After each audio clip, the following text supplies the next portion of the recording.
This is Audible.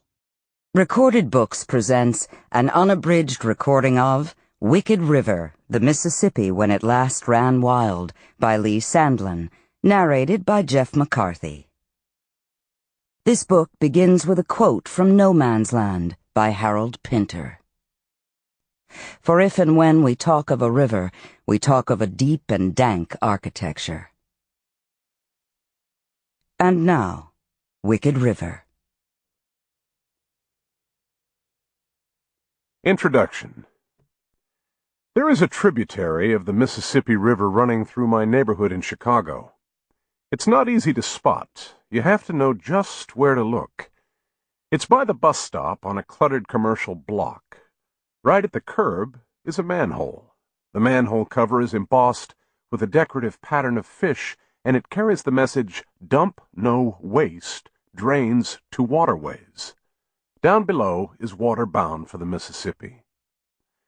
Sometimes when I'm waiting for the bus, I pass the time by imagining the course the water is running. It's invisible at street level, but there is a maze of piping underneath Chicago. Water mains and sewer mains and gas mains, electrical conduit and fiber optic cabling.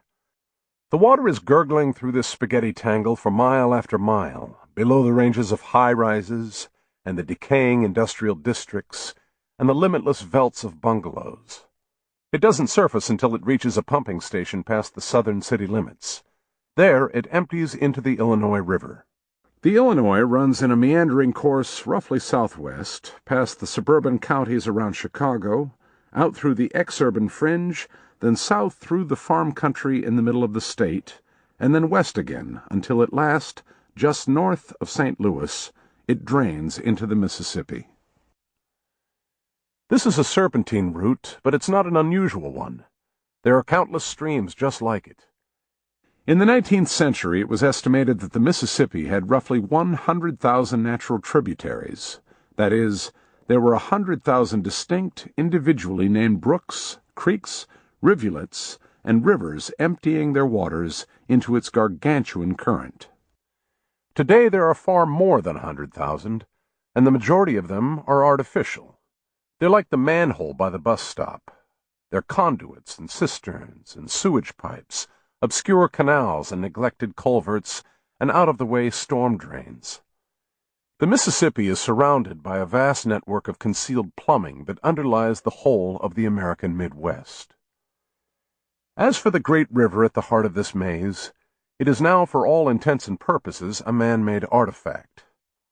Every inch of its course from its headwaters to its delta is regulated by synthetic means, by locks and dams and artificial lakes, revetments and spillways and control structures, chevrons and wing dams and bendway weirs. The resulting edifice can barely be called a river at all in any traditional sense. The Mississippi has been dredged and walled in and reshaped and fixed. It has been turned into a gigantic navigation canal, or the world's largest industrial sewer. It hasn't run wild, as a river does in nature, for more than 100 years. Its waters are notoriously foul. In the 19th century, the Mississippi was well known for its murkiness and filth, but today it swirls with all the effluvia of the modern age. There's the storm runoff, thick with the glistening sheen of automotive waste. The drainage from the enormous mechanized farms of the heartland and from millions of suburban lawns is rich with pesticides and fertilizers like atrazine, allichlor, cyanazine, and metolachlor. A ceaseless drizzle comes from the chemical plants along the riverbanks that manufacture neoprene, polychloroprene, and an assortment of other refrigerants and performance elastomers. And then there are the waste products of steel mills, of sulfuric acid regeneration facilities, and the refineries that produce gasoline, fuel oil, asphalt, propane, propylene, isobutane, kerosene, and coke. The Mississippi is one of the busiest industrial corridors in the world. I get a little reminder of the health of this system every time I pass by that bus stop. There's a reason why the one particular manhole stands out among all the clutter of ancient grills and grates along the block. It reeks. Winter and summer, it emits a peculiar odor, a compound of sewer gas, stale grease, and some kind of pungent chemical reminiscent of sour mint. I can tell how bad it is on any given day by the behavior of the people waiting at the curb. Sometimes they have to hang so far back that the bus blows past the corner without a pause. Of course, it seems all wrong to think of the Mississippi River this way, as an industrial drainage system the length of a continent. It's not how we want to picture Old Man River, the river of the paddle-wheel steamboats, the river that Huck and Jim escaped down when they rode their raft to freedom. That river, we like to imagine, is still running wild the way it always was. The wistful old song, Moon River, popular back in the 60s, caught the feeling perfectly. Moon River, wider than a mile, I'm crossing you in style someday. When Andy Williams crooned this, he was obviously not thinking about something as prosaic as driving across the Eads Bridge at St. Louis. He was singing about the mythical river of Mark Twain, my huckleberry friend, the song calls it, just so we don't miss the point. He was crossing a river bound for the rainbow's end, not one to be found on the interstate map. This is the image of the river that I grew up with. I knew all about Twain's River long before I ever saw the actual Mississippi. In fact, I knew about Tom Sawyer and Huckleberry Finn before I learned how to read. My mother had an old illustrated edition of Twain, and sometimes when I was a little kid, she would take it down from its high shelf to show me the pictures. The book was filled with glossy plates, each protected by a thin sheet of brittle tissue, which she would delicately peel back to reveal the gorgeously colored image underneath. It never failed to astonish me. I was used to modern picture books, where pop art squiggles were at play in a featureless smear of watercolors like a cartoon guide to subatomic physics. But here, with dream-vivid clarity, was Tom Sawyer in church, squirming through the sermon between two pillowy matrons in spectacular floral dresses. There was Huckleberry Finn in overalls, sitting on a barrel on the levee, smoking his corncob pipe, posed against the steepled skyline of Hannibal, Missouri, with a sun-rayed billow of cumulus behind. My mother didn't try to connect up the images into a story, and I never did get a handle on the story, even when I was old enough to read Twain for myself. To this day, the plot of The Adventures of Tom Sawyer is a bit of a blur. I remember the scene where Tom crashes his own funeral, but I couldn't tell you how everybody got the idea he was dead. I know that Tom and Huck find buried treasure at the end, but I had to reread it to figure out where all that gold came from. Much of The Adventures of Huckleberry Finn was even sketchier. The truth is, I never could get all the way through it when I was a kid. I had to keep skipping over scenes because they were too frightening. The chapter where Huck was kidnapped by his monstrous father was so upsetting to me that I couldn't bear to keep the book by my bed. I had to sneak it back onto the shelf in the living room before I could sleep at night. But none of that mattered. The books still burned themselves into my brain. All the other books I read were ghosts compared with them. Tom tricking the neighbor boys into painting the fence remains as vivid to me as anything from my own childhood. The scene where the steamboat fires its cannon across the water to raise Tom's drowned body from the river is still weirder to me than any fantasy novel. And running deeper even than these was the image of the river itself. The great prairie of water, white-veined, impossibly blue, swirling underneath the majestic steamboats like a kind of Art Deco dance floor. I found it both alluring and unimaginable. There was nothing remotely like it in the Illinois suburb where I grew up. The one river I knew was a dinky, puttering brook that meandered through a nearby forest preserve. It was opaque, it smelled putrid, and its surface was fluorescent green. We were told to stay out of it because if its water ever touched our skin, we'd have to go to the hospital. Twain's Mississippi was obviously something different, something wholly other. I was haunted by the thought that it was close by, running deep within the landscape, past the last franchise strip and the last strand of freeway. Sometimes I imagined it as a kind of secret subterranean presence, flowing around the walls of basement rec rooms. On the maps in my school books, it seemed to cut through the whole of the Midwest like the dark central vein in a leaf. I thought that if I ever managed to reach it, I would be swallowed up in a kind of hidden inland sea, endlessly unfolding from within, dotted everywhere by the glorious islands of the steamboats, edged by the silhouettes of forests against a sunset sky. That image was so alive to me that it easily survived my real-world encounters with the river. My parents would sometimes take me on trips to visit my great-aunts and great-uncles, who lived on the Illinois side of the Mississippi near St. Louis.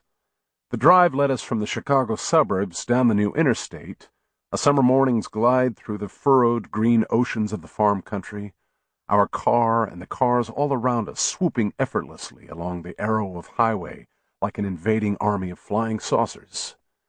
My gaze was invariably fixed on the horizon, where the grain silos and the water towers were creeping past each other like pieces in a titanic board game. I remember a thunderstorm rising up above the horizon line, one of those towering prairie storm fronts that to this day make me think of God long before I think of rain. We were heading straight into it. The highway stretched before us in a brilliant swath of humid, yellow sunlight, while ahead was a wall of blackness. We swept into the storm in a furious rush. The car didn't slow at all, even though the windshield wipers were frantically shoving the surging sheaths of rainwater aside as though they were combing the sea. On the far side of the storm front, the world was a sulking monochrome. Off the interstate, we headed down a main highway hemmed in by franchise strips, discount furniture stores, and new car lots. The rain was descending in thin curtains over sodden hills of subdivisions. The road took a bend, and there was the Mississippi. It was gray. It was hurrying. It was huge. Its surface was mottled and stippled with countless flickering motes of black, like the seethe of snow on a TV screen. It had nothing to do with the river I had imagined. It didn't even seem to be a natural phenomenon. It was an interruption in the landscape, a flood, a mob trampling through a barricade, an endless, purposeless stampede of water. A half a mile off in the deep channel was a gigantic industrial barge, shrouded by rain. On the remoteness of the far bank, more than a mile away, was a line of gaunt, dead trees. There is a pretty much universal idea that Twain has a proprietary relationship to the Mississippi. It belongs to him, the way Victorian London belongs to Dickens or Dublin belongs to Joyce. This is not a new idea. In fact, it dates back to Twain's own time. Some of his original reviewers wrote as though he'd discovered the Mississippi personally and was sending back the first dispatches from an unknown continent. An anonymous critic for the Hartford Courant was typical. With a primeval and Robin Hood freshness, he wrote after Huckleberry Finn was published in 1884, he has given us a portrait of a people, of a geographical region, of a life that is new in the world. But this was getting Twain fundamentally backward. The last thing he was trying to do was describe the life of the Mississippi River Valley as something new in the world. His fascination, obsession, really, was with the Mississippi as it had been in the past. He wasn't interested in the contemporary Mississippi and didn't even know that much about it. When he sat down to write Tom Sawyer and Huckleberry Finn, he hadn't been on the river in decades. His Mississippi books are works of memory, even of archaeology. They're about the world of the river valley as it had been a generation earlier, before the Civil War. That was the Mississippi he knew firsthand from his childhood, the great age of the Mississippi River culture. It had been a strange and fascinating time. From somewhere in the 1810s until the Civil War, a new society had rapidly sprouted and come to a fantastic height in the river valley, a world of its own, growing on and around the sprawling length of the Mississippi, with its own culture and its own language and its own unspoken rules. Tom Sawyer, Life on the Mississippi, and Huckleberry Finn are lovingly detailed reconstructions of that age.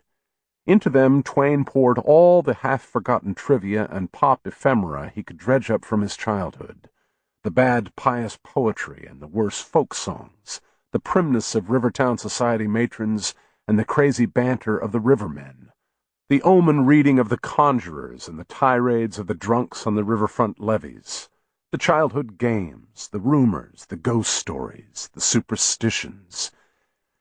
It was as though the murkiness of the Mississippi had cleared to reveal a drowned town miraculously preserved on the river bottom. But in taking up this era as his subject, Twain hadn't thought of himself as any kind of intrepid literary pioneer. There had been a long tradition of books about the Mississippi Valley already. Whole libraries had been devoted to the river long before he started writing about it. In the decades leading up to the Civil War, the foremost authority on the Mississippi had been a journalist and historian named Timothy Flint, whose immense A History and Geography of the Mississippi Valley had been regarded as the standard reference work on the river, cited in countless other books and copied uncredited in countless more. But Flint had noted in his memoirs that he'd hesitated even writing about the Mississippi because it had already been done to death. He wrote, "There are such showers of journals and travels and residences and geographies and gazetteers, and every person who can in any way fasten the members of a sentence together, after having traveled through a country, is so sure to begin to scribble about it that I have felt a kind of awkward consciousness at the thought of starting in the same beaten track."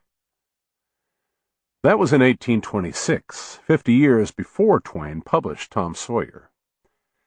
What has happened to all these books? Long gone. Banished to the unvisited stacks of university libraries and the unsold inventories of antiquarian book dealers, submerged now somewhere in the bottomless depths of Google Books. In fact, they had already fallen into oblivion by Twain's time. Of the innumerable travelers and essayists and historians of the river who flourished before the Civil War, Twain noted in 1883 that their books cannot be purchased now. From a strictly literary point of view, this isn't much of a crime. American literature in those days was in dismal shape, and most of the early books about the river are unreadable today. But if their literary style can somehow be ignored, these books taken together do add up to a vivid collective portrait of the mysterious world of the river culture as it was at its height, and one that makes for a surprising, maybe even alarming, contrast when set next to Twain's. It must be understood that Twain never pretended to be writing documentary realism. His Mississippi, for all its historical specificity, was still at bottom a nostalgic daydream. The more Twain wrote about the river, in fact, the more it took on a kind of mythic grandeur. It became the great Mississippi, the majestic, the magnificent Mississippi, rolling its mile-wide tide along, shining in the sun. A world where every problem fell away down the next turning of the river bend, the perfectly serene, sun-flecked image of the American Eden. Twain's predecessors hadn't seen it that way. To them, the Mississippi had been crowded, filthy, chaotic, and dangerous. Where Twain saw eccentricity and charm, they had seen corruption and unchecked evil. Where he saw freedom, they had seen a jerry-rigged culture swept by strange manias and mysterious plagues, perpetually teetering on the edge of collapse. Their river valley wasn't Eden. It was, as Twain himself observed in an unguarded moment, nothing more than a semi-barbarism which set itself up for a lofty civilization. How could these versions have been so far apart? Simple. The earlier writers were describing the world in front of them, Twain, the world after it had collapsed. Everything we think of as characteristic of Twain's Mississippi, the picturesque river towns, the paddle-wheel steamboats, the whole riotous culture of the river valley, had disappeared by the time he started writing. Even the river itself had fundamentally changed.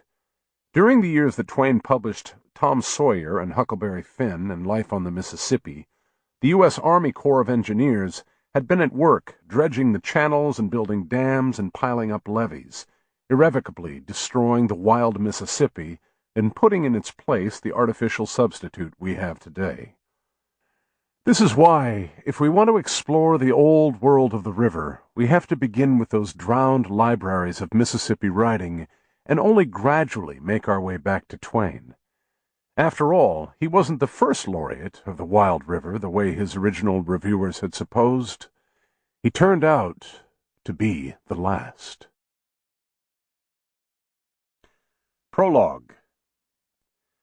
One of the most popular art forms in 19th century America was the panorama.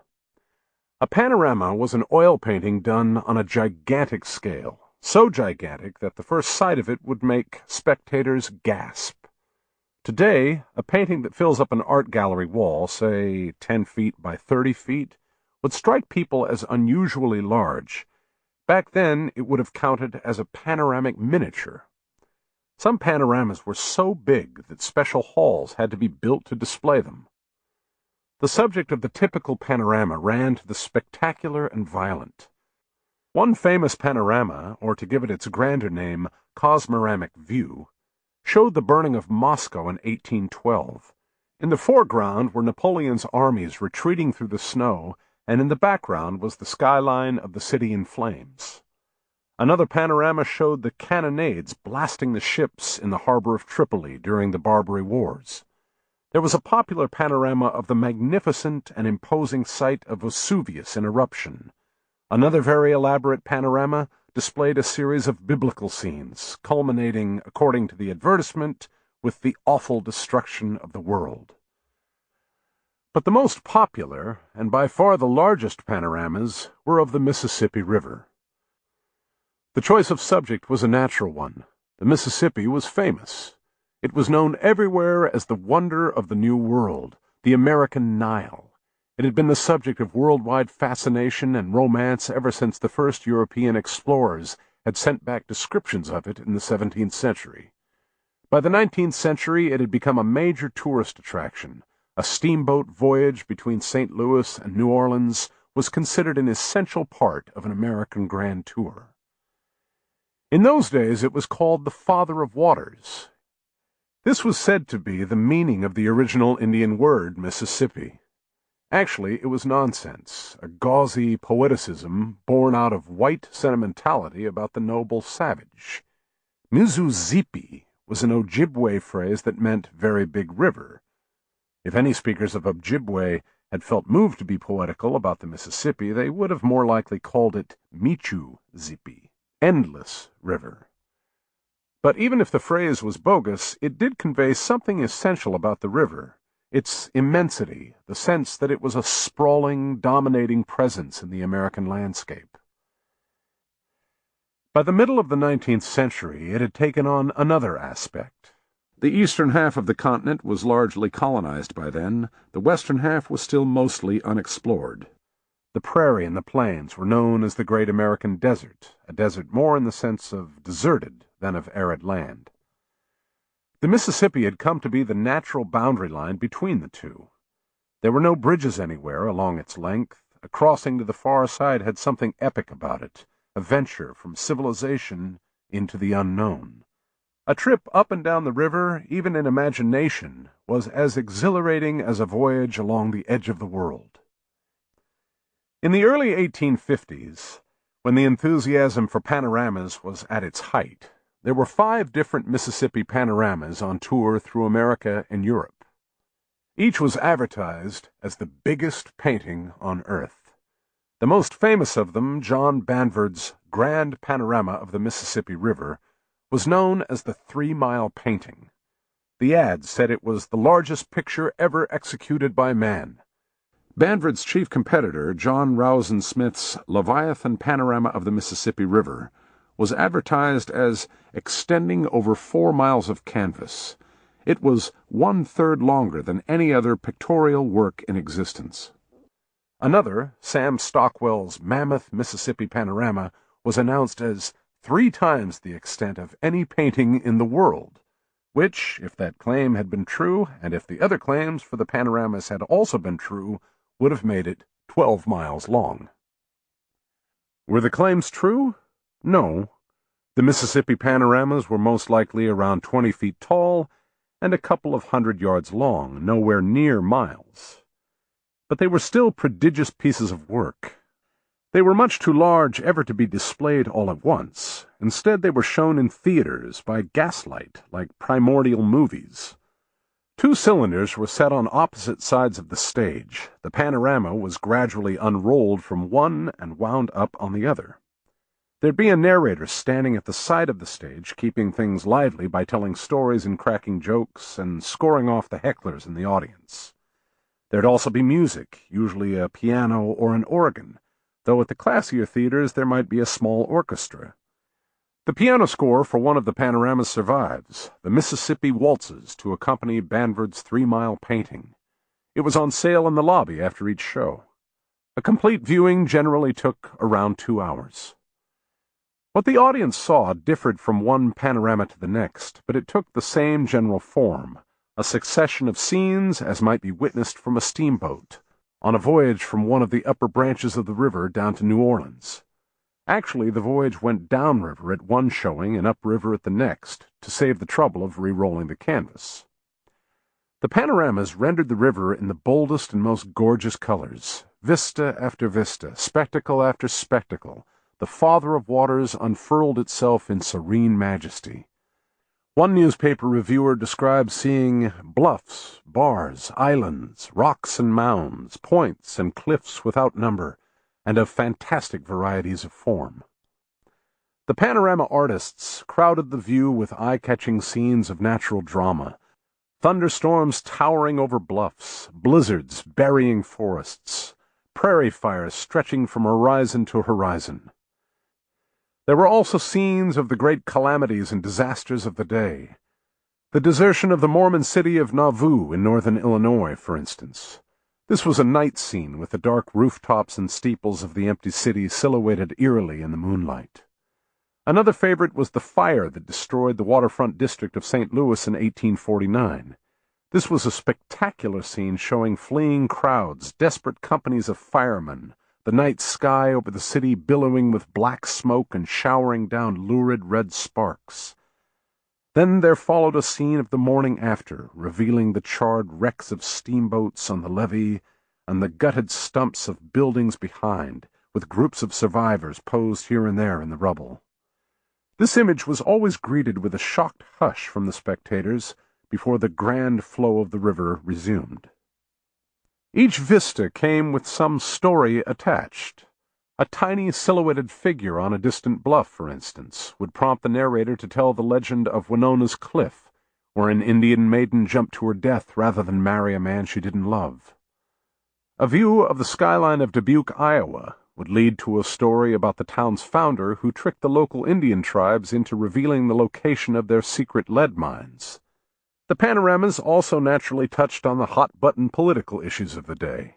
The most heated of these questions was the forcible exile of the Native American populations from the eastern half of the continent into the Great Plains. The panoramas seem to have reflected the divided feelings about these expulsions in the country as a whole. Smith's panorama, going by the descriptive pamphlet that was sold at its showings, was robustly scornful of the Native Americans and pictured them as useless primitives who were getting no better than they deserved.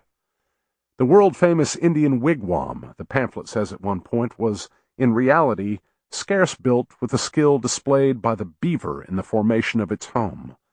But Banvard's 3-mile painting was more elegiac. It showed the Native Americans as proud and statuesque figures of myth. It even took a detour away from the river to survey a new Sioux settlement in the prairie, with scenes of a war dance and children at play, and a view of the Sioux' mysterious Village of the Dead. Against these dark images were set upbeat scenes of new growth. The river valley was being colonized at a furious clip, and the panoramas recorded the signs of occupation everywhere. Settlements hacked out of the wilderness, vistas of deforested and freshly planted farmland, the plantations occupying the swamps, the new steepled spiked towns rising on the highest bluffs. The enormous levees being built in the lower valley were favorite topics. One panorama included a dramatic image of a levee breach with hundreds of slaves running with buckets of sand to fill the widening crevasse. And above all, there were the world-famous steamboats. They were shown bustling everywhere, from the great harbors of St. Louis and New Orleans to the lonely reaches of the upper river, pausing at levees and docks to unload cargo, stopping off at remote lumber yards to refuel, this was known as wooding, puffing out proud billows of smoke as they pressed on down bend after bend of the great river, grandly florid emblems of civilization lording it over the wilderness. The panoramas were like recruitment posters for the new society rising at the edge of the world. Such images seemed to catch up audiences all over America in a tremendous surge of excitement, one they were barely able to explain or describe. Even a famous skeptic of American triumphalism like Henry David Thoreau could feel it. In his essay, Walking, from the early 1860s, he described his fascination with the Mississippi panoramas. He had seen a panorama of the Rhine River in Germany and had been delighted by its scenes of ancient and medieval legend, the Roman bridges, the ruined castles, the walled cities that recalled the setting forth of the Crusaders.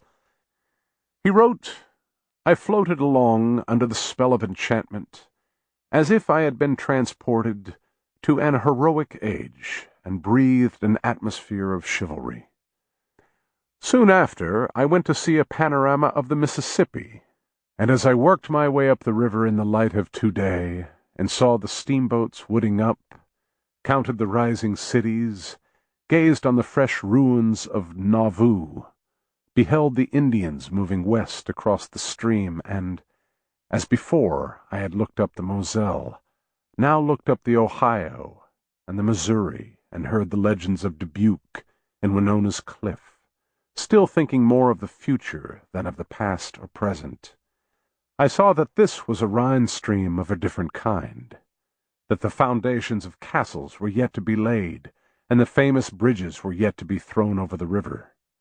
And I felt that this was the heroic age itself, though we know it not."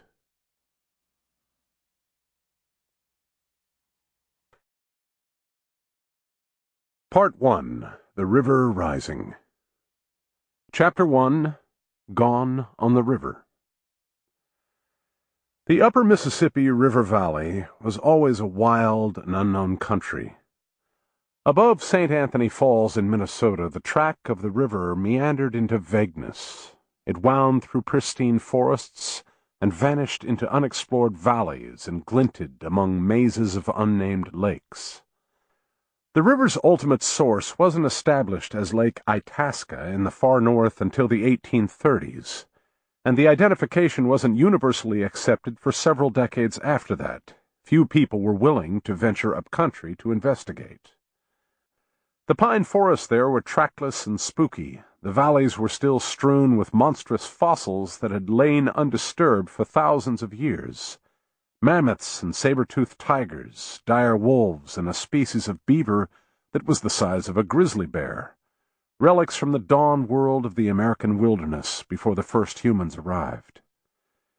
In the first half of the 19th century, the dominant presence in the northern forests was the Chippewa. They lived in wigwam villages, some of 400 or 500 people, in glades and clearings scattered throughout the woodlands. These were mostly on the east side of the river. On the west, in the open prairies, were the settlements of the Sioux. The Chippewa and the Sioux were continually skirmishing and had been for several hundred years. The Sioux believed, not without justice, that when the Chippewa had migrated from the east during the great Iroquois Wars, they'd stolen the ancestral Sioux land. There were also white settlers, more and more of them as the 19th century went on. Neither the Chippewa nor the Sioux viewed them with much alarm. They generally ignored the rumors of massacres and forced migrations in the lower valley. Both nations had signed treaties with the white authorities. For one thing, the Sioux Treaty even recognized their claim to the Chippewa territory, and neither had yet realized that all such treaties with the whites were worthless. Then, too, they wanted to buy from the white traders. They were notorious for taking all the guns and whiskey the traders would sell them, but they were even more eager for cookware. Their enthusiasm for the whites' copper utensils had wiped out traditional pottery through the North Woods almost overnight. The white settlers mostly lived in new towns along the river. These were muddy and primitive places. A typical one is described in George Byron Merrick's memoir, Old Times on the Upper Mississippi. Merrick grew up in Prescott, Wisconsin, which is at the junction of the Mississippi and the St. Croix rivers. In his childhood of the 1840s, the population of Prescott was around 200. It was a remote spot. There were no roads, and the closest railroad tracks were hundreds of miles to the south. It was also precariously situated between large settlements of Chippewa and Sioux. Both came into town to trade and occasionally to fight. The whites all learned how to duck down alleys or crouch behind wagons as soon as they heard war whoops and gunfire. But Merrick didn't recall ever being troubled by the town's isolation or its strategic position. The main thing he remembered was the freedom. He and the other boys weren't obsessively monitored the way children routinely are now. In fact, they weren't monitored at all. If they weren't in school, they were on their own, free to go off by themselves and canoe the river, or play with the boys from a nearby Chippewa village, or stage battles around the ruined French fort on the islet just downriver from town. The most romantic of their playgrounds was farther on, below the sandstone bluffs along the west bank of the river, an ancient battlefield strewn with corroded hatchets and rusted musket nails and arrowheads like fossil fish. The Chippewa boys said it was where their ancestors had won a tremendous victory over the Sioux. Eventually, it occurred to Merrick that the Sioux boys probably thought it was where they'd won a victory over the Chippewa. The lives of the boys were dominated by the Mississippi. Merrick and his friends had a kind of private ritual to symbolize the moment each year when they gave themselves up to the river. On the first hot day of spring, as soon as school was out, they'd run through the town as fast as they could in single file and, one after the next, throw themselves off a bluff into the water. From that moment on until the first ice sheeted it in the fall, the river was their home. It was an idyllic and heedless life. It seems miraculous to me, Merrick wrote, that all of those boys were not drowned or otherwise summarily disposed of. But nobody ever met with a disaster. Merrick himself remembered only a handful of close calls. Mostly there were times when he and the other boys were out canoeing and got caught in violent squalls. Their dugout would be swamped by the choppy waters, and they had to flounder desperately to the nearest shore. Once in the open country on the western bank, Merrick was out exploring by himself when he was treed by a wolf pack. He spent a terrified hour clinging to an upper branch as the wolves leaped up to snap at his feet, until the pack inexplicably had a change of mind and ran away. The nearest he ever came to getting himself killed was a time when he and his brother were out canoeing. They paddled south to a river bend where an immense drift of logs had built up in the shallows. There Merrick's dugout overturned, and as he thrashed around beneath the surface, he got his legs caught in a tangle of cottonwood roots. He barely managed to writhe and jerk and lunge free, and then he had to spend another frantic few seconds scrabbling beneath the drift logs for clear air. At last he burst to the surface. His brother hauled him to safety. 10 minutes later, they were fishing as though nothing had happened. It certainly never made him love the river less. We grew into the very life of the river, Merrick wrote, as we grew in years. Merrick's father owned a warehouse along the levee, and Merrick and his brother commandeered the attic for their bedroom. It gave them a panoramic view of the levee, the docks, and the water. Like sentries, they kept watch on all the arrivals and departures. At night, no steamboat ever landed at the levee, Merrick writes, without having at least 2 spectators carefully noting its distinguishing characteristics. Most of the traffic was heading downriver. There were wooden barges bearing ore from the mines, and flatboats carrying beaver pelts and sheaves of prairie wheat. If the harvest came in late and the river was already icing over, the flatboats would offload the wheat and store it in the warehouses until the spring thaw. There were also the big rafts floating down from the logging camps. They were guided by steering oars so large they took dozens of men to maneuver. The crews on the rafts were a notorious lot. Whenever they'd hit town, there would inevitably be a drunken riot. Merrick recalled how the fights would spill into the back streets in the levee after midnight. All the while, the local marshal waited them out, safely perched atop a high post on the dock, a revolver in his hand, watching the action unfold, with the enlightened eye of an expert and the enjoyment of a connoisseur. Boats coming up from the lower valley were the most eagerly awaited because they brought so many essential supplies. The whole town would be on the levee to help unload. There'd be barrels of salt, a prized commodity in the upper valley, so scarce it was often used in place of money. Sacks of coffee beans, tons of cured pork and beef jerky, tubs of rice and axle grease. If the boat arrived at night, torches would be lit up all along the riverfront. People ran everywhere by the flickering light, stacking the barrels, dragging loaded wagons into the warehouses, throwing tarps over the goods that were going to be transshipped further north. The torches smoked and billowed and flared, shedding a steady drip of pitch and charred wadding into the black water below. And then, within the hour, the levee would be dark and empty again. Merrick and some of the other local boys would be allowed to stay up until dawn, skylarking among the stacks of cargo, making sure it wasn't stolen by the ubiquitous river thieves. Now and then, one of the boys on the levee would be on board when a boat pulled out again. He would have stowed away or else talked the captain into letting him hire on as an apprentice, usually for a couple of dollars a month, starvation wages even then. That was what happened with Merrick. When he was a teenager, he left town and was hired as a mud clerk on a boat doing regular runs up and down the valley.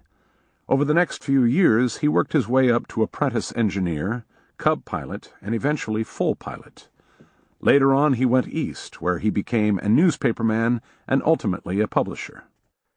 He thought it was a fine career, but as far as the town was concerned, that was the end of him. They had a phrase they'd use about such a boy. Somebody would ask what had happened to this or that kid who used to hang out on the levee, and the answer would be a headshake or a hand waved contemptuously in the direction of the Mississippi, and a simple dismissal, gone on the river. All along its length, on its remotest upper reaches and most labyrinthine tributaries, people were going on the river. They were sometimes called voyageurs. The word was a survival of the old French culture of the Mississippi before the Louisiana Purchase. It has a romantic sound, but there was little actual romance associated with being a voyageur. Mostly it meant working the keelboats, barges, and rafts, which was brutal, unremitting, and dangerous labor. Or else it meant taking a one-shot trip in a flatboat, loaded down with local goods to sell in the great markets of the river delta. Just about everybody was tempted to try that out at some time or another. It was a simple way of scoring money at a time when most of the river valley was sunk in grinding poverty. One of those who made the trip was Abraham Lincoln. He did his first run on the river in 1831 when he was 22, just out of the family home and striking out on his own. He and some friends, backed by a local businessman, built a flatboat and took it down the Sangamon River to the Illinois to the Mississippi, and the Mississippi all the way down to New Orleans. What did they carry? It barely mattered. Apples or hemp or whiskey, pigs or turkeys or horses or cattle. Maybe there was a local draftsman who made particularly sturdy brooms, or a brewer famous around town for an unusually sweet ale. The Delta markets were known to be indiscriminating and insatiable. The voyageurs set out with anything that they could make, grow, barter for, sell on commission, or steal. Ordinarily they set out in the fall with the pick of the local harvest, or after the thaw in the spring with whatever miscellaneous load they'd been able to scrounge together over the winter. Sometimes the whole town would gather at the levee for their departure, and the local band would play. Sometimes they'd sneak away at dawn before anybody realized what they'd taken. The current was a fast jog, 9 or 10 miles an hour in the deepest channels. It was strong enough to hurry the most heavily laden boat downstream. People didn't have to do much in the way of fancy boating to keep moving. The Mississippi had no waterfalls south of Minnesota, and only one stretch of dangerous white water along the Iowa-Illinois border. It was successfully dredged by mid-century. The boats were carried forward, hour after hour, day after day, as the valley unfolded around them in endless cascades. There were countless islets and bluffs, feeder creeks and sloughs, marshes and canebrakes receding into the blue depths of the valley. Tributaries came rushing in through ravines. Clouds skimmed down so low they clipped the pines atop the ridges. Drifts of mist floated off the hillsides and melted across the water. Whole days could go by without the voyageurs seeing anyone on shore, and then it might only be a small, silent figure on the near bank, standing for a moment and solemnly raising a hand as they passed. But the river had its own dangers. Chief among them were the sandbars. The river was deep, more than 100 feet for much of its length, but the strong drag of the current along its alluvial bottom built up sandbars in countless numbers. The bars cut the effective depth of the channels to a few feet, or sometimes a few inches. A boat that went aground on a bar might be stuck there for days or weeks until help could be found or the river rose. In seasons of low water, these bars made the river essentially impassable. One military expedition, unwisely setting out in late summer when the river was at its lowest, recorded that between Minnesota and Illinois they went aground on sandbars more than 200 times. Then there were the floating trees. There were hordes of them on the river, saplings and fully mature trees and ancient giants more than 100 feet tall. They'd collect into impassable bottlenecks on hairpin bends and form bobbing, clunking plateaus in the shallows. Sometimes a couple of dozen of them, or a couple of hundred of them, would form into a clump glued together by the mud and debris that were constantly slipping past in the current. These were known as wooden islands, and they would go careening down the river for hundreds of miles at a stretch until they built up enough momentum to break out of the channels and collide with whatever happened to be in their path along the shore. Everyone got to know the weird creaking, grinding sound that meant a wooden island was approaching. Any boats that couldn't be maneuvered out of the way would be pummeled into flinders by its bristling armor of splintered logs. But the trees were even more dangerous when they were stationary. Many, or perhaps most, that fell into the river eventually became stuck in the mud. These were known as snags. Snags were so common that a whole specialized vocabulary was developed to categorize them. A tree that was standing straight up on the river bottom, with its branches just under the waterline, was called a planter. A tree that was stuck sideways into a riverbank or a sandbar, so that it was stretched out at full length under the water, was a sleeper. A tree that waved back and forth in the current with a sawing motion was a sawyer. And a tree that bobbed up and down, rising up out of the water and plunging back again, as though it were performing a river baptism, was a preacher. Any of these snags could stave in or capsize a boat that glided blithely across it. And they were everywhere on the river. By one estimate, there was a major snag every 500 feet. These perils were almost invisible to the unpracticed eye. Most of them showed up only as odd disturbances on the surface, patterns that had to be decoded from the endless fluctuations of the current. A trailing braid in the smooth water was a sure sign of a snag. A quilted ripple was a tangle of submerged logs. A line or fold across the water was an undertow. A persistent swirl of froth was a whirlpool, where a strong tributary flowing quickly into the main current had created a vortex beneath the surface. The voyageurs had to teach themselves all these clues by experience, and the river put a premium on fast learners. The voyageurs came to call the Mississippi the Wicked River. The downriver run was so deceptive and so treacherous that it was said that at least 1 out of every 5 boats that set out for the delta wrecked along the way.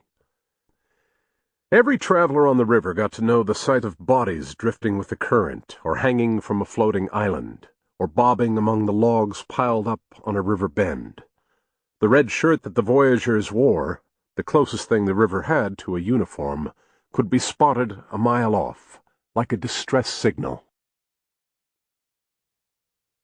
The landscape through which the voyagers passed was still extraordinarily pristine. The most basic traces of human occupation were only sketchily drawn in the valley. There were no main roads or highways. There were barely even trails.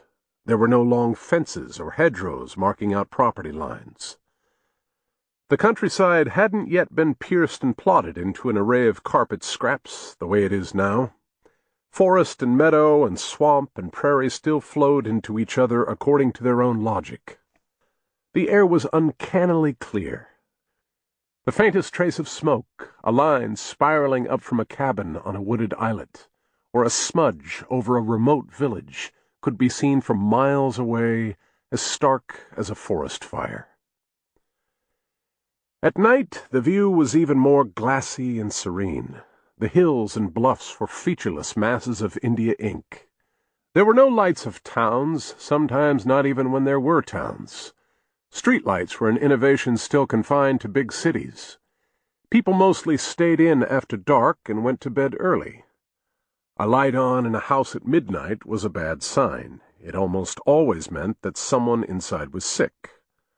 Most nights, the only lights the voyagers saw were the moon and the stars weren't the meager scattering of pockmarks we now think of as the constellations, but the Milky Way in full flood, veil after jeweled veil, reaching down to the treetops and shimmering on the wrinkled surface of the river. The sharpest eyes might also pick out, in the remotest depths of the night, a few tiny flickers of orange. These were enormous bonfires built on the banks of the river, advertising the wood yards where the steamboats could refuel. There were no beacons or lighthouses or channel buoys on the river then. There were no official markers of any kind. Here and there, someone would occasionally paint a warning or an arrow on a prominent rock to alert voyagers to danger. But these were often the work of pirates, to trick boats into going aground. Nor were there any reliable maps. In that era, map-making, even at its best, was a mixture of supposition, obsolete or garbled information, and pure fantasy. The first rule of travel in the American interior was that only a fool trusted a commercial map. But the voyageurs didn't care. What did they need a map for? The land was so wild it was essentially impassable. Anyone who didn't go by the river didn't go at all. In effect, the river served as its own map. A voyager who needed to consult it had only to climb the nearest hill. There the route was unfolded in all its blue misted splendor. The great dragon tail of the river uncoiling through forested valleys and across the tall-grass prairies, and into the vast shrouded swamps, glittering with 10,000 sunflecks, blued by drifts of drizzle, blazing with reflected herds of brilliant cumulus, on and on toward the horizon.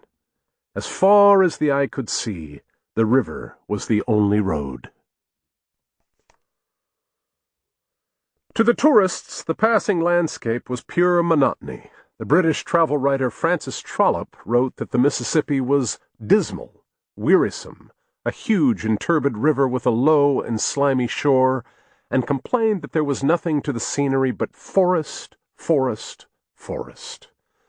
But a voyageur learned to see every stretch of the river as unique. He needed only one glance at the banks to tell where on the thousands of miles of its course he was. Some didn't even need to raise their eyes to the banks. They could tell their location from the color of the river alone. There were even some connoisseurs who boasted they could do it with their eyes closed, just from how the water tasted. The river was sky blue near its headwaters, in the white pine forests of the far north.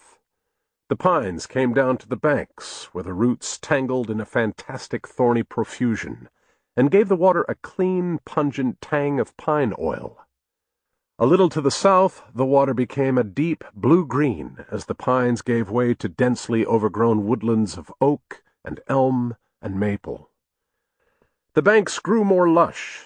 In the marshes, and along the sloughs and streams, were waving fields of cattails and goosefoot and buttonbrush, and below the water's surface in the shallows were mile-long beds of mussels. The marshes were thronged with squabbling crowds of wading birds.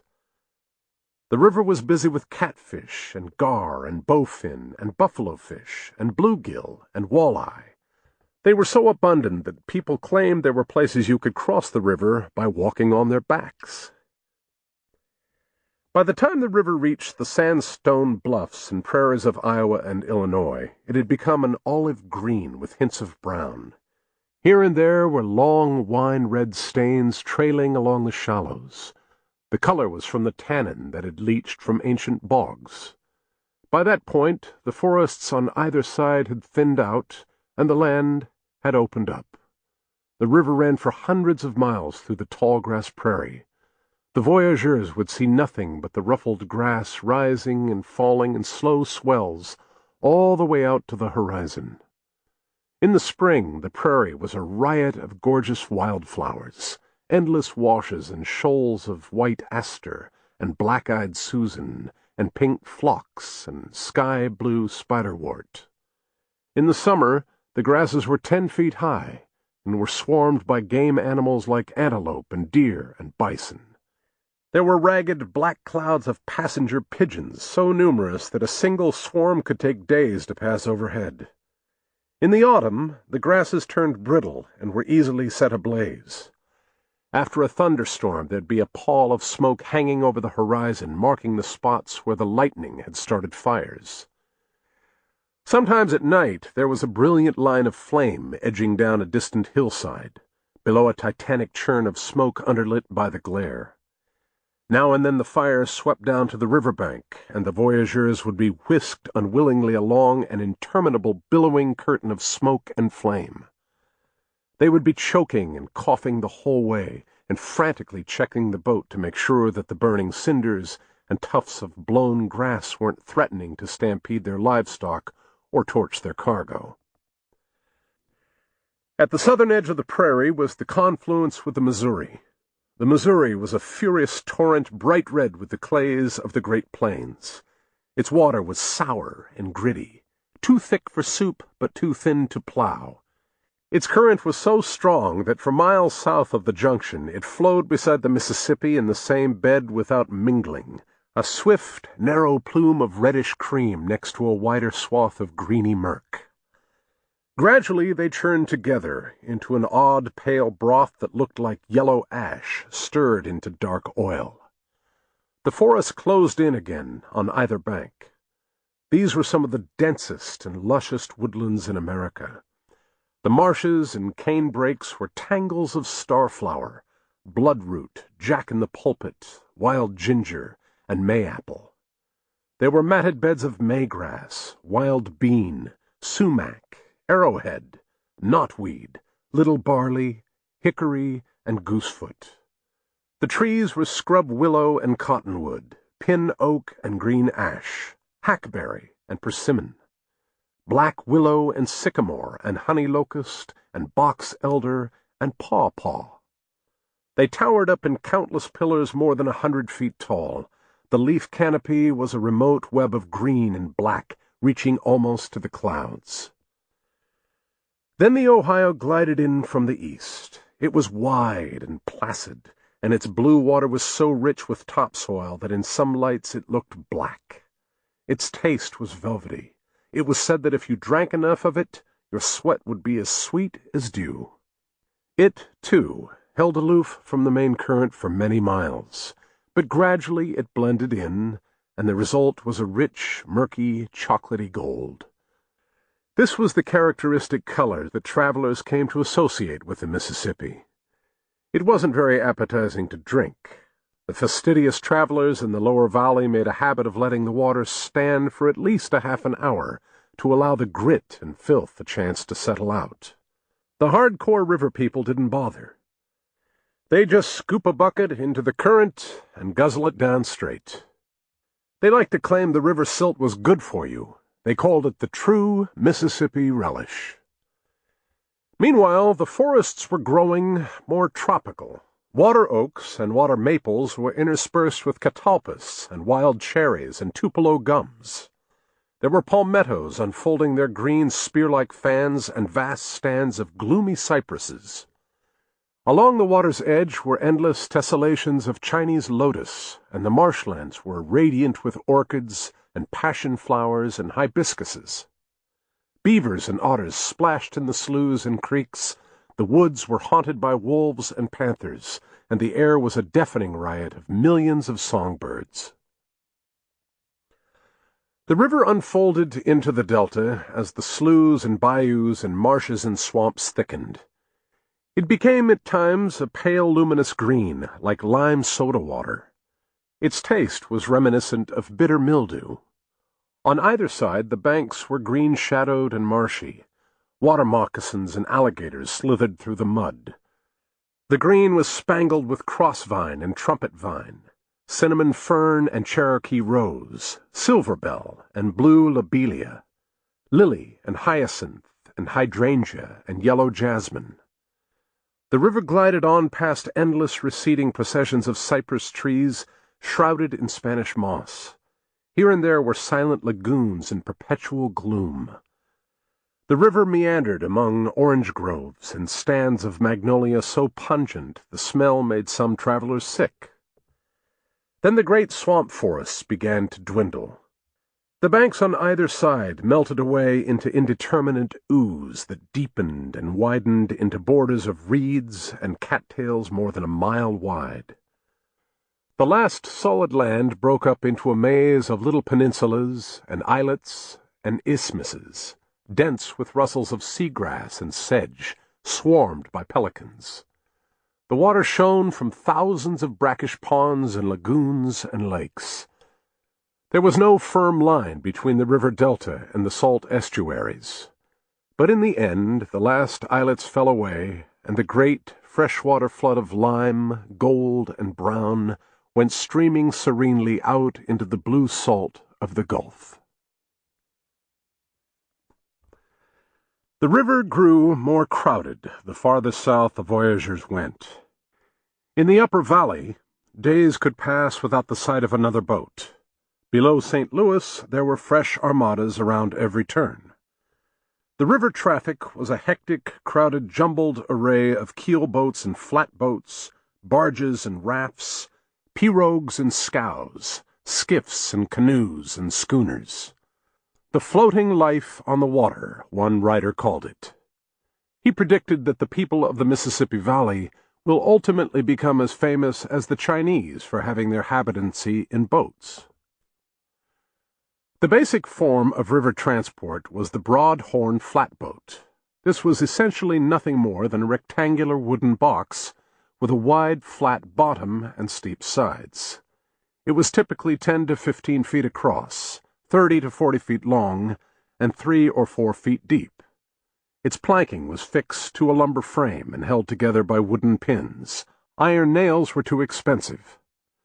The bottom was sealed with caulk or tar or pitch. There was usually a hut with a peaked roof built amidships. At its stern was an enormous steering oar, sometimes just a big tree limb shorn of its leaves and branches. At either end of the bow were 2 smaller oars, which were mainly used to shove off from sandbars and steer away from the banks. When these oars were raised, they looked like the horns of a steer, thus its name. The Broad Horn was an ugly, clumsy, primitive boat, almost impossible to maneuver and very easy to wreck. But it had a few crucial advantages. It was cheap, it was easy to build, and it was extremely buoyant. Even when it was loaded down with several tons of cargo, it drew only a couple of feet of water, which meant that it rode high enough to get it over a lot of sandbars and snags.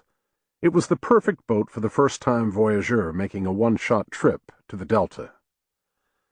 The other boat seen most often on the river, at least in the early years of the century, was the keelboat. This was a big, graceful gondola, sometimes 50 or 60 feet long, partially enclosed by an elegantly sloped roof. Keelboats were beautiful boats, many of them, with elaborate handcrafted prows.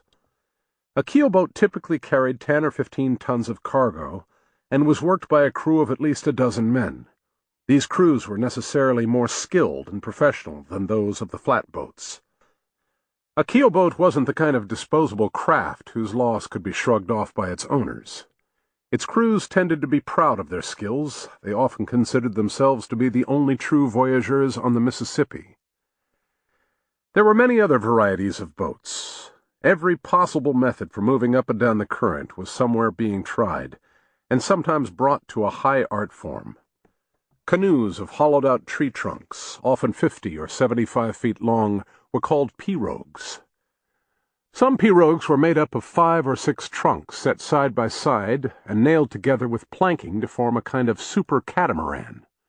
There were also the traditional birch-bark canoes of the Native Americans, extraordinarily sturdy and angelically light. Many people considered them the finest boats ever put on the river. There were great barges bristling with oars and rudders, and there were vast, ungainly rafts cobbled together out of whatever wood was handy, and sometimes going downriver in a state of perpetual disintegration. There were shanty boats, houseboats, tugboats, cargo boats, packet boats. There were sleds and skiffs and scows, dugouts, arks, flats, and ferries. And there were irregular and fanciful boats that had no name, built of haphazard materials, of mismatched parts of abandoned boats, of random accretions of flotsam and salvage. Some had weird turrets and peaks and railings of ironwork, and carved wood like nightmare castles. The writer Timothy Flint described them as monstrous anomalies reducible to no specific class of boats, and only illustrating the whimsical archetypes of things that have previously existed in the brain of inventive men who reject the slavery of being obliged to build in any received form. All the boats were crammed with cargo. A ceaseless torrent of goods was coming downriver. The big rafts carried pine lumber from the north woods, furs and hides from the Great Plains, and wheat and corn from the prairies. The barges carried copper and lead ore from Wisconsin and Minnesota, and glistening mountains of coal from the mines along the Ohio. The flatboats and keelboats carried pungent barrels of cider and whiskey. They carried coils of hemp rope and stinking wheels of cheese. They carried avalanches of corn ears, apples, cabbage heads, potatoes. They carried complaining flocks of chickens, turkeys, and geese, and herds of skittish horses and cattle and pigs. Some carried the North's most exotic exports, ice and snow, which at their destination was stored in dry wells and deep caves. Snow flavored with rosewater was always a great treat during a Delta summer. And they were carrying people, immigrants, itinerant laborers, migrant workers following the seasons. People may have been the most common and least valuable cargo on the river. They were uncounted, uncatalogued, unremembered. Nobody cared whether they reached their destination or what happened to them once they arrived. The only people who were kept track of were slaves, because they came with a specific dollar value attached. Thousands of slaves were brought down the river each year. Those who transported them were known as soul drivers. Everyone on the river could recognize the soul drivers' boats. They had a peculiar place in the impromptu society of the river. People in the lower valley took the existence of slavery for granted and universally regarded the abolitionist movement with contempt. But there was also a widespread belief that the slave trade itself was a dirty business and that the slavers were the lowest of the low. The boats of the soul drivers glided downriver on their own and were shunned by the other river people wherever they laid up for the night. Darting among the armadas of the downriver traffic were shifting constellations of smaller boats making short hops from port to port. These were the boats of the river merchants. They went from town to village to plantation, anywhere there was a levee or a dock where they could tie up and display their wares. They could be found on any stretch of the river, dealers in kitchenware and cabinetry and furniture, sellers of books and plows, craftsmen of scythes and brooms and spinning wheels. The river had more than one floating smithy with a working forge. There were floating greenhouses selling exotic plants. There were floating daguerreotype studios, where people could pose for formal portraits. The river had its own tailors and haberdashers, knife sharpeners and tin workers.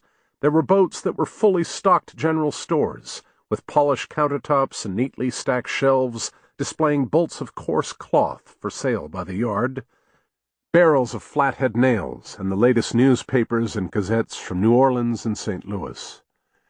Then there were the showboats, the traveling troops of actors and musicians and acrobats.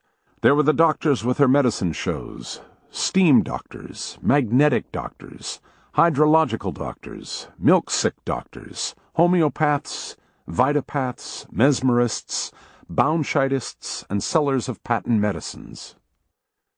They traveled with musicians and actors who'd sing and put on burlesque routines to draw the crowd, and once they'd made their sales, they'd be back on the river again before anybody had a chance to examine the contents of the bottles they'd just bought.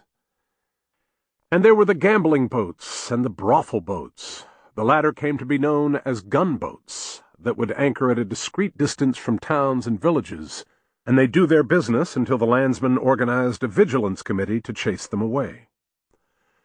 The most startling sight for many travelers was the houseboats. These were rafts, sometimes 80 or 90 feet long, carrying elaborately constructed and fully furnished houses. The houses were surrounded by pens holding horses and sheep and cattle and hogs.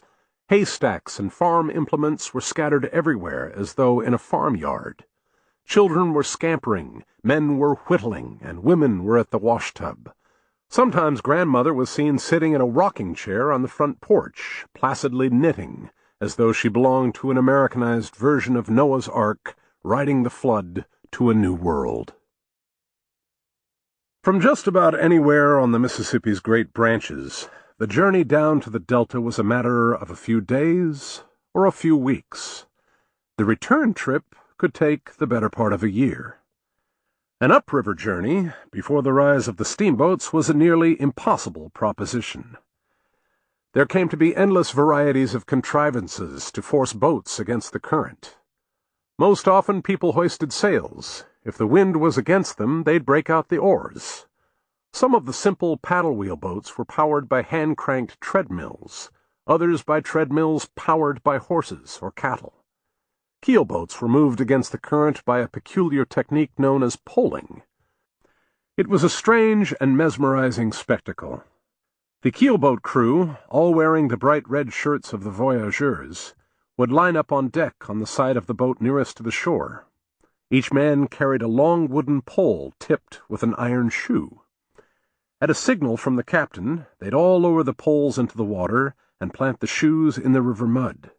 Then, gripping the poles as firmly as they could, they'd march in a line toward the stern. As each man reached the stern, he'd raise his pole up and hurry to the back of the line, where he'd plant the shoe in the mud again and resume marching. Slowly, lumberingly, the boat would slide forward beneath their feet. Larger boats required grander techniques. The big barges were moved by warping. This involved running heavy ropes or cables through an anchor that was fixed to the shallows, or else looping them around the biggest tree or boulder on shore, and then out to a tugboat in the channel.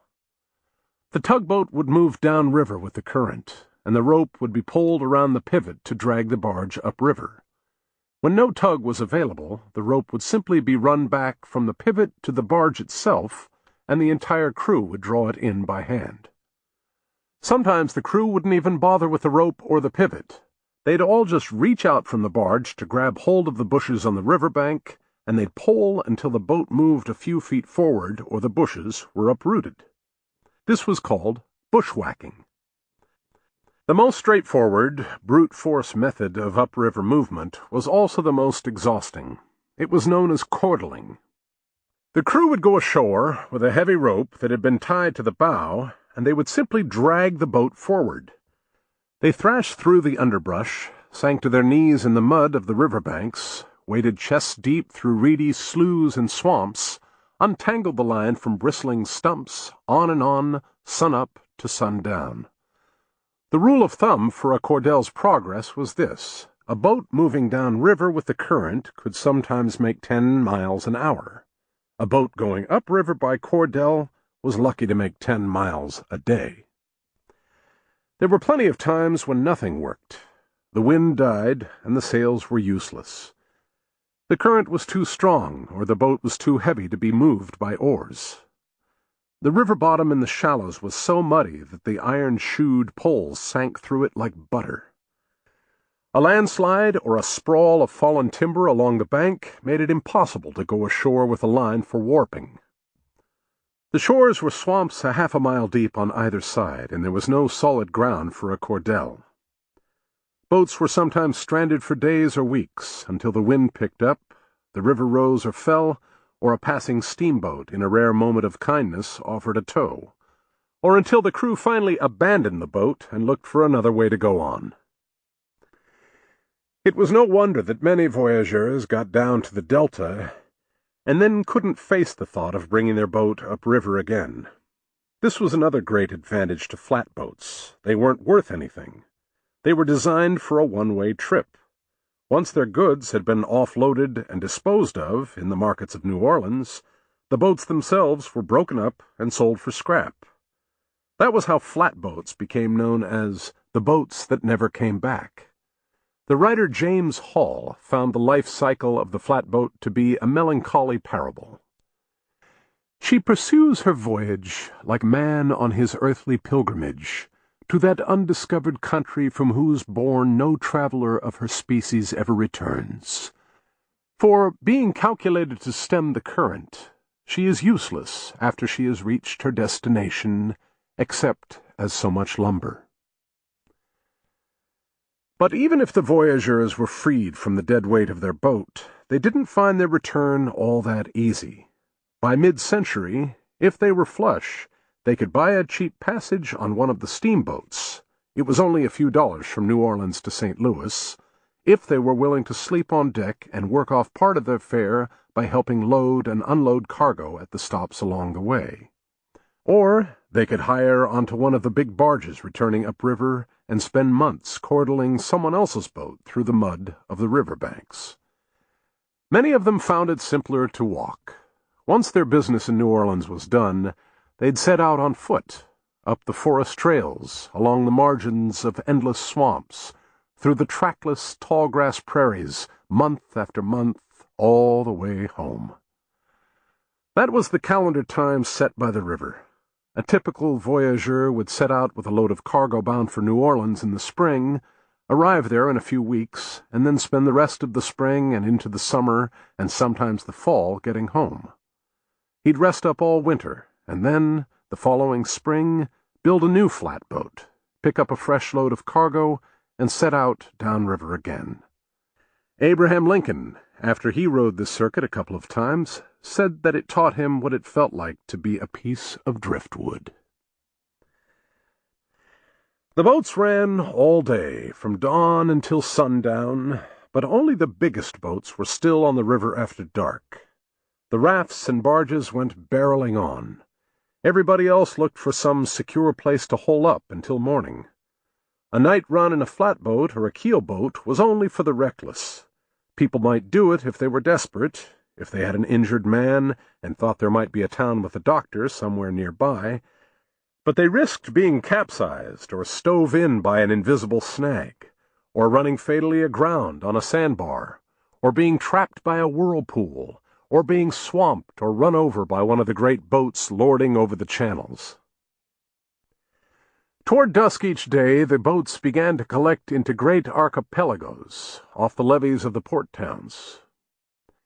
It would happen from New Madrid south to the Delta. Dozens, sometimes hundreds of boats clustering together, anchoring, tying up at docks, tossing ropes and cables from boat to boat, assembling into loose, floating cities. Soon cook fires and braziers would light up on the docks, dogs on different boats would bark furiously at each other, horses and livestock would shuffle and thump in their pens, and the sounds of fiddle music and stamping and singing and laughing would float up from 100 places, mingling with the smoke of the cook fires. As the evening deepened and the lanterns were lit, people began moving from boat to boat, clambering over gunwales, hopping across roofs. They were bartering food, looking for jobs on other boats, passing on gossip, making deals for their cargo, and arranging convoys. It was a common practice to lash boats into a shoal of 10 or 20 and travel downriver together to defend against the river pirates. The parties quickly grew rowdy. Sooner or later, drunken fights began breaking out. It wasn't unusual for a voyageur to drink himself into a blind, belligerent stupor every single night of his life. Then, round midnight, there'd be a general exodus toward shore. Few towns were enthusiastic about welcoming the river people. At St. Louis, there was a night watch with 50 armed men assigned to the dock district, just to make sure that the river people didn't stray too far from the levee. Many towns actually divided themselves in two, giving over one part to the river. That was how Vicksburg, Mississippi, for instance, held itself aloof from its disorderly riverfront companion Vicksburg Landing. Natchez, Mississippi, was divided by topography. The main town stood on a high bluff and was a decorous, gracious place of pillared porticos, white church steeples, and brick storefronts, while around the base of the bluff was a second town, a crooked, squalid maze of slums and shanties, many of them built from wood salvaged from wrecked or abandoned flatboats.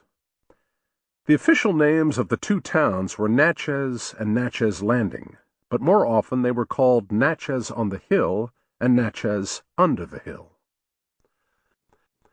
On summer evenings, it was the custom for the good people of Natchez on the Hill to stroll to the edge of the bluff and take in the view of their fallen sister town and the boat city below.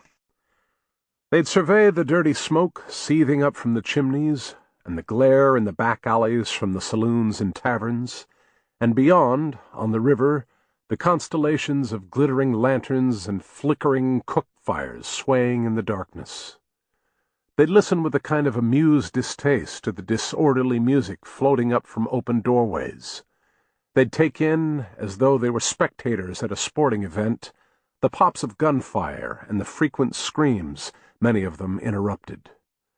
They would congratulate themselves on the way they'd carried out their quarantine.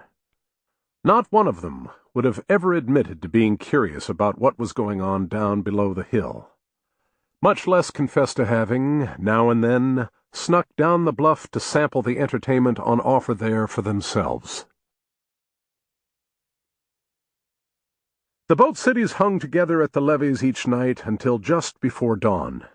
But then, as the last stragglers were drifting in from the riverfront, the assemblies began to stir. The lines and cables between the boats were loosed and coiled up again, the anchors were drawn, breakfasts were frying, and there was a great creaking, thumping, slithering overture of sails raising and oars lowering. At sunrise the signal to depart would come.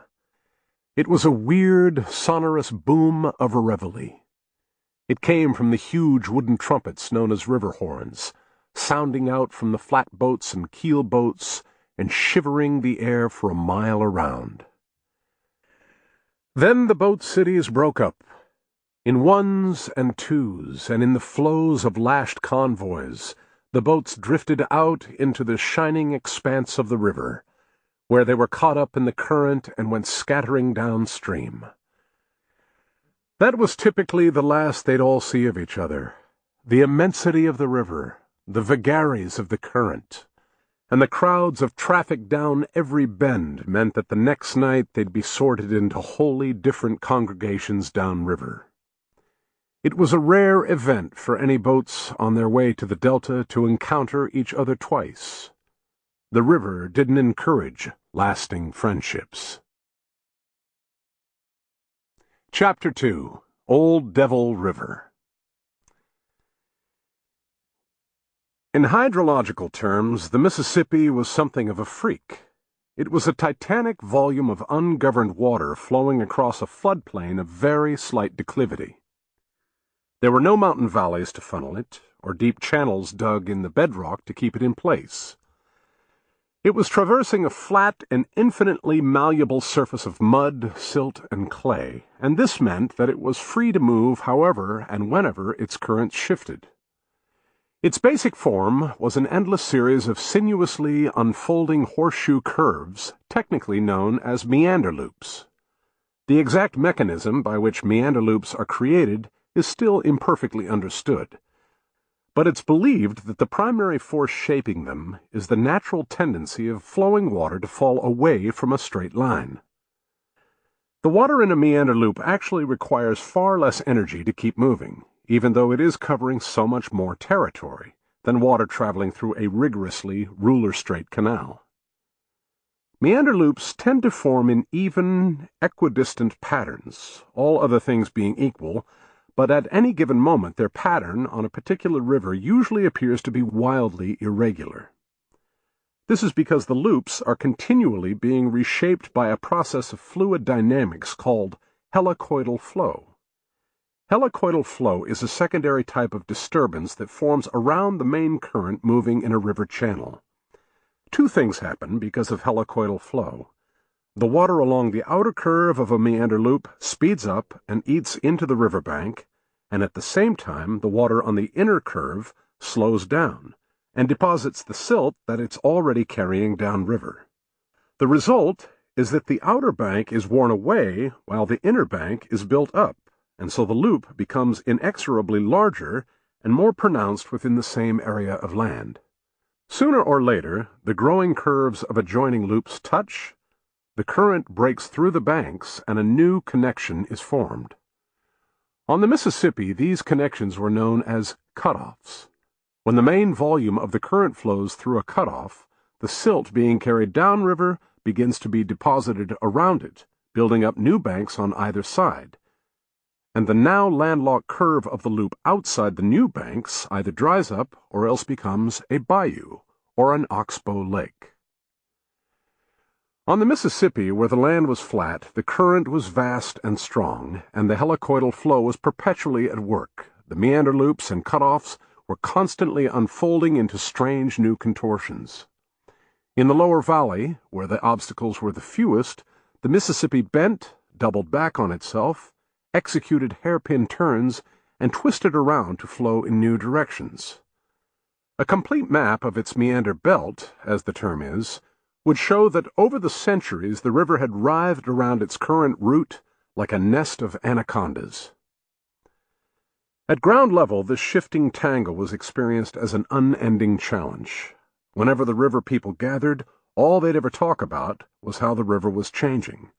They'd rattle on in a whole specialized technical vocabulary of homegrown hydrology that described the river's peculiar behavior. Chutes and points, bends and reaches, false points and sycamore snags. They'd debate about how the river was doing that season, where it had shifted unexpectedly, whether it was rising or falling, what easy stretches were now suddenly dangerous, and which of its most celebrated dangers were wearing away and were now just child's play for a real riverman. The talk was a way of bonding. It enabled total strangers to chatter on together like childhood friends. But it was also an immediate practical necessity. The waywardness of the Mississippi was a constant threat. Every day, somewhere along the river, huge bluffs were collapsing. Overgrown banks were falling in on themselves. Ancient stands of trees were sliding down into the tide. Sandbars were growing into islets. Islets were accumulating rocks, rotted logs, and mud, and sprouting with countless scattered seeds. They were bristling with new trees and underbrush.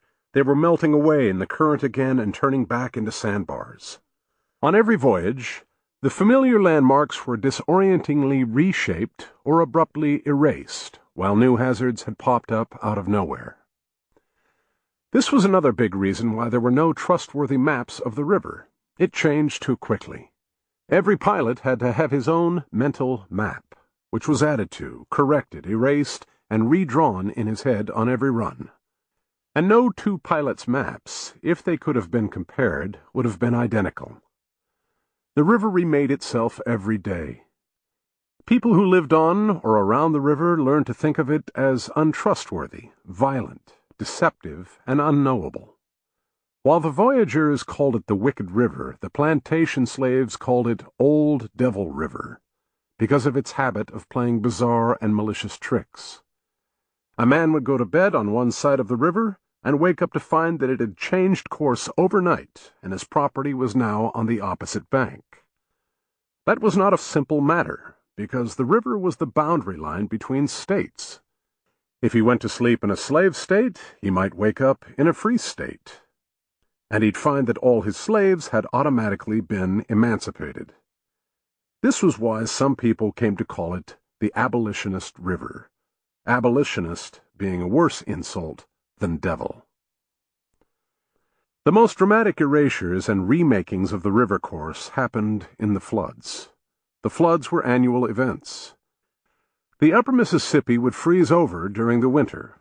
In early spring, the ice would break up and come grinding and tumbling downstream in thunderous cascades.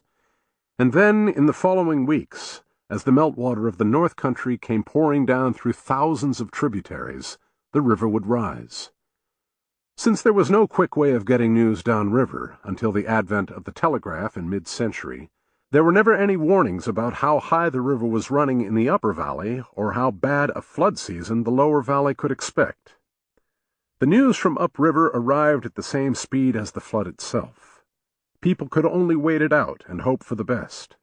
They'd simply have to watch each day as the waters inexorably crept up over the banks and drowned out their land. Some of the Indians in the lower valley liked to say that the river was a snake that woke from a doze every 7 years and lashed out at anyone foolish enough to live alongside it. As an average for the catastrophic floods, the floods that swept away whole towns and inundated the land for thousands of square miles along either side of the banks, 7 years was about right. Sometimes these floods came more often. There were 5 catastrophic floods on the Mississippi between 1809 and 1816. There were 4 in the 1820s. There were only 2 in the 1840s, but the flood of 1844, one of the first for which there is any kind of hard data, is still the greatest volume of water ever recorded descending the river. The floods were the great given of river life. Everyone who lived on or near the river had to learn to coexist with them somehow. Houses were built on stilts all through the swamps and marshlands. At St. Louis, the warehouses of the dock district had to be set so far back from the riverbank to protect them from the rises that there was a separate hauling fee to get goods carried off the boats into storage. Farmers, working the bottomlands and transient river islets, unbelievably fertile lands because of the topsoil that the floods dumped on them, would spend their winters building colossal rafts, so that when the river began to rise in the spring, they could herd their cattle and pigs and horses into pens, and load their grain and gear into makeshift barns, and then tie a rope to the tallest tree branch they could find, and ride out the next weeks or months till the river dwindled again. They could only hope that their land was still there when the waters retreated. Often their homesteads ended up on the river bottom. The highest water usually came in June. Everywhere along the river, people waited for the June rise the way they might await the results of a horse race. Some years the river rose only a few feet and swamped the fields adjacent to its banks. Other years it rose 10 feet or more and drowned the countryside. In 1844, it rose 50 feet and spread out more than 10 miles wide and more than 30 feet deep in the Central Valley all summer long. At its height, the citizens of St. Louis gathered at the levee, as though at a regatta, and watched as Illinois town on the far bank was wholly engulfed and its pieces carried off by the flood. On June 5, 1805, at around 1 in the afternoon, a tornado came out of the hill country south of St. Louis and crossed the Mississippi. It was, according to one 19th century writer, the most violent tempest that ever visited Illinois. That area of the Illinois shore was still only thinly populated, and there were no reported fatalities. But the tornado brought down countless trees as it crashed through the old-growth forests of southern Illinois. The track of the storm went on for hundreds of miles. Some said it went on all the way through to Indiana and even to Ohio, which would have meant it was on the ground for several hours, making it the most powerful tornado on record. For decades afterward, travelers making their way through the wilderness country of southern Illinois were stymied by a natural barrier, a wall of titanic fallen trees a mile wide and hundreds of miles long, rotting and moldering in the forest depths. This is what routinely stunned visitors and new settlers: the violence and unpredictability of weather in the river valley. It wasn't just the deep freeze of the northern winters, the flooded springs, or the mosquito-swarming summers. It was the daily calamity of the storms. Soldiers in the tall grass prairies reported being caught in freak thunderstorms, which they called downspouts. Presumably what meteorologists now call microbursts, where the rain came down so heavily they had to steeple their hands over their noses to go on breathing. Even an ordinary spring thunderstorm could be perilous. The journalist Thomas Bangs Thorpe described one. He and a few companions were being led by an Indian guide through the wild country along the wooded bluffs on the east bank of the river when they saw a big storm billowing up over the hills on the far shore. The only shelter they could find was in a crude log cabin on the riverbank that had been abandoned by its previous inhabitants. The storm hit toward sundown, and it grew steadily worse as the evening went on. The rain was pouring in through the chinks in the logs. Thorpe wrote that they were soon literally afloat. A lightning strike a few hundred yards from the cabin set a huge oak ablaze, and soon the entire stand of trees that surrounded the oak was burning. The fury of the rain turned the fire into a tumult of steam, and the illumination of the lightning falling on the river was so strange that it seemed to Thorpe like something out of the book of Revelation. The river had, he wrote, a smooth but mysterious-looking surface that resembled in the glare of the lightning a mirror of bronze, and to heighten this almost unearthly effect, the forest trees that lined its most distant shores rose up like mountains of impenetrable darkness against clouds burning with fire. As the storm raged on, Thorpe's companions fell asleep. Thorpe was baffled by their cavalier attitude. He sat sleepless while the sound of their snoring added to his misery. Then sometime toward morning the Indian guide touched him on the arm and gestured for him to listen. Thorpe could hear nothing, other than the roaring and drumming of the rain. The Indian suddenly jumped up and headed for the door. That woke one of Thorpe's companions, who immediately grabbed for his rifle and demanded to know what was going on. "River too near," the Indian said. Thorpe's companion listened for a moment and then shouted, "He's right, so help me! The banks of the Mississippi are caving in!" They made it out just in time. The Indian was the last to leave the cabin, Thorpe recalled, and as he stepped from its threshold, the weighty, unhewn logs that composed it crumbled, along with the rich soil, into the swift-running current of the mysterious river. Even when there were no great events, no land-remaking floods or apocalyptic storms, the sheer scale of the river could be treacherous. Sometimes the issue was the river's titanic, lulling sameness, its vast, silent, unhurried flow day after day.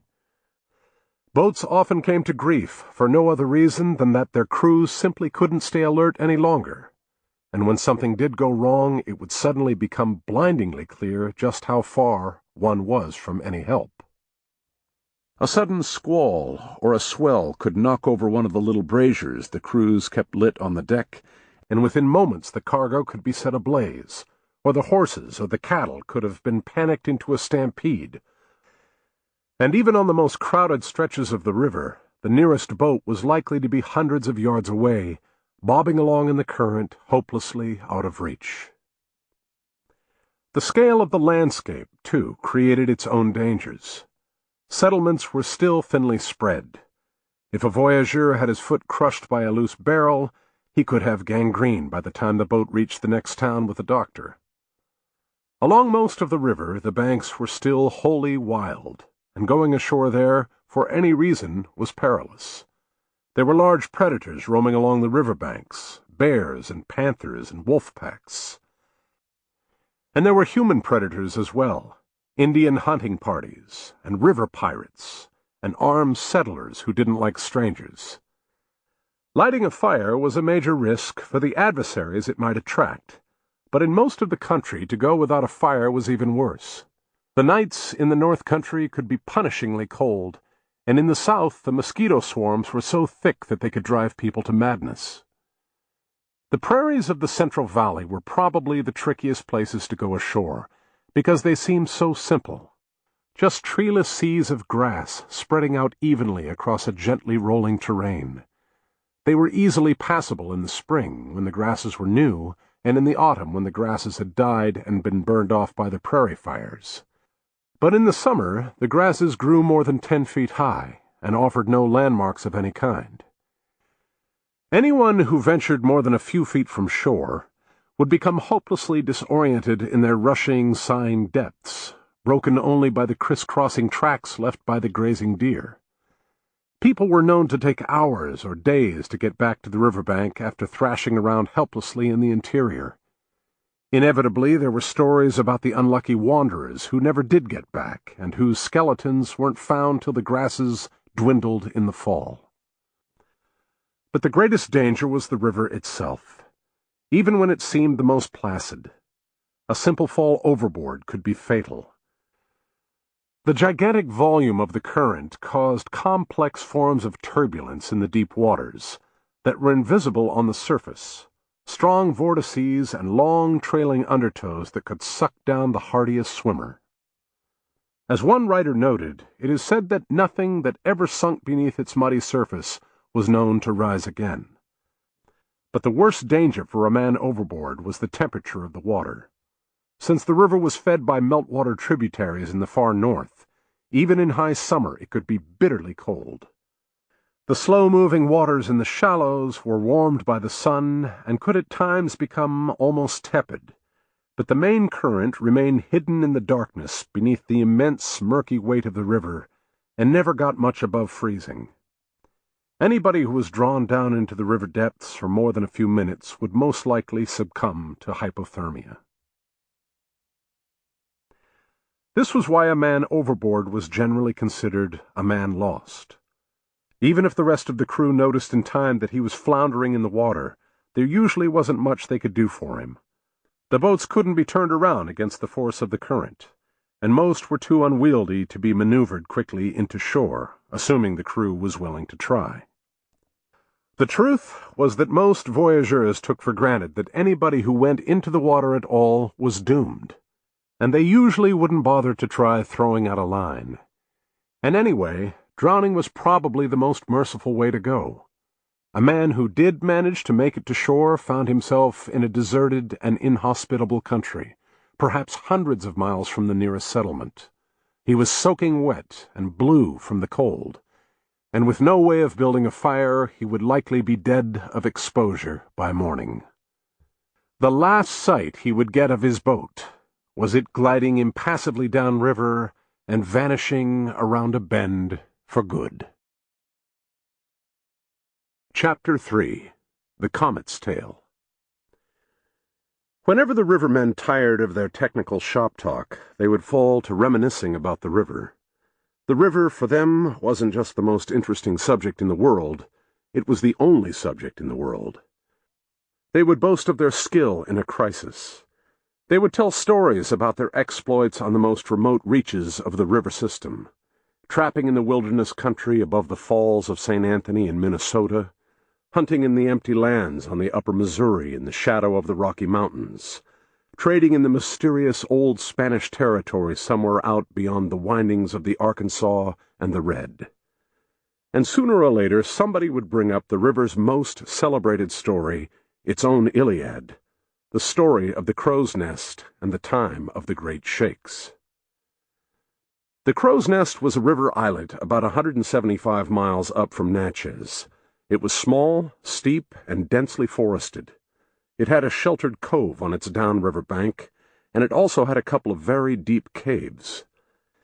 It was like any other of the countless islets scattered along the river. It stood out only because of its inhabitants. In the late 18th and early 19th centuries, it was the base for the most feared pirates in the whole river valley. The river in those days was infamous for its lawlessness. It was infested with thieves, brigands, and pirates. There were also land pirates who terrorized travelers on the few existing roads, like the old Wilderness Road and the Natchez Trace, that ran from the river through the wild country to the east. But even for that time, the Crow's Nest pirates were exceptional. They were renowned for their ruthlessness and wanton cruelty.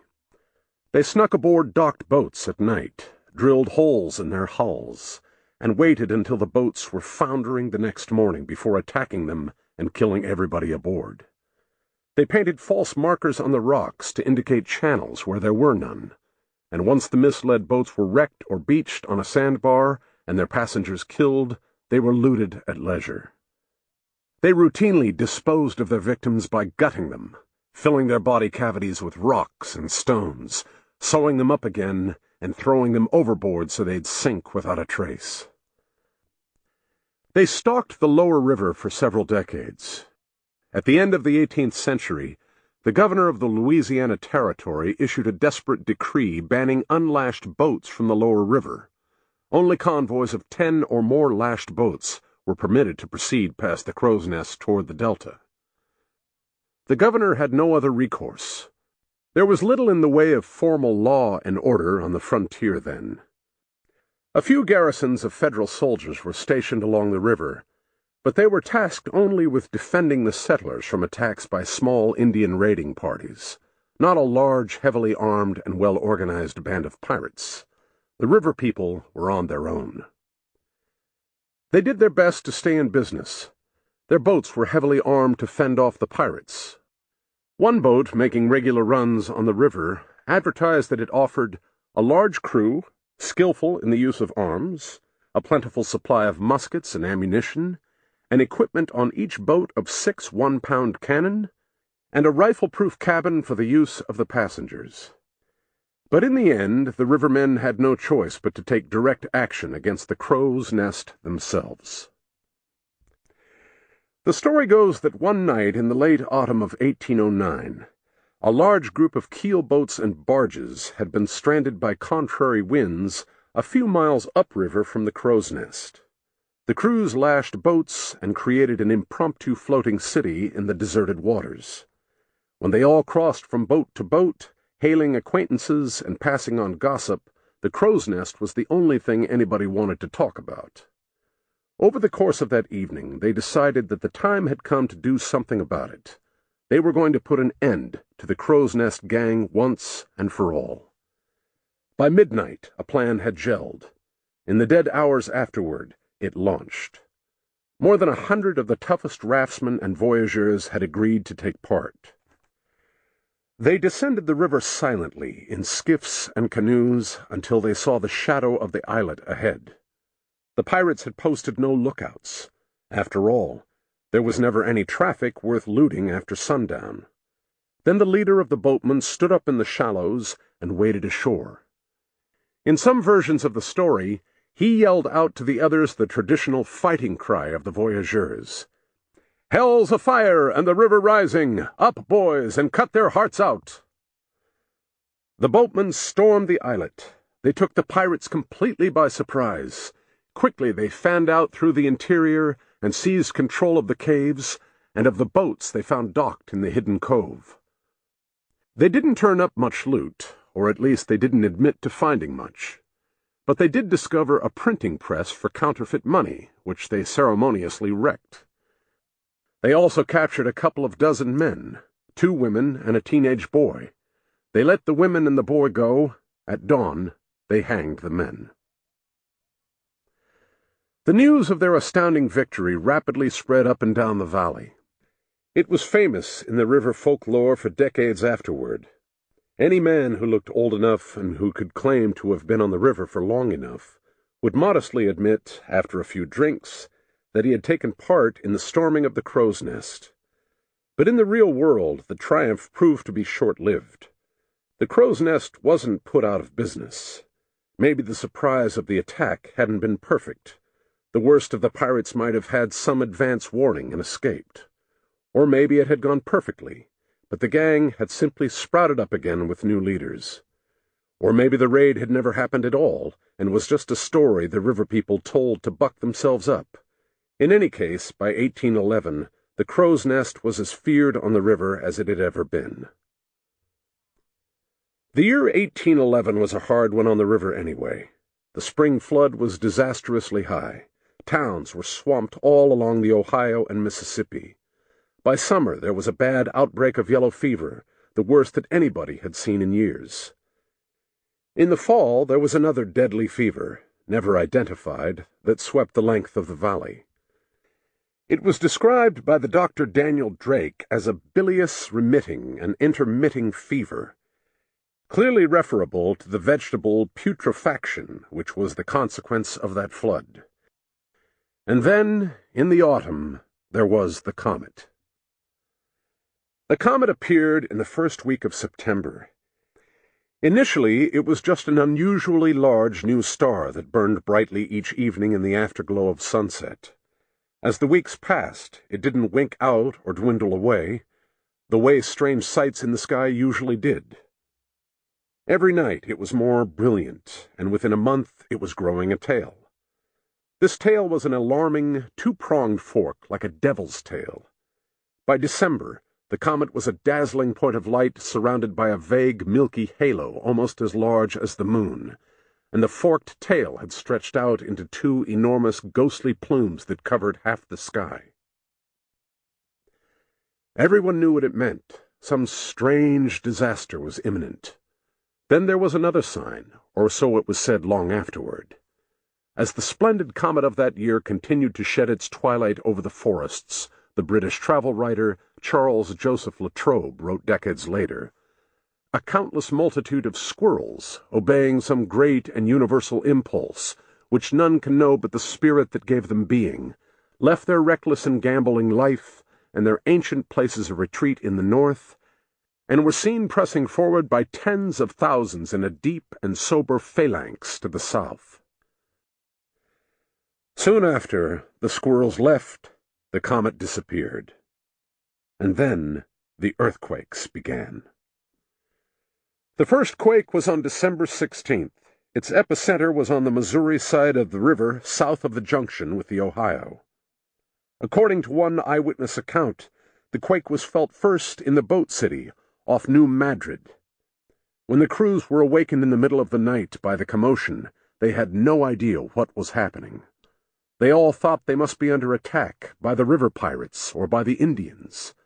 But the river was deserted. There had only been the sound, a deep, hollow, rolling thunder, and the brief, violent chop of the river. Everyone went back to sleep. They had the vague idea that some large, nearby stretch of the riverbank must have collapsed into the current. A bigger jolt came at dawn.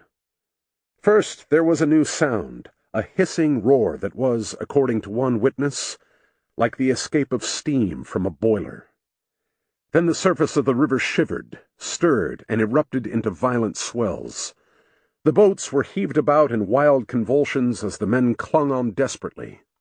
All around them, the banks and sandbars were collapsing, and the cottonwood trees along the shore were hurled into the surf, tossing their arms to and fro, one witness remembered, as if sensible of their danger.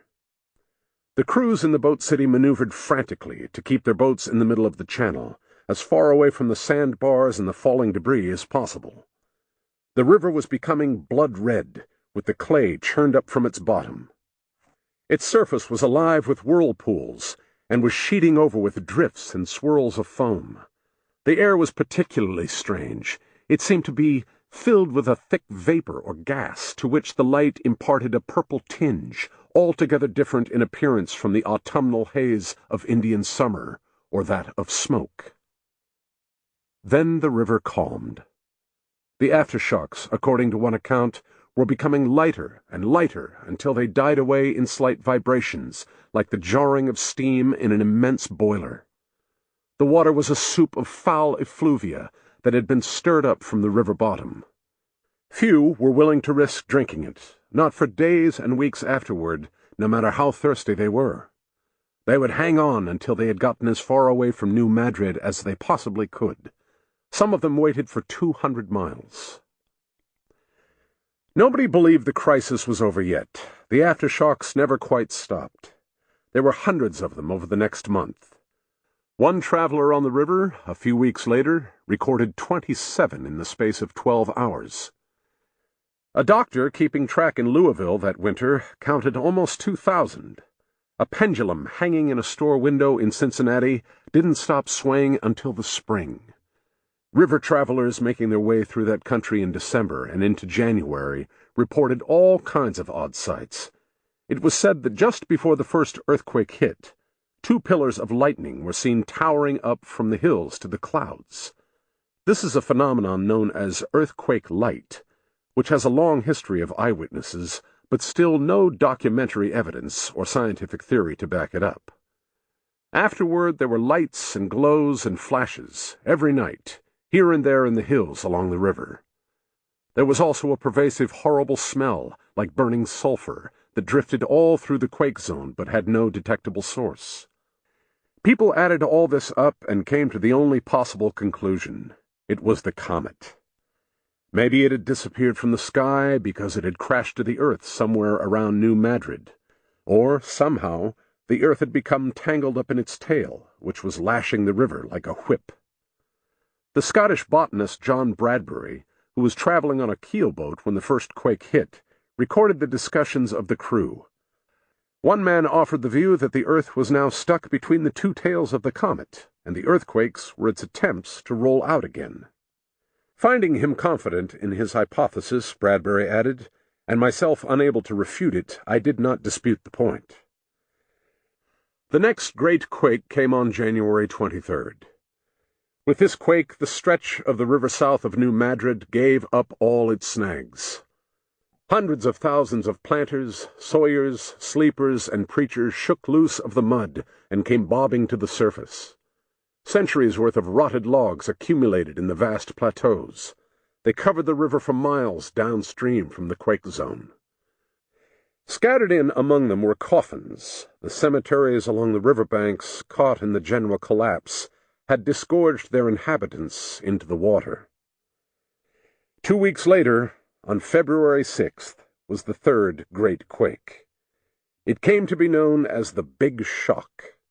It was so strong that it cracked pavements in Baltimore and rang church bells in Montreal. It's still the most powerful quake ever recorded in the continental United States. At the epicenter, near New Madrid, the land was in a frenzy. The earth undulated like a stormy sea. Forested hillsides came sliding down into the river in roaring collapses. Geysers shot up from ruptured crevices.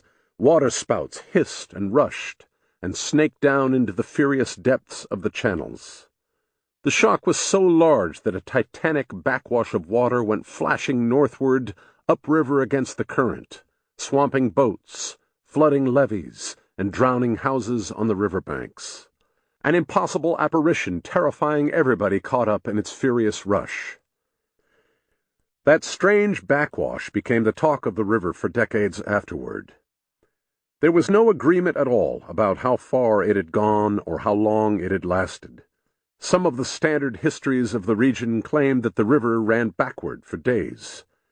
This was, in fact, a physical impossibility. What's more likely is that the shock wave sent water washing upriver over the surface for several hours, while the main strength of the current continued to flow normally underneath. One prominent geologist, reviewing the whole story later in the century, was so skeptical about the backwash that he concluded not just that it hadn't happened, but that the earthquakes themselves were mythical. But it remained the defining event for anyone who lived in the river valley in those years. They all knew where they had been and what had happened to them the day the Mississippi ran backward. The Big Shock was the last of the great New Madrid quakes. Together the quakes left the town of New Madrid flattened, and it brought down every building in the countryside for miles around. But because the land in that part of the country had been so thinly settled, there were few reports of serious casualties. It was said that only 2 deaths among the locals could be directly attributed to the quakes. The river was another matter. The first quake had come when the river traffic was traditionally at its highest, right as the boats were bringing the northern harvest down to the markets of New Orleans. There was never an official count, but the death toll was probably in the hundreds. For weeks afterward, bodies were found floating downstream, and there were wrecked and abandoned boats stuck on sandbars or drifting in the current all the way down to the delta. But the traffic resumed. Cautiously, over the next several weeks after the big shock, the first boats came making their way south. They found the wilderness country around New Madrid in ruins. On either side of the river for miles, the hills were split and shattered by slips and subsidences, and sinkholes and fissures. There were areas where whole forests had sunk into the ground and been covered over by floodwaters. They were now strange, menacing lakes, bristling with the spikes of drowned trees beneath the waterline. A greater surprise awaited them on the river itself. As they approached New Madrid, the view of the waters ahead was lost in mist and spray, and there was an unfamiliar sound, a deep, continuous, full-throated roar. Ordinarily the river in the channels was preternaturally silent. With incredulity, and then with mounting panic, the boatmen frantically maneuvered their craft out of the current and into the shallows. Then they got out onto the riverbank and warily approached the source of the noise on foot. There they found what they had suspected, but could not bring themselves to believe. The land below the riverbed had split and tilted, and the course of the lower Mississippi was now broken by immense, river-spanning waterfalls. The river itself was quick to recover. The great waterfalls, there were two of them, one above New Madrid and one below, about 20 miles apart, proved to be ephemeral. The relentless drag of the current rapidly wore them down. Within several weeks they had eroded to the point where that stretch of the river became navigable again, and by spring no trace of them remained. Then the river rose. The spring flood that year was a big one, even worse than the flood of 1811, and it cleared away the snags and the wreckage and the bodies. The strange stench and pollution of the river were washed away as well. The great muddy flow resumed in its old steady course, and the water was as drinkable as it had ever been. The landscape around New Madrid came back more slowly. The big open scars and fissures in the hills were gradually smoothed over by the wilderness. The new lakes and rivulets eventually aged into place until they seemed as venerably weathered as any other feature of the countryside. But the terrain remained broken and jumbled. People were very leery of returning to it. In the years and decades that followed the time of the great shakes, wave after wave of new settlers came into the river valley. The population doubled and doubled and doubled again, but the area around New Madrid remained deserted. It didn't regain its sparse pre-quake population until the middle of the century. Those that did return, and the few new settlers willing to chance life there, reported that the land never did settle down. There were accounts of weird rumbles and tremors and quiverings until at least the 1840s. The legal and economic aftershocks went on for just as long. The federal government made its first major foray into disaster relief after New Madrid. It passed an act granting compensation to property owners for their losses. The result was a fury of speculation and an instant, rapidly expanding, and inextricable tangle of lawsuits. Many of these suits dragged on for decades. The Supreme Court was hearing appeals on New Madrid cases in the 1840s. The last one wasn't settled until the middle of the Civil War. By then, a New Madrid claim had become a byword throughout the river valley for legal chicanery and fraud. But the most immediately significant event of the aftermath went unnoticed by everybody except the river people. When the boats came gliding again downriver into the lower valley, the voyageurs all braced themselves for the inevitable encounter with the Crow's Nest pirates. But nothing happened. They saw no pirates. As they approached the Crow's Nest itself, still expecting the worst, they discovered why. There was no Crow's Nest any longer. There was only a dissolving sandbar where the island had been. Almost a century later, A monograph about the quakes published by the United States Geological Survey offered a description of the fate of the Crow's Nest as summarized from the eyewitness testimony of one Captain Sarpy. This Sarpy claimed that his boat had been lured to the Crow's Nest on the evening of December 15th, just before the first quake. He quickly realized that it was a trap, and before the pirates spotted him, he dropped back into the river out of sight and set in to wait until morning. The earthquake came, and when the haze cleared in the dawn light, he found that the island was gone. The pirates, their hideout, their hidden stashes of loot, the river had taken them all. Chapter 4. Like Bubbles on a Sea. Timothy Flint came to the river as a missionary. That was in 1815, during the first big wave of migration to the Mississippi Valley. The towns of the Mississippi were believed to be sorely in need of ministers. They already had a reputation for wild licentiousness, for gambling, for prostitution, for casual violence, and for prodigious near-suicidal drinking. The churches and missionary societies of the East Coast were commissioning every warm body they could find. But Flint was in fact a reasonably good prospect. He had trained as a minister straight out of the highest and most conservative Puritan tradition. He was born in Massachusetts in 1780, was graduated from Harvard in 1800, and had already spent more than a decade serving at local churches in New England. His religious training had put the stress on sobriety, purity, and unquestioning obedience to church doctrine. He added to that his own personality, stiff-necked, querulous, and perpetually aggrieved. A college friend observed of him that there were two striking aspects to his character. He was useless at social intercourse, and was entirely ignorant of human nature. This all made him, it was surely felt by the Missionary Society of Connecticut, perfect for his job. When Flint set up at his first church in St. Charles, Missouri, it didn't take long for him to make a pest of himself. With a wide and clear field of sinfulness before him, he decided that there was one particular vice he needed to target: Sabbath breaking. He was driven to a denunciatory rage when he observed the people of St. Charles working, dancing, party-going, or laughing out loud in public on a Sunday. This didn't endear him to his flock. He further alienated them by involving himself in a highly unpopular land deal. He bought and fenced in a large patch of forest where people had been accustomed to collecting their firewood in the winter, and he tried to have anyone who went on foraging there prosecuted for trespassing. Even his fellow ministers in town took sides against him for that. It got even worse for him when he tried to resell the land and found no takers. His letters back to the Missionary Society were filled with laments about how the deal had cleaned him out and how little support he was getting from the town. But then he was never one to keep silent about his problems.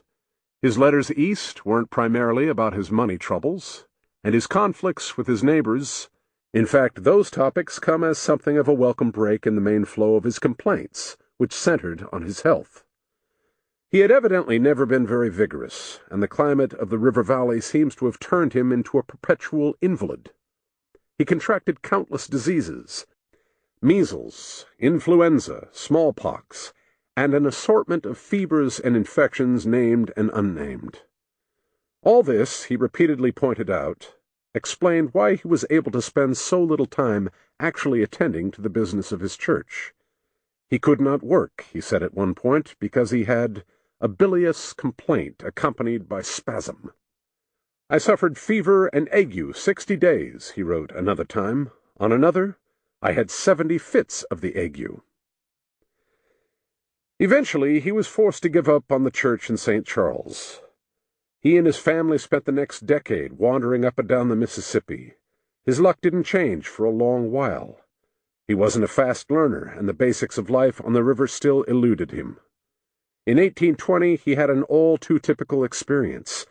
He and his wife Abigail and their children were traveling from southern Arkansas to Missouri when they would make what would now be called a classic newbie mistake. They tried to go upriver, against the current, during a season of unusually low water. The trip was a nightmare. They thought it would take a few days. It prolonged itself into weeks. They petered out in exhaustion while they were still in the wilderness country above Memphis, with several hundred miles left to cross. By then they were in bad shape physically. Abigail was pregnant and nearing term, and she was sick with a fever.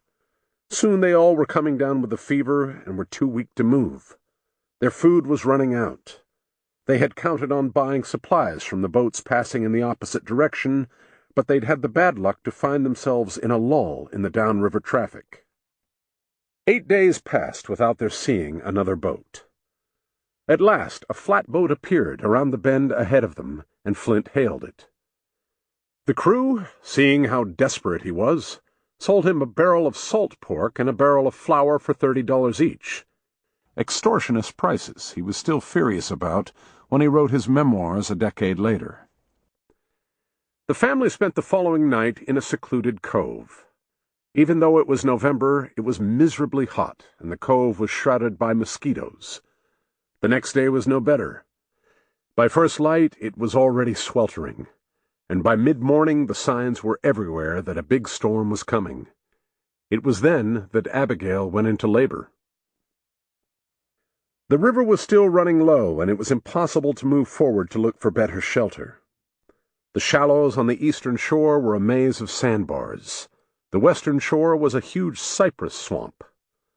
The river was deserted. There was no choice but to ride out the storm and hope for the best. Flint lashed the boat to the trees along the eastern bank, and he had his children wrap themselves in blankets and lie down on a wide sandbar to wait. He did what he could to make Abigail comfortable.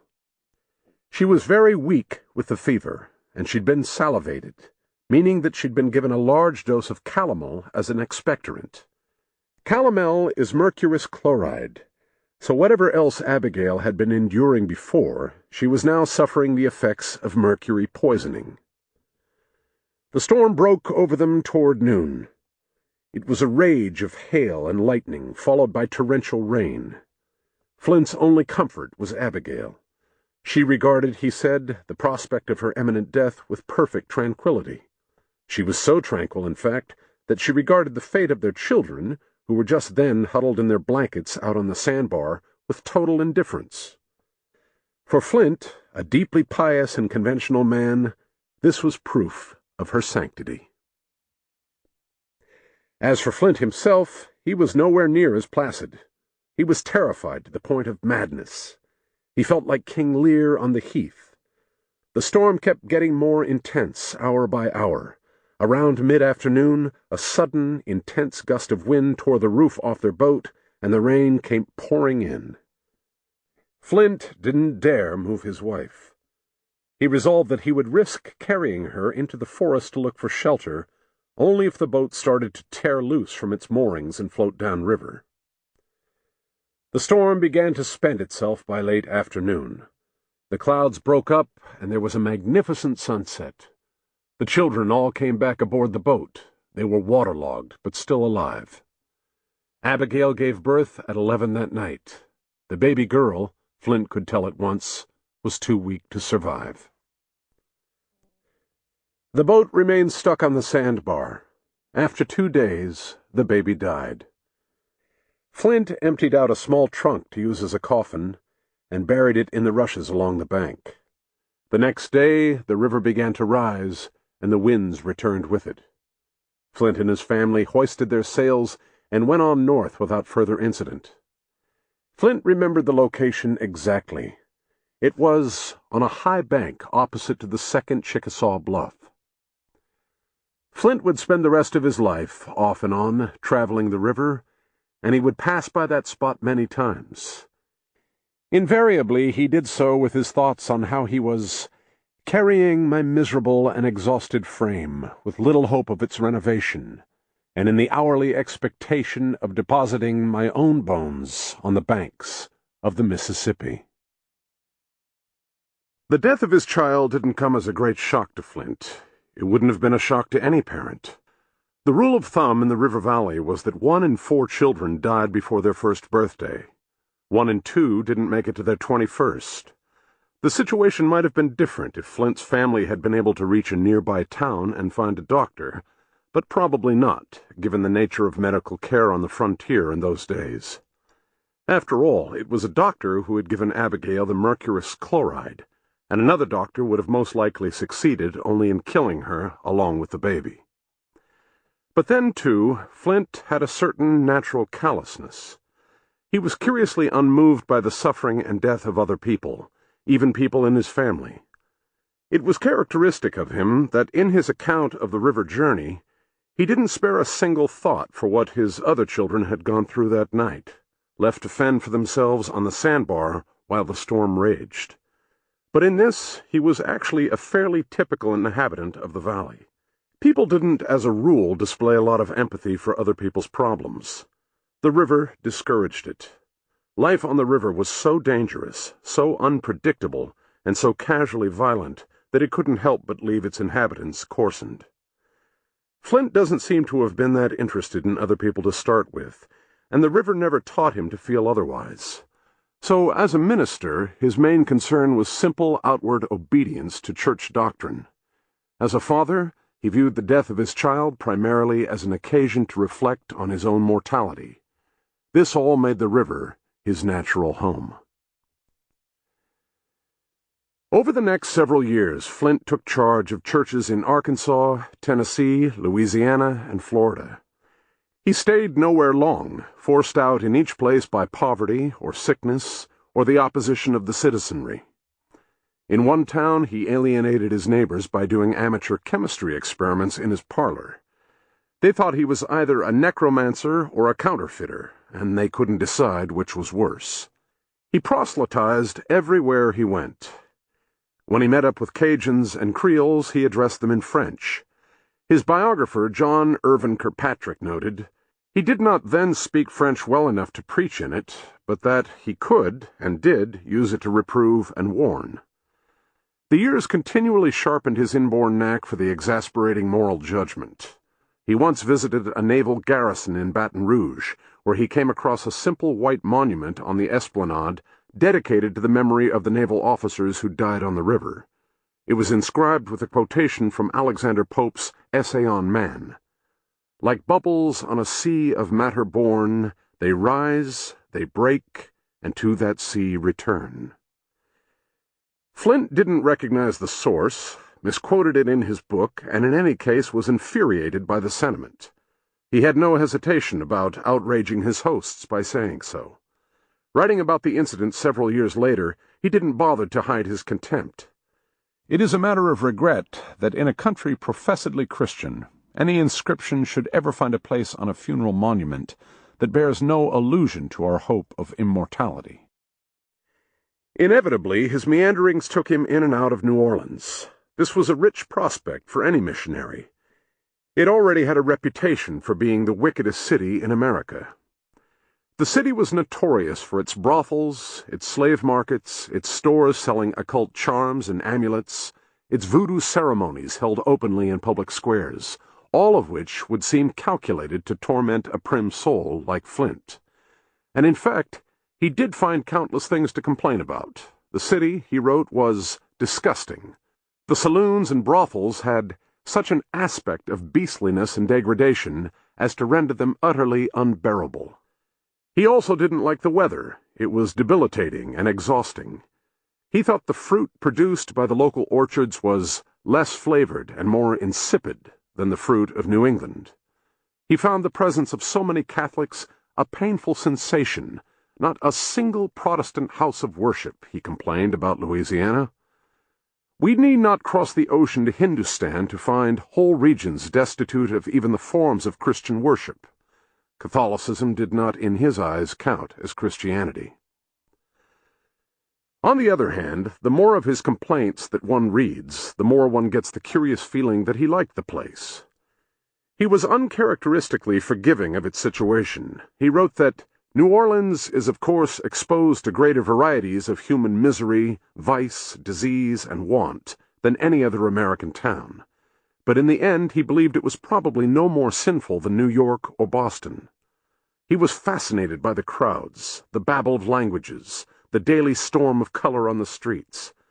He got in the habit of visiting the great cathedral, a new experience for him, as he'd never been inside a Catholic church before, and he was awed by its great taper-lit interior, perpetually shrouded in silent gloom. "This deep and unalterable repose," he wrote, "in the midst of noise and life, furnishes a happy illustration of the state of a religious mind, amidst the distractions of the world." He was also enchanted by the ornateness and peculiarity of the city's famous cemeteries, so cluttered with fantastic crypts and mausoleums. He particularly liked visiting them at night, after the other visitors had cleared out. Their silent delirium reminded him of how uncertain is the dream of life.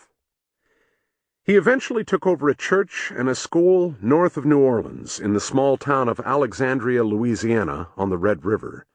It proved to be the happiest time of his life. He loved the town. It was a placid and well-groomed place, gorgeously green with catalpa and china trees. In the summer, he and his family moved into a cabin in the pine woods.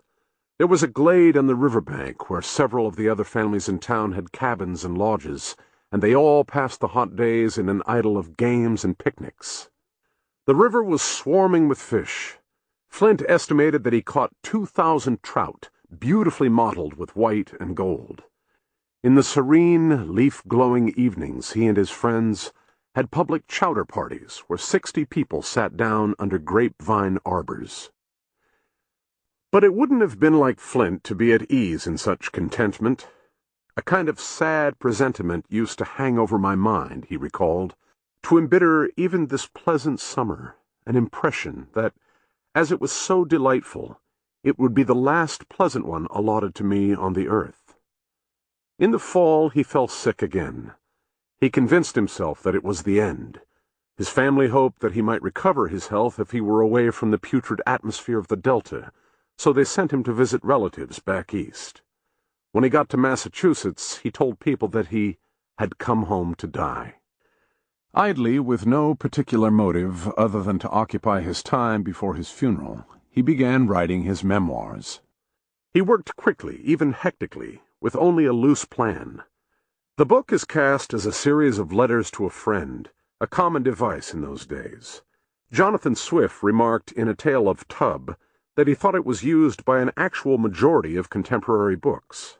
This enabled Flint to be casual, amusing, and digressive, qualities that tended to be missing from his actual letters. He put in whatever occurred to him: natural history, political history, sociology, anecdote, folklore, poetry.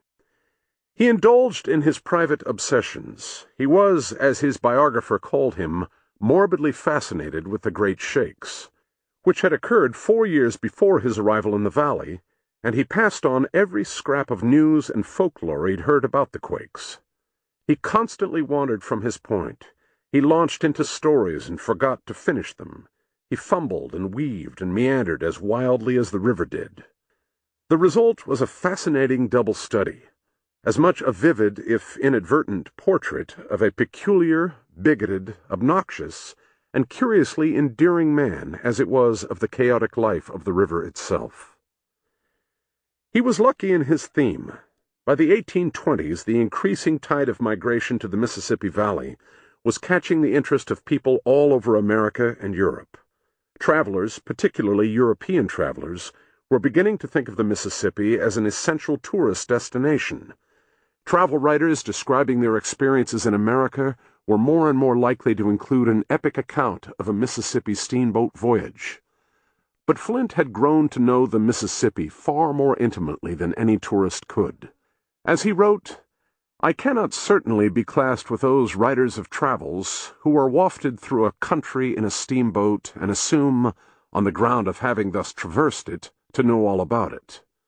The title of his book was itself a claim to his status as a real riverman.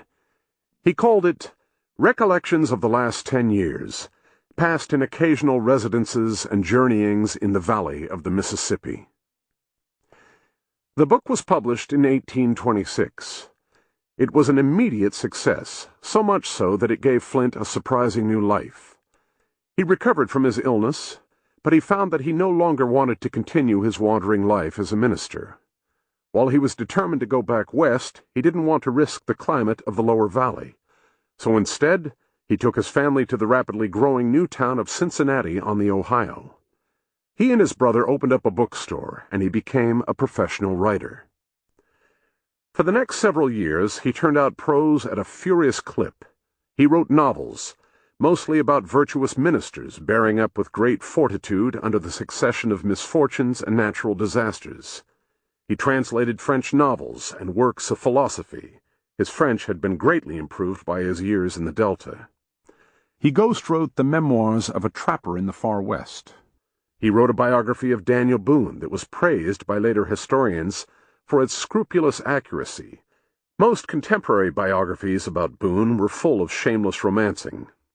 He wrote and compiled his immense rag-bag of a compendium, The History and Geography of the Mississippi Valley. And he founded and edited a magazine called the Western Monthly Review.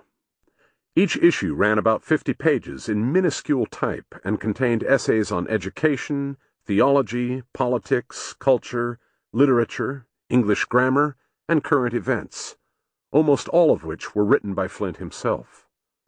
His perpetual complaints about his weakness, his exhaustion, and his imminent death came as he labored at his craft like a stevedore. For better and for worse, mostly worse, he wrote his later books just as he'd written his first one, at a hectic pace without looking back. Lack of finish, his biographer noted, is one of the greatest evils of the page.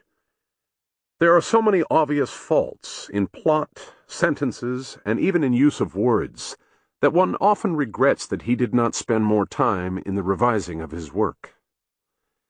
He was also brazen about recycling his own prose. Phrases, paragraphs, whole pages from one book will turn up unexpectedly in several others. Much of Recollections was absorbed into his history, almost word for word. But then Flint never claimed to be a literary artist. He thought of himself at best as a kind of archivist, recording the life of the River Valley for the use of posterity.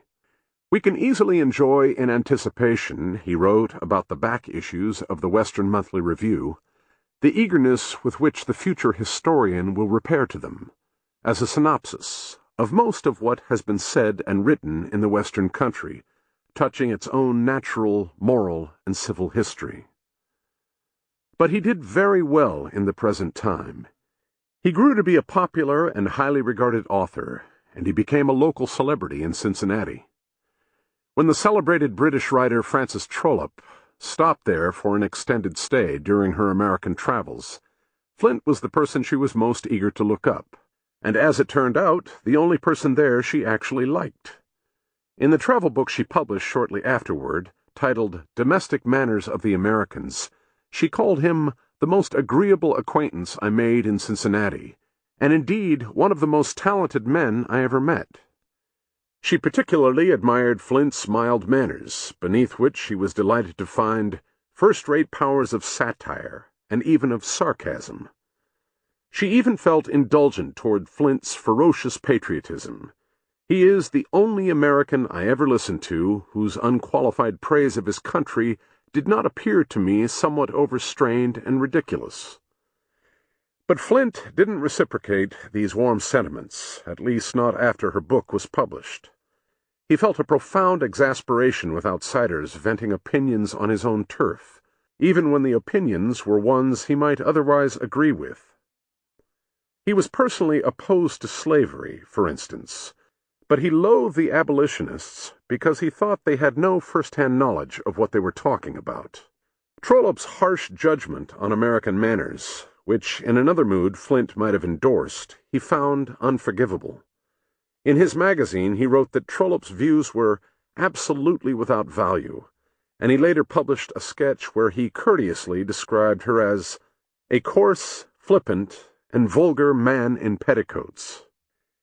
Meanwhile, he had the money and leisure to begin traveling himself. He retired from his magazine and left Cincinnati in early 1834 to return to the lower Mississippi. He resettled in his beloved town of Alexandria, Louisiana, But almost immediately he left on an extended tour of Canada. He enjoyed it enormously. He adored Montreal. He was awestruck by the natural grandeur of Quebec and the St. Lawrence Seaway. He was impressed by the canals. He called them prodigious works of art. He even admired the local steamboats, which he said were finer than those on the Mississippi. He then went on to Europe. This didn't go as well. It wasn't as interesting as the New World. He wrote that Boston, New York, and Philadelphia were intrinsically handsomer towns than any of the great European capitals. He was bored by all the museums and monuments. The European landscapes left him just as cold. After the sight of an American mountain range, the Alps and Apennines were bald, ragged, revolting. He returned to America and his home in Alexandria. Once again, he fell to brooding about the end. "I draw into my shell, abandoned by all others," he wrote in a letter. In a poem, he wrote, "Fondly I thought that, years ere this, my breast would cease to swell with joy or sorrow." In May 1840, Flint and his son James were taking a steamboat trip up the Mississippi from Alexandria. Flint was 60 then. He was, needless to say, in poor health, and he'd retired from professional writing a few years earlier. He and James stopped off on May 7th in Natchez under the Hill. The town was at that point in the middle of one of its periodic attempts to clean up its image. There were still gambling houses, saloons, and brothels, but there were also dry goods stores and haberdashers and barber shops, and there was a new hotel called the Steamboat Hotel, catering to the upscale river traveler. Flint and his son had lunch in the Steamboat Hotel's elegant new dining room.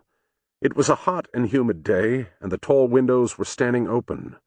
The sky was hazy and overcast, and beneath the clatterings and babble of the crowded room, Flint could hear the mutterings of an approaching storm. He later described the sound as a continual rumble of 100 low thunders all melting together. At around 1:30, the sky grew so dark that the hotel staff had to bring out candles. By then, the thunder had grown much louder. But nobody was alarmed. It still seemed to them like a typically stormy spring day in the lower valley. After Flint finished his meal, he wandered restlessly through the lobby into a new barroom. It, too, had an impressive set of windows. These overlooked the main street and the levee. The levee was swarming, as it always was on spring afternoons. Hundreds of flatboats, barges, and steamboats were gathered in the waters off the docks, all caught up in their routine frenzy of loading and unloading cargo. Beyond was the grand sweep of the river.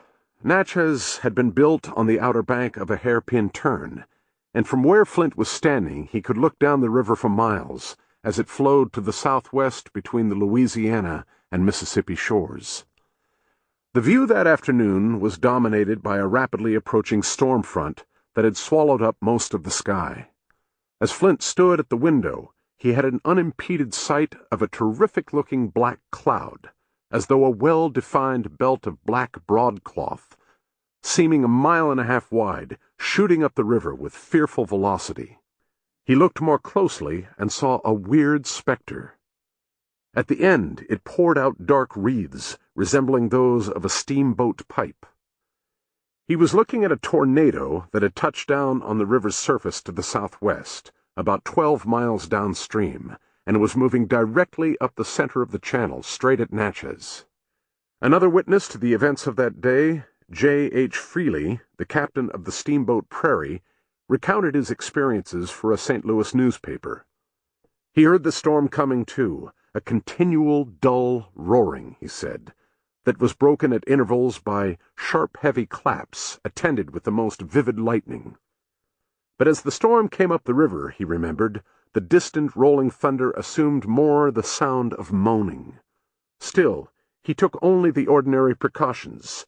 He put his men on alert, he had more lines tied to the dock, and he ordered the pilot to the wheel and the engineer to the boiler room. He himself went up on the roof with one of the hands to string out a hawser to the forecastle. He never saw the funnel cloud the way Flint did.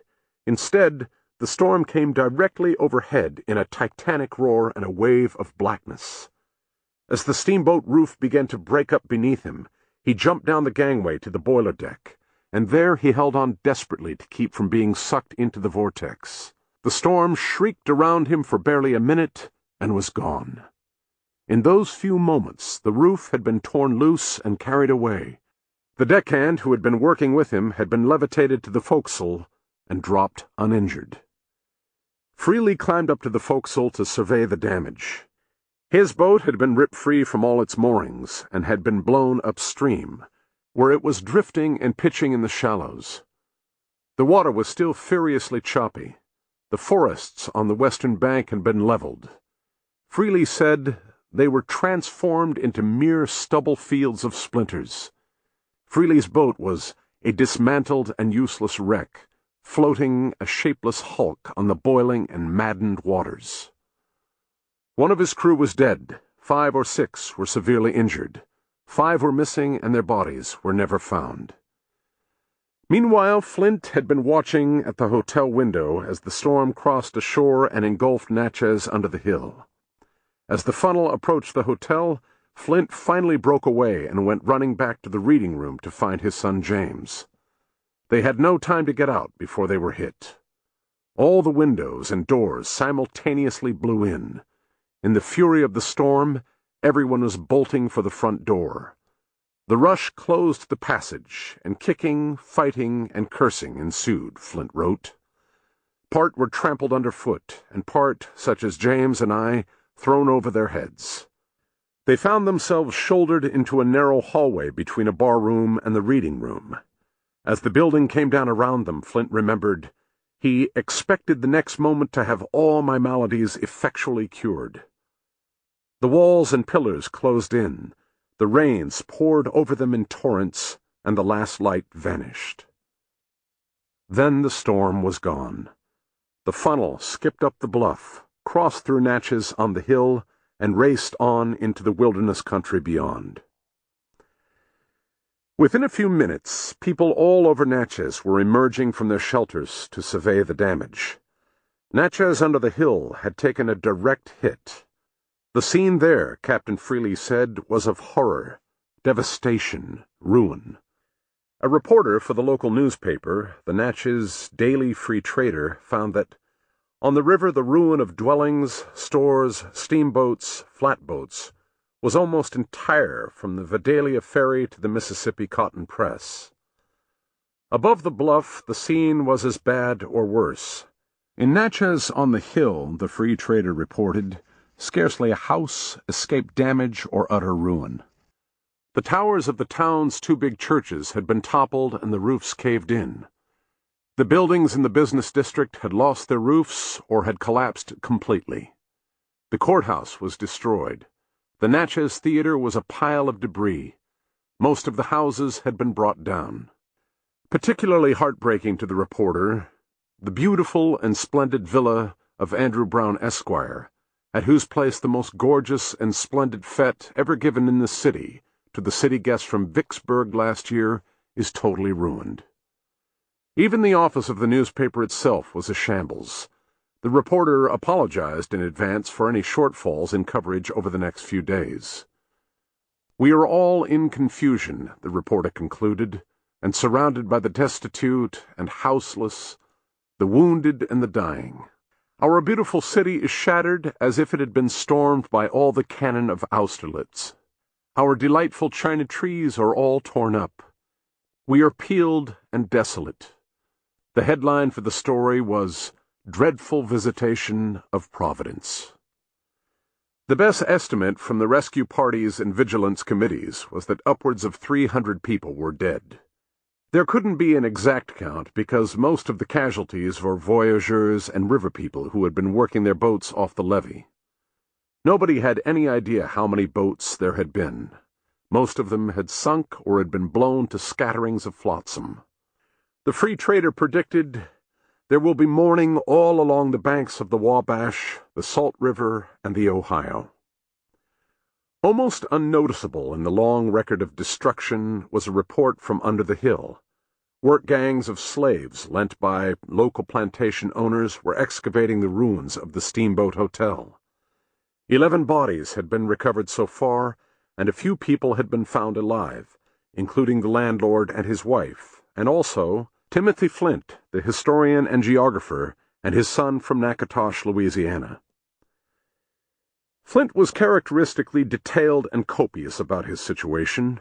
I found myself alive, though much bruised and crushed, and a nail had gone through my hat and grazed my temple, so as to cause some bleeding. About his son, he said only that he had lost his hat. About the death and destruction of the town, he said it was sickening, but no more. As ever, he wasn't one to dwell on other people's sorrows. His own sufferings continued in the aftermath of the storm. The weather turned very cold the night I began to ascend the river, he wrote, and my long drenching and exposure with my previous sickness gave me severe chills. But he continued his journey. Then he crossed the prairie to the Great Lakes and rode a steamboat to the East Coast, where he paid a visit to his brother. His chills worsened along the way. He'd had his inevitable presentiment by then. His letter describing the Natchez tornado, written that summer, ends in the same spirit as so many of his others. I had not thought, when I began, that I could scroll so much. Take it not for what it's worth, but for what it has cost me. You will, probably, be one of my last correspondents. This time he was right. The letter is the final writing of his that survives. He died at the end of that summer, at his brother's home in Salem, Massachusetts. The most suitable epitaph might be a remark of perhaps unintended self-description he made in Recollections. Man is everywhere a dissatisfied and complaining animal, and if he had a particle of unchanged humanity in him, would find reasons for complaining and repining in paradise. Part 2. Do You Live on the River? Chapter 5. The Desire of an Ignorant Westerner. The migration to the river valley was the wonder of the age. New settlers were arriving in a ceaseless torrent. They were coming across the Alleghanies through the Cumberland Gap. They were riding keelboats and flatboats and arks down the Ohio. They were taking steamboat passages across the Great Lakes. They were voyaging by sailing ship down the Atlantic seaboard around the Florida Peninsula, up through the Gulf to the river delta and New Orleans. Travelers reported that their entire way to the river valley, along the only passable main roads beyond the Alleghanies, the old Wilderness Road and the Natchez Trace, they were never out of sight of other wagons. The migration began with the Louisiana Purchase in 1804, and it became a major phenomenon after the War of 1812. The old America, one traveler wrote in 1816, seems to be breaking up and flowing westward. The scale of the movement was hard for people to comprehend. At the beginning of the century, there may have been a couple of 100,000 people scattered along the length of the Mississippi. By the time of the Civil War, there were tens of millions. Few, if any, doubts were expressed about this immense transfer of people. Some sentimental regret about the necessity of removing the Native Americans, none at all about the obliteration of the wilderness. The taming of the land was a self-evident good. A typical expression of this feeling can be seen in a bestseller from the 1830s, The Indian Captivity of O.M. Spencer. It describes the terrifying experience from the author's childhood, when, for several months, he was held hostage by an Indian tribe in the wild country of Ohio, and it concludes with the reassuring moral that such things could never happen again, because the river valley had grown so thoroughly civilized in the meantime. Nearly 40 years have since passed away. Our rivers teem with commerce. Their banks are covered with farms, with houses, villages, towns, and cities. The wilderness has been converted into fruitful fields. Temples to God were erected where once stood the Indian wigwam, and the praises of the Most High resound where formerly the screams of the panther or the yell of the savage only were heard. Oh, what hath God wrought! The same language can be found in the descriptive pamphlet that accompanied one of the great Mississippi panoramas. In America, the country itself is ever on the change, and in another half-century, those who view this portrait of the Mississippi will not be able to recognize 1/20th part of its details. Where the forest now overshadows the earth and affords shelter to the wild beast, cornfields, orchards, towns and villages will give a new face to the scene and tell of industry and enterprise, which will stimulate to new and untiring efforts. Places of small population will have swelled their limits, and there will be seen cities where are now beheld hamlets, mansions in the place of huts, and streets where the footpath and deer track are now only visible. But this description is cast in the future tense. Evidently God wasn't working fast enough, and in fact that was the common experience of the settlers. They didn't reach the river valley and find the orderly, stable, developed civilization that O.M. Spencer described. They found an ad hoc and jerry-rigged scaffolding for a civilization yet to be constructed. By the time the largest waves of settlers arrived, the river valley had already been carved up into states, counties, and municipalities. But these were notional arrangements on maps and bills and legal briefs. They didn't have practical effect. The mechanism of government was feeble and attenuated, and it tended to break down at the simplest obstacles. The courts and government offices of the frontier were a hopeless morass, what one writer described as a gulf of land claims, settlement rights, preemption rights, Spanish grants, confirmed claims, unconfirmed claims, and New Madrid claims. The simplest legal action routinely meant an eternity of bureaucratic frustration. One of the first pioneers, Christina Holmes Tilson, described a typical encounter with the frontier government. She and her family were homesteading in western Illinois near the Mississippi, and her husband went to the state capitol at Edwardsville to register their claim. He found that the office of the Recorder of Deeds was so buried in unsorted paperwork that the clerks couldn't tell him when or even if his documents would ever be filed. But the man in charge of the office, a Mr. Randall, offered a solution. Mr. Randall proposed that he should enter the office as clerk and write until his deeds were recorded. Tilson accepted the deal. The backlog was eliminated, and his deeds were duly recorded. It only took a year and a half. The story was unusual in one respect. It had a happy ending. Most people were left to flounder. This was one reason the people of the River Valley so quickly developed a reputation for truculent independence. The desire of an ignorant Westerner to stand up for his rights, as he called them, Christina Tilson observed, was the predominant feeling of his nature. It was a necessary form of self-defense, even of survival, in a place where so many of the elements of a functioning society were absent. There were no schools, no hospitals, few roads, only the most rudimentary arrangements for public sanitation, an erratic and unpredictable mail service, a welter of free-floating paper that passed for currency, and little or nothing in the way of law enforcement. People were guided by their own sense of their natural rights, because in most cases they had absolutely nothing else to go on. Even morality and propriety were improvised. The American heartland would eventually develop a reputation for suffocating primness, and while this was a real phenomenon, it was something that developed slowly, over many decades, and only in reaction to the prevailing moral anarchy of the early years of the frontier. Excessive propriety really didn't become the dominant mode in the River Valley until around the time of the Civil War. Before then, immorality, by the rest of America's standards, was taken for granted.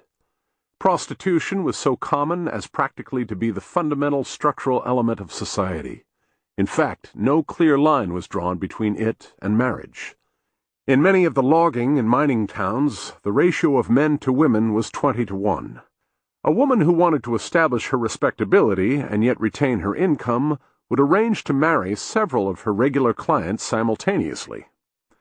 After the wedding ceremonies were over, she would spend nights with each of her husbands on a prearranged schedule, or else would live with them all communally. Prostitutes were considered in some army garrisons to be essential military personnel. They lived full-time in the barracks and were listed on the payroll as seamstresses or laundresses, or sometimes were recorded as officers' wives. The opulent brothels of St. Louis and New Orleans were famous tourist destinations. They advertised openly in newspapers. They held fundraisers with the most celebrated local politicians in attendance, and the local churches only objected to them when they scheduled fancy costume balls on the Sabbath. The traditional forces of morality were in perpetual disarray. Waves of preachers and missionaries came spreading through the river valley. Even the most dismal logging camp could afford to build at least one church. But these clergymen routinely wasted their righteousness on hair-splitting debates over doctrinal purity. Some churches were ready to go to war over the biblical validity of river baptisms. Earthly law was just as erratically enforced. By mid-century, only St. Louis and New Orleans had professional police departments, and they were notoriously feeble, incompetent, and corrupt. About the police in New Orleans, before the Civil War, the writer Henry Castellanos observed that a more worthless and contemptible body of men never assumed the functions of office in any other city. But New Orleans was still better off than most communities. Villages and even large towns rarely had more than one full-time sheriff or marshal. He had the authority to deputize more men in an emergency, but ordinarily he had to enforce the law on his own, by any means necessary, which primarily meant through intimidation and violence. It wasn't uncommon for sheriffs to be career criminals or highwaymen themselves. Their employers often felt that they were the only men tough enough for the job. The routine business of keeping the peace fell to civilians, to groups of volunteer citizens who formed associations known as Committees of Safety and Committees of Vigilance, and to quasi-professionals called regulators. Some regulators were volunteers, others were mercenaries who traveled from town to town. The committees and the regulators had wide latitude regarding their duties and responsibilities. All strangers could count on being questioned closely by members of the local committee about who they were, what their business was, and where and how long they were expecting to stay. In most towns, they would also be expected to turn over to the committee any firearms they were carrying.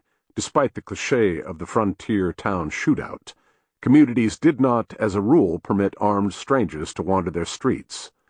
Though there were many exceptions and local citizens were generally free to do as they pleased. The committees in the lower valley also watched over the slaves. On the plantations, slaves were kept in close confinement by their overseers, or at least were, in theory, but in towns they were generally left unsupervised during the day, and they routinely mingled in the streets with the free citizens. Many slaves were allowed out in the evenings as well, and would often hold private gatherings known as darky parties. The committees would typically only stop and detain slaves for gross breaches of the peace. Thievery and public drunkenness were probably the most common offenses, followed closely by insolence. In the plantation country, there was a slightly different system of supervision called the Slave Patrol, which searched for runaway slaves and was supposed to keep slaves from having any contact between plantations. Service on the patrols was compulsory for white male citizens, but it was despised and widely evaded, and the enforcement of the rules was generally lax. Along the Mississippi, the main concern of the committees was the river people. The voyageurs had a bad reputation, partly for their own rowdiness when they came ashore, but mostly for their casual, incessant, and universal thievery. The river made theft easy. If the crew of a boat saw something they wanted on shore, some plow or horse or cow, some cotton bale or wagon load of corn that had been left unattended, a stack of barrels on a deserted dock, a flock of sheep without a shepherd, whatever they could carry or push on board before they were noticed, they'd simply help themselves, adding it to the cargo bound for the New Orleans market. Even if they were spotted, there was little that the victim could do. There was no way of catching up with a boat once it was back in the current. There were no roads that would let a victim ride furiously to the next port town. No way of alerting the authorities downriver when there were authorities downriver. The thieves were safe with their loot, just another anonymous boat in the Armada, lost forever down the next bend. This was one reason the boats congregated before the riverfront districts each night. They weren't welcome anywhere else. It might seem, given how sparsely settled so much of the river was, that a boat could lay up almost anywhere and be undisturbed. But the banks away from towns were thought of as fantastically risky places for the river people. Farmers and plantation owners took for granted that anybody coming onto their property from the river was a thief. They hired regulators to patrol the banks, or else they armed their own farmhands, and none of them was shy about shooting trespassers. It could happen almost anywhere the voyageurs tried to beach a boat after sundown, in a secluded creek or a pristine wooded cove. They'd suddenly find themselves greeted by a bristle of shotguns. If they weren't killed there and then, they'd quickly be conveyed to the local branch of the most powerful and most dreaded institution on the river, the courts of Judge Lynch. The name came from a vigilante court that had been set up in Virginia during the Revolutionary War. The presiding judge had been a local planter named Charles Lynch. The defendants put on trial had been loyalists to the king. In the first few decades of the new republic, the institution of the lynching court spread throughout the South and into the river valley. The judges were most often prominent local citizens, some of them justices of the peace, some of them, at least, with a smattering of legal training.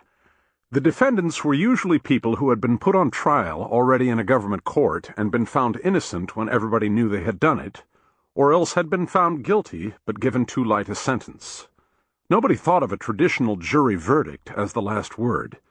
In the river valley, it was sometimes cynically referred to as an advisory opinion. Today we think the word lynching automatically means death by hanging, but that didn't become the primary meaning till after the Civil War. Before then, it meant any sentence handed down by a lynching court. This might be a beating, or it might be a branding. Some of the lynched were tarred and feathered and rode naked out of town on a rail, a split wooden rail, and they rode the sharp edge. The punishment could leave the genitals permanently damaged. All of these were known as lynching. A sentence of death by lynching, by hanging, or by firing squad was reserved for the worst criminals, murderers, horse thieves, slave stealers, and counterfeiters. The typical defendant at a lynching court was poor.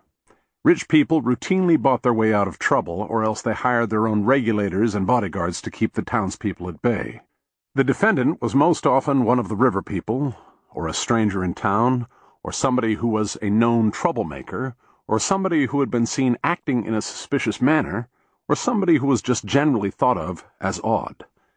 While we think now that most of the defendants were people of color, that again wasn't typically true before the Civil War.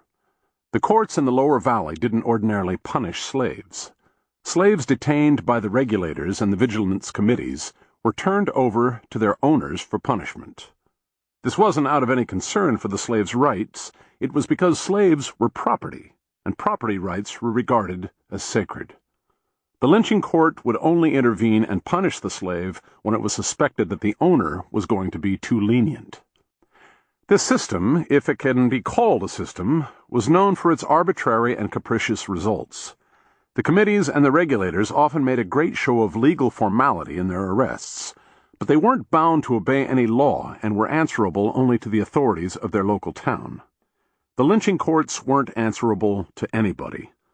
A perpetual fog of doubt shrouded the actions of those involved in the dispensation of lynch law. Nobody knew what officer or judge was acting fairly, who was seeking revenge, who was simply a criminal himself. One town's regulator was likely to be another town's wanted murderer. A chief justice in a county's lynching court could be the most infamous highwayman in the state. There were celebrated cases where, in the end, it never was sorted out just what side everybody had really been on. During the early years of the frontier, the most notorious of these cases involved a man named James Ford. Ford owned a ferry service on the Ohio just up from its confluence with the Mississippi. From around 1810 to the 1830s, Ford's ferry was a local landmark, the crossing of choice for everyone traveling between Kentucky and Illinois. Its prominence wasn't a fluke of geography or custom. Ford worked very hard to establish its reputation. He practiced an early form of saturation advertising, nailing up signs pointing to his ferry along all the roads on either side of the river. He also had posters made proclaiming the safety of his ferry boats and the professionalism of his crews, and he put them in all the inns and taverns on the Kentucky and Illinois shores. These ads probably weren't lies. Ford did try to make his ferry practical and safe, more so than most ferries anyway. Ferrymen were legendary for their indifference to the lives of their passengers. He was also concerned with easy access to his ferry point. He cajoled and bribed the county government to improve the road on the Kentucky side. Ultimately, they agreed to clear and repair 8 miles of a roadway leading up to the riverbank. The road on the Illinois side was even worse. It was very old and in poor shape, and it routinely flooded out every time the river rose. It was known by a dismal name that informed everyone under what conditions it was passable: Low Water Road. But Ford had no luck persuading the Illinois government to fix it. So he paid out of his own pocket for a new 12-mile stretch of road on the Illinois shore. He had it built on land above the flood crest, and he picked a name that would ensure that everybody knew what it was for, how superior it was to the Low Water Road, and who had provided it. Ford's Ferry High Water Road. Ford became a prosperous and respectable citizen. With the ferry fees rolling in, he grew rich enough to buy several large local farms. He became an appraiser of properties and administrator of estates. He was a justice of the peace for many years. He grew to be so highly regarded that items on the agenda in the county courts were passed immediately, so long as they were offered with the magic phrase, "On motion of James Ford." He was, one of the locals said, a man who excelled in having things come out his way. In a book written many years later, Chronicles of a Kentucky Settlement by William Courtney Watts, Ford is described this way: 6 feet tall, much taller than the average then, and very powerfully built, a perfect Hercules in his youth, but by his 50s grown corpulent. He was handsome, with graying brown hair and penetrating steel-gray eyes. He had a florid face, a short and thick nose, a remarkably long upper lip, a full and sensuous mouth, a deep and sonorous voice. On the whole, someone said, when in repose he gives one the idea of a good-natured rather than a surly bulldog, but if aroused, I should say he would be a lion-tamer. His skill at lion-taming came out of his other occupations. He ran the county's regulators, and he presided over the local court of Judge Lynch. These were heavy jobs. That region along the Ohio was extraordinarily dangerous. There were many bands of pirates working along the river. One of their hideouts, Cave in Rock, about 10 miles downriver from the ferry, was notorious all over the frontier, the successor in evil to the Crow's Nest. There were also gangs of highwaymen who could be counted on to challenge every lone traveler on the roads all around the junction of the Ohio and the Mississippi. Ford earned a reputation as an implacable foe of these outlaws. He was fiercely protective of the roads on either side of the ferry. Any bandit preying on his ferry passengers who came before his lynching court was certain to be put to death. He often went out patrolling with the regulators himself. Newspaper accounts of robberies along the ferry road routinely concluded, "Jim Ford found the robbers and ran them out of the county." And yet, for all his determined crusading, the region never got any safer. By the late 1820s, there was one remarkably persistent outlaw band that seemed to be responsible for most of the robberies, deaths, and disappearances on the Illinois side of the river. They became known, doubtless to Ford's intense displeasure, as the Ford's Ferry Gang. They were so successful that people began to say darkly that some other factor had to be involved. Surely they must be in league with some apparently upstanding local citizen who was providing them with both information and cover. Suspicion fell particularly on a man named Billy Potts. Potts owned an inn in Illinois just up the road from Ford's Ferry. The rumor was that he was a spotter for the Ford's Ferry Gang, alerting them to which of his guests had money and which didn't need to be bothered with. It was also said that the big field behind Potts' Inn was where the unlucky travelers ended up buried. The field was excavated over Potts' outraged protests. The bodies were indeed there. Potts was immediately arrested and turned over to the government court for trial. But nobody believed that this was the end of it. Potts was regarded around the area as a simpleton, or at least not somebody clever enough to have come up with this spotting system on his own. That was when people started wondering about Ford himself. It made perfect sense. If he really was the ringleader of the Ford's Ferry gang, it would explain why the gang was never caught. As the presiding judge at the lynching court, he could guarantee that any member of his gang detained by the regulators or the committees could be found innocent and set free. Then, too, as the head of the regulators, he could ensure that all the rival gangs could be killed or driven away, leaving his own gang with a monopoly. The talk slowly poisoned Ford's reputation. Nobody had any proof, but nobody could quite dismiss the idea out of hand, either. In Chronicles of a Kentucky Settlement, even Ford's daughter isn't entirely certain of his innocence. Of particular concern were the men he associated with. While he himself was a distinguished and respectable citizen, his regulators and even his employees at the ferry tended to be vicious and bad men, as one writer put it, whom he kept in line through insult and intimidation. Finally, some of the area's prominent citizens decided to find out for themselves. They hired a new and secret group of regulators to put an end to the Ford's Ferry gang. They didn't tell Ford about it. The regulators immediately began investigating some of the vicious and bad men in his employ. Their interest fell upon a man named Vincent Simpson. Simpson ran the day-to-day operations of Ford's Ferry. He was also known to be bitterly unhappy with Ford, who had recently humiliated him by winning their nasty lawsuit over the sale of a slave and then crowing over the victory afterward. Simpson had the ideal man to rat Ford out. It wasn't long before a new rumor was spreading around town. Simpson had confessed to the regulators that he was a member of the gang, and he was going to reveal to a grand jury everything he knew, including the identity of the gang's leader. It's not clear whether Simpson did in fact confess, or for that matter whether he had ever talked to the regulators at all. What is certain is that he never ended up testifying before the grand jury. It so happened that he was involved at that time in another nasty lawsuit with an associate of Ford's, a man named Henry Schaus. Simpson, evidently a hot-blooded man even by the standards of the River Valley, decided to have it out with Schaus before the lawsuit was heard. One afternoon he planted himself in Schaus's front yard and began yelling for Schaus to come out. Nobody answered. But as Simpson bellowed and taunted and challenged Schaus to show himself, a shot was fired from the upper window, and Simpson fell dead. Schaus was immediately arrested. He maintained, and went on maintaining through the trial and all the way to his execution, that he'd had no secret motive. It had simply been an act of self-defense when he saw Simpson trespassing on his property. But nobody believed him. Obviously, he'd done it at Ford's behest, to keep Simpson from testifying before the grand jury. So, after Schaus was in custody, the regulators next went to arrest Ford. Ford had been away when Simpson had been killed. He'd been visiting one of his farm properties about a day's ride from the ferry. The regulators found him coming home on a remote country road. They told him what had happened. They said they were going to escort him to the county seat, where he would be expected to appear before the grand jury and tell what he knew about the dispute between Schaus and Simpson. This was towards sundown. There were several hours of riding ahead of them. Ford declared that he would stay the night at a nearby roadside inn and proceed on with the regulators the next morning. The entire party went to the inn.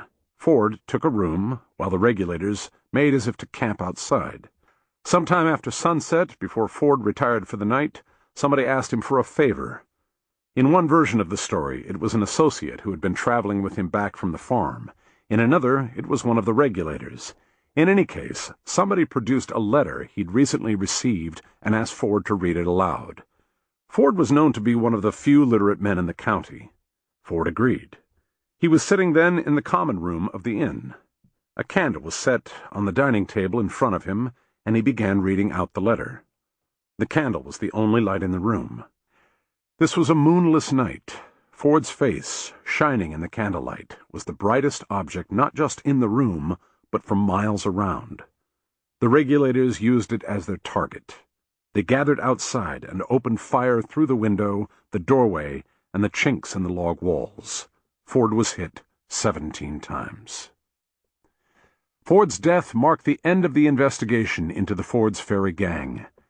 Nobody was ever charged with Ford's murder, and no further evidence was found about his involvement in the gang. So, was Ford in fact guilty? To a modern eye, it looks unlikely. At least, if he was, then much of his other behavior is hard to account for. Why, in particular, would he deliberately go out of his way to antagonize Simpson when Simpson was so well situated to betray him? But this is not an objection that occurred to anyone at the time. People, even prominent and respectable citizens like Ford, routinely acted with near-suicidal recklessness for the sake of absurdly short-term or trivial benefits. Thinking through the consequences of a rash act simply wasn't a favorite activity on the frontier. Ford's funeral proved to be a dire affair. None of his friends, none of his colleagues, nobody from town showed up. Only his wife and children were in attendance at the gravesite. A group of slaves carried the coffin. Just as they were lowering it into the grave, a savage thunderstorm erupted all around them. The slaves, terrified, let go of the coffin, and it fell perpendicularly into the hole, where it immediately sank into the mud and stuck. The gravedigger left it where it was and filled in the grave all around it. People said afterward that Ford was the only man on earth to go to hell head first. Chapter 6. Bloody Island. For nearly 2 decades, from the early 1830s until his death in 1851, William Johnson kept a diary. He was a barber in Natchez and was in a position to hear all the local gossip, but the ordinary round of small-town infidelities and scandals left him cold. One subject did fascinate him: the casual violence on the streets. Mr. Bledsoe and Mr. Hewitt had a small fist fight. After a blow or two, Mr. Bledsoe went and got his pistols. Today, Mr. James, in a small dispute with Mr. Stanford, struck him with his fist twice. Stanford drew a dirk, and Mr. James ran into his store and got a hatchet. Jim Welch and O'Blennis had a fight in the sheriff's office. Johnson rarely bothered to record what the fights were about. There was no point. They could have been about anything. Any event at all, no matter how benignly it began, could end up in a riot. I rode out today to see the balloon ascend, but the man did not attempt to put it up at all, and told them that they would put it up tomorrow. A mob was soon raised, and they tore it all to pieces, destroying everything as they went. It was as though they were all walking around in a perpetual state of rage. They'd lash out at each other about politics or gambling debt, or the outcome of a lawsuit. They'd explode over a mistimed joke or a long simmering feud. They would often get into fights over other people's fights, even the fights of people they'd never met. Johnson records one fight that broke out over the question of whether a celebrated duel in South Carolina had been a sham. When Mr. Charles Stewart stated that those gentlemen that fought actually fought with bullets, Mr. Dahlgren said that they must have fought with paper bullets. Mr. Stewart then said that if any man would say that they fought with paper bullets, that he is a damned liar and a damned scoundrel and a damned coward. The two men began pummeling each other, Stewart with a walking stick and Dahlgren with an umbrella. They then pulled out pistols and began shooting at each other. Dahlgren was wounded in the side and Stewart was hit in the jaw. When Stewart fell to the ground unconscious, one of his friends went after Dahlgren with a bowie knife, and by the time the bystanders finally managed to break it up, Dahlgren's head had been slashed twice, the palm of his hand had been split open, and one of his fingers had been almost entirely severed. It was, Johnson concludes, one of the gamest fights that we have ever had in our city. Johnson doesn't ever appear to have taken part in the fights himself. He preferred to remain a spectator. In fact, his diary is the work of an exceptionally prudent man. As it piles up, day after cautious day, year after quiet year, the most frequent entry is a relieved note, "Nothing new," it reveals itself to be the autobiography of someone who spent his whole life trying and ultimately failing to stay out of the line of fire. Johnson's situation might seem to be inherently precarious. He was a free man of color living in the heart of the slave country. But that wasn't, in itself, all that unusual. Tens of thousands of free people of color lived in the lower valley. There were 200 living in Natchez alone, out of a total population of 3,000. Most of the women were domestic servants. The men were farmers or small-time craftsmen, typically coopers or smiths, or in Johnson's trade, barbering. Johnson stood out only because he was so successful. He owned several pieces of land, and he also owned many slaves. This was also not unusual. Any prosperous man of color would, as a matter of course, be a slave owner. He did so well that he was able to buy the shabby, clapboard building where he had his barber shop, tear it down, and replace it with a sturdy 3-story building with a brick facade. It cost $3,000, a fortune in those days, but he paid for it out of his own pocket. He opened a second shop around the corner from the first, in the lobby of an upscale hotel, and eventually a third shop in Natchez under the hill. This shop was the result of yet another civic campaign to clean up Natchez under the hill by encouraging respectable businesses to move in. Johnson was one of the first businessmen the campaign approached. Johnson was such a successful man because he was smart, civil, discreet, and unrelentingly cautious. His diary wasn't a vehicle for self-expression or self-examination, but a way of keeping everything in his life precisely on track. The lurid violence he reported in the outside world was a kind of dark counterpoint to his abiding interest, the careful outlay of petty cash. The diary records the unending parade of odd objects he had to purchase for his barbershops. Razors and razor straps, roller towels and hand towels, shaving brushes, toothbrushes, hairbrushes, hat brushes. He bought bottles of lemon water, orange water, lavender water, and rose water. His shop stocked expensive Macassar oil and cheap bear's oil, imported cologne and exotic pomades, and creme de perse and Winship's camphor soap. He also recorded all manner of one-off purchases that sound almost like impulse buys. A barrel of sweet potatoes for $3, a keg of nails for shingles for $8, $8.50 for a satin vest and a pair of pants. He was always hungry for bargains, even when it's hard to imagine what use he could have made of them. One time he recorded splitting with a neighbor the cost of a cask of bacon. The neighbor paid $13 and Johnson paid $16.25. Since bacon sold in bulk for around $3.25 a pound, that means the cask held almost 900 pounds. The larger issues of his life ultimately came down to the same kind of accounting. When he rebuilt his barber shop, he decided to lay out extra money to add a bathhouse. It was an unusually risky move for him because bathing had never been popular on the frontier. Even the most respectable men avoided immersing themselves in water, which was thought to be unhealthy, and instead doused themselves with perfume and cologne, which is why Johnson did such a brisk business in both. But in the 1830s, hot baths were becoming something of a fad, prompted by a popular form of alternative medicine known as Thompsonism. Its practitioners claimed to cure all kinds of diseases by means of saunas and sweat boxes. Thompsonians were known as steam doctors. Johnson himself had no opinion on whether steam medicine actually worked.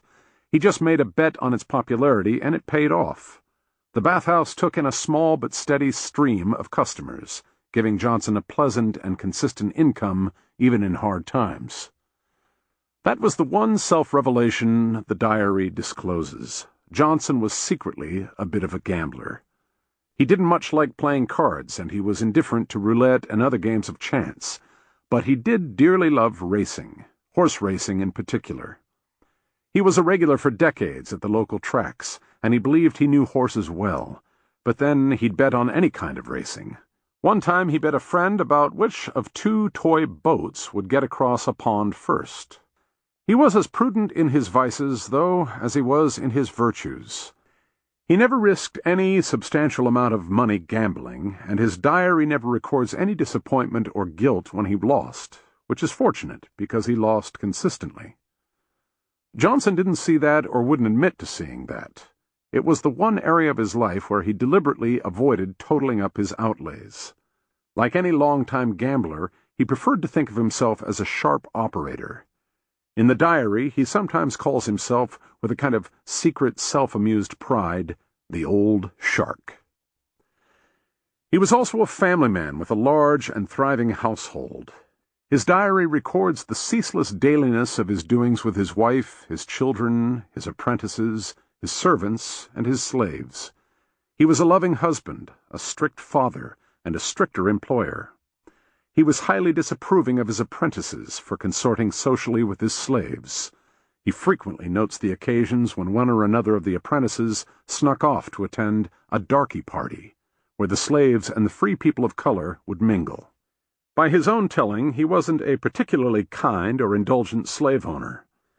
He dispassionately writes up the times when he had to flog one of his slaves for disobedience or drunkenness or theft. But he could also be secretly fond of the most difficult of them. The closest he comes to naked emotion in his diary is when he regretfully sells off a favorite slave on account of his perpetual troublemaking. He didn't aspire to be accepted by white society. He was always careful to be courteous with well-to-do whites, particularly those to whom he lent money.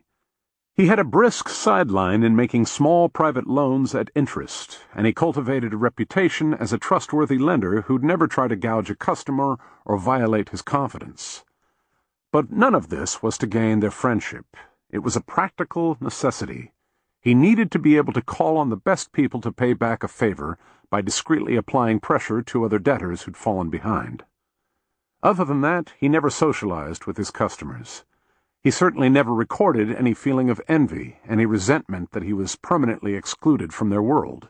His attitude can be best seen in the odd mocking pseudonyms he sometimes used in his diary for his prestigious customers: Mr. Thermometer, Colonel Troublesome, Little Low Man. He had his own circle. Mostly he associated with the other free men of color in Natchez, who were as successful and respectable as he was. One of these was a farmer and a landowner named Baylor Wynne.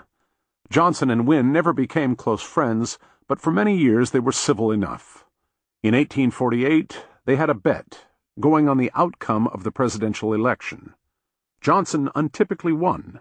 Johnson did note in his diary some unpleasant gossip about Wynne, how he was known around town to have had bitter fights with his children over what they considered to be his tyrannical ways. But Johnson himself doesn't seem to have been much troubled by any of that. He took for granted that a man's family affairs were his own business. It certainly never prevented him from passing an hour or two with Wynne in leisurely conversation whenever they met, a form of socializing known in Natchez as stopping to light a cigar. Cigars were notorious for being difficult to light. Getting one to draw was always a time-consuming process. Johnson even took Wynne's advice about property. In the late 1840s, at Wynne's urging, Johnson bought land in the marshy terrain south of town along the river, an area known unimaginatively as the Swamp. He then hired crews to clear it and cultivate it as farmland. After a few seasons, he began hearing from these men about a problem. Wynne happened to own the adjoining property, which he was also having cleared, and his crews were taking the lumber down river to the market in New Orleans. According to Johnson's men, Wynne's crews were trespassing onto Johnson's land to cut lumber there as well. Johnson's first response was typical of him. He went to Wynne and offered to settle the issue with a handshake, but Wynne refused to discuss it. After that, their dealings grew increasingly tense. Johnson offered to pay to have a survey done of their properties in the swamp to establish the exact boundary line. Wynne became enraged and said that if any surveyors, or for that matter Johnson himself, came onto his land, he'd shoot to kill. Johnson refused to take the threat seriously and had the survey done. The results proved him in the right. He showed them to Wynne, but Wynne would not budge. Johnson then sued him.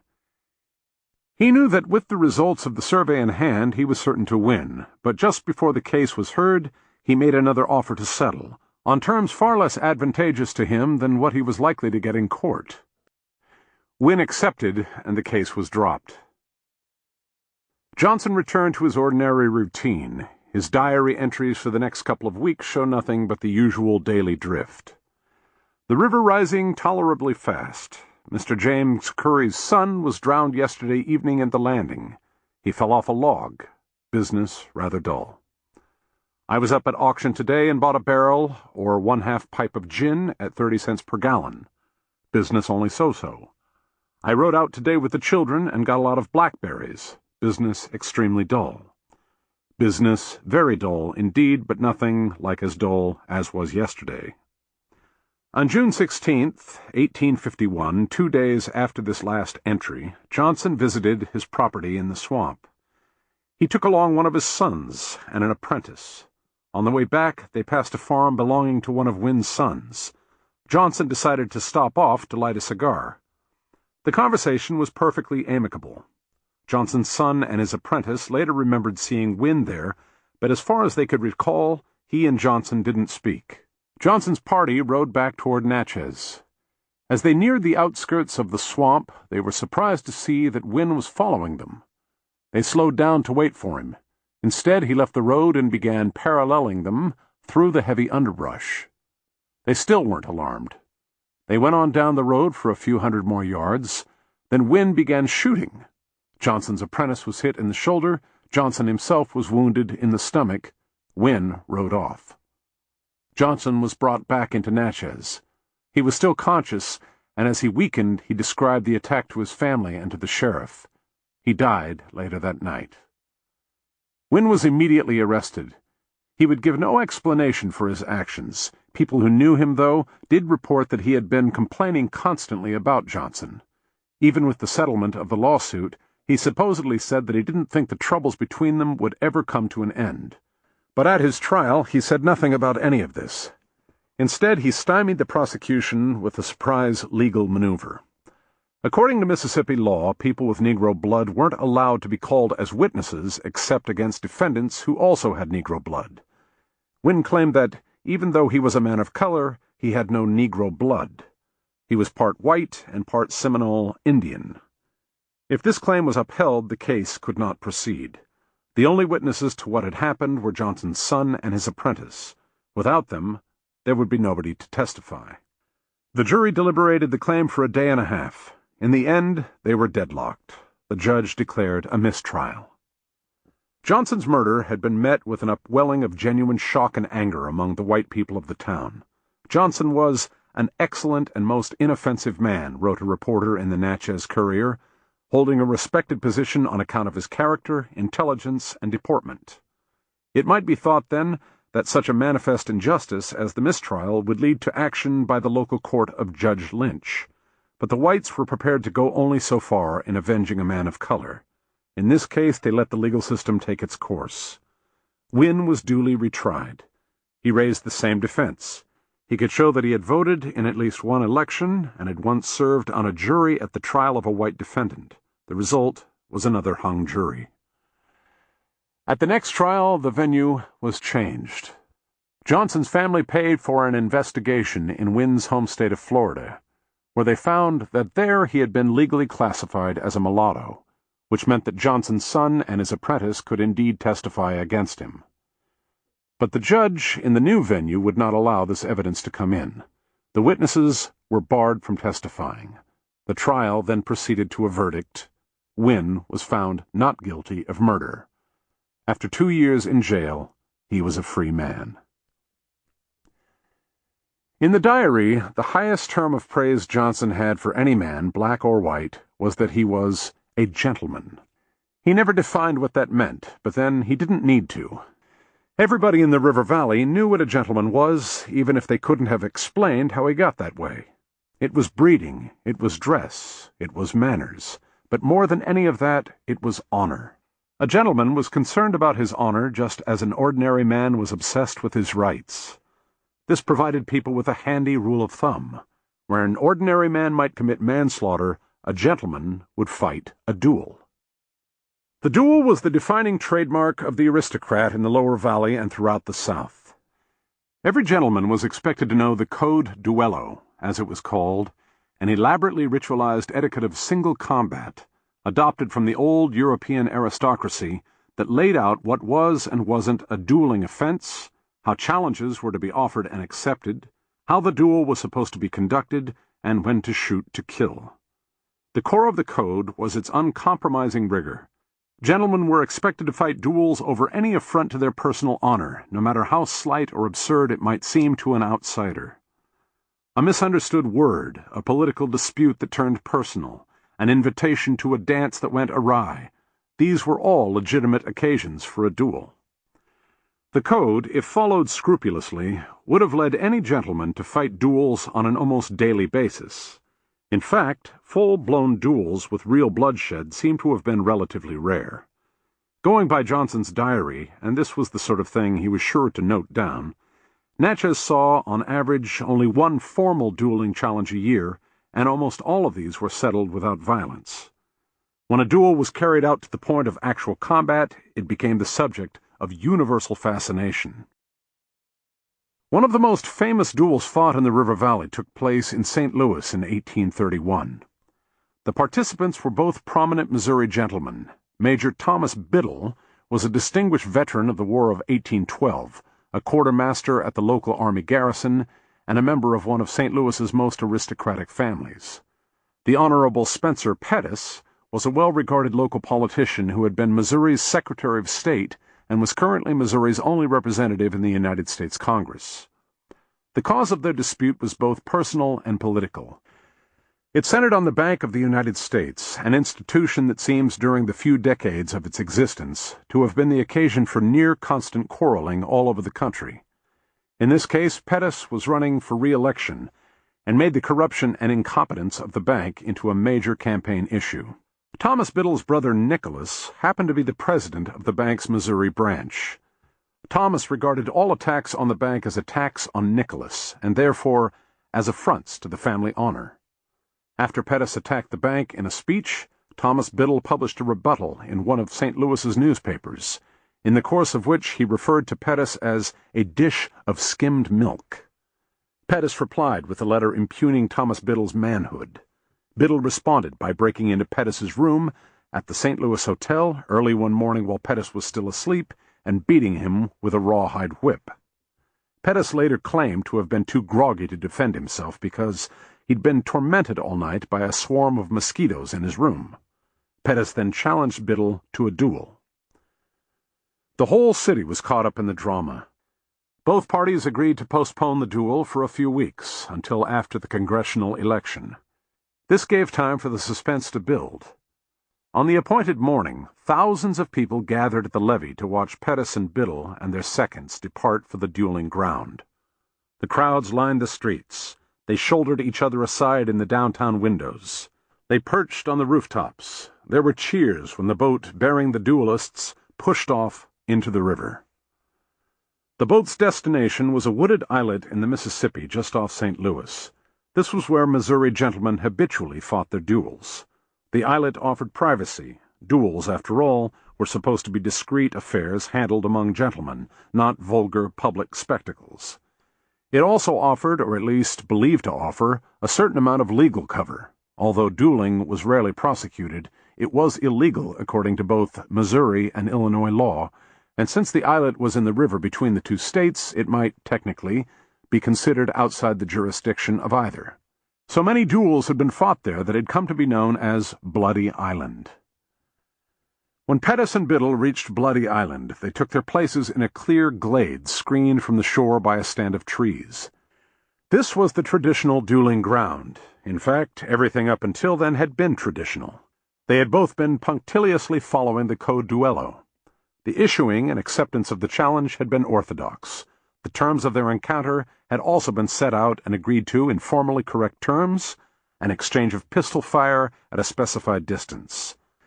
The modern image of a duel where both parties begin back-to-back, walk away from each other, and turn and fire seems to have largely been a Hollywood invention. On the dueling ground, they correctly proceeded to the formal gesture of reconciliation. It was offered and refused. They were now ready to begin.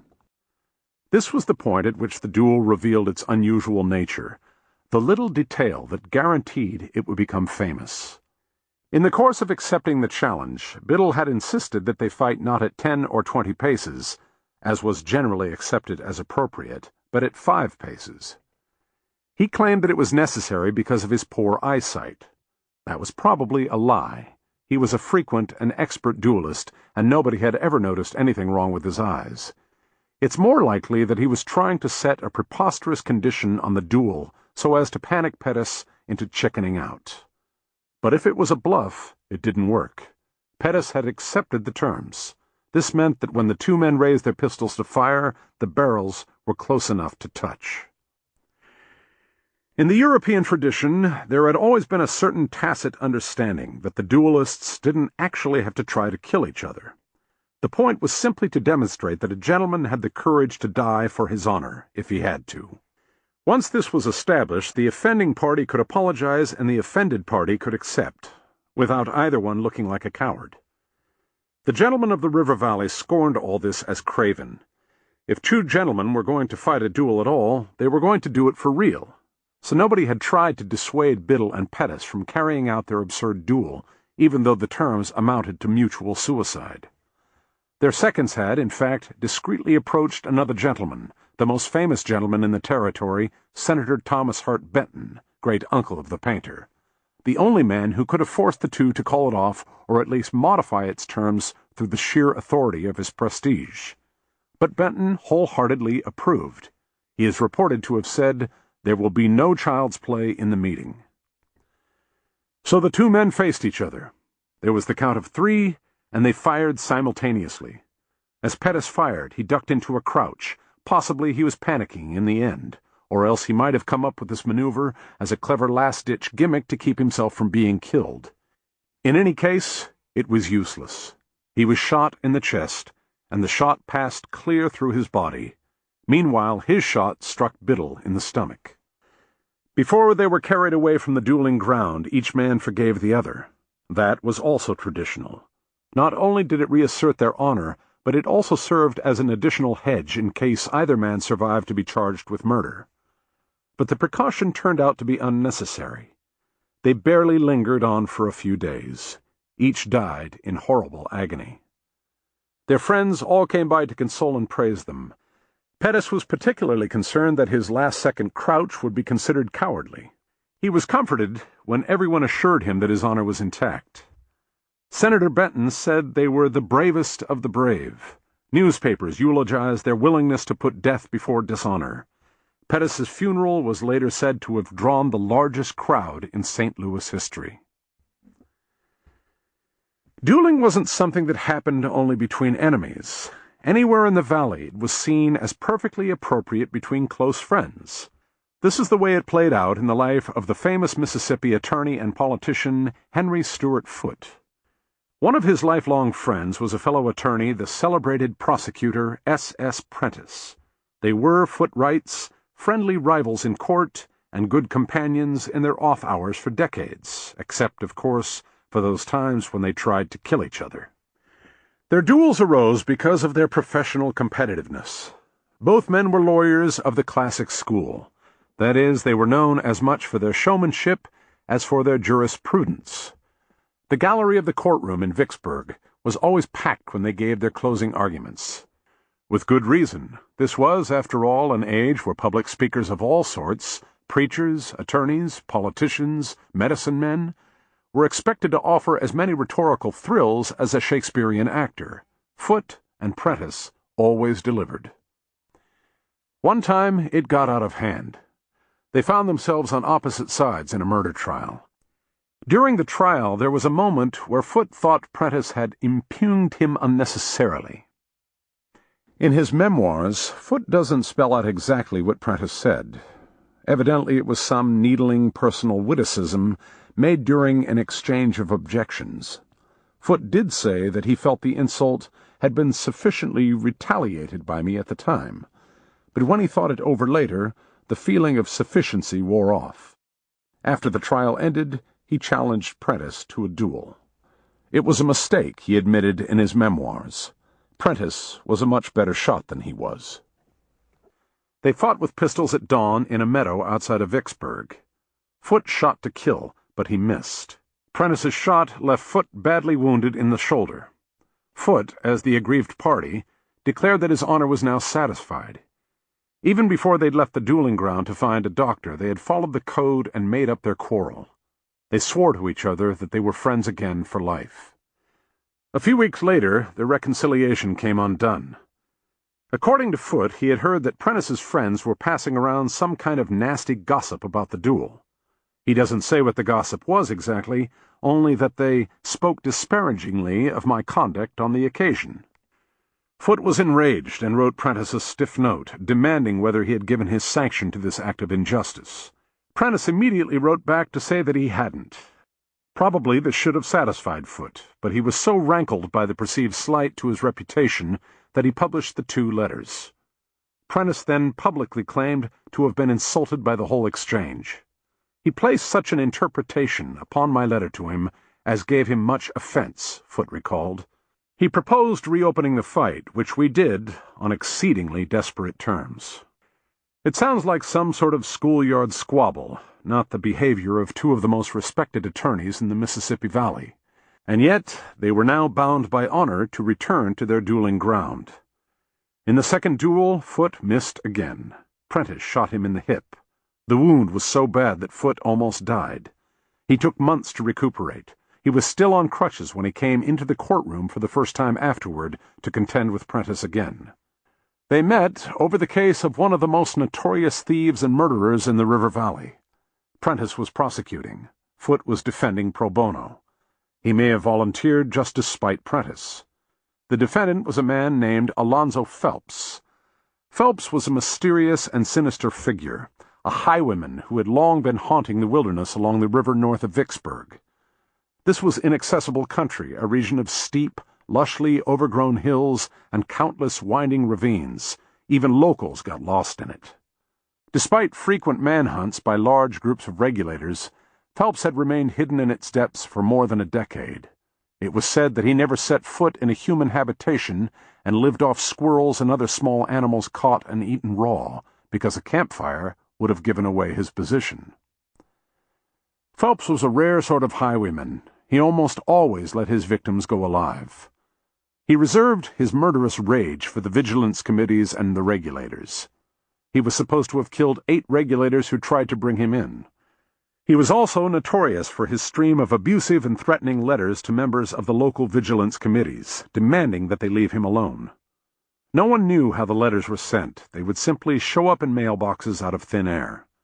One of Vicksburg's leading committee members got a long succession of these letters, and they grew to be so menacing that he at last hired, on his own dime, an unusually large band of regulators and trackers to find and bring in Phelps no matter what the cost. It took them weeks of systematic searching, but they finally cornered him in the remotest interior of the wilderness region, and they brought him into Vicksburg in chains. At his trial, the courtroom was packed. Everybody wanted to see the strange apparition who had terrorized them for so long.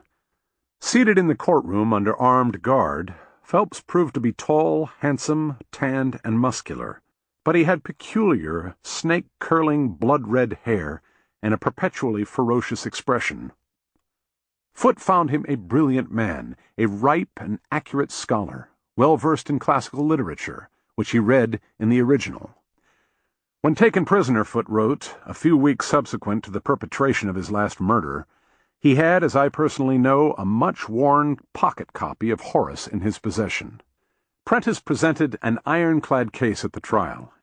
In his summation, he spoke at great length, conjuring up Phelps' decade of terror with his grandest sallies of vividness, scorn, and impassioned eloquence. At one point he called Phelps the Rob Roy of the Mississippi. The longer Prentice went on, the more Phelps' face swelled and empurpled into a mask of rage. Foote recalled, "Seeming presently to grow desperate, he bent forward a little and whispered in my ear, 'Tell me whether I stand any chance of acquittal, and tell me frankly. For if my case is hopeless, I will snatch a gun from the guard nearest me and send Mr. Prentice to hell before I shall myself go there.'" It was a bad moment for Foote. He later wrote, "Never was I more embarrassed in my life." What would happen if he told Phelps the truth, that conviction was an absolute certainty? Phelps would grab for the gun, Prentice would most likely be killed, and Phelps would then be shot dead by the guards. But was that such a bad outcome? Foote would have had his revenge on Prentice for the 2 duels without lifting a finger. And yet Foote hesitated. If he should slay him, he would deprive of life one whom I could not help loving and admiring much, despite the unkind relations then existing between us. Then, too, there was the question of whether he could get away with it. Were Prentice assassinated by the hands of this fiendish ruffian, immediately, too, after this whispering intercourse with me, who, of all that vast crowd, would hold me guiltless? The conclusion was inevitable. I may have been wrong, but frankness constrains me to confess that I whispered back to Phelps, "You are not in the least danger. We shall have no difficulty whatever in preventing your conviction, and shall presently introduce a motion for a new trial, or in arrest of judgment, which will save you from all further annoyance." I may have been wrong, meaning, presumably, that he was troubled by the thought that he'd lied to his client.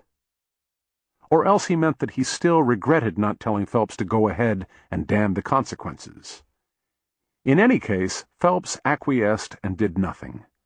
He remained placid as the jury found him guilty on all counts and the judge sentenced him to death. He didn't seem to resent that Foote had lied to him, even after, as Foote himself knew perfectly well would happen, the motions for a suspended sentence and a new trial went nowhere. He went to prison without a fuss, and spent his time before his execution working furiously on his memoirs. Just before Phelps was scheduled to be hanged, he wrote to the governor asking for a reprieve. He didn't want a full pardon. He was still only midway through his memoirs, and he needed a couple of weeks more to finish them. The request was denied. Phelps made no complaint when he heard the news. He simply returned to his work at an even more frantic speed. Foote visited him at the end of that day and guessed that by dinner time he'd written 30 more pages. That same evening, after Foote left, Phelps had 2 visitors, the jailer and a priest. During their visit, Phelps revealed another way he'd been passing his time. He'd been working out a method for sawing through his manacles. He abruptly reared up from his bench and threw the chains aside. The priest immediately bolted. Phelps advanced on the jailer and beat him unconscious with a makeshift weapon, a heavy lead inkwell on loan from Foote that he'd wrapped in a sock.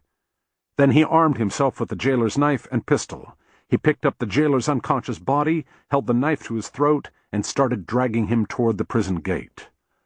The noise of the fight had caused a commotion in the prison yard, but everyone gave way when they saw Phelps emerge from the cell with his hostage. Even the toughest of the other prisoners were intimidated by Phelps. The guards didn't hesitate to throw open the gates. A crowd had gathered outside. Some had been waiting for the hanging, and others were running up to find out what the noise was about. They all fell back as Phelps advanced from the yard into the wide evening air. The prison stood at the edge of a bluff where a steep, grassy slope descended toward the Mississippi. Phelps started down the slope, while the crowd followed warily at a distance. Then somebody threw a rock at Phelps' back. It glanced off him without slowing him down. More rocks followed, then brickbats, bottles, and shards of wood. Phelps lumbered on silently. About midway down the slope, one of the brickbats finally staggered him. He let his hostage sag limply to the ground and turned around to face the crowd. The sheriff was cautiously coming toward him with pistols drawn. Phelps lowered his hands and told him to fire. The sheriff killed him with one shot. Afterward, Phelps' unfinished memoir was turned over to Foote.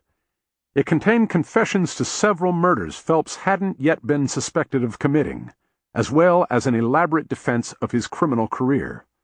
It built up to a long and furious denunciation of slavery and a call for all slaves to be emancipated immediately. If this was not done, Phelps wrote, he was debating whether he should take direct action himself. Foote summarized, he mentions in his rude and coarse phraseology his inclination to break forth from the prison in which he was confined for the purpose of bringing about an insurrection of the slaves.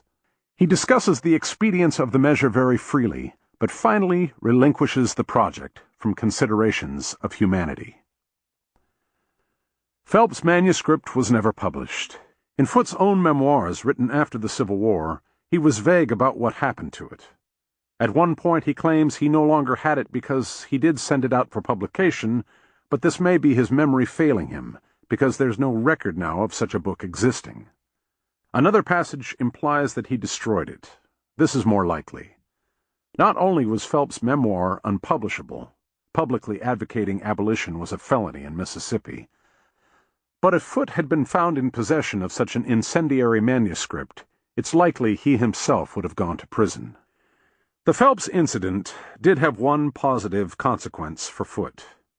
After it was over, he and Prentice reconciled. They remained close friends for another 15 years until Prentice's death.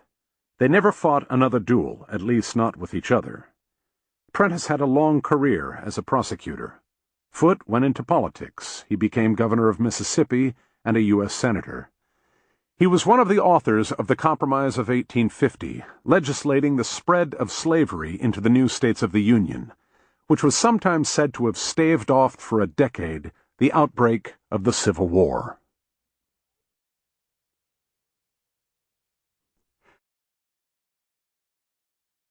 Chapter 7. The Roar of Niagara.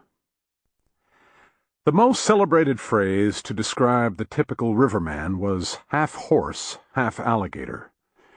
There's no record of who coined the phrase or who was first called it. Sooner or later it was used about every prominent man on the river, up to and including Abraham Lincoln. But the figure it was most associated with was a voyageur named Mike Fink. Stories about Mike Fink were told all over the valley. He was famous for what one writer described as his wild freaks and daredevil sprees.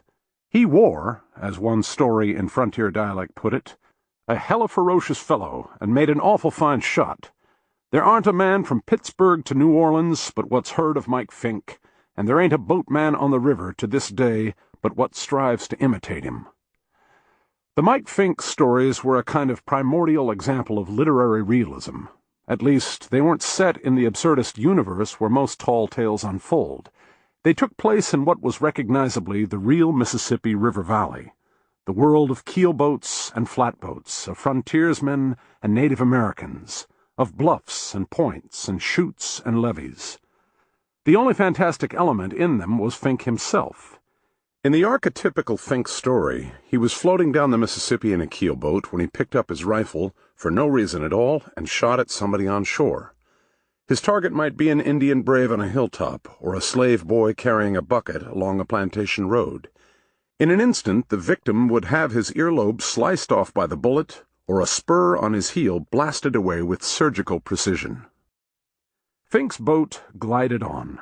Before the victim or the bystanders could react, Fink was around the river bend, leaving nothing behind but the sound of his laughter. That was the appeal of Fink. He was a creature of pure impulse, and yet whatever he did, no matter how bizarrely random it might be, he did perfectly. He achieved without effort what nobody else could do in a lifetime of labor. His air of godlike grace, of what in classical literature was called arete, transcended everything about his personality, which was in all other ways appalling. In story after story he was casually shown to be a psychotic thug. He had no morals, no conscience, no principles, and no remorse. His signature quality was his murderous rage, which in him seems indistinguishable from happy-go-lucky high spirits. There's one story where he cheerfully boils up puppies in a stew and laughs uproariously at the horrified reaction of his dinner guests. In another, he puts kindling around his wife's bed, sets it on fire, and watches in delight as she wakes up in terror and has to jump through the flames. And yet the storytellers perpetually rhapsodized about him. They sang the praises of his great soul, his invincible backwoods wisdom, and his heart as big as the river itself. He was, in the words of one writer, the tallest, strongest, longest-winded fellow in the section, carried the truest rifle, knew more Injun ways, was the wildest hand at a frolic, and withal was the greatest favorite in the country. Maybe they could praise him like this because they no longer had to live with him. The submerged theme running through all the Mike Fink stories was that he belonged to the heroic days of the river's past. He was often called the last of the Ginties. Ginty was river slang for a tough guy. Fink was the last because the old-style tough guys were falling out of favor on the increasingly tamed and civilized river. He was also called the last of the keelboatmen.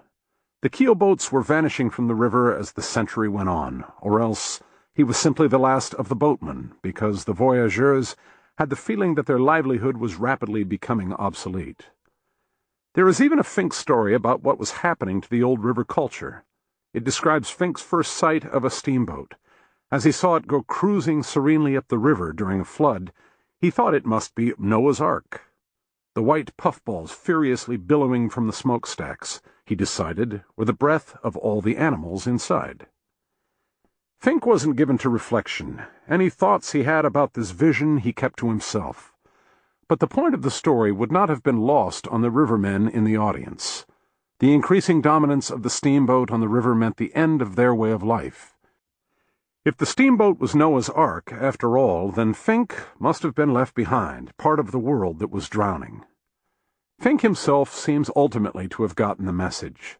In the end, he gave up the river life and struck out again on his own. The later stories in the Fink saga describe how he went off on a new adventure in the wilderness country up the Missouri. One night on a riverbank, he was playing his favorite game of marksmanship and, for the first time in his life, missed his target. He was trying to shoot a tin cup off somebody's head at 50 yards, and instead the man fell dead. In some versions of the story, Fink missed because he was drunk, corned too heavy, as they said on the river. In others, he deliberately missed because he and his victim were having a fight over an Indian squaw. But what happened after that was abrupt and final. A bystander picked up a gun and shot Fink dead. In some stories, the bystander was a stranger. Sometimes he was the victim's brother. In one version, he was Fink's best friend. That didn't matter. The point was the same. It ended for Fink brutally and thoughtlessly, the way things had always happened with Fink, the way life had always gone on the river. Was Fink a real person? Doubtless not, but people talked like it. Sometimes they seemed to be bursting out with the need to reveal the truth about him, as though they'd had to keep glancing over their shoulders while he was alive for fear he was listening in. There was an anonymous letter in the Western General Advertiser in 1845, claiming to be by somebody who knew another anonymous somebody, a friend of mine, one of the oldest and most respected of the commanders of steamboats in the Nashville trade, who actually had known Mike Fink personally. According to the letter writer, this friend had said authoritatively that the real Mike Fink was worthless and vile. The letter goes on, Mike was one of the very lowest of mankind, and entirely destitute of any of the manly qualities which often were to be found among the bargemen of his day. Not the sort of thing usually written about a folklore hero. Perhaps letters like this make it slightly more plausible that Fink did exist. There was at least one thing about Fink that wasn't purely fantastic. He reflected in a distorted and abstracted way an attitude that people in the river valley actually held. They all lived for the spontaneous, heedless surge of wild exuberance, the sudden recourse to violence with no provocation. The violence, if not of act, then of thought and of language. They routinely did and said extraordinarily foolish things for no reason other than joie de vivre. John James Audubon, in solemn correspondence with the most distinguished scientists in Europe, often enlivened his descriptions of the fauna of the Mississippi with absurd creatures out of his own head that he claimed were as real as the alligators and the passenger pigeons. He had nothing to gain by this kind of shameless romancing. In fact, his reputation could easily have been destroyed, given how self-evidently preposterous some of his inventions were. It was as though he couldn't help himself. After pages of scrupulously observed observations of the river's wildlife, he was somehow obliged to imagine the gigantic devil-jack diamond fish, with scales that were impervious to bullets and that could be used as flints to strike fires. This kind of submerged taste for the manic became familiar to the people around Abraham Lincoln. In the White House, he was well known for his air of forbidding gloom, but he would also frequently interrupt the most serious discussions of military strategy with nonsensical tall tales about two squirrels fighting on a log, or an old woman and a chicken thief. In the middle of a debate over a desperate battle, he would suddenly snort with laughter and say, "This reminds me of when I was a boatman on the Mississippi," or "This reminds me of a fight in a barroom at Natchez, but I won't tell that story now." Such moments of private levity gained him a reputation among the sophisticates of Washington as an incomprehensible barbarian. Even those who admired him had to admit that they usually had no idea what he could possibly think was so funny. The voyageurs had a ritual game they'd play called shout-boasting, the point of which was to make up surreally violent claims about themselves and then dare to fight anybody who challenged them. Here is one shout-boaster on a raft heading down the Mississippi at midnight. Then he jumped up in the air and cracked his heels together again and shouted out, "Woo-whoop! I'm the old, original, iron-jawed, brass-mounted, copper-bellied corpse-maker from the wilds of Arkansas. Look at me, I'm the man they call sudden death and general desolation. Sired by a hurricane, damned by an earthquake, half-brother to the cholera, nearly related to the smallpox on the mother's side. Look at me. I take 19 alligators and a barrel of whiskey for breakfast when I'm in robust health, and a bushel of rattlesnakes and a dead body when I'm ailing. I split the everlasting rocks with my glance, and I squench the thunder when I speak. Woo-whoop! Stand back and give me room according to my strength. Blood's my natural drink, and the wails of the dying is music to my ear.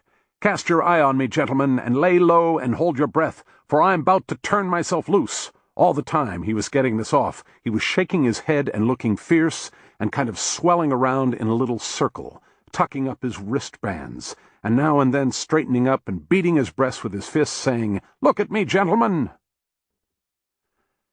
The scene is from the original manuscript of The Adventures of Huckleberry Finn. Twain might be thought to be burnishing to an especially high glow his nostalgia for the old river world, but in fact he wasn't exaggerating what shout-boasting was typically like. Similar dervish dances of language can be found throughout the early literature of the river, particularly in an odd series of joke books that began circulating around 1840, spoofs of the famous Farmer's Almanac, featuring the supposed adventures of the frontier hero Davy Crockett. The real Davy Crockett, who had died a few years earlier at the Alamo, actually had been a wild and charismatic man, a kind of true-life Mike Fink. But in the almanacs he was reimagined as something much grander, as a demigod of the river valley, a mythic superhero who wrestled wild animals for fun, wiped out whole Indian tribes of a peak, and rode his pet alligator up waterfalls. The stories were written in a bizarre parody of frontier slang, where illiteracies like satisfaction and Cornell for a colonel, and heavy dialect like "I were skeered" were jumbled together with weirdly pompous nonce words: explunctify, flustification, incinivation, absquatliated, tongeriferous, sarcodicular. Crockett was always bellowing things like, "My name are Thunder and Lightning," and claiming that he once fought a bison 1,000 years old, with eyes like 2 holes burnt in a blanket, or 2 bullets fired into a stump. A typical story began, "I was laying asleep on the Mississippi one day with a piece of river scum for a pillow, and floating downstream in a rail-free and easy style." Crockett had a friend named Ben Harding, who could blast enemies away by the stench of his breath, and he also had a woman, a vague shapeshifter, who was sometimes his mother, sometimes his sister, and sometimes his wife. She could jump a 7-rail fence backwards, dance a hole through a double oak floor, spin more wool than one of your steam mills, and smoke up a ton of Kentucky weed in a week. On the day of her marriage she chased a crocodile 1/2 mile. Her sneezing lifts the roof of the house about 1 foot and breaks the crockery. She wore clothes made of the skins of the bears she'd wrestled to death, and a necklace made of the eyes she'd gouged out of the skulls of her rivals. She went by a variety of extravagant names. Usually she was called Florinda Fury, but her grandest incarnation is as Sally Ann Thunder and Whirlwind. This was another given of the frontier imagination. In the tall tales, the women were just as exuberantly powerful as the men. The wild men of the valley were ring-tailed roarers. The women were rip-roarious she-males. She-male wasn't meant as an insult. The implication was that their strength and their appetites were the equal of any man's. The wildest stories of these appetites weren't in the Crockett almanacs. They showed up in print only in figurative pamphlets and broadsheets, and many of them weren't written down at all until they were collected by the folklorists of a latter century. These were the stories of the valley's prostitutes. Some of the folklorists invented a female version of Crockett to hang these stories on. They called her Annie Christmas, and her stories were all about prostitutes so skilled and so voracious they could intimidate Crockett himself. One Annie Christmas story told of a prostitute traveling up and down the river with a bucket of gold. She would bring it with her into the brothels and the gunboats, and offered to bet the bucket against the house till, that she could take on more men in a night than any woman there. It was said that she never lost. There was one simple explanation for the wildness of the river culture. Everybody was drunk.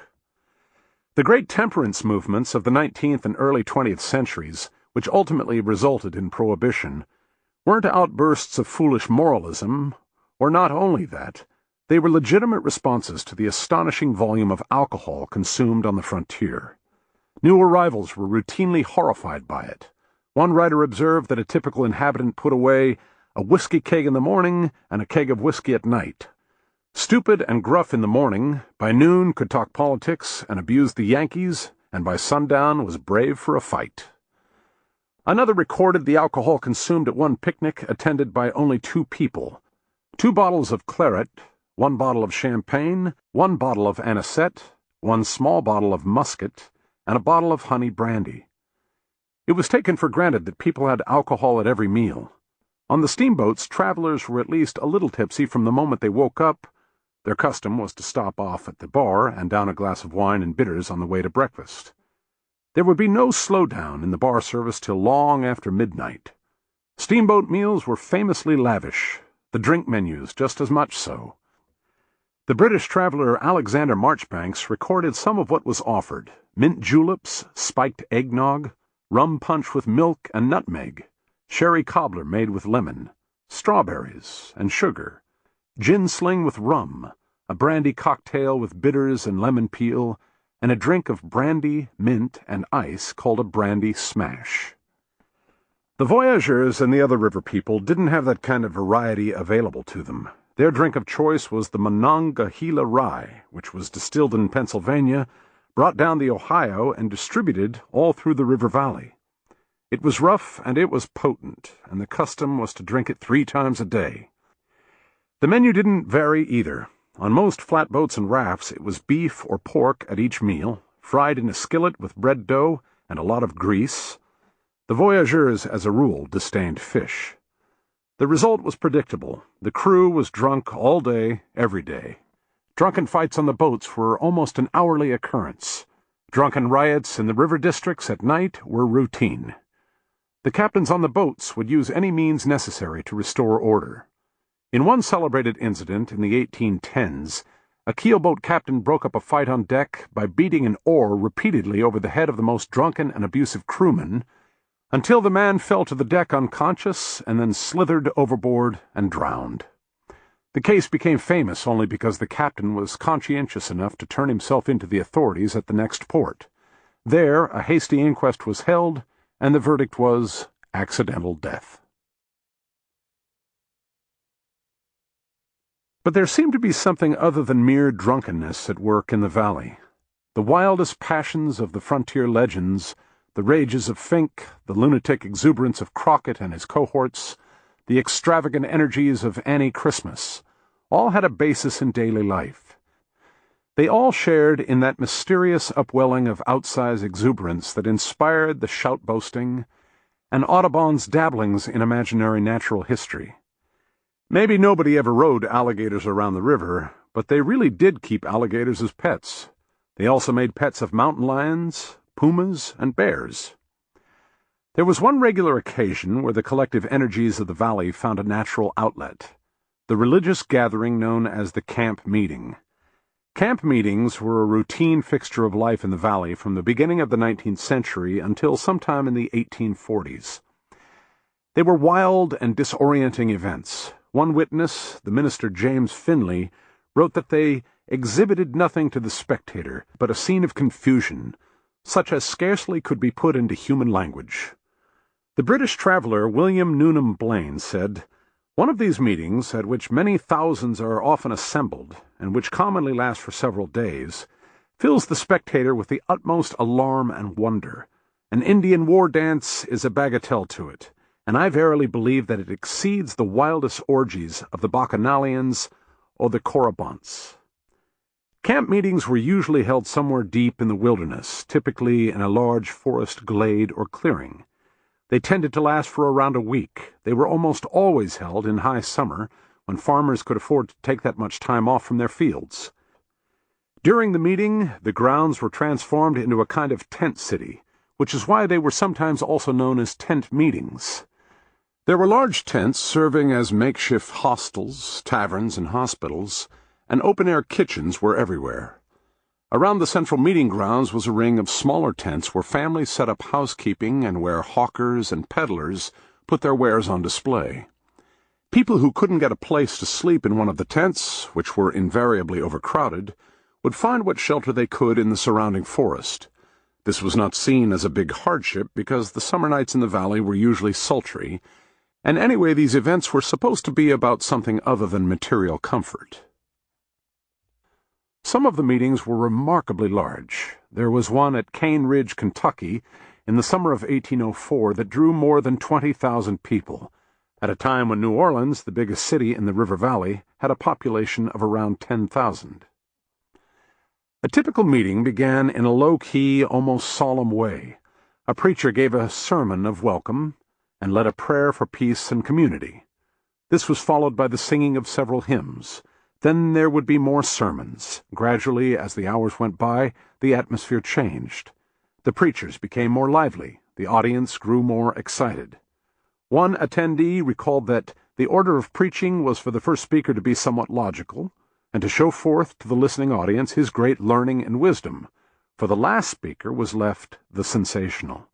He would get happy, clap his hands, froth at the mouth, the congregation responding, some groaning, some crying loudly, "Amen!" some calling, "Glory, glory, glory to God!" The sermonizing went on past sunset, and when it ended, everyone broke off with the sense of a day well spent. The next day, and the day following, the sermons grew increasingly sensational and impassioned, and the excited response of the crowd grew more prolonged. By the second or third day, people were crying out during the sermons, and shouting prayers, and bursting into loud lamentations. They began grabbing at their neighbors and desperately pleading with them to repent. They sobbed uncontrollably and ran in terror through the crowd, shoving aside everybody in their path. Many of the preachers were famous for their hysterical intensity, none more so than the Reverend James McGreedy, who gave at tent meetings a sermon called "The Character, History, and End of the Fool," the fool being the one who said in his heart that there was no God. The character and history of the fool were scanted. All of the Reverend's fury was devoted to evoking the fool's end. "He died accursed of God, and the black, flaming vultures of hell began to encircle him on every side. His conscience woke from its long sleep and roared like 10,000 peals of thunder. When the fiends of hell dragged him into the eternal gulf, he roared and screamed and yelled like a devil. When, while Indians, pagans, and Mohammedans stood amazed and upbraided him, falling like Lucifer from the meridian blaze of the gospel and the threshold of heaven, sinking into the liquid, boiling waves of hell, the accursed sinners of Tyre and Sidon and Sodom and Gomorrah sprang to the right and left, and made way for him to pass them and fall lower down even to the deepest cavern in the flaming abyss." The response of the crowd to this sermon, one witness wrote, was like the roar of Niagara. As the days passed, the crowds got so big and clamorous that the preacher couldn't be heard across the whole assembly, so multiple preachers began sermonizing simultaneously at different points on the meeting grounds. At one camp meeting, James Finley counted 7 ministers at one time haranguing everyone in earshot, some on stumps, others in wagons, and one was standing on a tree which had, in falling, lodged against another. As the preachers ranted without let-up, the crowd was driven into a kind of collective ecstasy. In the night, as the torches and bonfires flared around the meeting ground, and the darkness of the trackless forests closed in, people behaved as if possessed by something new and unfathomable. As Finley wrote, A strange and supernatural power seemed to pervade the entire mass of mind there collected. Finley felt it happening to him. My heart beat tumultuously, my knees trembled, my lip quivered, and I felt as though I must fall to the ground. His immediate response was to run away. He found himself racing frantically off from the campground and stumbling alone deep in the forest. There, he wrote, I strove to rally and man up my courage. He returned to find that the scene was growing even more frenzied. That same power, the irresistible urge to fall to the ground, was overtaking hundreds in the crowd, while all around them other people were screaming. What Finley was witnessing was known as the falling exercise. It was a kind of violent, fainting spell that would come over people at the height of their religious transports. The Reverend Barton Stone, who participated in many camp meetings, described it in his autobiography. The falling exercise was very common among the classes, the saints and sinners of every age and of every grade, from the philosopher to the clown. The subject of this exercise would generally, with a piercing scream, fall like a log on the floor, earth or mud, and appear as dead. They might remain that way for minutes or for hours. At some meetings, areas were set aside where the fallers would be laid out and not be trodden on. When they revived, they would often sob uncontrollably, or scream out for God and proclaim the glory of the gospel in what Stone described as language almost superhuman. I have heard them agonizing in tears and strong crying for mercy to be shown to sinners, and speaking like angels to all around. Those who didn't become fallers might instead experience the jerks. This was a convulsive movement that would begin in the arms, shoulders, or legs, and then spread through the whole body. When the head alone was affected, Stone said, it would be jerked backward and forward, or from side to side, so quickly that the features of the face could not be distinguished. When the whole system was affected, I have seen the person stand in one place and jerk backward and forward in quick succession, their head nearly touching the floor behind and before. The wandering preacher Lorenzo Dow wrote that he saw one camp meeting where they had prepared the ground ahead of time for the jerks. 50 to 100 saplings left breast high for the people to jerk by. They had kicked up the earth as a horse stamping flies. When people recovered from the jerks, Stone reported, they could not account for what had happened to them, but some have told me that those were among the happiest seasons of their lives. Related to the jerks was the rolling exercise. People would start by twisting their heads from side to side and rapidly nodding and snapping their heads back. They would hurl themselves to the ground and begin rolling over and over in the mud and dirt like dogs. Sometimes they writhed and screamed as though they were being stabbed with hot pokers. Then they would bounce up and down and shake convulsively as if they were flying apart. Others performed the dancing exercise, a weird, somber sequence of steps and retreats. While smiles of radiant supernatural bliss played across their faces, the dancers would keep it up for hours, sometimes very rapidly and sometimes with an unearthly slow-motion grace, until they dropped from exhaustion. There was also the laughing exercise. The subject appeared rapturously solemn, and his laughter excited solemnity in saints and sinners, and the singing exercise, which Stone said was more unaccountable than anything else I ever saw. The subject, in a very happy state of mind, would sing most melodiously, not from the mouth or nose, but entirely in the breast, the sounds issuing thence. Such music silenced everything and attracted the attention of all. It was most heavenly. Then there were those who would grunt and bark and howl like dogs. Others would, as Finley did, begin to run wildly, shoving people aside, trampling on the fallers, racing deep into the forest until they tripped or slid or dropped in exhaustion. Many in the crowd got roaring drunk, and the drunks, at their most extreme, were hard to tell apart from the fallers and the jerkers and the howlers. Others gave in to the general mood of riot and began fighting and beating each other up over nothing. But what made the camp meetings truly infamous were the orgies. The meetings were always intensely erotic experiences. In the pervasive atmosphere of extreme excitement, people weren't all that careful to make a distinction between religious ecstasy and sexual hunger. The campgrounds were notoriously good places for prostitutes to do business. Among the tents of the hawkers and the peddlers around the margins of the camp would often be full-service brothels. But at the height of the religious transports, many camp-goers would simply go off into the woods together day or night in complicated and impromptu combinations. According to one scandalized report from a vigilance committee, a woman at one camp meeting invited 6 men to meet with her in the woods at the same time. It was a standard joke that the local population invariably spiked 9 months after any meeting.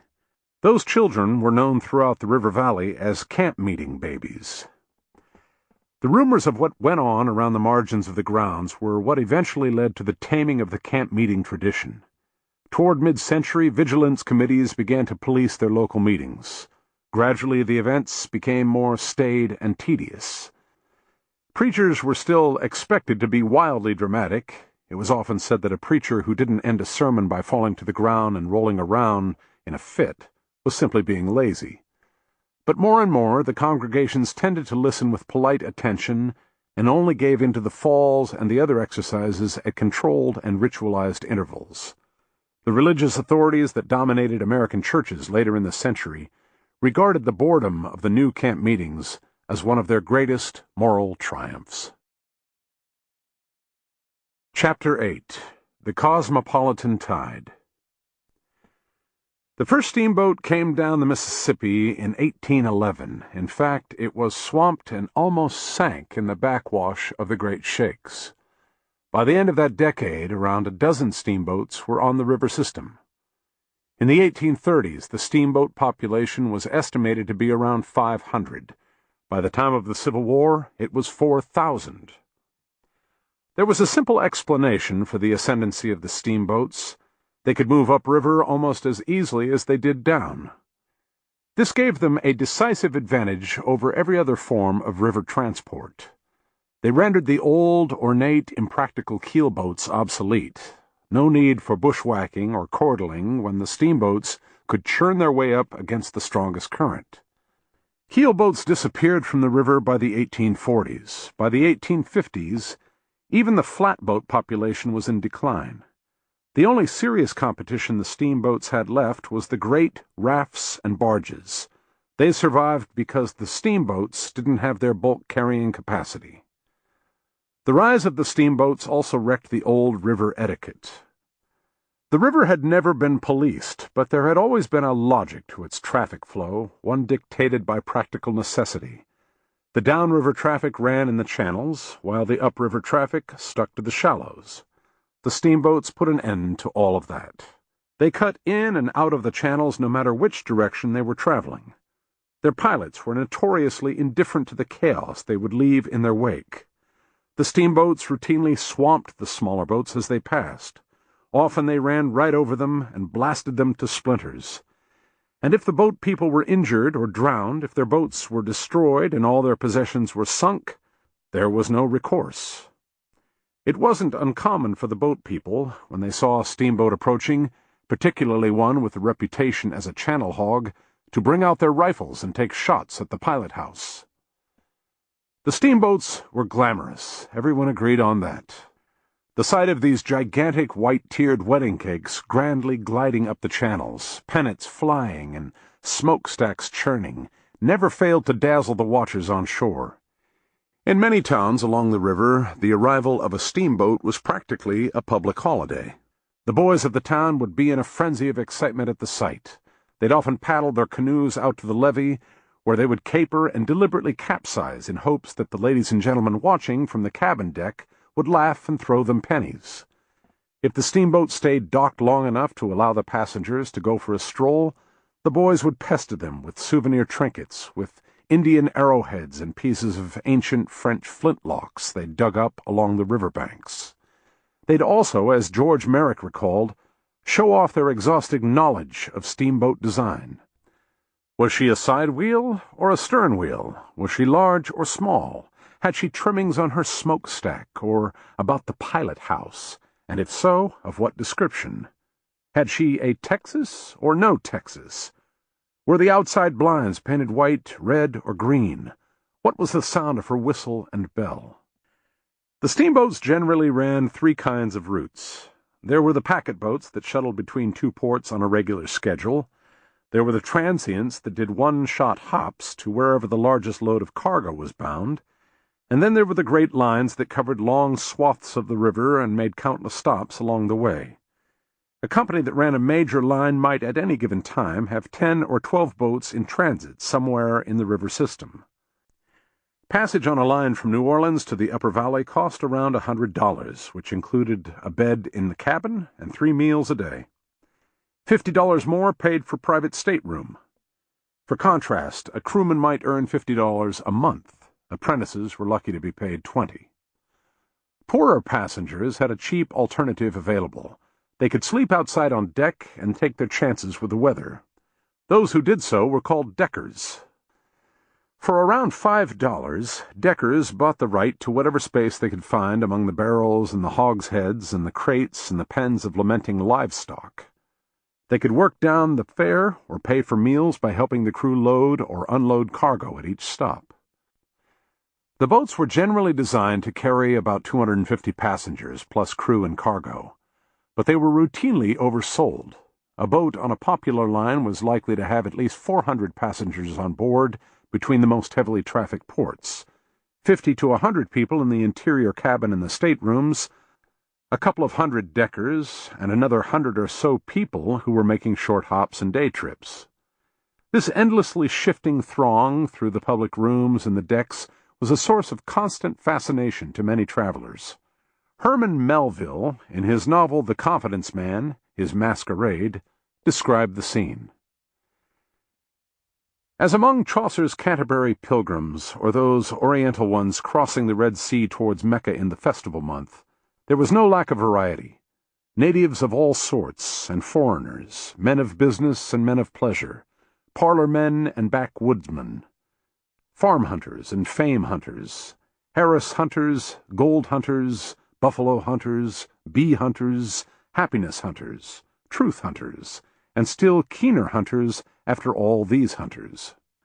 Fine ladies in slippers and moccasined squaws, northern speculators and eastern philosophers, English, Irish, German, Scotch, Danes, Santa Fe traders in striped blankets, and Broadway bucks in cravats of cloth of gold, fine-looking Kentucky boatmen, and Japanese-looking Mississippi cotton planters, Quakers in full drab, and United States soldiers in full regimentals, slaves, black, mulatto, quadroon, modish young Spanish Creoles, and old-fashioned French Jews, Mormons and Papists, Dives and Lazarus, jesters and mourners, teetotalers and convivialists, deacons and blacklegs, hard-shell Baptists and clay-eaters, grinning Negroes and Sioux chiefs, solemn as high priests.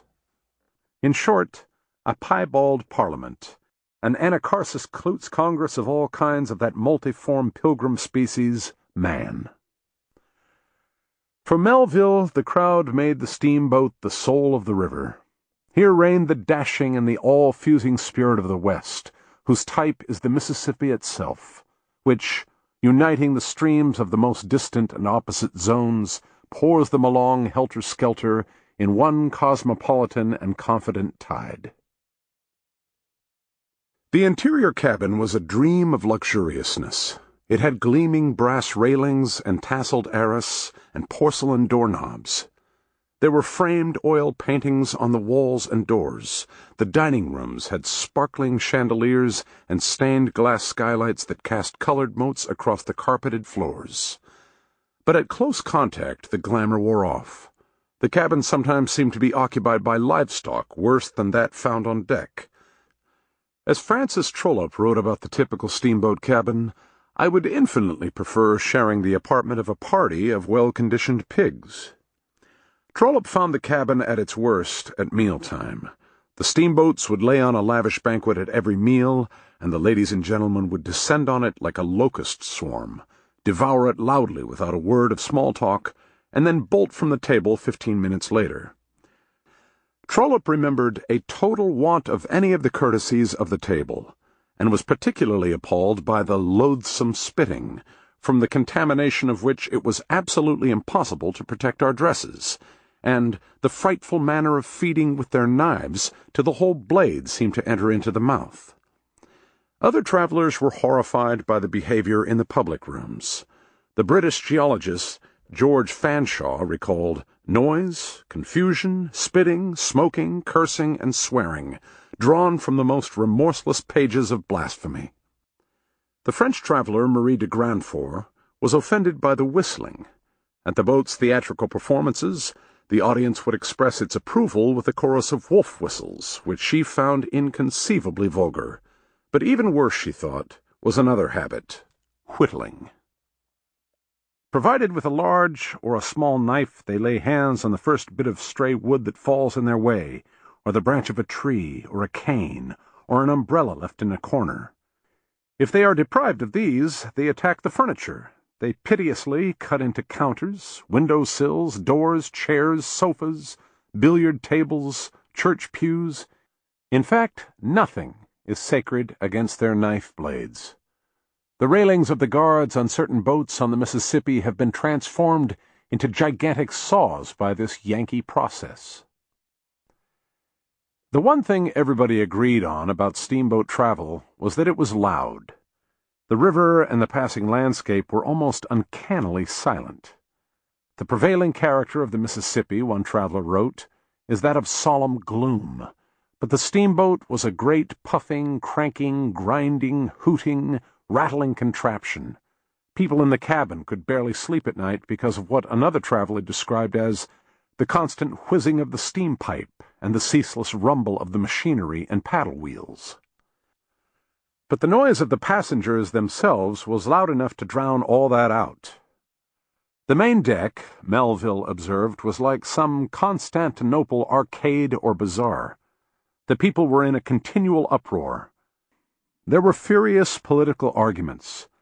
Francis Trollope said that the respective claims of Adams and Jackson to the presidency were argued with more oaths and vehemence than it has ever been my lot to hear. There were the inevitable drunken fights. There were countless touts and hawkers. There were hustlers pitching land deals and charitable trusts and patent medicines. There were singers and fiddlers and actors and buskers at their trade. To the strangers caught up in the crowd, everybody seemed perpetually boorish, rude, rowdy, exuberant, quarrelsome, and drunk. They all had one great recreation: gambling. The passengers played dice games and card games in endless varieties: rondo and keno and faro, roulette and chuck-a-luck, monte and euchre, rouge et noir and seven-up and old sledge. It was quite probable that at any given moment every single steamboat on the river had at least one high-stakes game going in the interior cabin and several penny-ante games on deck. Most often they played poker. Poker was the trademark game of the Mississippi. It had been invented by some anonymous genius in New Orleans sometime around 1820. Within the decade, it had spread everywhere from the Delta to the North Woods. The principal games, then, were draw poker and stud poker, in essentially the same forms they're played now, although in their first versions, 4 kings and an ace beat a straight flush. The memory of their origin lingers to this day. The last card dealt in a hand is still called the river card, and betting on it is still living by the river. If you lose, it is sometimes said that you have drowned at the river, or else simply that you have been rivered.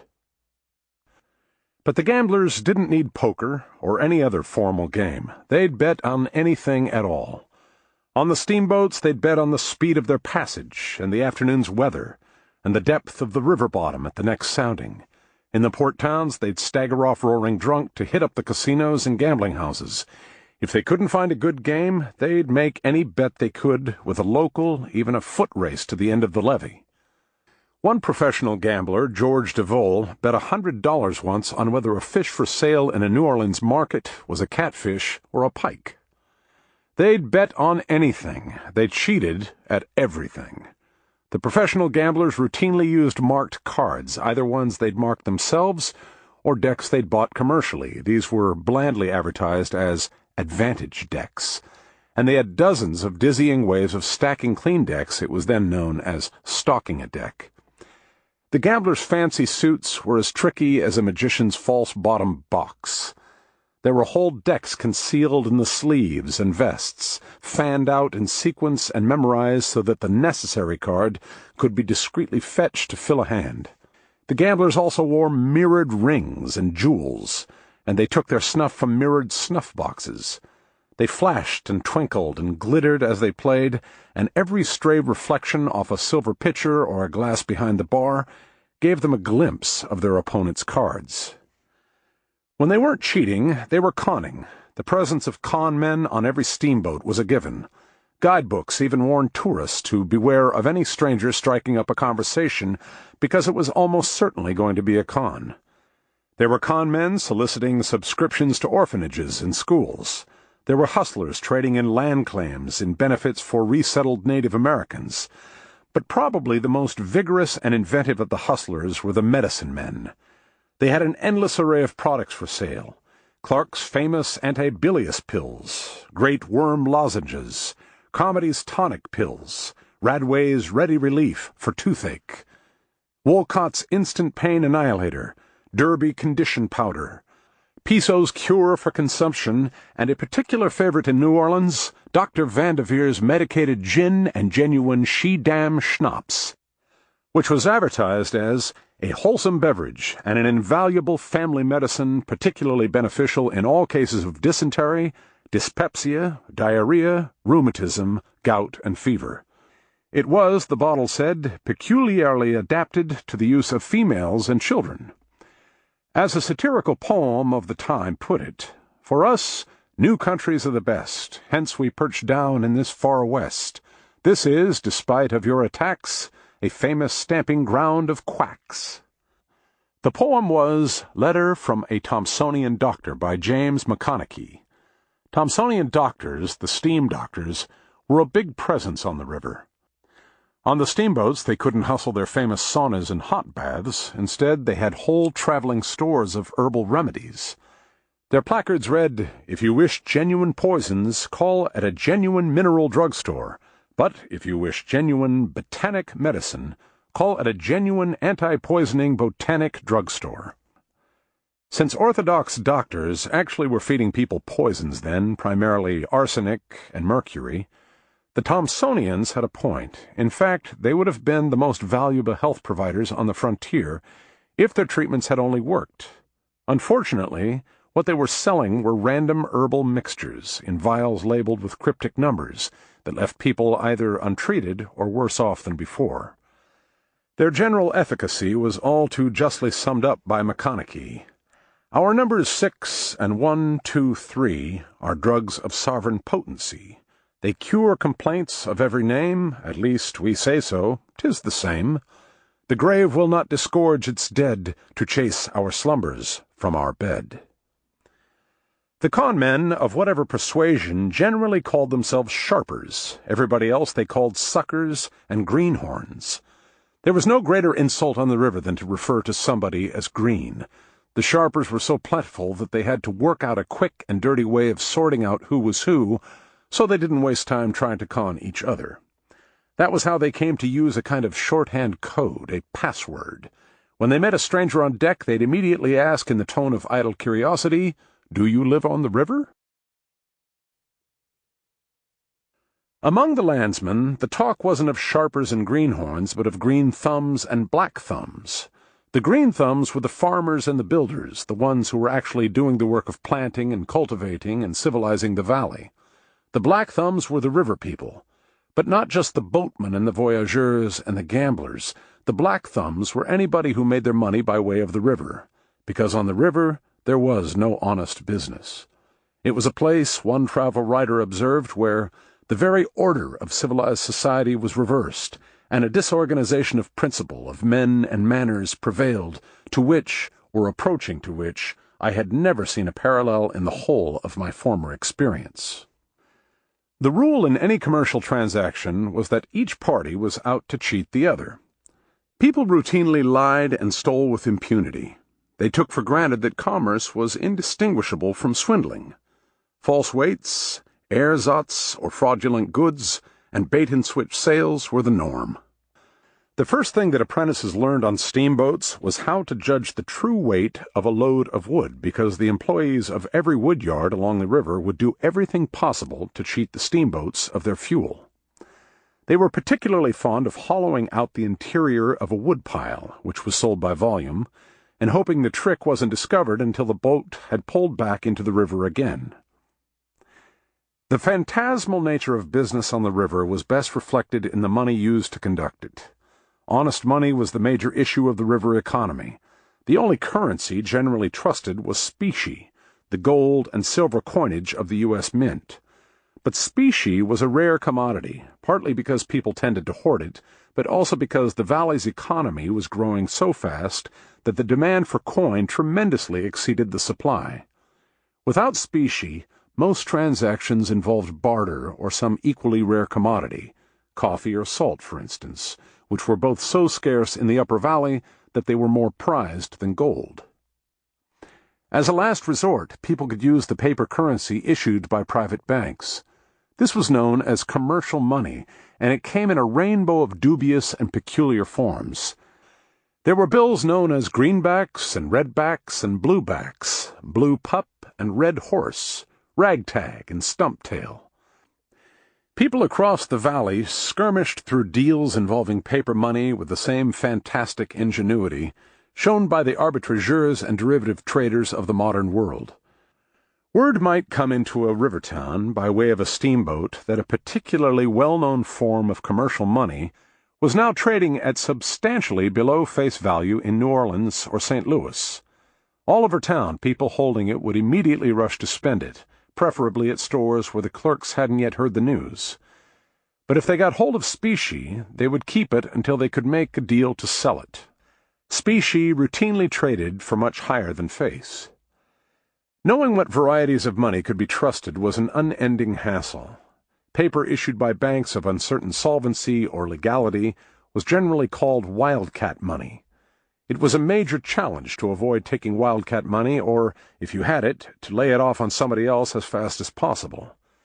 Meanwhile, the paper from known and respected banks was rated almost as high as specie. This naturally led to another problem. It spawned hordes of counterfeits.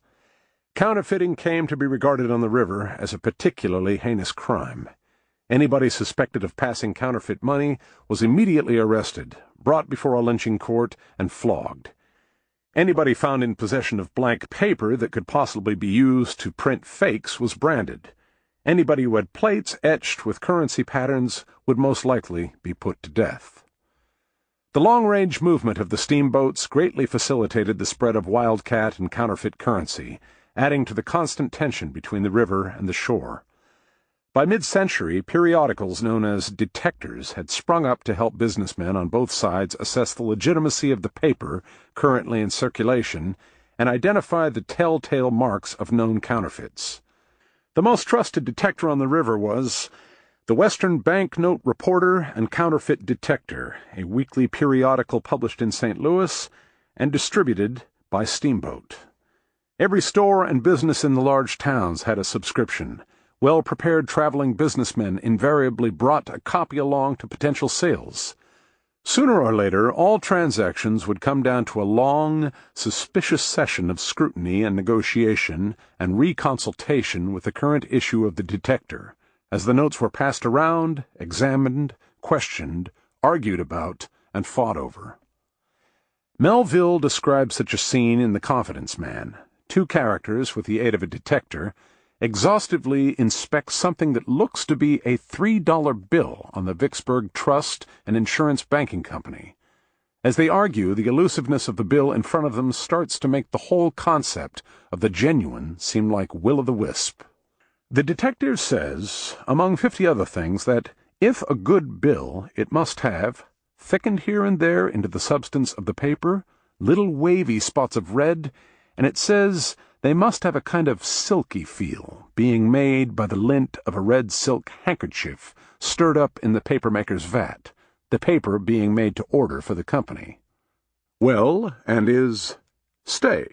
But then it adds, that sign is not always to be relied on, for some good bills get so worn the red marks get rubbed out. And that's the case with my bill here.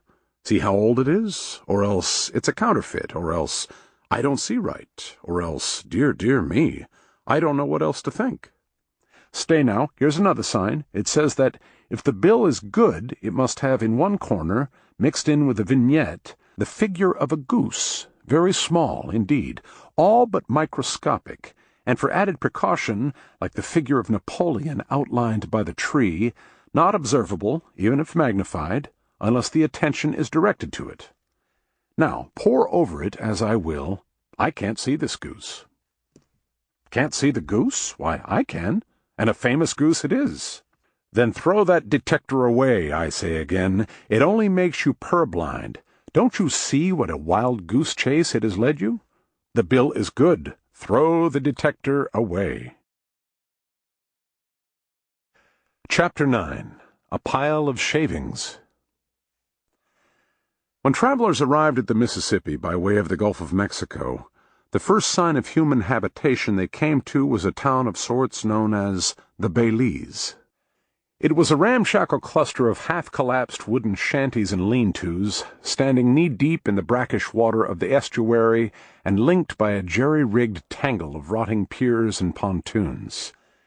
It served as a station for the river pilots who would take over the wheel of the tall ships for the last tricky leg of their journey through the Delta upriver to New Orleans. The population consisted of around 100 pilots, maybe 50 or so of their wives and children, and 20 or 30 prostitutes. Francis Trollope called it, by far, the most miserable station that I ever saw made the dwelling of man. There were better places ahead. Early in the 19th century, St. Louis was a vision of loveliness, a small cluster of ornate stucco buildings in the Spanish and French styles standing on a high bluff at the confluence of the Mississippi and the Missouri. There were towns like Alexandria and Keokuk, Davenport and Dubuque, towns like collections of white-clapboard doll houses, with skylines of spiky church steeples and picturesque scatterings of steamboats and flatboats bobbing on the blue waters below. Their streets were laid out in neat checkerboards. Their business districts had brick storefronts. Many residences had windows of glass, a reliable mark of middle-class prosperity. The basic frontier cabin window was a sheet of parchment paper rubbed with bear grease to make it translucent. Some towns even had statues of their founders in the public squares. But such places were never the norm. The average river town, as seen from the deck of a steamboat, was a graceless, muddy, purely functional place. No more than a huddle of shoddy buildings knocked together out of the local lumber, standing at one of the innumerable river junctions. It served as a supply depot or a transshipment point for the river traffic, and it was inevitably dominated by a row of hulking warehouses along the levee. The only retail business of note was a general store, where boatmen could stock up on basic supplies, dried meats, beans, flour and sugar, bolts of coarse fabric, tubs of lye soap, and which always stank from the open barrels of vinegar and kerosene.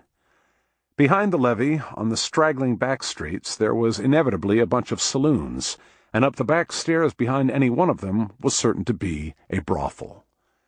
Travelers found these places wearying and depressing. I thought all the little towns and villages we passed, Frances Trollope wrote of her steamboat trip upriver, wretched-looking in the extreme. They seemed to merge into one enormous shanty town that stretched all the way from the Delta to St. Louis and beyond. They were dreary, anonymous, filthy, and disease-ridden, and they were fire traps. John Bunyan's Pilgrim's Progress, the only novel that any literate person in the River Valley was sure to have read, is about a man's desperate search for a town where the buildings are fireproof. Most readers take this as an allegory, and with good reason. The hero is named Christian, he lives in the city of destruction, and the fireproof refuge he ultimately finds is the celestial city. But the readers on the Mississippi felt Christian's dilemma on a much more visceral level. Their towns really were at the edge of fiery ruin. The threat of death in a blazing inferno was a daily terror. But there was no journeying to a safer place.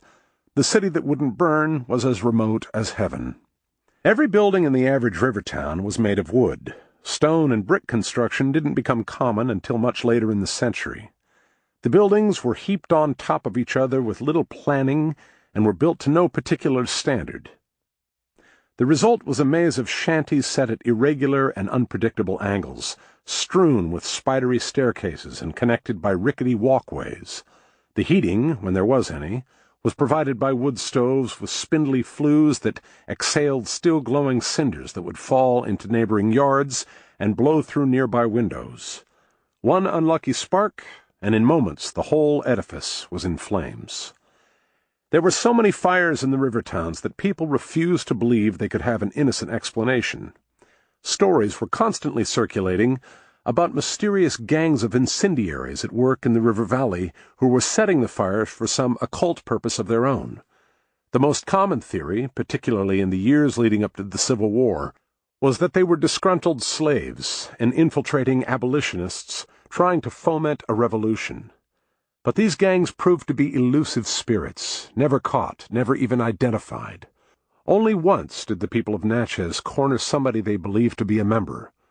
A local loudmouth who'd been heard offering to bet that a particular downtown block would be on fire within a week.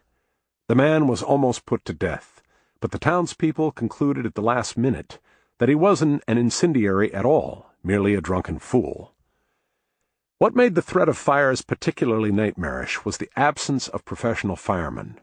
Towns had volunteer night watches, and all able-bodied men were required by local ordinance to respond whenever the night watch raised the alarm. Some towns did have fire engines, horse-drawn wagons equipped with ladders and buckets and hand pumps, but these rarely went to good use. After a major fire in St. Louis in 1825, a newspaper report found buckets broken and without handles, and not half enough of these, the engines unfit for service. Everyone gaping at the fire instead of forming a line to convey water. St. Louis eventually became the first city on the river to hire and train a professional fire department. The local authorities had no choice. Fires were becoming a major threat to the city's survival. By the 1840s, St. Louis was the largest city in the American interior, a maze of wood shanties and factories, infamous for the inferno of heat on its streets in the summer and the storms of fiery cinders blown down from the smokestacks that blacken the snow all winter. Frederick Marryat wrote that St. Louis approaches the nearest to the black hole of Calcutta of any city that I have sojourned in. Some long-time residents called it the city built above hell. But it was also a rich and progressive city. Some boosters claimed that it would inevitably replace Washington, D.C. as the capital of the new American empire. It was particularly renowned for its levee, a long promenade where more than 100 steamboats arrived and departed each day. On May 17, 1849, a small fire broke out at the levee's north end on a steamboat called the White Cloud. The night watch spotted it almost immediately, but by then it was already too late. The steamboat was built entirely of white pine, and as the official history of the St. Louis Fire Department later noted, once on fire, anything made of white pine is as impossible to save as a pile of shavings. There was barely even a need for the night watch to sound the alarm. The boat burned so fiercely that the glare could be seen all over the city. The fire department hurtled to the docks in their 9 fire engines. They found that there was little they could do.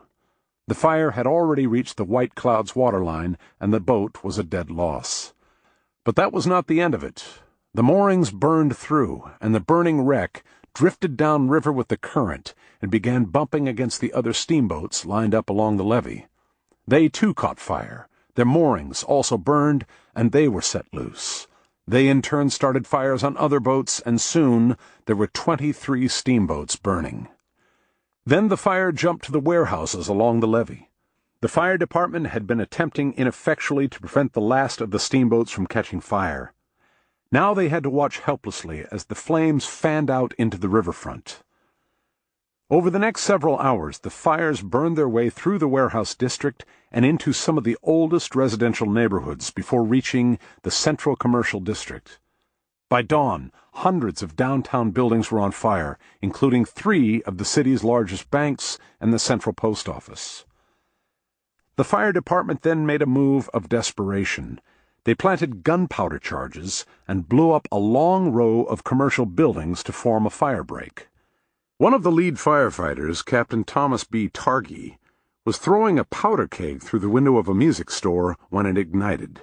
The fire department history says he was blown to atoms. He was later honored as the first professional fireman in America to die in the line of duty. But the plan worked. The firebreak held. To the incredulity of the whole city, the flames didn't jump the gap. By mid-afternoon, some of the worst fires were burning out.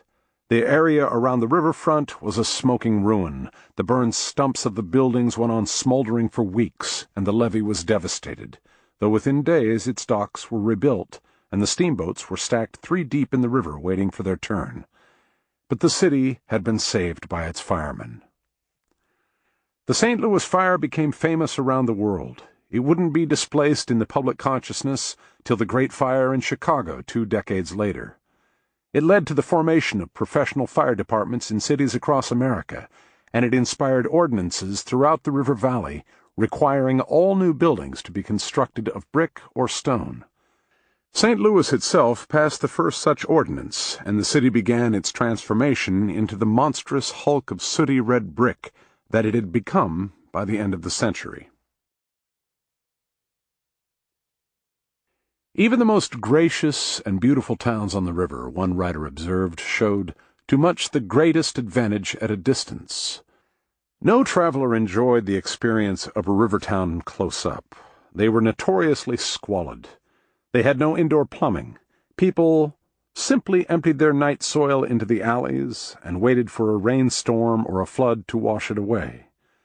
In summer, the stench and the swarms of flies were unendurable, and it was said that you couldn't walk a few feet down any block without treading on the putrid corpse of a dog or a pig half buried in the mud of the unpaved streets. The concept of public health was still in embryo. Most communities on the river had nothing more than a few ordinances concerning cleanliness, and these were usually about the selling of tainted food. But even these were useless because the origin of food contamination was almost always unknown. In the 1810s and 1820s, a mysterious illness killed thousands of people in the Central Valley. One of those who died was Abraham Lincoln's mother. It was known by a variety of vivid names, including the shakes, the slows, and puke fever. But it was most often called the milk sick because it was believed to be caused by tainted cow's milk. People blamed the taint on the bite of a non-existent insect known as the milk-sick fly. Another theory was that the cows were poisoning themselves by licking the dew off the meadow grasses. Everybody knew that dew was poisonous. In fact, the cows were being poisoned by eating white snake root, which grew abundantly in the meadows of the Central Valley. Although this was discovered independently several times, decades passed before farmers learned to weed out white snake root from their pasturage. And in the meantime, they were still selling the milk to the river merchants, who were carrying it as far downriver from the areas of known infection as they could, before putting it up for resale. That was another source of resentment between the river and the towns. The river traffic scattered diseases everywhere just as casually as it dispersed counterfeit money. All the conditions of the valley, the squalor and overcrowding of the towns, the absence of basic sanitation, the ignorance of fundamental principles of medicine, particularly antisepsis, and most of all, the free movement up and down the river of the steamboats, made the river the perfect environment for the rapid spread of disease. The Unitarian minister, Theodore Clapp, wrote in his memoirs that in his 35 years in the river valley he lived through 20 major epidemics. The outbreaks came in great recurring waves: smallpox, diphtheria, measles, mumps, influenza, malaria, typhus. Several other diseases showed up only once, killed thousands of people, and disappeared without a trace, some leaving names behind but no real clue as to what they were. People were reported to have died of dew poisoning, ground itch, woods fever, dog fever, locked bowels, the summer complaint, and congestion of the brain. These epidemics were the ceaseless subject of conversation everywhere in the river, particularly in the hot weather, when outbreaks tended to be at their worst. The talk was always of what towns were afflicted with something new and terrifying, and of where there were sudden quarantines, and of which were enforced by armed committees. Herman Melville wrote about the season's current epidemics as though he were a gossip columnist passing on the latest about local affairs. At Cairo, the old established firm of fever and ague is still settling up its unfinished business. That Creole grave-digger Yellow Jack, his hand at the mattock and spade, has not lost its cunning, while Don Saturninus Typhus, taking his constitutional with death, Calvin Edson and 3 undertakers in the morass, snuffs up the mephitic breeze with zest. Calvin Edson was a kind of performance artist, a man with a mysterious wasting disease who toured the country as the living skeleton. That made him a natural associate for this sinister crew. Fever and ague usually seen together, typhus, dawn because it was believed to have originated in Spain, Saturninus because infected people were known for their air of sluggish gloom, and perhaps the most ominous figure of all, Yellow Jack. Yellow Jack is what the river people called yellow fever. It was consistently the most dreaded disease in the valley. It was endemic in the Caribbean and the Gulf of Mexico, which is why Melville described it as Creole, and it tended to ebb and flow up the river valley, according to how hot and wet the summers were and how far north the mosquitoes that carried it were hatching. People didn't know that Yellow Jack was connected to the mosquitoes. That wouldn't be established until the 20th century. But they did somehow sense it. In many towns, there were pioneering public health campaigns to drain all stagnant ponds and pools during yellow fever outbreaks. Their reasoning was faulty, since they believed that night mist from the pools was the cause of the disease, but the impulse was right, because the mosquitoes were breeding in the standing water. There was also a widespread custom of warding off Yellow Jack by taking a big jolt of rye whiskey just before bedtime. This was sometimes called a mosquito dose because it was thought, or hoped, to prevent mosquito bites. The other epidemics came and went, disappeared, and then roared back after decades of quiescence out of some forgotten river pest hole. New diseases like cholera burst out of nowhere and panicked the entire river valley. Yellow Jack remained. People never failed to regard it with dread. Of all the plagues that visited them, Theodore Clapp wrote, "There is none more shocking and repulsive to the beholder." He catalogued the signs of Yellow Jack at its peak, not only its unmistakable black vomit from blood in the lungs, but profuse hemorrhages from the mouth, nose, ears, eyes, and even the toes, the eyes prominent, glistening, yellow, and staring, the face discolored with orange color and dusky red.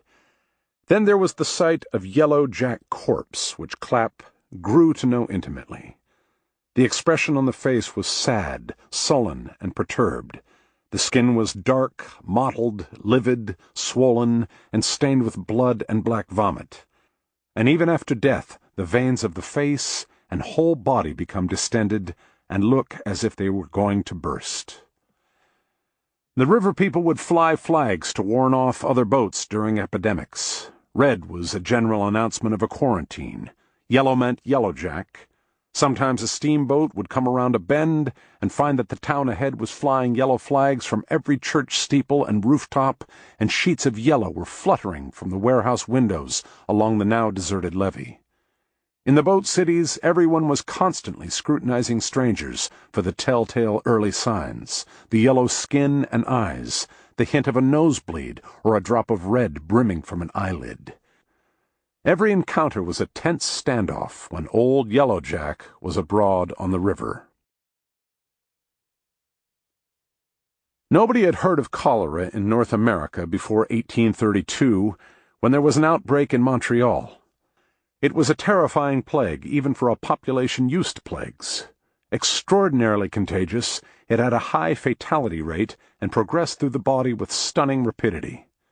People in perfect health at noon could be torn apart by convulsive and violent diarrhea in the late afternoon and be dead by nightfall. There were many cases where the interval between first symptoms and death was 3 hours. Cholera is transmitted by the fluids expelled by an infected person and can be contracted from clothes, sheets, raw foods, and drinking water. None of this was known until much later, but, as with yellowjack, people did obscurely sense the connections. It can be seen in this urgent public health warning posted at the height of the outbreak. Be temperate in eating and drinking. Avoid raw vegetables and unripe fruit. Abstain from cold water. When heated, and above all from ardent spirits, and if habit have rendered them indispensable, take much less than usual. Sleep and clothe warm. Do not sit or sleep in a draught of air. Avoid getting wet. By late spring, the epidemic had spread down the East Coast and was beginning to show up in the American interior. There was a particularly bad outbreak among Irish immigrants crossing the Great Lakes on packet steamboats bound for Indiana and Ohio. A few weeks later, some of those same steamboats were requisitioned by the federal government for a military convoy. 1,300 troops were on their way to Illinois to put down a fierce resistance movement that had sprung up among the Native American nations along the Mississippi. The fighting became known after the resistance leader as the Black Hawk War. Conditions on board were suffocatingly close and casually filthy.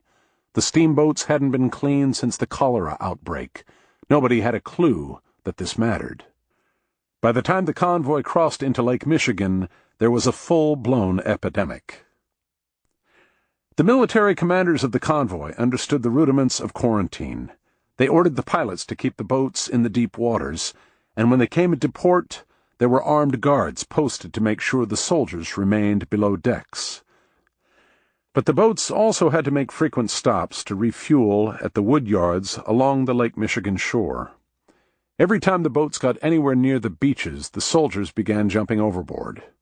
Once they were on land, it was only a few steps until they were hidden within the dense forests that grew down to the shoreline. Few of them were ever recaptured. Meanwhile, the death toll was rising on board, and the bodies weren't being quarantined. They were simply thrown into the lake, and they were washing up onto the beaches all the rest of that summer. By the time the convoy reached Fort Dearborn on the western shore of Lake Michigan, the expeditionary force had been obliterated. Of the 1,300 troops, only 200 were still fit for combat. The rest were sick or had died or jumped ship. The surviving force was kept in quarantine and never saw any action in the Black Hawk War. The commander's one consolation was that they had prevented the epidemic from reaching the river valley. The rest of that summer, there were no reports of outbreaks anywhere in the western Great Lakes. In fact, the cholera was simply out of sight. It had been carried inland by the deserters and by the infected corpses washed ashore. But the new cases were still confined to remote and isolated fishing communities deep in the wilderness country. Whole villages could be wiped out, and it would be months before the outside world even noticed. Then that autumn, cholera erupted down the length of the Mississippi. In the first few weeks of the outbreak, tens of thousands of people died, orders of magnitude greater than the casualties of the Black Hawk War. Quarantines were set up, and sometimes violently enforced, all the way to the Delta, but they were useless. At the first signs of infection, people bolted. Thousands scattered from St. Louis when the epidemic reached it. Many of them were already infected, and the ones who fled up the Missouri brought cholera into the Great Plains. The following year, it spread beyond the Rockies and into the Pacific Northwest. Those escaping downriver carried it to New Orleans. Within days, the city had turned into a ghost town. All the stores were shut, the commercial district and the levee were deserted, and everybody who could afford to leave the city was gone. There were no means, no instruments for carrying on the ordinary affairs of business, Theodore Clapp wrote in his memoirs, for all the drays, carts, carriages, hand and common wheelbarrows, as well as hearses, were employed in the transportation of corpses. The epidemic rapidly overwhelmed New Orleans' frail infrastructure of public health. Hospitals were packed. One hospital was found abandoned by its staff, with every bed occupied by a bloated and putrid corpse. By order of the mayor, the bodies were carried out to a yard next to the hospital grounds and burned. The scenes at the cemeteries were chaotic. People were simply bringing in their dead and leaving them without ceremony, uncoffined, to await disposal. "Words cannot describe my sensations," Clapp wrote, "when I first beheld the awful sight of carts driven to the graveyard, and there upturned, and their contents discharged as so many loads of lumber or offal, without a single mark of mourning or respect." At one cemetery he found that the bodies were being stacked up in layers like corded wood.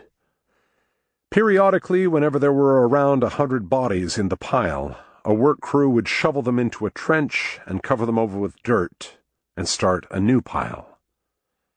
The city officials of New Orleans did have an emergency plan to halt the epidemic. It was to attempt to purify the atmosphere of its poisonous vapors. To accomplish this task, they positioned big barrels of tar and pitch on the street corners and set them ablaze. They also ordered the military to fire off cannon around the city at steady intervals. This would, they believed, disperse the worst of the river fog, which was thought to be particularly deadly. The sparks from the burning barrels set off major fires throughout the city. The noise of the cannon, Clapp observed, was so nerve-shattering that he suspected many people were dying of sheer fright. Clapp himself wandered the streets nightly, visiting hospitals and sick houses. By then the epidemic had spread to every quarter of the city. The shanty districts were the hardest hit, as ever, but soon even the richest mansion districts were in mourning. Many persons, Clapp wrote, of fortune and popularity, died in their beds without aid, unnoticed and unknown, and lay there for days unburied. In almost every house might be seen the sick, the dying, and the dead in the same room. Meanwhile the city had taken on a hellish splendor at night. The skyline was silhouetted by the endless flickerings of the artillery fire, and from every direction came thunderings and rumblings as though from dozens of battlegrounds. The barrels of tar were burning at the intersections. Along the levee, so many phalanxes of barrels were on fire that the river and the low-hanging clouds were lit up bright as day. The glare of the fires flooded the endless rows of windows along the streets. Within, Clapp wrote, could be seen persons struggling in death and rigid, blackened corpses awaiting the arrival of some cart or hearse, as soon as dawn appeared to transport them to their final resting place. It might have been the end of the world, except, of course, that it wasn't. It was just another epidemic.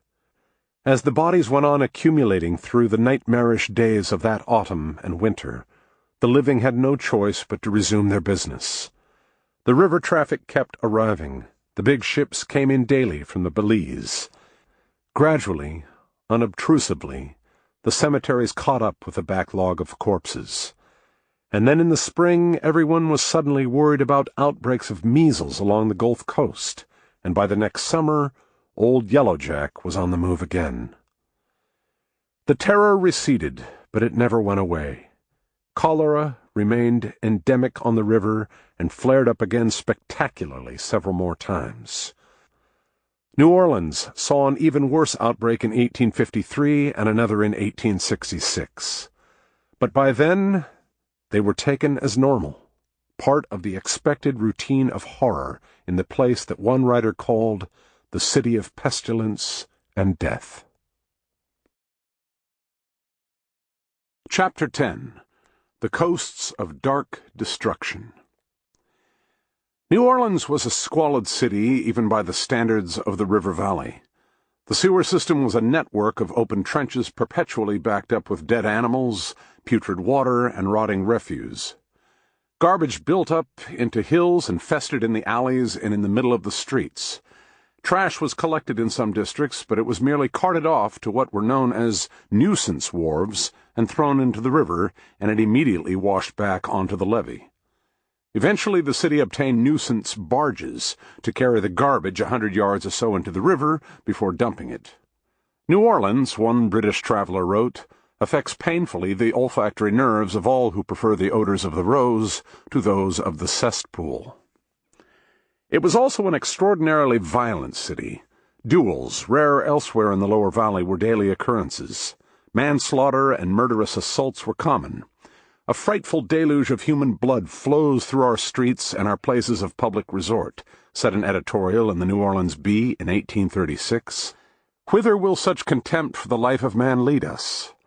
An anonymous pamphlet writer noted a few years later, "We have just been looking over a broken file of Louisiana papers, including the last 6 months of 1837 and the whole of 1838, and find ourselves obliged to abandon our design of publishing even an abstract of the scores and hundreds of affrays, murders, assassinations, lynchings, etc., which took place during that period. The violence was fueled by the desperate overcrowding, by the wild currents of wealth running through the economy, and by the waves of immigrants arriving daily. The city had Creoles, Cajuns, Germans, Spaniards, Italians, Mexicans, Danes, Portuguese, Belgians, and free people of color from the West Indies and South America, all of whom were at various times feuding with at least one of the other groups. The longest-running tensions were between the Americans and Northern Europeans on the one side and the Spaniards and Creoles on the other. There were skirmishes and sometimes full-scale riots on the streets until the Civil War. But it was also a beautiful city. The graceful crescent of white-pillared buildings along the levee was said to be the loveliest urban vista in the New World. The salt air from the Gulf rotted the stucco in curious and delicate ways. Buildings only a few years old looked as mysterious as Roman ruins. The skyline was shrouded in fogs and river mists, and the shifting play of tropical light across the pastel-painted walls, with their weatherings and peelings and blotchings, was perpetually alluring and magical. The surrounding landscape added to the air of a dream. The massive domes and cupolas and steeples floated within a maze of impassable bayous. Alligator-haunted sloughs and dim, receding forest halls of cypress cloaked in Spanish moss. The remote, sinister lagoons, glimpsed from the arriving boats, looked like the sunlight hadn't penetrated them for generations. The thing that most struck travelers arriving at the harbor was the sound. Astonishing, the architect Benjamin Latrobe described it in his diaries. A sound more strange than any that is heard anywhere else in the world.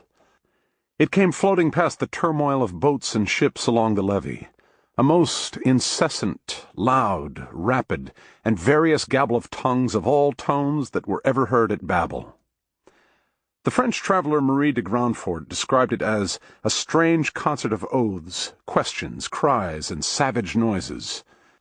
She heard the "by God" of the Yankee, the "per la Madonna" of the Italian, the "carumba" of the Spaniard, the "Dieu bibon" of the Gascon, the guttural "goddamn" of the Irish. Latrobe wrote, "It is more to be compared with the sounds that issue from an extensive marsh, the residence of 1 million or 2 of frogs, from bullfrogs up to whistlers, than to anything else." The sound came from the great market on the levee. Between the river and the warehouses, there were hundreds of booths, stalls, and tables in a line more than a mile long. Latrobe described the sellers. White men and women, and of all hues of brown, and of all classes of faces, from round Yankees to grizzly and lean Spaniards, black Negroes and Negresses, filthy Indians half naked, mulattoes curly and straight-haired, quadroons of all shades, long-haired and frizzled, women dressed in the most flaring yellow and scarlet gowns, the men capped and hatted. Their goods, laid out in the shade of ragged canvas tents and awnings or set on palmetto leaves fanned out on the ground, formed a garish collage of strange colors and textures and smells. There were fresh fish in endless profusion and cuts of what Latrobe thought wretched red meat. A lot of it had arrived in port already butchered and in the hot climate was getting rank. There were wild ducks and other game fowl, shellfish and poultry and eggs, Irish potatoes and sweet potatoes, root vegetables of all sorts, pyramids of oranges, heaps of bananas and ears of corn, oozing stacks of sugar cane, and all manner of dry goods and tinned goods, curios and trinkets. There were, Latrobe said, more and odder things to be sold in that manner and place than I can enumerate. Latrobe was particularly surprised to find book-stalls. Something of a collector, he was delighted to turn up, among the saints' lives and the deeds of notorious criminals, a rare set of bound volumes of political pamphlets from the Revolutionary War. But large and garish as the market was, it was only a pocket curio itself amid the immense movements of cargo through the port. The harbor was swarmed. There was an armada of schooners and freighters from the Gulf, and of rafts and barges and flatboats and keelboats from upriver. The steamboats clustered in such mobs that they were sometimes stacked 4 deep waiting for a turn at the levee. All around the levee crews unloaded cargo. The warehouses were overflowing with the harvest of the river valley and with the manufactured goods coming in from the north and from overseas. In the shadowy coolness of the arched warehouse interiors were mountain ranges of barrels and crates and tons and hogsheads, fine silk from China and crude ingots of lead from Iowa, handcrafted furniture from France and raw pine lumber from Minnesota, perfumes from the Middle East and rye whiskey from Pennsylvania. All kinds of basic goods were waiting for transport up the river: coffee, salt, flathead nails, vinegar, whale oil, rolls of gingham, and crates of window glass. There was also quite a lot of food coming in, not only tinned delicacies from Europe, but staple foods: flour and grains and legumes. Enormous barrels of beef and pork, and corrals and pens were crammed with livestock. And spilling out from all the warehouses were the goods for export: the cotton bales, the raw sugar cane, the sheaves of tobacco. Millions of bales of cotton were transshipped through New Orleans every year, along with hundreds of thousands of hogsheads of sugar cane and tens of thousands of hogsheads of tobacco. Almost all of it was bound for New York, for consignment sale in New England and in Europe. The planters of the Lower Valley dealt exclusively with brokers, factors, and commission men in New York City, and had no direct dealings with their ultimate buyers around the world. The outflow of cotton and sugarcane was growing every year, making New Orleans and the Lower Valley enormously rich, but also building up destabilizing pressures in the regional economy that would shortly prove catastrophic. No one cared much, as long as the money was pouring in. But there was a reason why the levee was groaning under that weight of imported food and livestock. Even though the Lower Valley had some of the most fertile agricultural land in the world, so much of it had been planted with cotton and sugar that by mid-century the region was no longer self-sufficient in food. If there was a heart to the city, it was down from the old French Quarter, behind the warehouse district at the southwest curve of the waterfront crescent. This was the American Quarter. Its great landmark was the St. Charles Hotel, a neoclassical construction with an enormous dome, the first sight of the city skyline for travelers coming downriver. It was the hotel of choice for planters in town to meet with their local brokers and factors. It was also where buyers went when they were in the market for cheap slaves.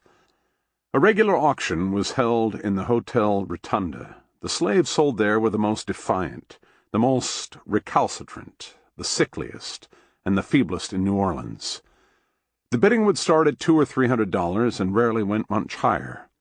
But then the buyers weren't particular. Most of them were looking for fresh fodder for the sugarcane plantations of the lower delta, where conditions were notoriously brutal and where slaves didn't have a long life expectancy. It was largely because of these sugar plantations that the New Orleans public auctions were universally viewed by the slaves with such horror. All through the valley, the threat of being sold down the river was seen as tantamount to a death sentence. Most of the slaves who passed through New Orleans weren't sold at auction, though, but at the slave yards. The big yards were mainly clustered in the side streets around the St. Charles. They were called yards because they were old-style French buildings with open-air courtyards. They were decorated and maintained with dignified good taste. When the customers arrived, the slaves for sale would be brought out into the courtyard, or if the weather was foul, into a long interior hall or ballroom, and arranged in rows so they could be inspected. The mood was generally low-key, even pleasant. The slaves were well-dressed, the women in gorgeous calico dresses with rainbow-spattered bandanas, the men in dark blue suits with ties and vests and dignified beaver hats. On sunny days, when there were no customers, they would be sent out to the sidewalk, where they would tease and laugh and pass the time of day with passers-by. Not all the customers were charmed by the show. The Swedish traveler Fredrika Bremer toured several of the yards near the St. Charles.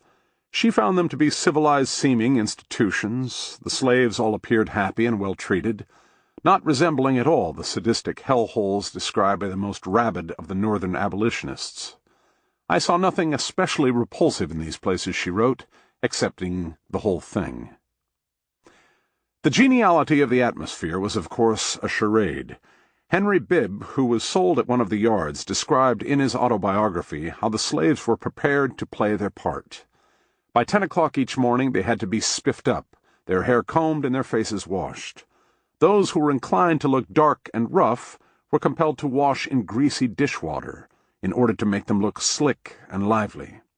Slaves who slouched when they were in line, were sullen, or didn't answer questions cheerfully and promptly were punished as soon as the buyers left.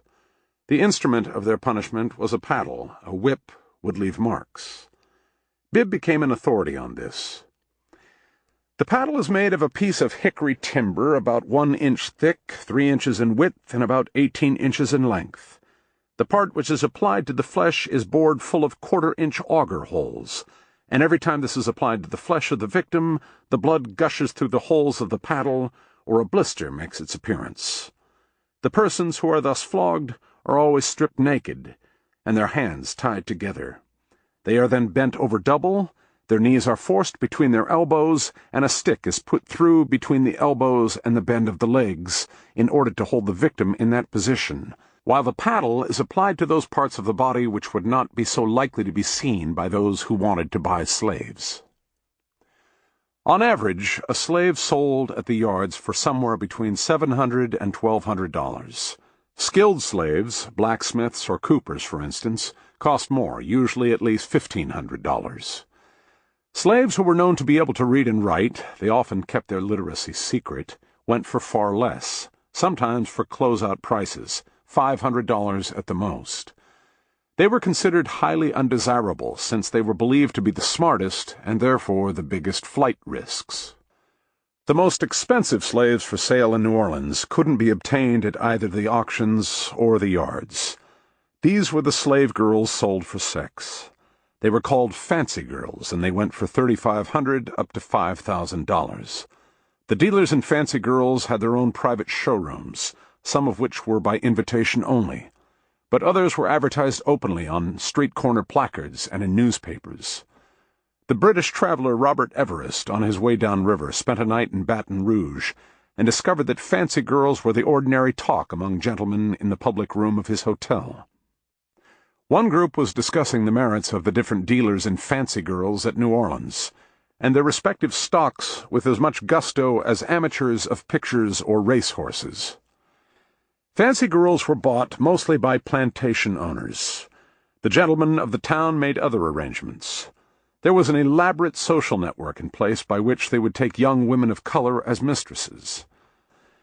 The caste system was based on proportions of African blood, from white through octoroon, quadroon, mulatto, and griff to full Negro. Girls who were octoroon or quadroon were considered suitable as mistresses. The others were fit only to work in the brothels. The men would select these mistresses at formal social affairs known as quadroon balls. They were lavish events. The travel writer Edward Robert Sullivan attended one. Admission was $50, and he was politely asked to check his implements, knives, pistols, and other weaponry, at the door. "You leave them as you would your overcoat on going into the opera," he wrote, "and get a ticket with their number, and on your way out they are returned to you. You hear the pistol and bowie knife keeper in the arms room call out, 'Number 46, a 6-barreled repeater. Number 100, 1 8-barreled revolver, and bowie knife with a death's head and crossbones cut on the handle.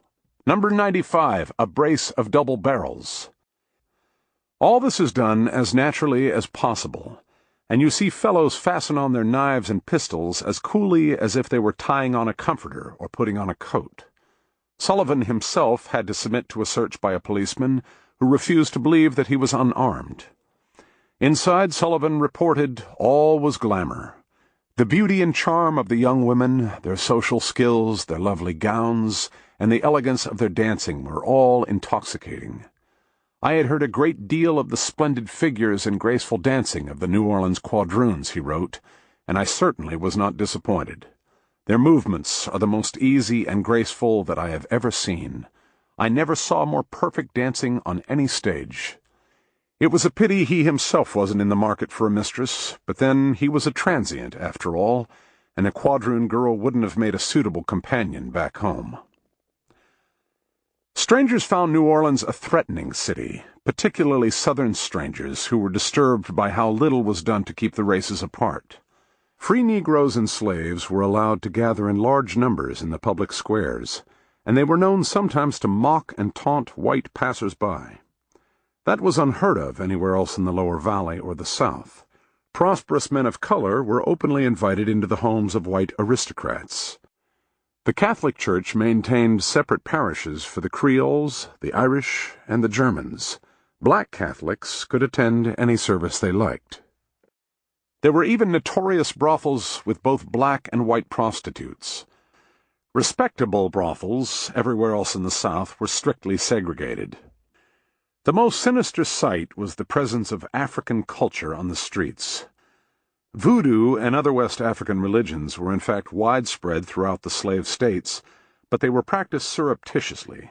While every plantation had its witches and conjure men, and the plantation owners routinely used their slaves' medicines, it was all done out of sight. In New Orleans, there were voodoo shops openly advertising for business. The most celebrated was on the old Bayou Road on the outskirts of town. It was run by a black African who called himself Dr. John. He was an imposing figure, invariably dressed in formal suits with frilled shirts and his face fantastically tattooed. His shop was stocked with glass jars and phials filled with odd swamp weeds, wildflowers, dried lizards, insect eggs, bird feathers, and an assortment of carved bones and amulets. Dr. John practiced astrology and cartomancy. He was a healer and a skilled mind reader. He performed divination with pastel-colored pebbles and curious seashells. One would stand aghast, one observer wrote, were he to be told the names of the high city dames who were wont to drive in their own carriages with thickly veiled faces to this sooty black Cagliostro's abode to consult him upon domestic affairs. By the 1850s, Dr. John had been eclipsed by Marie Laveau, who became known as the Voodoo Queen. She, too, dealt in herbs and medicines, and she sold charms to guard against curses, spells, and maleficences. She discreetly consulted with her wealthiest clients by paying them house calls as their hairdresser, and she was reportedly an excellent hairdresser. She was also, according to some, an excellent procuress. After a long career, she hit upon a kind of early version of the franchised brand. She secretly retired and set her daughter up in her place. Many people late in the century assumed that the woman they knew as Marie Laveau was the same preternaturally young voodoo queen who had been practicing her craft since before the Civil War. Marie Laveau was usually cited as the one who did the most to popularize, vulgarize, some said, voodoo among New Orleans white society. Local politicians bought Laveau's charms before elections, and gamblers would carry them on their watch chains when they went out to the racetrack. But in fact, there was a large trade in magical tokens throughout the city.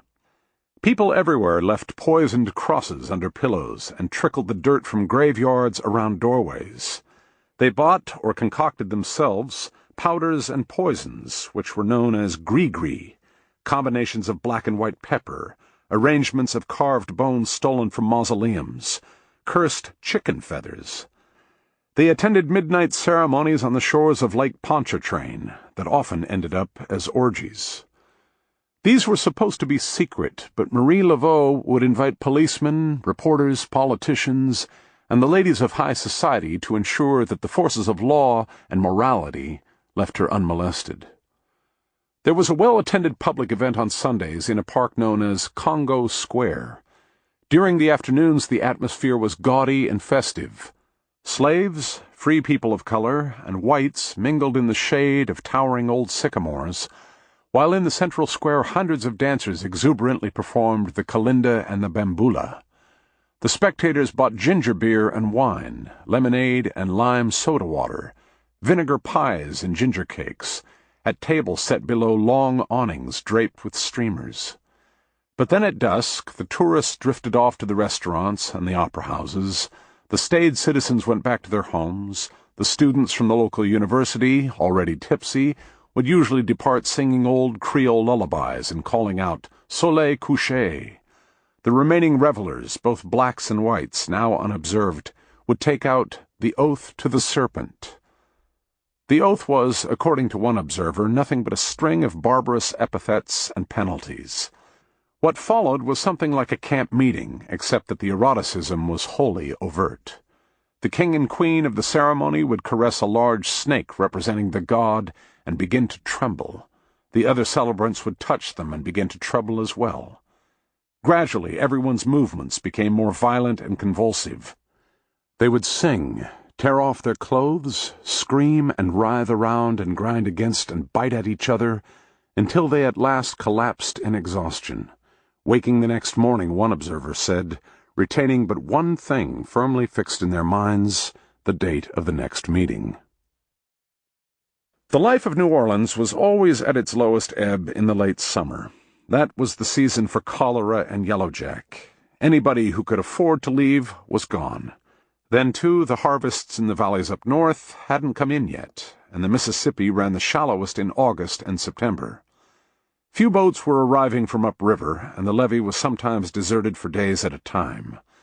The traffic picked up in the fall, and by November and December the harbor was jumping. It got quiet again in midwinter after the upper Mississippi iced over, but by then the deals had been made, the warehouses were stuffed with goods, and on the streets the money was flowing easily. That was the start of the carnival season. Today, carnival in New Orleans means Mardi Gras, Fat Tuesday, the traditional tourist draw that marks the beginning of Lent. But the city's organized Mardi Gras celebration, with the famous parade, dates from around 1860, and tourists began showing up for it in large numbers only after the Civil War. Before then, carnival was strictly for the locals. It was a wilder, more diffuse event that went on throughout the winter. According to one count, there were 1,000 masked balls each year between Twelfth Night and Ash Wednesday. A few of these events were lavish minuets of aristocratic glamour. Most were wild gatherings overflowing into the streets. At a celebrated ball held each year in one of the city's best-known brothels, the partygoers wore masks, had guns and knives strapped to their arms and thighs, and otherwise danced entirely naked. As Lent approached, the celebrations gradually coalesced into one sprawling masquerade that took over the whole city. By the night of Fat Tuesday, everyone was in costume, men and women, whites and blacks, free people and slaves. The masks were ornate and astonishing. The British traveler George Augustus Sala described an eruption, a lava flow, an inundation of masks. There were sea monsters, gargoyles, alligators, snakes, mermaids. There were fairy tale figures from Perrault and the Brothers Grimm. There were kings and queens, nuns and monks, Indians and slaves, a scattering of angels, and great mobs of red-horned devils. Always there were confusions of race and age and sex, a perpetual scramble of reversed identities, whites in blackface and blacks in whiteface, boys made up as old women in calico dresses, and young women swaggering through the streets as swashbuckling pirates. One procession in 1839 was led by what a guidebook later described as an immense cock over 6 feet high, riding a carriage and delighting the crowd with its stentorian crows. The city seemed swallowed up in chaos, but there were a few focal points. One of them was an ornate theater in the French Quarter, which kept its doors open all night on Fat Tuesday for the revelers to drift in and out. On stage was enacted a series of lewd tableaux based on Milton's Paradise Lost. The big attraction for most of the spectators was the expulsion from paradise.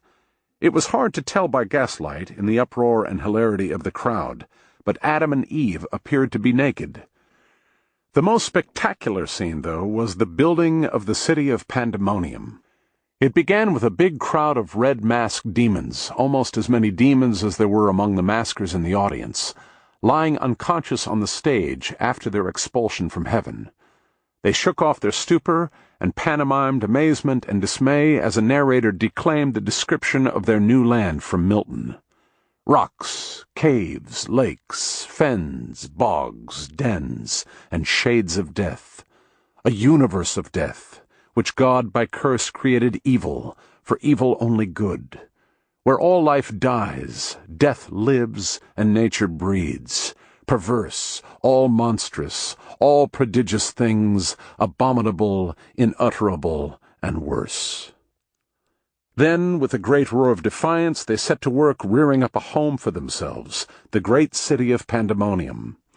This was done in a bustle of hammering and forging and lifting and carrying, while painted flats were raised and lowered and kettle drums and flutes sounded from the orchestra pit. In the hubbub were demons, flashing glimpses of flesh beneath their swirling robes, and other demons in hot pursuit. The demons were mostly the horned and red-faced gargoyles of folklore, but some were ornate apparitions more directly inspired by Milton. Figures of bejeweled and regal power who radiated glamour and ambiguous sexuality, as Milton himself had written, "Spirits, when they please, can either sex assume, or both." On a platform above, Satan presided over it all, taking in the demons on stage and the demons in the audience, urging his subjects to go on with their great work of taming the wilderness, while he flew out from hell in search of Eden. "Go therefore, mighty powers, terror of heaven, though fallen, intend at home, while here shall be our home, what best may ease the present misery, and render hell more tolerable. While I abroad through all the coasts of dark destruction seek deliverance for us all." Only a few areas of New Orleans had streetlights. All through the carnival nights, the streets were a storm of flying lights and shadows. Masqueraders lined up along the wrought iron balconies holding candles and paper flowers like wavering stars, and the windows of all the stores were aglow with countless paper lanterns.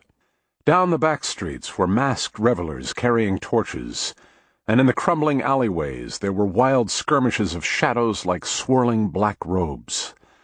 Within this seethe of confusion, people gave way to strange impulses. The custom in those days was to throw flour down from the balconies to pelt the maskers thronging the streets, so that by dawn most of the costumes were streaked white and clotted with wet flour. The maskers would shed them, but not the masks, as they became fouled, getting steadily closer to full nakedness.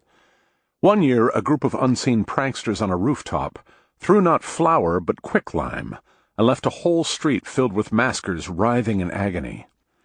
A mob quickly gathered and began breaking into the houses along the block to catch them, but the pranksters escaped across the roofs into the night and were never found. Most of the violence was more impulsive.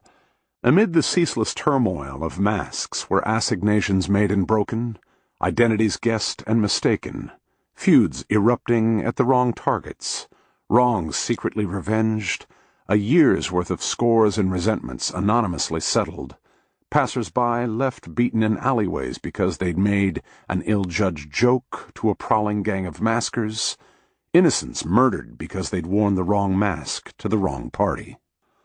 There were some sections of the city, including a zone of cheap brothels and gambling houses known as the Swamp, into which the police were afraid to go, where the masquerade turned every year into a riot. The most urgent duty on the first morning of Lent was the burial of the dead. The first settlers of New Orleans had sensibly built their town on the hilltops.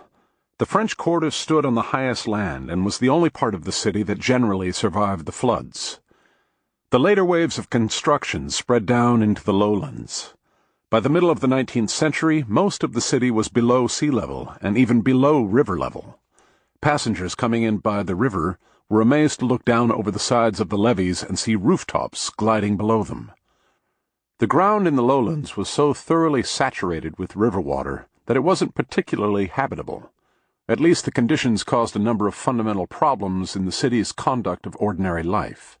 Burials, for example, were difficult because any hole dug more than a few inches deep would immediately fill up with water. Strictly speaking, there is no architecture in New Orleans, Mark Twain observed, except in the cemeteries. The cemeteries were elaborate and fantastic constructions. Burial in the earth was a last resort only for the poorest citizens.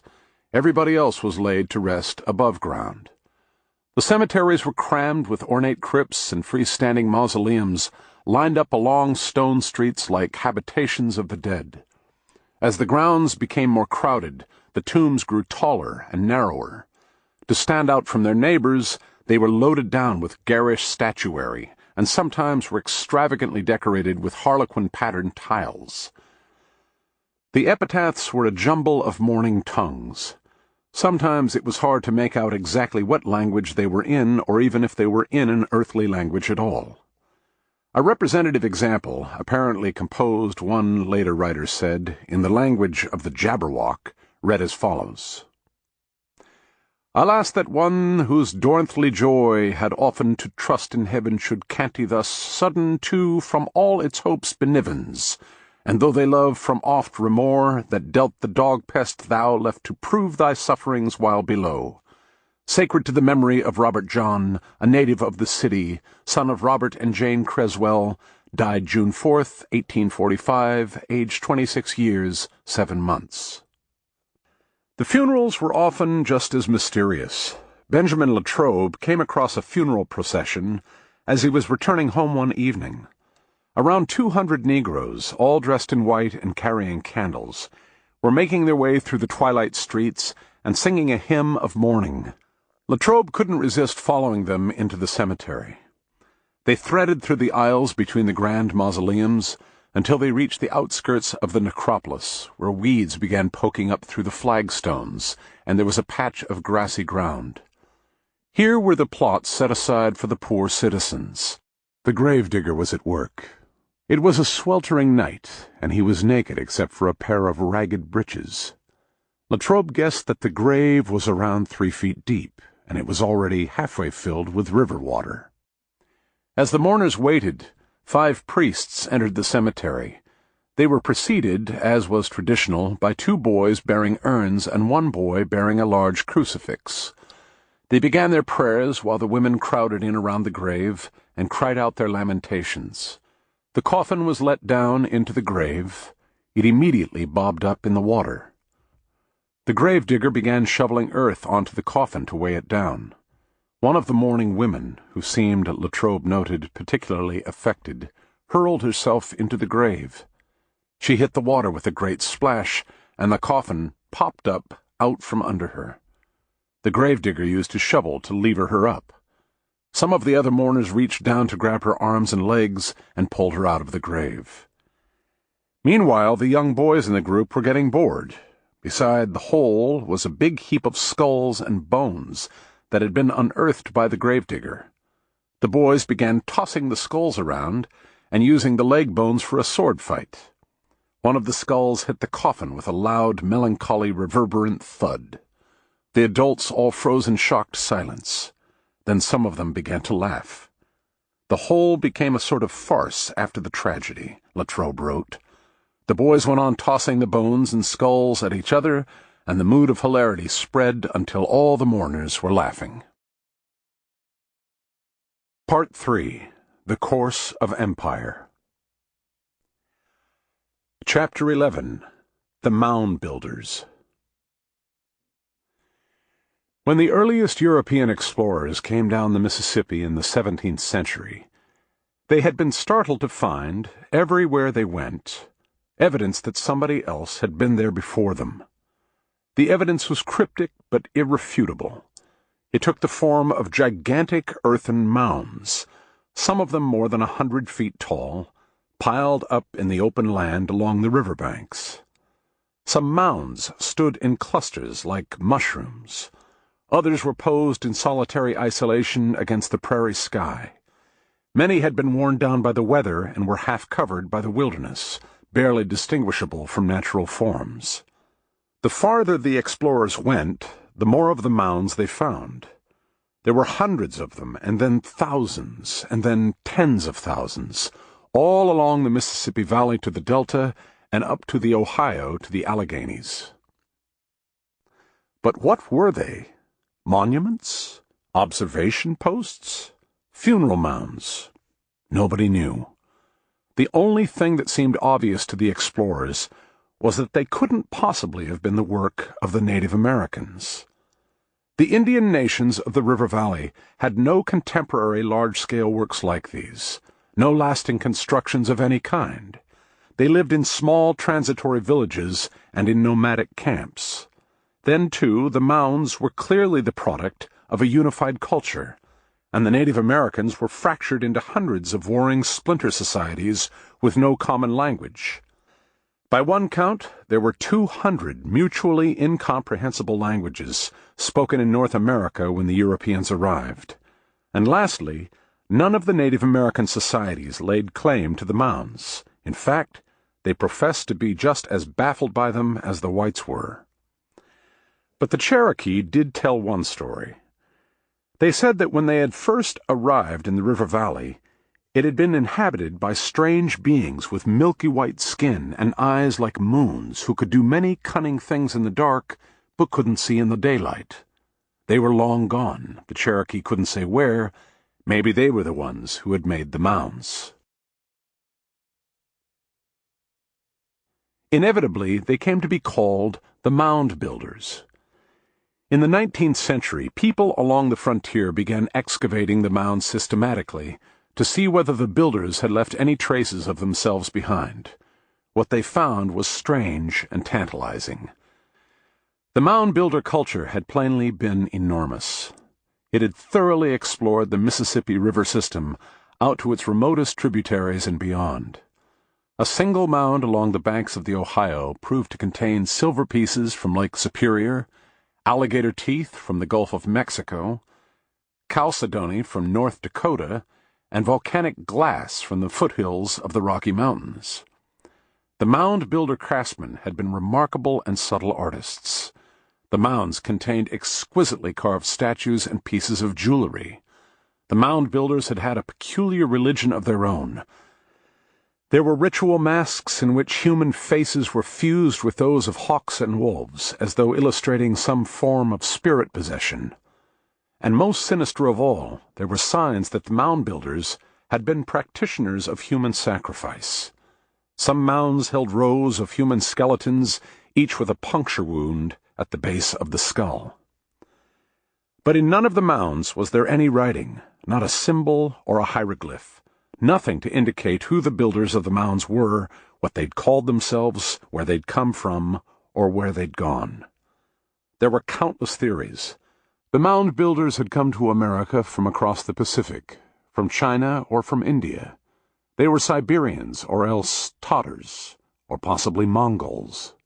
Or they had come across the Atlantic, Vikings from Greenland, or Irish who had migrated during the Dark Ages. Or else they might have been a branch of the Toltecs, or Mayans, or Aztecs, who had come up from South America. Maybe, and this theory was especially popular, they were the lost tribes of Israel. Or, an even more popular theory, they were refugees from the sinking of Atlantis. Whoever they were, they had to have resembled the Europeans more than they did the Native Americans. A story that some of the skeletons were holding cross-shaped objects suggested that they might even have been Christian, or if not Christian exactly, then proto-Christian or quasi-Christian. Maybe, as one writer put it, some stray fragments of the holy structure had been obscurely delivered over to them by paternal or patriarchal hands. As for what happened to them, there were still more theories about that. Were they destroyed by a plague, or an earthquake, or a volcano? Or was it some deep cultural malaise, some collective loss of will, like the spiritual decadence that was believed to have brought down the Roman Empire? A novel published in 1839 offered a particularly garish solution to the mystery. It was called Behemoth, a legend of the mound builders. The author, Cornelius Matthews, was a well-known poet and editor. He took his inspiration from the gigantic bones of prehistoric creatures that were often found in the river valley. He imagined that one of these monsters had been the leveler of the mound builder civilization. Behemoth describes how a woolly mammoth of unimaginable size, a kind of proto-Godzilla, appears out of the mountains of the far north and comes rampaging down through the river valley, trampling everything before it into the ground. The behemoth is so large that the whole region trembled as when a vast body of waters bursts its way and rolls over the earth ocean-like, wave shouting to wave, and all crowding onward with thunderous tumult. Nothing can stand up to him. In vain was the solid breastwork, the piled wall was in vain the armed and watchful sentry. Soon whole cities are falling before him. Like some stupendous engine of war, he bore down on them, rendering human strength a mockery and human defenses worse than useless. He swept through the towns and villages, the tilled fields and pleasure gardens of the mound-builders, desolating and desolate, none daring to stand before his feet, thus dreadfully advanced. But what proves to be far worse than the physical destructiveness of the behemoth is the psychological damage he leaves in his wake. His nightly stampedes break the will of the mound-builders. They can see no point to going on when their proudest achievements are being so casually smashed down all around them. The voice of joy died away into a timid and feeble smiling. Proud and stately ambition fell humbled to the earth, and love and beauty trembled and fled before the glooming shadow of the general adversary. Men shunned each other as if from a consciousness of their abasement, and skulked away from the face of day, unwilling that the heavens should look in upon their desolation and shame. In the later sections of the novel, a lone hero rises up and inspires the mound-builders to one last supreme effort. They capture and kill the behemoth, but the damage to their civilization is irreversible, and they go down into oblivion, brought to their ultimate ruin by their own failure of spirit. Their great mounds become their mass graves, and the rest of the works of their civilization disappear. Behemoth, the novel, is itself forgotten, pretty much on its merits. Edgar Allan Poe once reviewed a book of Matthew's poetry and pronounced it, not unfairly, gibberish. The only influence it may have had on American literature is indirect and speculative. Matthews happened to know Herman Melville, and it's conceivable that Behemoth provided an initial stirring of inspiration for Melville's world-shaking Leviathan. But ephemeral a novel as it was, its premise was not that far removed from what the most respected scholars of the time were actually saying. They, too, assumed that the mound-builders must have been done in by some dark and mysterious power, not a woolly mammoth, but one they regarded as quite as sinister, the Native Americans. The way it was imagined, the mound-builder civilization at its height had been as rich and profound a culture as ancient Greece. The mound-builders had cultivated the land, built monumental cities, created a sophisticated society that was spread all down the river valley and throughout the forests of the eastern seaboard. But they had proved helpless before the danger of the primitive and cunning Indians. There had been, centuries before the Europeans arrived, a vast war across America, in which the mound-builder civilization had at last been overrun and all its great works, except the mounds, wiped off the face of the earth. The story can be found in a poem by William Cullen Bryant called The Prairies, first published in 1832. This is the section about the mounds. A race that long has passed away built them, a disciplined and populous race heaped, with long toil, the earth, while yet the Greek was hewing the Pentelicus to forms of symmetry, and rearing on its rock the glittering Parthenon. These ample fields nourished their harvests. Here their herds were fed, when haply by their stalls the bison lowed, and bowed his maned shoulder to the yoke. All day this desert murmured with their toils, till twilight blushed, and lovers walked, and wooed in a forgotten language, and old tunes from instruments of unremembered form gave the soft winds a voice. The red man came, the roaming hunter tribes, warlike and fierce, and the mound-builders vanished from the earth. The solitude of centuries untold has settled where they dwelt. The prairie wolf hunts in their meadows, and his fresh-dug den yawns by my path. The gopher mines the ground where stood their swarming cities. All is gone, all, save the piles of earth that hide their bones. The great masterpiece about the fate of the mound builders, though, wasn't a poem but a work of art. Thomas Cole's series of 5 paintings, known collectively as The Course of Empire. They trace the rise and fall of an unknown civilization deep in the American wilderness. The civilization is never named. There are no markings or inscriptions or hieroglyphs on their buildings. The citizens are seen only at a great distance, so that it's impossible even to say what race they are. The only clue to their identity is in their style of architecture, a wild, classical jumble that simultaneously recalls Rome, Carthage, the Aztecs, and Atlantis, just the same chaos of origins attributed to the mound builders. The first painting, titled The Savage State, shows the American landscape in its primeval desolation. There is a wigwam village in a hollow, sheltered from an autumnal storm. Figures are paddling a canoe up a creek, and in the foreground a hunter with a bow and arrow pursues a deer. The second painting, The Arcadian or Pastoral State, shows the same scene now in the springtime of civilization. The land is tamed and cultivated. There are shipbuilders at work along the shore. The village has been supplanted by a fuming stone temple resembling Stonehenge. In the place of the hunter is an old Socrates-ish philosopher scratching some sort of calculation in the dirt with a stick. The third painting is called The Consummation of Empire, and the scene is now a summery high noon. The pastoral world has been wholly covered over by a kind of classical version of urban sprawl. Instead of the serene meadows and forests, there is a fantastic clutter of colonnaded marble buildings and towering monuments. The water of the harbor is swarming with sailboats, keelboats, triremes, and gondolas. The bridges and promenades are thronged by citizens in a riotous festival. In the foreground, a general is seen making a victory procession across one of the great arched bridges, surrounded by solemn priests dressed in white. The fourth painting is the inevitable crisis, the destruction of empire. The harbor city of the third painting is shown in the midst of a vast disaster. The great palazzi are in flames, the bridges are collapsing, the sky is congealing into a furious storm. The throngs have become stampeding mobs. Soldiers are everywhere, looting, torching the buildings, grabbing at fleeing women. It's an invasion, an uprising, a natural disaster, maybe all of the above. The last painting is the dark and tranquil epilogue, Desolation. The imperial city is gone. The wilderness is reclaiming the land. In the background, over the placid ocean, the moon is rising into a clearing sky. A fading twilight plays over the deserted ruins that line the estuary.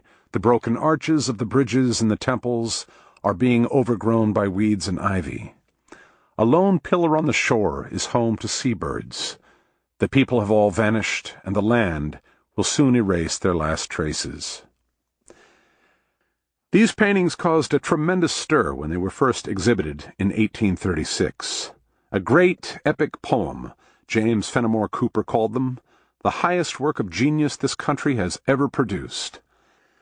While Cole never explained exactly how his paintings should be interpreted, few of the original spectators seem to have had any trouble decoding them. They were a rebuke to the idea that America had no history, that the land was a clean slate, that the new civilization the pioneers were building was its first.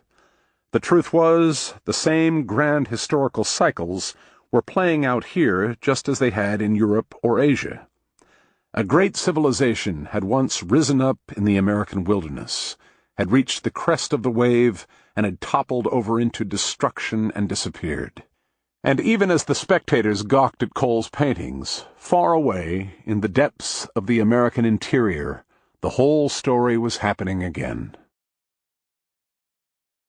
Chapter 12. A Young Man of Splendid Abilities. One winter afternoon in the mid-1830s, 2 men met on a deserted Tennessee road near the Mississippi. One was a young man who said he was looking for a lost horse. The other, who was several years older, said he was a commercial traveler on his way to the ferry to cross into Arkansas. After a brief conversation, the older man offered to delay his journey and help the young stranger in his search. To an onlooker, it would all seem quite innocuous. But this was the river valley. Neither man was what he appeared to be. In fact, both were taking part in an elaborate masquerade. The exact nature of this masquerade wasn't clear then, and it may not be clear even now, but one thing about it can be said for sure. No other such meeting by the Mississippi has ever stirred up anywhere near as much trouble. The men spent the rest of the day meandering through the winter landscape in the general direction of the ferry. All the while they were engaging in the sort of idle chatter that American men have always gone in for when at loose ends, blunt, earthbound spitballing about the sorry state of the country. What is it that constitutes character, popularity, and power in the United States? The older man asked at one point. The answer was obvious. Sir, it is property. Strip a man of his property in this country, and he is a ruined man indeed. You see his friends forsake him. And he may have been raised in the highest circles of society, and yet he is neglected and treated with contempt. Sir, my doctrine is, let the hardest fend off. As the two men ambled on, their talk drifted to the exploits of a celebrated local horse thief and slave stealer named John Morrell. With typical bravado and cynicism, the men agreed that Morrell was a true hero of the age, admirable for his courage, his daring, his cleverness, his rebellious spirit. The young man was so caught up in enthusiasm that he compared Morrell favorably with Alexander the Great and Andrew Jackson. They were little and inconsiderate next to him, since he is great from the force of his mental powers, and they are great from their station in the world. That was when the older man confessed. He himself was Morrell. The young man was astounded. Is it possible, he asked, that I have the pleasure of standing before the illustrious personage of whom I have heard so many noble feats, and whose dexterity and skill in performance are unrivaled by any the world has ever produced before him? Is it a dream, or is it reality? I can scarce believe that it is a man in real life who stands before me. Morrell, flattered and impressed by the young man's attitude, invited him to forget about the missing horse and cross the Mississippi with him to Arkansas, where he had 1,000 friends. The young man accepted at once. He introduced himself as Arthur Hughes, and never mentioned the horse again. But this was hardly an act of neglect. The horse didn't exist, nor, for that matter, did Hughes. The young man, whose real name was Virgil Stewart, had made up the story as a way of introducing himself to Morrell. He had in fact been hired by one of Morrell's victims to track him down and bring him to justice. Morrell suspected nothing. He was so taken by Stewart that as they went on together toward the ferry, he launched into a detailed account of his life and past crimes. He told how he was instructed in villainy by his mother, how by the age of 16 he'd become so expert a sharper that he could walk into a clothing store, order a new suit, and have it charged to the son of the richest man in town. He'd since become a master of disguise who could pass himself off as both a Catholic priest and a Protestant minister. He was especially good at the falling exercise. But his most lucrative career was as a slave stealer. He claimed that 15 minutes are all I want to decoy the best of Negroes from the best of masters. Some slaves he would trick into throwing in with him. He would sell the slave to somebody else, and the slave would escape again. Sometimes they did this 5 or 6 times. He would promise the slave a share of the profits, but sooner or later would kill him instead, bury him in the swamps, and keep all the money for himself. Several times in the course of this confession, Morrell intimated that he had a larger design. It took very little coaxing on Stewart's part for him to reveal it. For many years, Morrell said he had been engaged in a vast and secret project to organize all the thieves, murderers, and pirates in the river valley into one overarching criminal organization, which he called the Mystic Clan.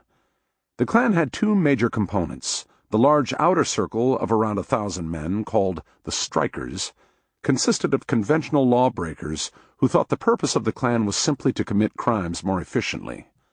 Only the inner circle of 400 men, called the High Council, knew the clan's true purpose: to foment a slave insurrection throughout the South. Even as Morrell and Stewart talked, this plan was moving toward the crisis point. The moment when Morrell said, "Every state and section of the country where there are any Negroes intend to rebel and slay all the whites they can." The insurrection had been surprisingly easy to set up.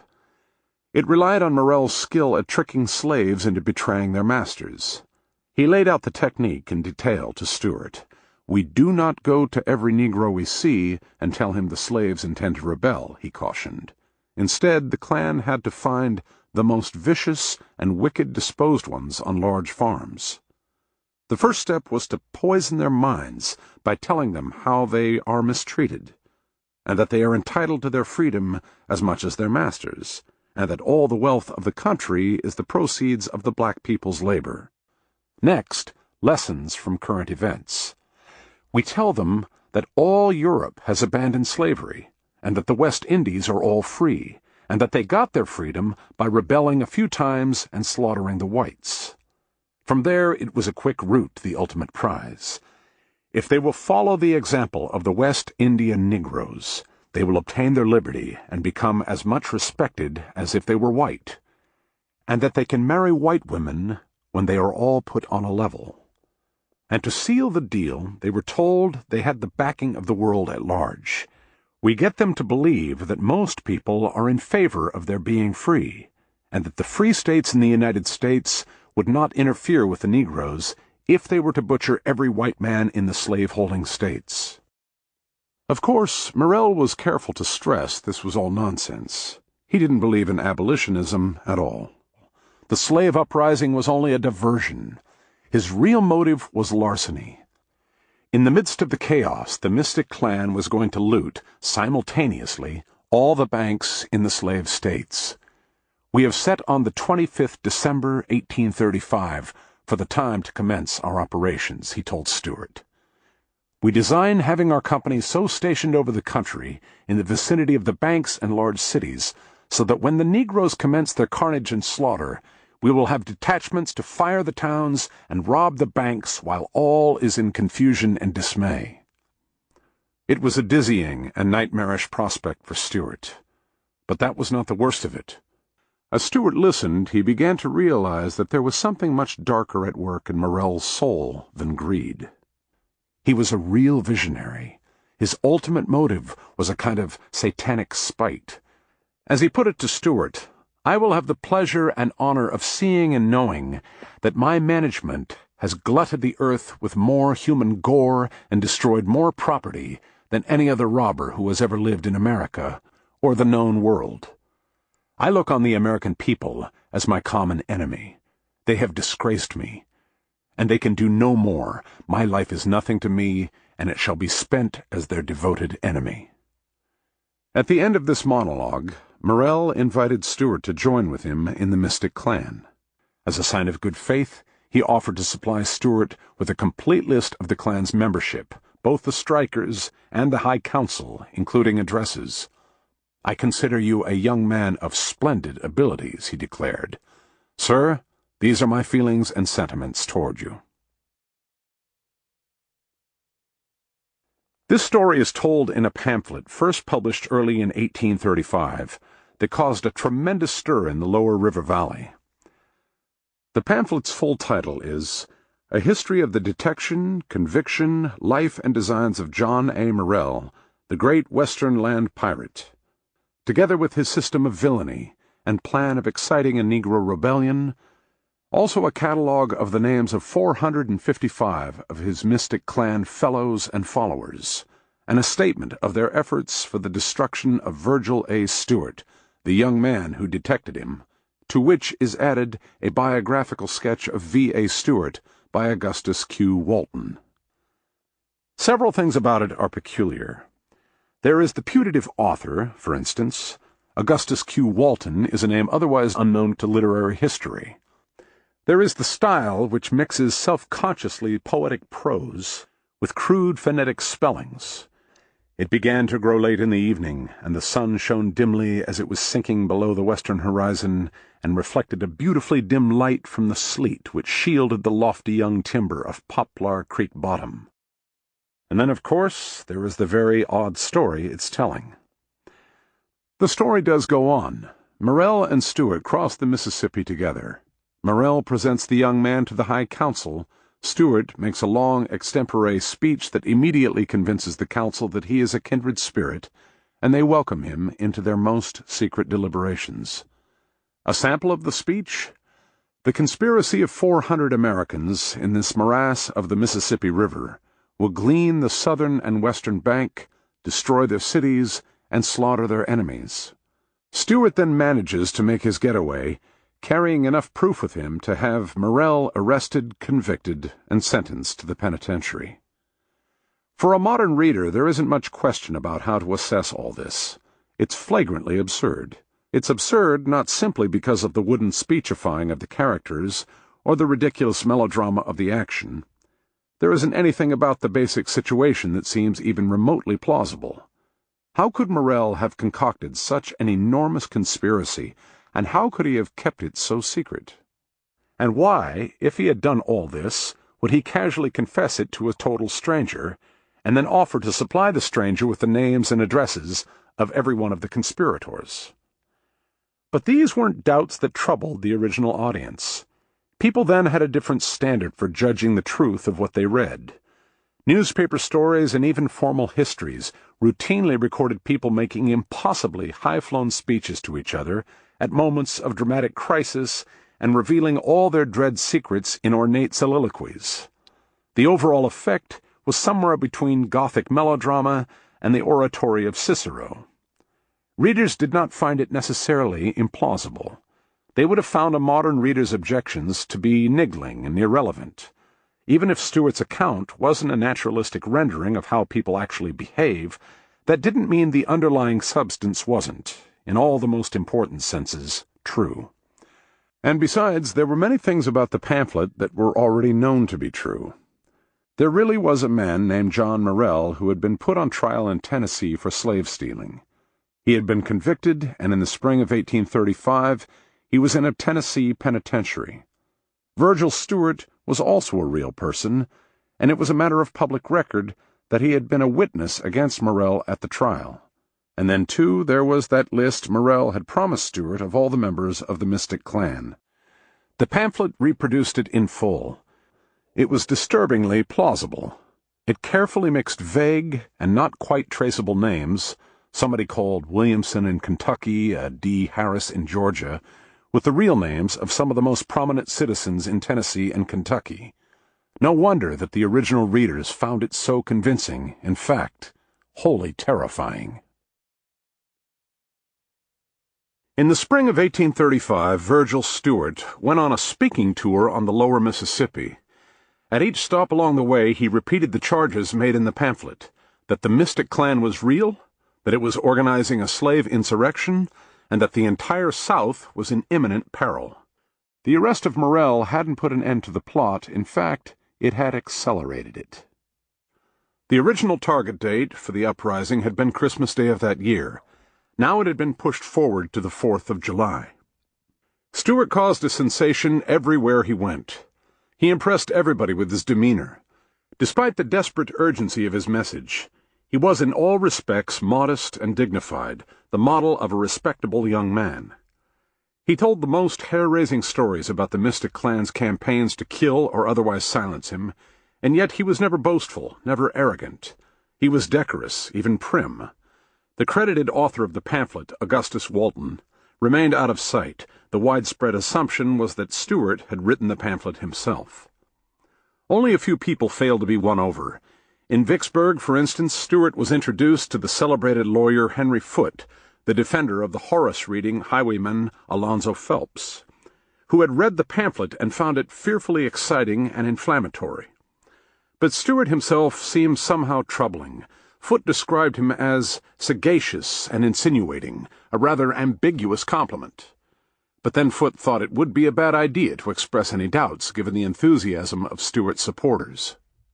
Those who dared even to question the actual existence of the dangers which he depictured, Foote wrote later, were suspected by their more excited fellow citizens of a criminal insensibility to the supposed perils of the hour, or were denounced as traitors to the slaveholding interests of the South. In June 1835, Stuart gave his speech to the citizens of Madison County, Mississippi, deep in the plantation country northeast of Vicksburg. One person in the audience was especially alarmed. She is identified in the published records only as a Mrs. Latham from the small town of Beatty's Bluff. In the days after Stuart's appearance, Mrs. Latham grew progressively more worried about the behavior of her slaves. Her suspicions were first awakened, reported a pamphlet entitled Proceedings of the Citizens of Madison County, by noticing in her house servants a disposition to be insolent and disobedient. The situation rapidly became worse. Occasionally they would use insulting and contemptuous language in her hearing respecting her. Soon she was convinced that something mysterious was going on, from seeing her girls often engaged in secret conversation when they ought to have been engaged at their business. Naturally, she began eavesdropping. Her worst fears were confirmed. They were discussing, cryptically, but she thought unmistakably, the coming insurrection. Here was the giveaway. She overheard one girl say that she wished to God it was all over and done with, that she was tired of waiting on the white folks and wanted to be her own mistress the balance of her days and clean up her own house. Immediately Mrs. Latham set out to raise the alarm. There wasn't much in the way of official authority available in Beatty's Bluff, so she consulted with the most respected gentlemen of the town. They heard her out and decided to investigate for themselves. At her house, they closely examined the girls she had overheard. The finding of these gentlemen, according to the pamphlet, was that the statements of the girls corresponded in every particular with the communication of the lady. The gentlemen came to a simple and terrifying conclusion. There was indeed reason to believe that an insurrection of the slaves was imminent. They made urgent recommendations that new committees of vigilance and safety be immediately formed and that the system of slave patrols be reinstated. The slave patrols, the author of the pamphlet observed, had been entirely neglected heretofore. It may seem odd that the slave owners had been so lax about security up until then, but their guiding principle had always been to make as little effort as possible, and in particular to spend as little money as possible, to keep the system of slavery going. Most of the plantations in central Mississippi had absentee owners who hired the absolute minimum number of white employees they could get away with, a few overseers, usually noted for their unyielding cruelty, a bailiff, and sometimes a doctor or at least someone who purported to have a little medical training. By the 1830s, the ratio of slaves to whites in some rural counties of Mississippi was reaching 50 to 1. The owners were trusting geography to do the work of security. Their thinking was that since the slaves knew they were trapped in the middle of an entirely hostile country, with no way of ever returning home, they would give up, accept their situation, and settle into being docile and obedient laborers. The news that this might not be true galvanized the white community. A committee of vigilance was immediately formed in Madison County. It set to work questioning slaves with ferocious speed and determination. The interrogation technique was straightforward. The slaves would be flogged until they confessed to something. Sometimes a slave was given dozens of lashes, sometimes it was hundreds.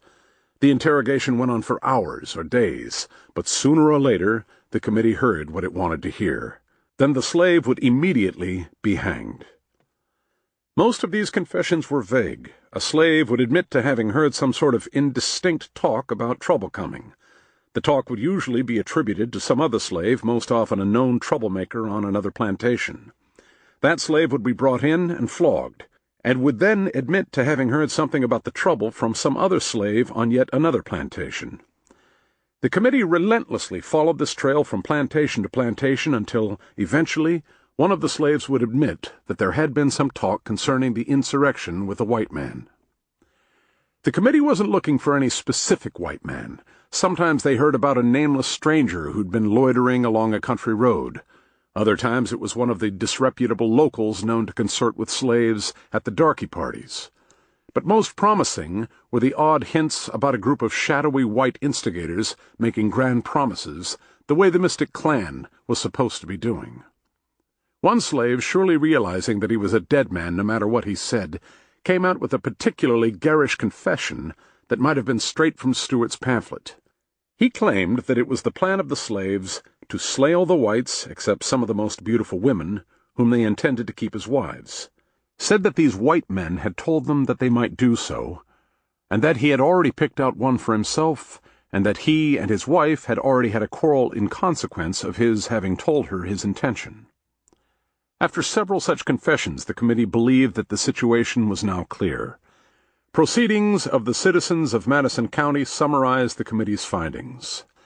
They ascertained that they were not to contend alone with a few daring and desperate Negroes, and such of their deluded race as they might enlist in their daring and bloody enterprise, but that these Negroes were instigated and encouraged by some of the most wicked and abandoned white men in the country, highway robbers, murderers, and abolitionists, who were to supply them with arms and ammunition and lead them on to the work of massacre and carnage, conflagration and blood. What was the next step in preventing this disaster? The committee believed that was obvious, that they had to root out the white conspirators in their midst. By late June, they had taken several suspects into custody. There was no thought about turning them over to the official legal system. The crisis was too urgent, and the testimony of the slaves, even assuming they'd been kept alive, wouldn't have been admissible in court anyway. The committee carried on with the interrogations themselves. They made a great show of following the procedures of the legitimate courts. The anonymous author of the Proceedings pamphlet insisted, with considerable passion, that where the white suspects were concerned, the committee members conducted themselves in an appropriate legal fashion, with full respect for the rights of the accused. Henry Foote witnessed one of the interrogations and came away with a different opinion. The examination was conducted in a very rapid and informal manner, and without the least regard to the established principles of the law of evidence. In each case, there was only one piece of direct evidence, the confession of a slave obtained through torture. But as the pamphlet author was careful to point out, there was plenty of supporting evidence and corroboration. There was one Joshua Cotton, for instance. He was a suspect because it was well known that he was in the habit of trading with Negroes. Then there was William Saunders, suspected because he was unemployed and because his deportment was such as to induce his employer to discharge him. There was an Albie Dean, who had several strikes against him.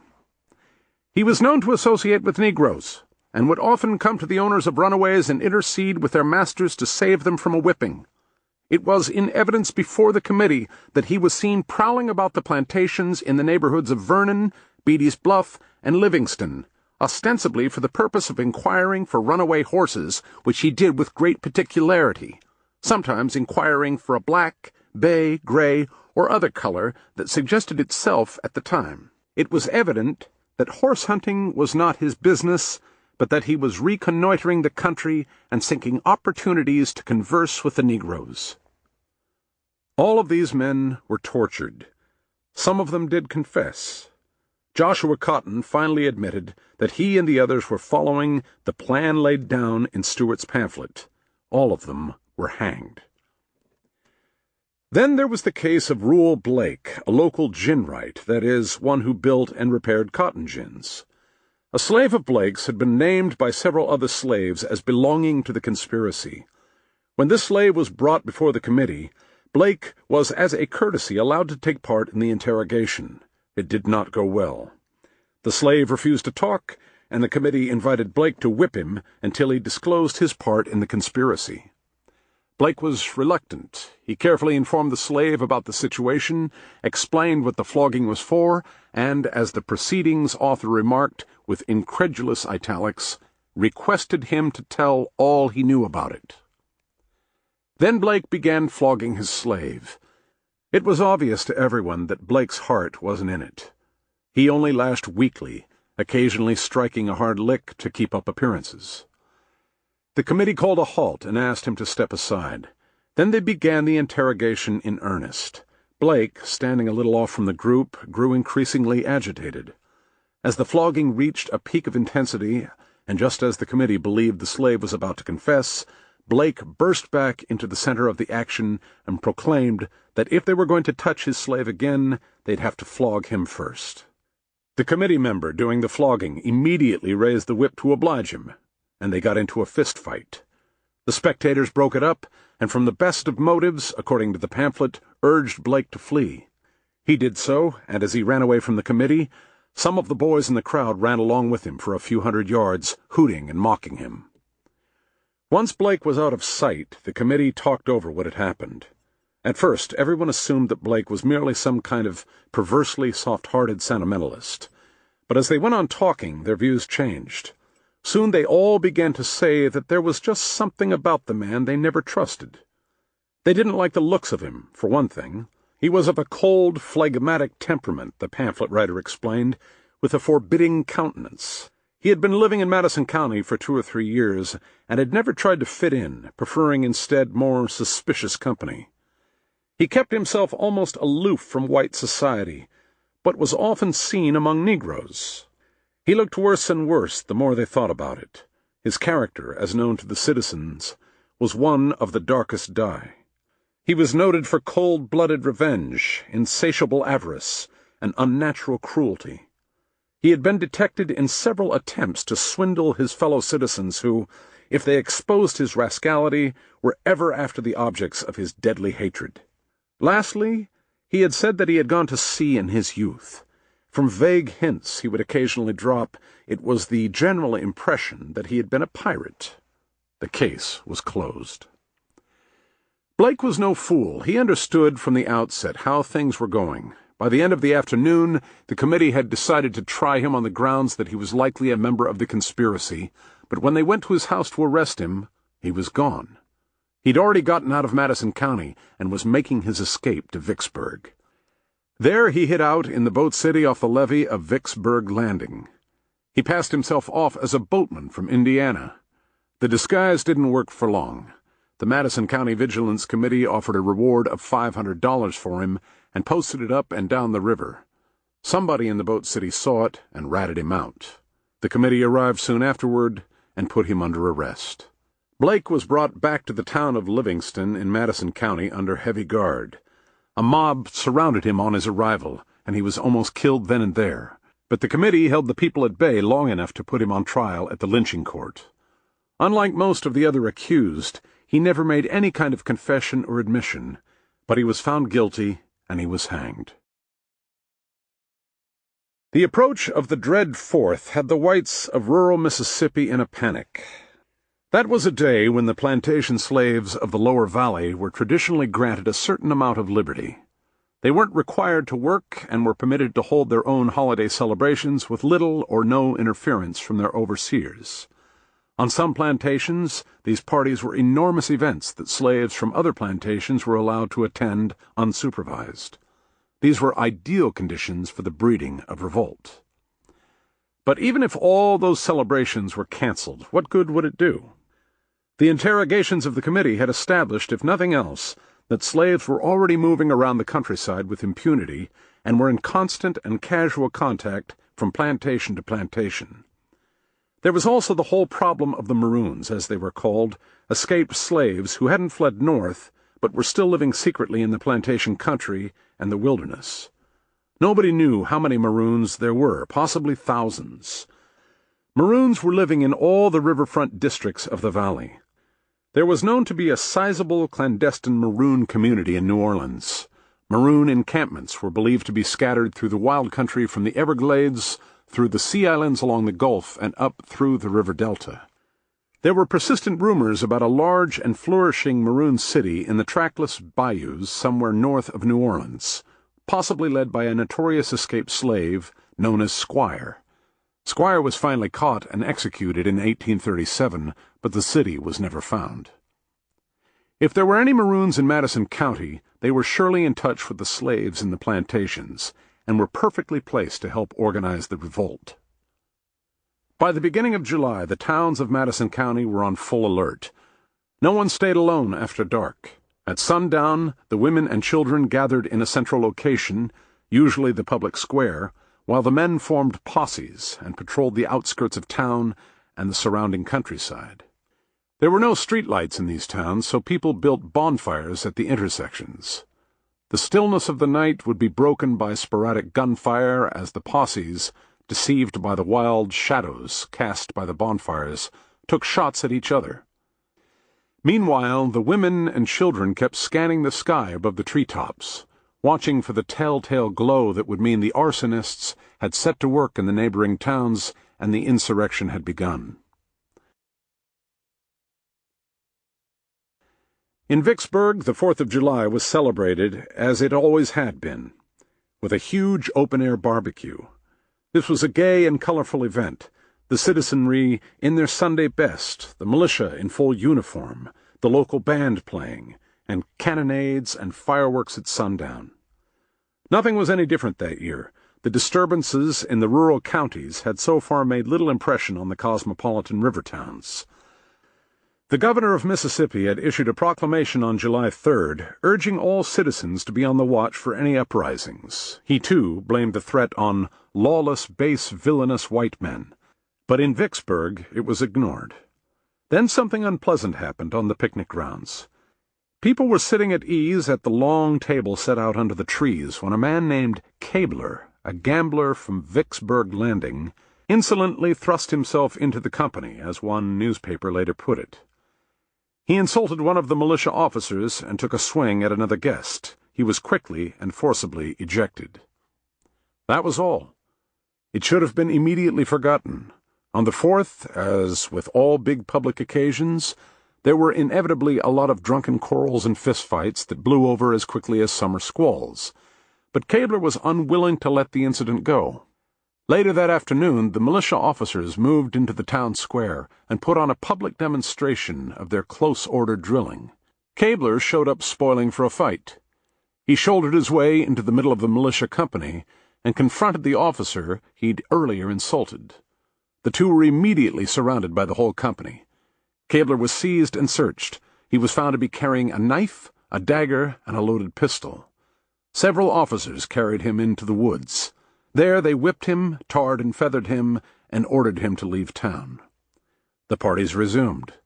Formal balls began in the mansions, and after sunset there were fireworks shows.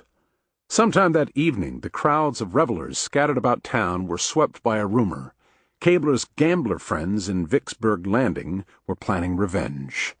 Nothing overt had taken place. There was no sign of a war party coming up from the landing, but around midnight, as the celebrations were beginning to break up, a large group of citizens held an impromptu meeting at the courthouse to decide what to do about the threat.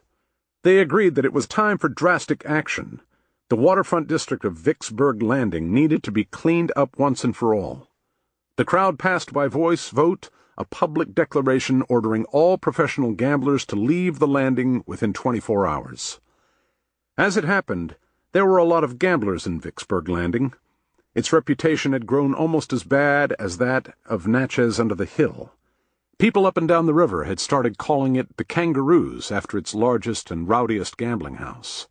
Shock and consternation spread throughout the Kangaroos the morning of July 5th, when its inhabitants woke late to find the walls and doors on every street and alley nailed with hastily printed posters announcing the resolution the townspeople had passed the night before. The Kangaroos were in a turmoil all day. Would the gamblers obey the order and leave? By nightfall, some of the waterfront's most notorious gamblers were in fact seen departing, at least as far as the boat city, just as a precaution. Meanwhile, a new rumor was riling Vicksburg. Up until that point, the squabble with Cabler and his fellow gamblers had been seen as a strictly local affair. But somehow during that day a connection was made. People started saying that this whole business had something to do with the stories emerging from the plantation districts about John Morrell and the slave insurrection. By nightfall on July 5th, people all over Vicksburg were quoting from Stewart's pamphlet and saying the gamblers were members of the Mystic Clan. There was no evidence, not even a single coerced confession, but from that point on, the rumor was regarded as a proven fact. As one writer noted a few years later, it was known that the gamblers as a body belonged to, or were cognizant of, the conspiracy. On July 6th, the local militia moved into the Kangaroos to enforce the resolution. They were accompanied by a mob of citizens determined to put a stop to the Mystic Clan. As the militia began rounding up the gamblers, the mob fanned out swiftly through the tangle of streets and alleys. Soon they were breaking into every gambling house and saloon. They stampeded the residents. They dragged out the faro tables and everything else connected with gambling they could find. They smashed it all and burned it. There were bonfires on every corner of the Kangaroos. The mob met with little or no resistance, but then they came to Cabler's house by the wharves. A large, well-armed group of gamblers had barricaded themselves inside. The mob surrounded the house. The back door was forced open. The windows had all been blocked off by the gamblers, and the interior of the house was pitch black. The scene rapidly grew confused. People began shooting. One of the shots struck and killed a leader of the citizenry, Dr. Hugh Bodley, one of the most well-regarded men in Vicksburg. A newspaper obituary the next day called him universally beloved and respected. Henry Foote, who knew him, said in his memoirs that he was a most intelligent and high-spirited young gentleman of great professional promise. Bodley's death put the mob in a frenzy. They stormed the house, seized 5 of the gamblers, and immediately hanged them. Over the next several days, the news about the hangings and the mass expulsion of the gamblers spread up and down the river. It caused an immediate wave of excitement. In river towns all through the valley, the committees of vigilance and safety were joined by new anti-gambling societies that took the events in Vicksburg as their model. They were guided by Stewart's pamphlet and by the now universal belief that the river gamblers, as a class, were connected to the Mystic Clan. They were also galvanized by the sudden appearance of the gamblers themselves in their midst. Those who were expelled from Vicksburg were scattering along the river and were showing up in alarming numbers in other riverfront districts. The anti-gambling societies made a great point of deploring the hanging of 5 men in Vicksburg Landing, but they also put up posters announcing that any gamblers found in their communities will be used according to the lynch law. The weeks that followed were chaotic. As more towns purged undesirables from their riverfront districts, the Mississippi was suddenly swarming with a flood of displaced gamblers and prostitutes. They all were wandering from town to town, looking for any place without an anti-gambling society. Mostly they traveled by steamboat, but there were some large groups of gamblers who dawdled too close to a town's deadline and found themselves unhappily thrashing through the forests on foot while pursued by hunting parties. Many of the gamblers drifted down to New Orleans, where anybody could be hidden. Others showed up as far away as Texas. Meanwhile, in the rural counties, the campaign against the insurrection was intensifying. Even though the July 4th deadline had passed with no signs of trouble from the slaves, nobody thought the danger was over. The committees, in fact, regarded the situation as so urgent that they dispensed with the trials before the lynching courts. Those who were arrested were simply hanged where they had been caught. Sometimes their bodies were left dangling from the eaves of their houses or suspended from a high tree branch in a prominent place on the roadside as a warning to others. By mid-July, every stranger found in the interior of Mississippi was being detained. Commercial travelers, itinerant craftsmen, wandering preachers, they were all caught up by one or another committee. One man hunting in the woods was arrested for possession of a shotgun and gunpowder. The Vigilance Committee found the evidence against him not completely conclusive, so they sentenced him to a flogging. But a mob had gathered outside the building where the committee was meeting, and when they heard the verdict, they were so outraged by its leniency that they stormed the building, seized the prisoner, and hanged him. The net of suspicion was wide. Since one of the original victims of the Madison County Committee was a Thompsonian doctor, all Thompsonians were automatically suspect. Henry Foote, traveling in the Mississippi countryside that summer, came upon a dire scene in a small town east of Vicksburg. A crowd had tied a man to a tree and was flogging him. He had been put on trial by the local committee and, in a rare move, had been found entirely innocent, but the townspeople weren't satisfied. It wasn't that they were certain he was guilty of anything in particular. He was, unfortunately, a Thompsonian doctor, Foote wrote, and on that ground it had been thought that he ought at least to be decently scourged. Also included in the sweep were any locals the people had never much liked. One of these in Madison County, a William Benson, was considered by the committee a great fool, almost an idiot. The committee took pity on him and simply ordered him to leave town. Another was held in the local jail because he was deemed a rascal. He was visited by the committee after sunset and was flogged until long after midnight. When they came for him again in the morning to pass sentence on him, they found he had hanged himself. Others, where there was inconclusive evidence of their guilt, were treated with what the committee viewed as mercy. First, the accused would be given 1,000 lashes. Then he would be stripped naked, bound at his wrists and ankles, dumped into a boat, and set loose on the local river, to work himself free, or to fall overboard and drown, or to die of sunstroke as the boat floated through the furnace of the summer day on its way downstream toward the Mississippi. Meanwhile, the story of the Morrell excitement went on spreading until it reached the world beyond the river valley. The people who had taken part in putting down the insurrection were shocked to discover that outsiders did not view the events in the same light they did. In fact, in the rest of the world, the valley's response to the danger was seen as somehow worse than the danger itself. The hanging of the Vicksburg gamblers was regarded as an especially heinous injustice. There were outraged editorials condemning it in newspapers in the North and even in Europe. It became the subject of protest ballads and pamphlets and broadsides. Ultimately, there was even a touring panorama, a full-size version of the storming of Cabler's house in the Kangaroos, with a sinister tree dangling with nooses in the background, awaiting the victims of the mob. The hanging of the gamblers was said to have been the event that first taught the rest of the world about the existence of the courts of Judge Lynch. It was the reason why lynching became a dirty word outside the South. The story of the summer became increasingly garbled as it circulated. The retellers outside of Mississippi and Louisiana were never altogether clear what happened when. The way it was most often told, the Morrell excitement had actually started with the anti-gambling riot in Vicksburg, and then had spread back to the plantation country. At least that was the version Abraham Lincoln heard.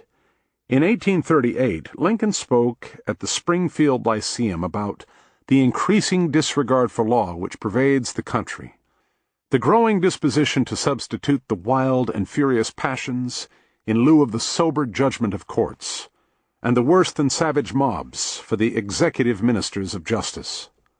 Here was how he summarized the summer of 1835. In the Mississippi case, they first commenced by hanging the regular gamblers. Next, Negroes, suspected of conspiring to raise an insurrection, were caught up and hanged in all parts of the state. Then, white men, supposed to be leagued with the Negroes. And finally, strangers from neighboring states, going thither on business, were, in many instances, subjected to the same fate. Thus went on this process of hanging, from gamblers to Negroes, from Negroes to white citizens, and from these to strangers, till dead men were seen literally dangling from the boughs of trees upon every roadside, and in numbers almost sufficient to rival the native Spanish moss of the country as a drapery of the forest. After the worst of the frenzy had passed, after the interrogations and the hangings had petered out, after the committees had largely disbanded, after the scattered gamblers had resumed their old ways, many of them had discreetly returned to the Kangaroos by the autumn of 1835. After the people in Madison County had started sleeping in their own beds again at night, a second edition of Stewart's pamphlet appeared. It was a curious production. The original author, Augustus Walton, vanished from the title page, never to be heard from again. John Morrell's name was pushed far down into the subtitle as well. The pamphlet was now called The History of Virgil A. Stewart and His Adventure in Capturing and Exposing the Great Western Land Pirate and His Gang. There was also this new epigraph: I am not willing to admit to the world that I believe him a bitter enemy. I care nothing for his jealous animosity. He may vent his poisonous spleen. I am sustained before the world by evidence that shall chain his envenomed tongue. Stewart. There had always been a certain amount of skepticism about Stewart's original pamphlet. This wasn't so in the Lower Valley, where the pamphlet had been universally accepted at face value, but it was especially true back in Tennessee, the site of Morrell's arrest and trial. There, John Morrell had been a known quantity. A lot of people had had dealings with him personally, and the notion that he was some kind of Mephistophelian master conspirator struck them as preposterous. They'd never heard anything about this mystic clan, and they didn't believe it existed. To them, Morrell was a small-time horse thief, slave stealer, and swindler, nothing more. So how to account for Stewart? The skeptics pointed to one highly suspicious fact. When Stewart had been a witness against Morrell at his trial for slave stealing, he'd never said a word about the Mystic Clan or about the slave insurrection. Why not? There was an obvious explanation. He hadn't thought any of it up yet. He'd waited until Morrell was safely convicted and thrown in prison, and then he'd spun the whole thing out of thin air just to cash in on Morrell's notoriety. There was another and darker theory. This was the version favored by people with a grudge against Stewart, in particular those whom Stewart had identified in the pamphlet as members of the Mystic Clan. Their theory was that Stewart was lying about his entire relationship with Morrell. The initial meeting on the river road had never happened. Stewart and Morrell had actually known each other all along. Morrell really did run some kind of gang of horse thieves and slave stealers, and Stewart had been one of them. He had invented his story about being a secret infiltrator so he could dodge his complicity in Morrell's crimes. Stewart responded to these rumors and insinuations with fury. The second edition of his pamphlet was substantially longer and more elaborate than the first because it was primarily concerned with fending off these attacks against his good name. He, or whoever was the now anonymous author, sometimes talked as though the insurrection was only a minor sideline for the Klan. Their real business was the persecution of Stewart himself. Page after page of the pamphlet recounts the ongoing malevolence of the Klan and Stewart's own indomitable courage and fortitude in standing up to it. Stewart, still described only in the third person, is surrounded at all times with a halo of sanctimony. He is said to be of untiring perseverance, and well-schooled in the disposition of man, and possessed of an inordinate share of public spirit. His critics, meanwhile, are murderers, thieves, and refugees, brandishing their envenomed weapons of destruction. Particular rage is reserved for a certain Mr. A.C. Bain, who has been calumniating Mr. Stewart by means of abusive and slanderous letters, in which he has endeavored to produce the impression on the mind of the public that Mr. Stewart was an accomplice of Morrell's in villainy. The second edition of the pamphlet didn't do anywhere as well as the first. Stewart blamed the poor sales on his critics, who he said were all secret members of, or at least sympathizers with, the Klan. As one admirer of Stewart, the writer Philip Paxton, put it a few years later, his enemies, the yet undiscovered members of the Klan, in 1,000 ways sought to poison the public ear. They denounced him as a member of the Klan, induced by hope of reward, by cowardice, or a spirit of revenge, to betray the plot.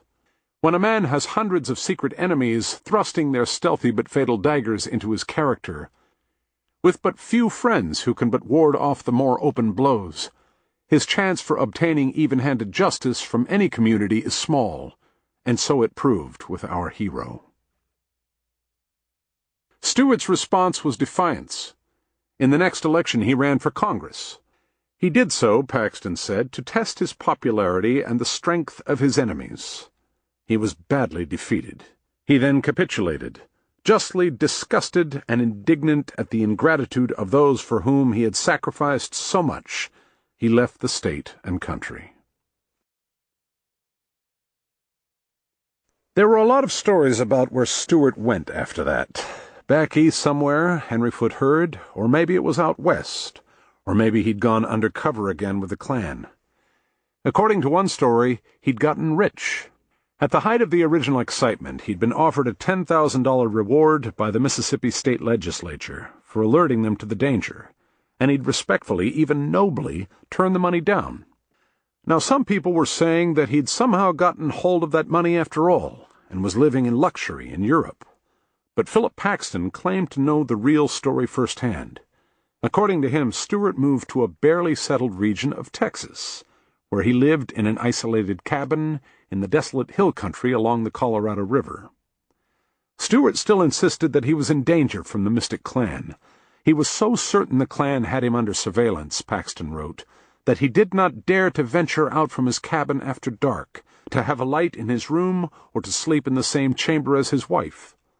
He let his hair and his beard grow wild, and if he had to go into town, he wore a disguise. He believed that the only reason the agents of the Clan didn't attack him directly was that they had been ordered to hold off by John Morrell himself. Morrell was still in the penitentiary in Tennessee after his original conviction for slave stealing, but the moment he was free, according to Stewart, he was going to come west and take his revenge. In the spring of 1845, the news came that Morrell had finally been released. There were rumors in Texas, possibly started or encouraged by Stewart himself, that Morrell was coming, that he had been spotted at this or that railroad depot or stagecoach way station somewhere west of the Mississippi. Stewart grew extraordinarily frantic, but the weeks passed and Morrell mysteriously failed to appear. And by summer, even if Morrell had arrived, he would have been sorely disappointed. Stewart was already dead. Some said it was natural causes. That was the version Paxton gave. Others said he'd been poisoned by persons unknown. According to another story, Stewart had been fatally shot in a saloon fight a short time before Morrell was expected to arrive in Texas. The man who shot him was a complete stranger, and nobody ever found out what they'd been quarreling about. As for John Morrell himself, he was never charged with anything connected with the insurrection. He served out his 10-year sentence for slave stealing. He had a tough time in the penitentiary, even by the standards of those days. In his first months, he had made a daring escape but had been recaptured a few weeks later. As punishment, he'd spent the rest of his sentence chained to a stone block in his cell. Some said he eventually converted to Christianity and became a model prisoner. Others said he went insane. In any case, he never said a word about Stewart, the pamphlet, or the Klan. After his release from the penitentiary, Morrell disappeared from public view. There were stories that he was spotted in this or that river town along the Mississippi, a gaunt, pale, sickly street preacher who'd cough up blood as he harangued passers-by with damnation and Judgment Day. He is reported to have died of tuberculosis in Memphis, a year or so after his release, in the squalid back alleys of the riverfront district.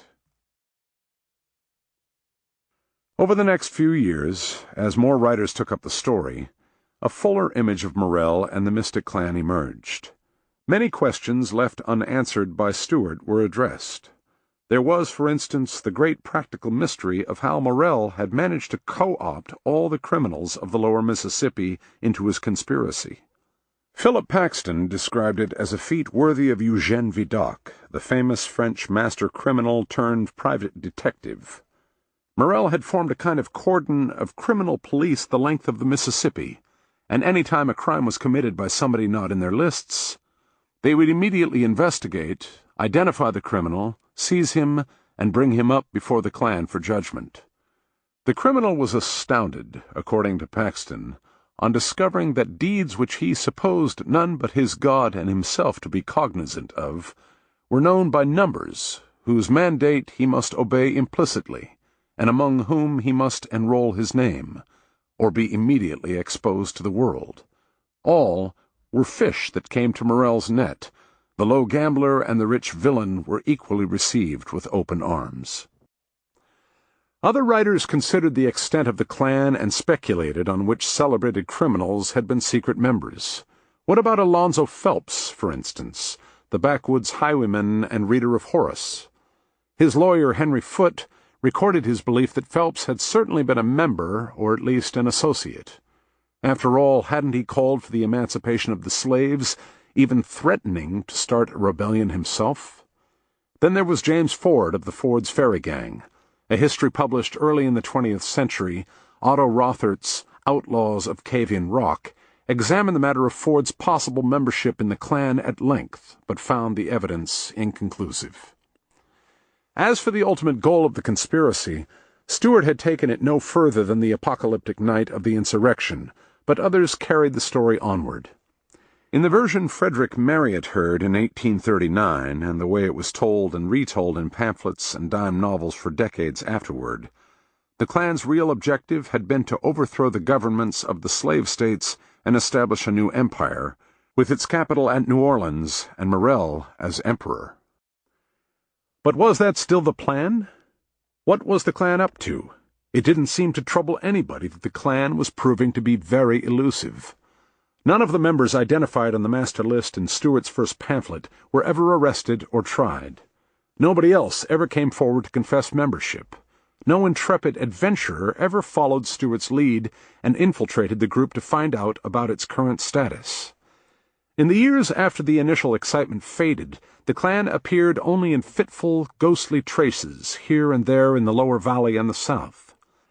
The abolitionist Cassius Marcellus Clay, for instance, wrote in 1845 that the lynched gamblers remained unavenged and that he had heard that the Klan was continuing to look for payback. It is said that this fraternity have sworn eternal enmity against Vicksburg. In 1853, the Texas Ranger, a newspaper in Galveston, Texas, ran a long story headlined, "The Morrell Gang in Washington County," the gist of which was that a still flourishing branch of the Klan was up to its old tricks. Passing counterfeit money, stealing Negroes, cattle, and other property were the principal branches of business followed by this extensive association. A correspondent of the Ranger says the number of Negroes stolen from the counties named is very considerable. Two of the gang, Short and McLaughlin, were tried for murder in 1848. But by means of their associates on the jury got clear, and afterwards boasted that they had followed one of the state's witnesses to take his life for giving evidence against them, which it is thought they succeeded in doing. The same correspondent says the gang is composed of ministers of the gospel, merchants, lawyers, farmers, traders, and also that some editors of newspapers are inculpated as having aided by their advice and support. But nothing more followed from this report. Perhaps those inculpated newspaper editors hushed it up. Gradually, the Klan evanesced into folklore. John Banvard, the artist of the 3-mile painting of the Mississippi, described in the pamphlet accompanying his panorama how he'd once been set upon by members of the Klan. There'd been a furious gun battle, he said, and he'd left one of the villains dead, while he himself had rowed away with a souvenir line of bullet holes along the bow of his canoe. The actor Noah Miller Ludlow claimed in his memoirs that he'd first heard of the Mystic Klan during his earliest days traveling in showboats on the Mississippi in the 1810s, when the real John Morrell was still a child. Mark Twain was fascinated by Morrell. In The Adventures of Tom Sawyer, the gold that Tom and Huck Finn find at the end is said to have been left behind by Morrell's gang. In Life on the Mississippi, Twain recalls with a certain kind of nostalgic pleasure how Morrell used to masquerade as a preacher. Twain always liked tweaking church people, and he indulgently compares Morrell's villainy with that of a current, highly celebrated outlaw, Jesse James. Morrell was his equal in boldness, in pluck, in rapacity, in cruelty, brutality, heartlessness, treachery, and in general and comprehensive vileness and shamelessness, and very much his superior in some larger aspects. James was a retail rascal, Morrell wholesale. James's modest genius dreamed of no loftier flight than the planning of raids upon cars, coaches, and country banks. Morrell projected Negro insurrections and the capture of New Orleans, and furthermore, on occasion, this Morrell could go into a pulpit and edify the congregation. What are James and his half-dozen vulgar rascals compared with this stately old-time criminal, with his sermons, his meditated insurrections and city captures, and his majestic following of 1,000 men sworn to do his evil will? Among the whites of the lower valley and the Delta, there had never been any serious doubt about Stuart's story. The consensus was and remained that Stuart had been telling the truth, and the insurrection had been a real threat. Frederick Marryat wrote in 1839 that while Stuart had recently been savagely vilified, his critics no longer attempt to deny that his revelations were correct.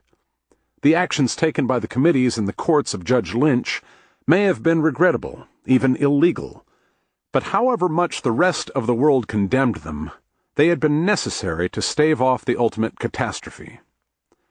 Why were they so certain the story was true?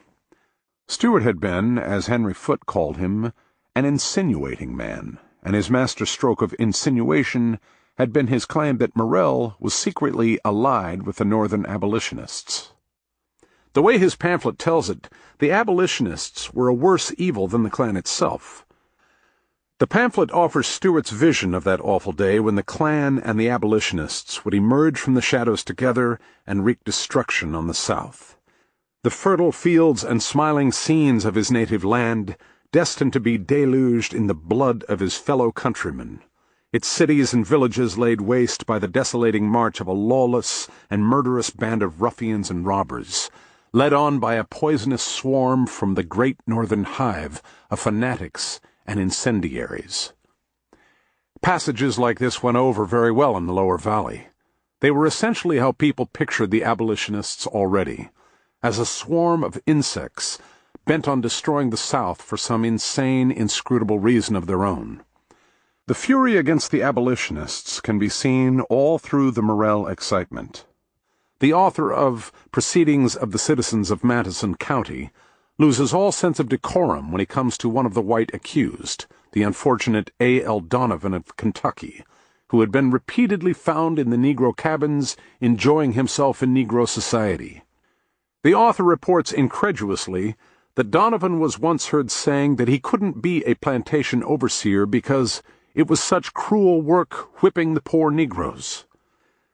No wonder the local Vigilance Committee was so easily convinced that Donovan was what the author calls an emissary of those deluded fanatics at the North, the abolitionists. He was immediately hanged.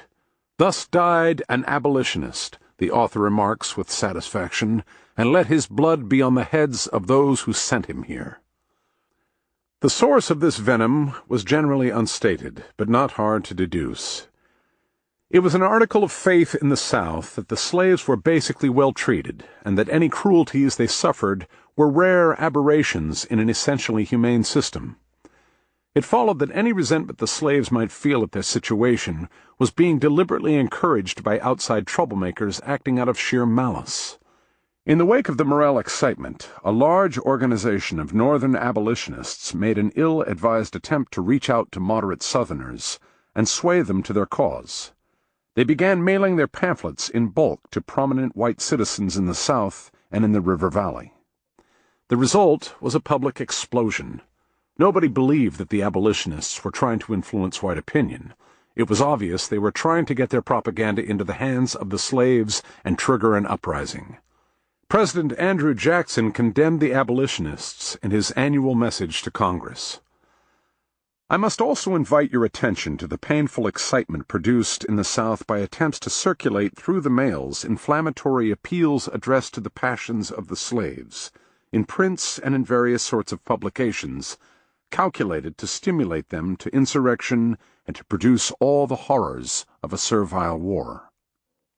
Legislation was soon passed making it a federal crime to use the United States mails to distribute abolitionist literature. From then on, postal inspectors routinely opened mail sent from northern addresses to southern destinations to ensure that no prohibited writings were passing through. In states throughout the lower valley and the deep South, possession of abolitionist literature became a felony. Any Negro, any person of color, slave or free, found with such literature was immediately put to death. These actions, drastic though they might seem, did nothing to calm white anxiety. Stronger action was required. In the years that followed the Morrell excitement, more and more laws were passed to stamp out anything that might kindle an insurrection. It became a capital crime to teach slaves to read and write. It was forbidden for slaves to assemble in public for any reason, a prohibition that was soon extended to free people of color as well. In fact, by the 1840s and 1850s, free people of color had come to be seen as one of the main sources of danger, and their lives were increasingly hemmed in by laws designed to keep them down or to drive them out of the slave states altogether. Some states forbade free people of color to move or travel without permission from the government. Other states expelled all free people of color who'd been born or emancipated after a certain date. Still others retroactively invalidated their emancipations, so that any freed slave who remained in the state would be sold at auction to a new owner. Just before the Civil War, Louisiana passed a law making it illegal for any slave to be emancipated for any reason. But none of it helped. The dread was unappeasable. There is no solid evidence that slaves anywhere in the South ever attempted to organize a large-scale uprising after the catastrophic failure of Nat Turner's revolt in 1831, 3 years before the Morel excitement even began. But the whites saw new uprisings everywhere. In December 1835, after the initial wave of the Morel excitement had died down, it flared up again, this time in Louisiana. It began when a rural vigilance committee got a slave to confess that the insurrection was back on and was scheduled for its original date, Christmas 1835. The committee may have been inspired by a play called The Great Land Pirate, based on Stewart's first pamphlet, which had just opened in New Orleans. The committee led a frantic search of all plantations for miles around. A rumor spread that caches of weapons had been found in many of the slave quarters. New committees immediately sprang up, and regulators and slave patrols spent the rest of that month keeping watch. The plantation owners and their families were evacuated and waited out an uneasy Christmas in New Orleans. The excitement faded away by January, but 2 years later it burst out again. This insurrection was said to have been betrayed before it could begin by a slave who was unwilling to see his beloved master harmed. More than 50 slaves and free Negroes were arrested by the local committees. 12 were executed. 2 companies of federal troops were stationed in the region over the next several months to preserve order. From then on, every few years, sometimes more often than that, the excitement erupted anew in random places throughout the lower valley. It went essentially the same way each time. An overheard conversation among the slaves would be given a sinister interpretation by their owner, and there would be a flurry of interrogations and coerced confessions, then a general panic. After urgent sessions of the courts of Judge Lynch, several people, sometimes dozens, would be left dead. In the end, the ultimate organizers of the conspiracy remained mockingly out of reach, and the panic was primed to break out again somewhere else. Anything at all could be the trigger. In New Orleans in 1840, after a few scattered incidents of hostility on the street between whites and disorderly slaves, one newspaper editorialist wrote that the late repeated attacks of the Negro upon the white man in our city should excite our suspicions whether they be not the picket guard of some stupendous conspiracy among the blacks to fall upon us unawares. By the 1850s, when fresh excitements were sweeping the South, one panic was set off in Virginia by the sight of a line of slaves heading to work in the mines. They were carrying shovels and pickaxes, and people thought they had armed themselves for murdering their masters. Another wave of panic spread through Texas in the summer of 1860, after a number of big fires broke out in the major cities. Texas happened then to be in the middle of a severe drought, but nobody blamed the weather. The fires had to be the work of secret gangs of disaffected slaves and infiltrating abolitionists. There followed a convulsive wave of arrests and lynchings. By early fall, when the rains returned, the situation briefly calmed. It flared up all over again that November, reached a new peak of fury, raged out into the lower valley, and then inflamed the whole South as the news spread that the arch-fiend of the abolitionists had just been elected President of the United States.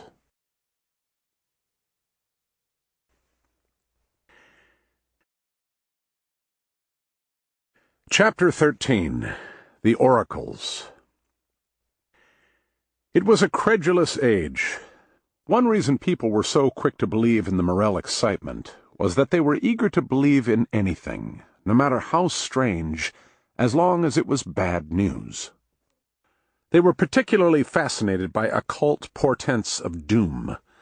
Everybody knew that owls and whippoorwills were evil omens, that a dog howling in the night meant somebody was about to die, that prudent people had to carry a tuft of wool tied with thread at all times to prevent being ridden by witches.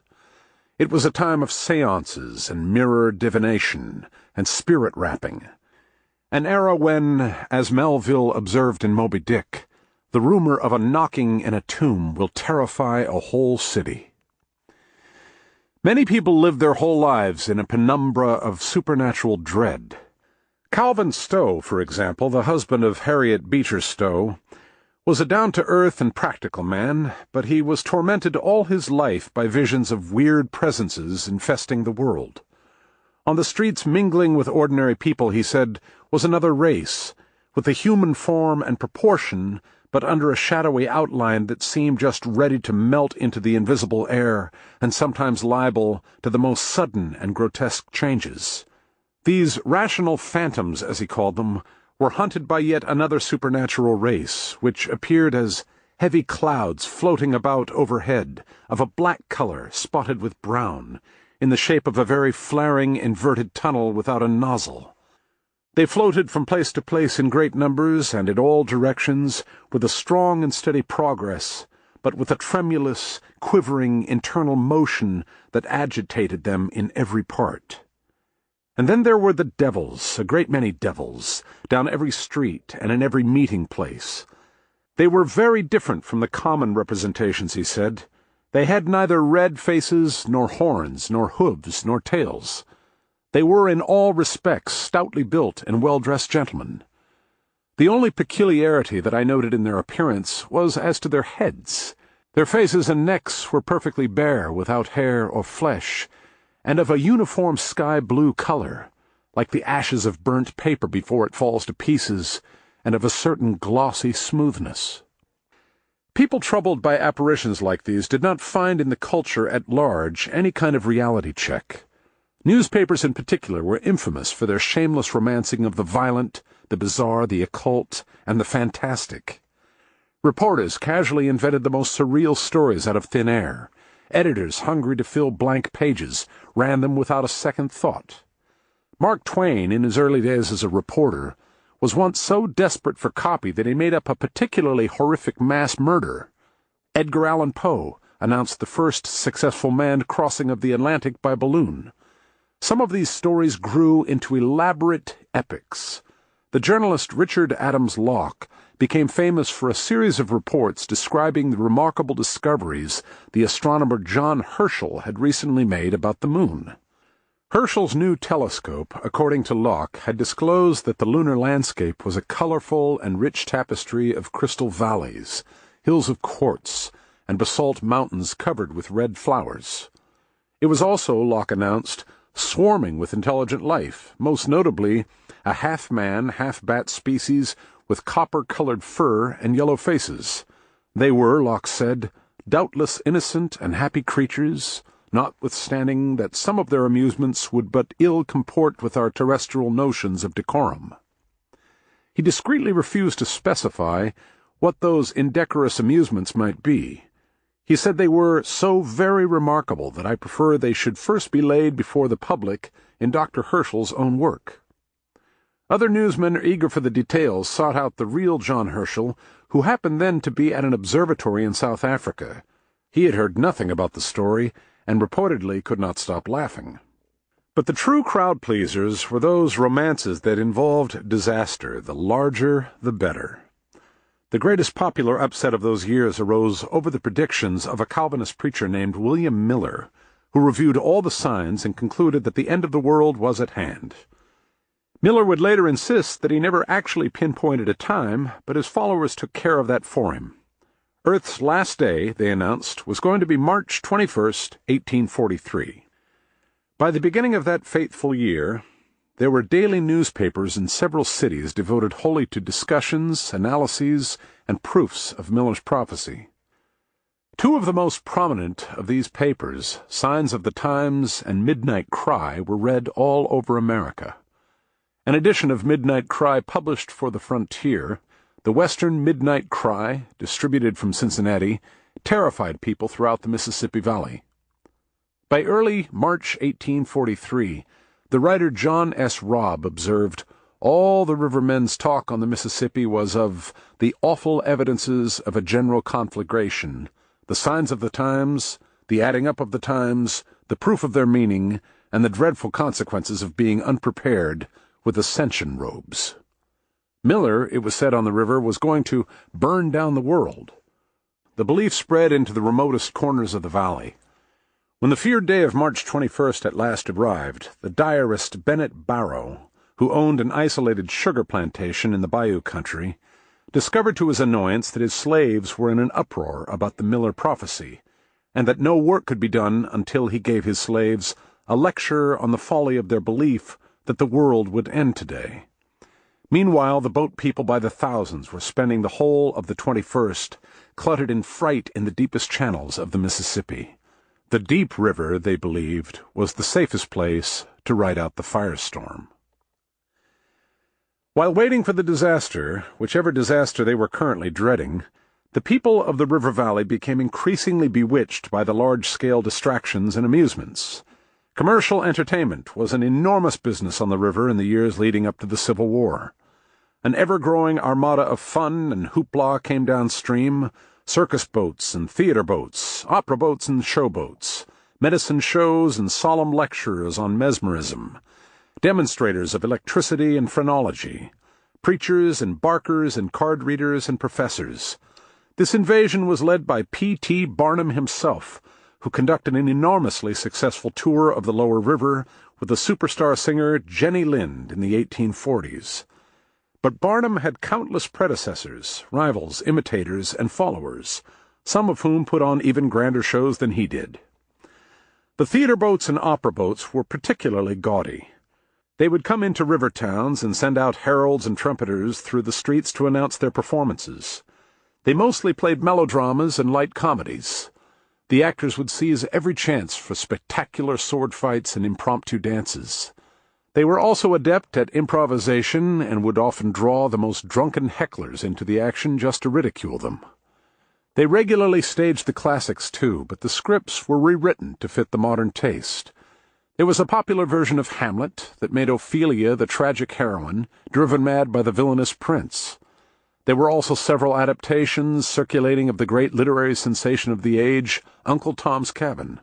Although when the theater boats crossed into the lower valley, they'd prudently put on a version where the slave owners were benign and the slaves happily accepted their lot.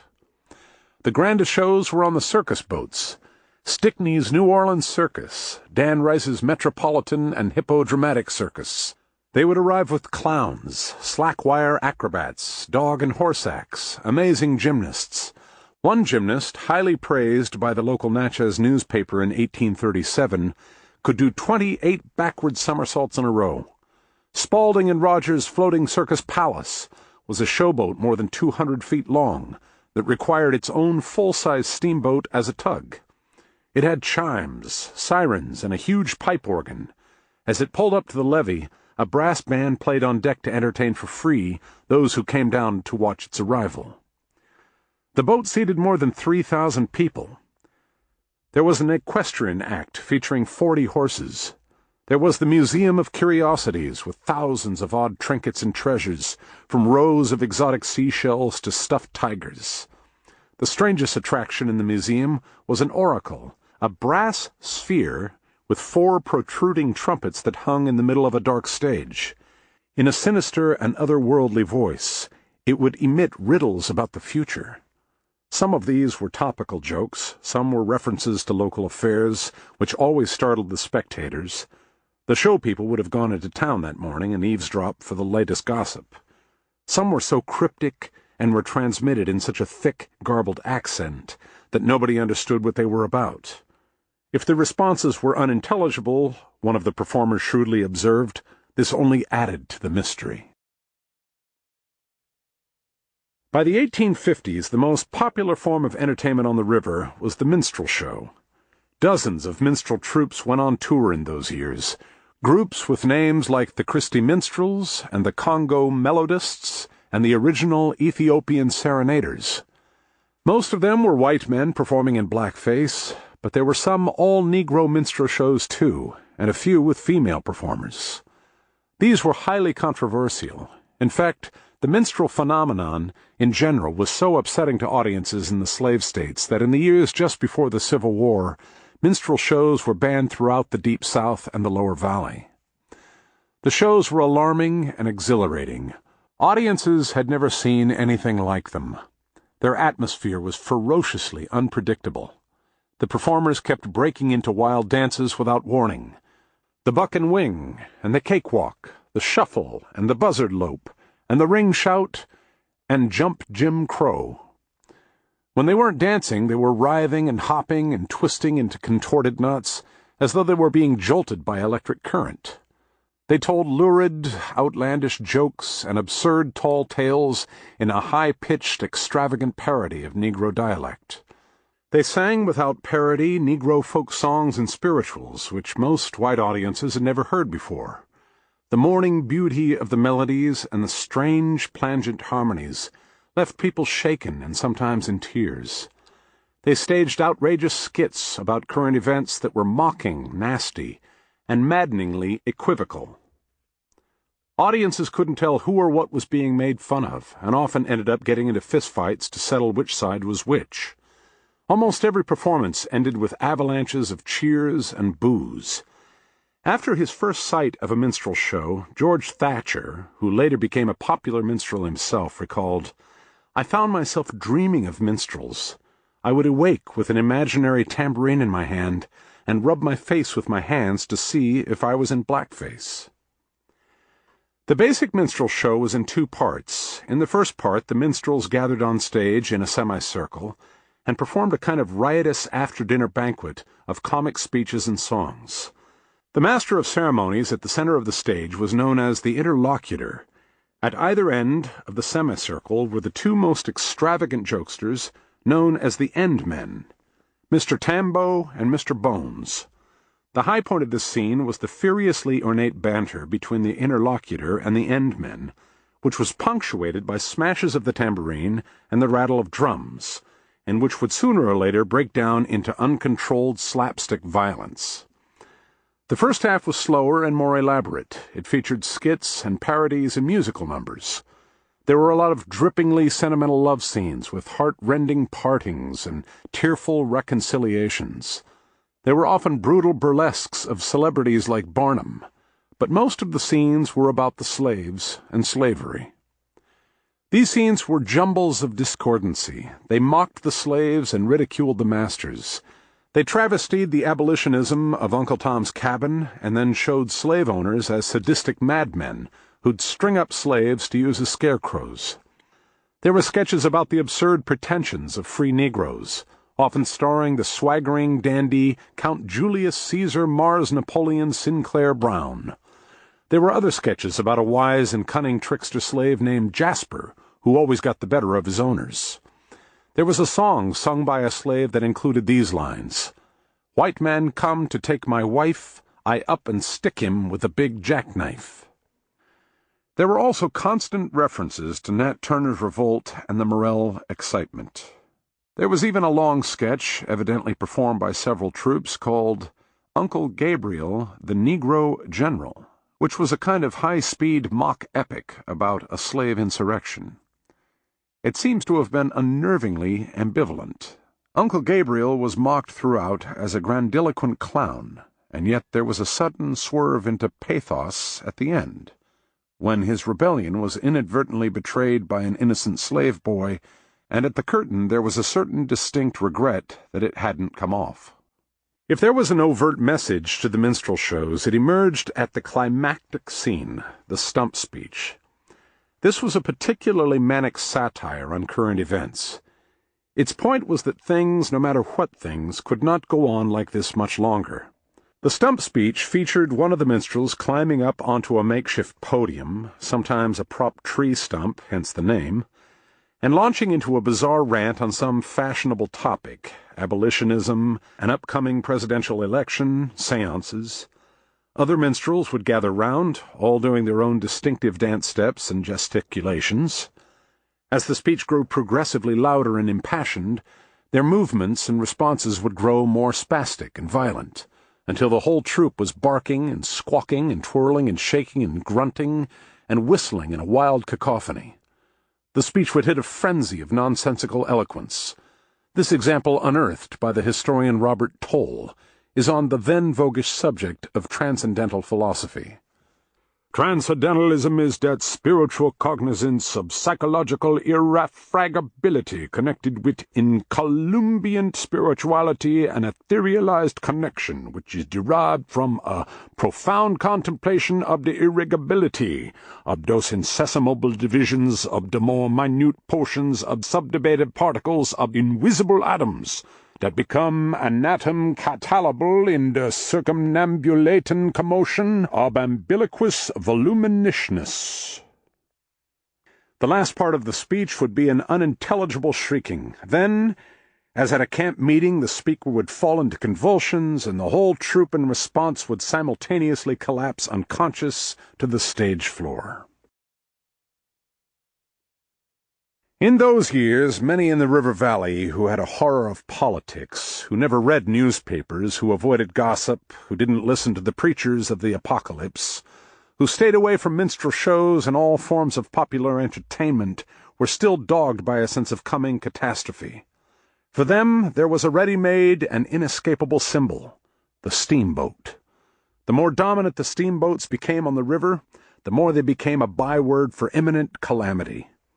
In Moby Dick, Melville casually described a boat in hot pursuit of a whale as shooting along the water like a horizontal burst boiler out of a Mississippi steamer. When the diarist Mary Chestnut described a near-fatal heart attack, one comparison came instantly to mind. "Have a violent attack of something wrong about my heart. It stopped beating, then took to trembling and creaking and thumping like a Mississippi high-pressure steamboat." The record of steamboating on the Mississippi grew to be a litany of disaster. Steamboats wrecked on snags. They went hopelessly aground on sandbars and had to be abandoned. Some, especially those on the upper reaches of the river, where the settlements were sparse, simply disappeared on the long river stretches between stations and left no trace behind. There were even a few found drifting downriver with the crew and the passengers missing, and no clue about what had gone wrong. But the most common mishap was a boiler explosion. Steamboat boilers were ornately cranky devices that needed constant monitoring. Preventing catastrophic malfunction was a full-time job for any steamboat engineer. In general, the boilers, mostly wood-fired, although the newest models at mid-century used coal, were competently made and under normal circumstances would have run smoothly for years. The problem was that they were designed for pure water, not the murky, muddy, silty, debris-heavy water of the Mississippi. The river water was pumped up directly from the current and poured into the boilers. Nobody could be bothered to filter it. The result was only to be expected. The tanks and the ornate lacery of piping were perpetually clogged with glutinous slosh. The clumping and sticking meant that the boilers were always heating unevenly, and whenever the heat and the pressure erratically spiked beyond the tolerances of the metal, the catastrophe shortly followed. The narrow margin of safety was further compromised by the increasingly reckless way the boats were operated. This became a major issue in the years just before the Civil War, as the steamboat companies were under growing economic pressure from the new railroads. Businessmen and traders along the river, and particularly in New Orleans, were becoming alarmed at the declining numbers of arrivals and departures in their harbors. It was unmistakable evidence that more and more goods were being shipped by railroad to ports on the Gulf and were bypassing the river altogether. New Orleans businessmen were actively campaigning for the city to become a major rail hub, just in case the steamboats joined the keelboats in oblivion. The response of the steamboat company owners was to push their captains and pilots to go faster. This did not mean bringing in a new generation of speedier steamboats. It meant running the existing steamboats at full throttle essentially all the time. They were, in a way, successful. Early steamboat trips up and down the river went on for months. In the 1830s, the trip from the Delta to the Northern Valley took more than 2 weeks. By the Civil War, New Orleans to St. Louis was down to 4 days. In order to draw attention to how fast steamboat travel was becoming, the captains and pilots were encouraged by the owners to stage impromptu races. If 2 steamboats came around a bend and spotted a wood yard ahead, they'd tear upriver together to see who'd get there first, much to the exhilaration and terror of the passengers, who were not offered the chance to go ashore before the race began, and much to their ultimate horror if an overtaxed boiler blew before the finish line. By one count, there were more than 500 steamboats lost on the river between the 1830s and the Civil War. These disasters were recorded in ballads, newspaper stories, broadsheet engravings, and inevitably the Mississippi River panoramas. John Banvard's 3-mile painting included a scene of a steamboat fatally wrecked on a snag. Its bottom was stove in, and it was upended into the current. John Smith's Leviathan panorama went one better and showed a steamboat after a boiler explosion. This was a scene that invariably made audiences gasp. A newspaper reviewer described it: the thrilling interest kept up through the whole, the burning steamboat, the pilot burnt at the wheel, the captain tearing the planks off the upper deck, the yawl upsetting, the females perishing, is a sublime and terrible scene. Steamboat disasters became so frequent that a whole new industry formed around their salvage. This made its way into the panoramas, too. Smith's found room for an up-to-date scene showing the workings of the new diving bell salvage boats designed and built by a young inventor named James Eads. Eads' bells were submersible vessels that were open at their base so their occupant could scour the river bottom for the debris fields of wrecked steamboats. Eads' prototype version was a whiskey hogshead weighed down by lead ingots. Once the wreckage was spotted, the large pieces would then be secured and winched up to the surface. Eads sometimes did this work on commission for steamboat companies trying to recoup part of their losses, but he also freelanced for older wrecks. The law in most states along the river was that any boat sunk more than 5 years belonged to whoever salvaged it. From the late 1840s on, Eads' boats ranged the length of the river, and his diving bells went down under in all of its conditions and moods. Eads once descended in the middle of a catastrophic flood. He didn't find the wreck he was searching for, but he never forgot the sight of the sand and the silt, drifting like a snowstorm at the bottom, 65 feet below the surface. He claimed that, adding all his dives together, he had walked every mile of the river bottom from St. Louis to the Delta. Eads' boats became the inevitable accompaniment to any big disaster. They did particularly well after the 1849 fire that destroyed the St. Louis waterfront. Dozens of wrecked steamboats were there for the picking at the bottom of the harbor. The boats also routinely haunted the stretch of the Central River around the junctions with the Missouri and the Ohio. So many steamboats were coming to bad ends in the turbulent waters there that it was known as the graveyard. In fact, Eads found his supply to be inexhaustible. No matter how many bends of the river he searched for wreckage, there was always some new form of calamity ahead. The upper river froze over each year, usually sometime in December, and the ice generally didn't break up until early spring. It was always a big moment, the spring day when the river opened up. The ice floe disintegrated in a great, grinding jumble. The bergs and shards and scraps would be swept downriver by the current and would gradually dissolve in the waters of the lower valley. Sometimes the current was still so cold that larger wrecks of ice held together for hundreds of miles, menacing the river traffic almost all the way down to New Orleans.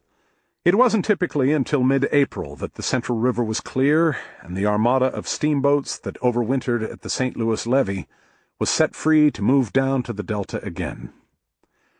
The winter of 1856 was unusually cold in the Central Valley. At St. Louis, the river froze over to a depth of 3 feet, and the flow was firm enough so that people could ride teams of horses between the Missouri and Illinois shores. Then, in February, there was a freak thaw in the North Country. An immense volume of meltwater poured into the upper river. Their water was still icy cold when it reached St. Louis, far too cold to melt the flow there. Instead, the force of the deep current beneath the ice gradually worked the flow loose from the banks and sent it creeping in a single mass downstream. The movement was first noticed in the early morning hours of February 27th. It was initially so slight that it couldn't be seen by the naked eye. Anybody looking out from the St. Louis levee saw the same monotonous ice plain that had been in place all winter. The evidence for what was happening was more indirect. A cluster of small boats docked at the northern end of the levee was found to have been nudged out of the river overnight and deposited on dry land. Only over the course of the morning did the flows slide southward become unmistakable. By noon, people from all over the city had gathered at the levee to watch it. The scene was eerily silent at first, but gradually, as the movement of the flow increased, there made itself heard a confused murmur of muffled thunder from all directions, punctuated now and then by a colossal boom or bang when the flow split or collided with something along the shore. Then people saw that the steamboats moored along the levee were beginning to move.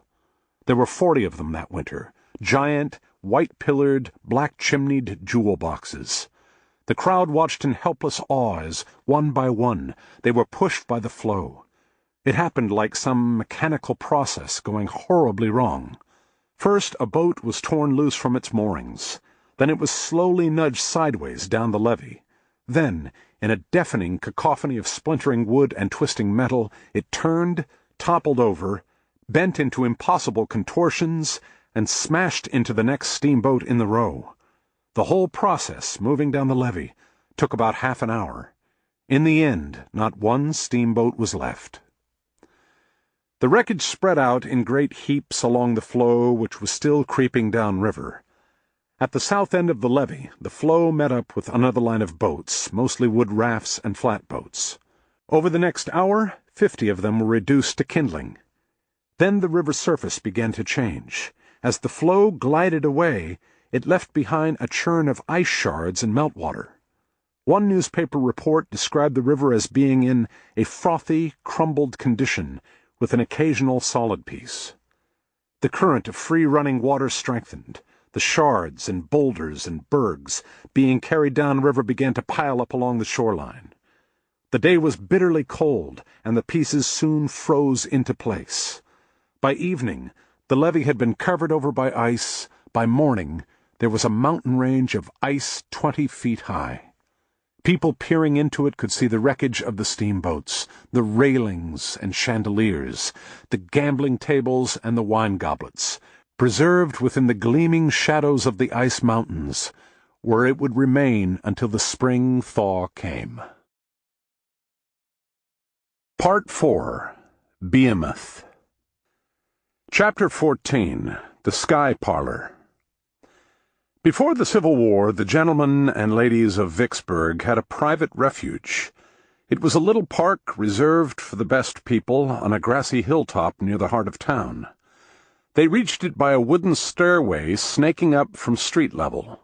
The stairway allowed the ladies to ascend with dignity, their hoop skirts unencumbered by tangles and their parasols still trim. The gentlemen were able to keep up their gallant banter without losing a step to a jutting tree root or an ill-placed ravine. Slaves followed behind, bearing the picnic baskets. In those days, none of the best people were ever seen in public doing anything so menial as carrying objects. The hilltop was a small plot of mown grass, set with wrought iron chairs and tables and a spyglass. In the evenings, the tables would be swathed in white tablecloths, and the wine-glasses would be brimming. Around the plot were poles drooping with clusters of Chinese lanterns. Sometimes the parties went on long past midnight. By then the lanterns had guttered, and the lights of the town below were out. With the embers of sunset faded, the sky became an ornate drapery of starlight. The view gave the hilltop its name, the Sky Parlor. Vicksburg stood on a high bluff overlooking the Mississippi about 250 miles northwest of New Orleans. The hilltop offered a commanding view of the town, the river, and the enclosing countryside. To the north and the east of the Sky Parlor, past the last rooftops of the town, was a vista of a jumbled wilderness terrain, thickly forested hills and valleys and sloughs and ravines, romantically shrouded in mist and as wildly lush and overgrown as a tropical jungle. To the south and southeast the land was flatter and more passable. Low hills and wide meadows, and more toward mid-century, the ruled fields and parceled-out expanses of the cotton plantations. To the west, across the Mississippi on the Louisiana shore, was a tangle of swampland, Cutting through the heart of the landscape between the wilderness and the swamp was a gigantic curve of the river. Vicksburg had been built on the outer bank of a hairpin turn. From the sky parlor you could see the river flowing northeast toward the town, and then bending sharply around a narrow tongue of swampland, and then flowing away again to the southwest, where it went on unfolding its slow, shining arabesques out to the horizon. Vicksburg was a cosmopolitan town. It had always been rich, and in the years before the war, it was getting richer. Immense quantities of cotton from the plantations were passing out through the warehouses of Vicksburg Landing on their way to the Delta, to the brokers in New York, and ultimately to the consignment markets of Europe. Coming back in were money and bulk goods and fine products from around the world. Vicksburg's population was only around 4,000, and yet its commercial district was able to support jewelers, custom tailors, portrait photographers, deluxe specialty bakers and confectioners, a grocery store selling fancy tinned goods from Europe, a milliner carrying fabrics from Asia, a perfumery stocked with scents from the Middle East, and a bookstore called Clark's Literary Depot with the latest and raciest novels from New York, London, and Paris. The coming of the war was not viewed in Vicksburg with much enthusiasm. There was no significant sentiment for abolition, but neither was there any for secession. That was, in fact, a common view among the river towns. They lived and died by the free passage of people and cargo up and down the Mississippi, from the northern forests to the Gulf, and whatever else the outbreak of the war meant, it was certain to start with river blockades. In New Orleans, after the state had voted for secession, and even as the war began, there was a popular movement to declare neutrality and preserve its status as an open city. The beginning of hostilities in April 1861 was anticlimactic. There was no great calamity in Vicksburg, not at first.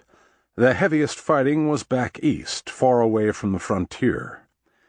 The Mississippi blockades did duly appear at Cairo, Illinois, at the north and at the river mouth of the Gulf, and many of the big steamboat lines did cease running. But the nearby tributaries remained opened, most vitally the Red River, which led west up through Louisiana into Texas, and each night a glittering boat city still assembled on the water before Vicksburg Landing. There were also the railroads.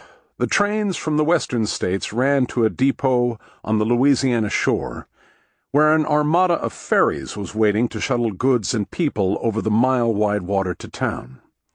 In the east, another line ran through the wilderness country toward the heart of the Confederacy.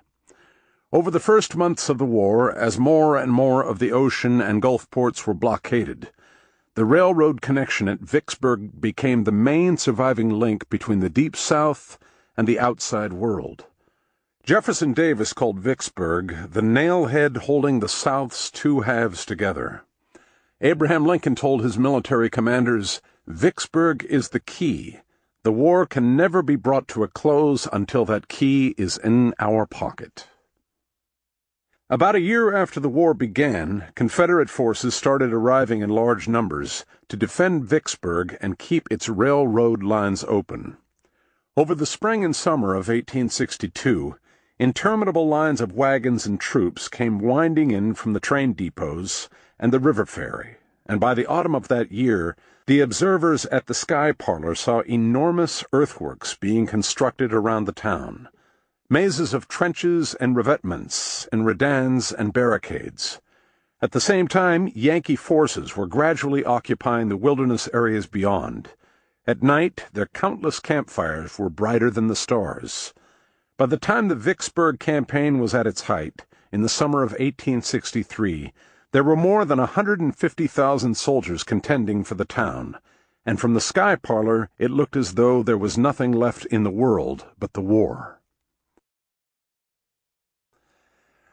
The federal campaign on the Mississippi began in earnest in April 1862. That was when a large federal naval force entered the river mouth from the Gulf. They were greeted by a spectacular gesture of outrage at New Orleans.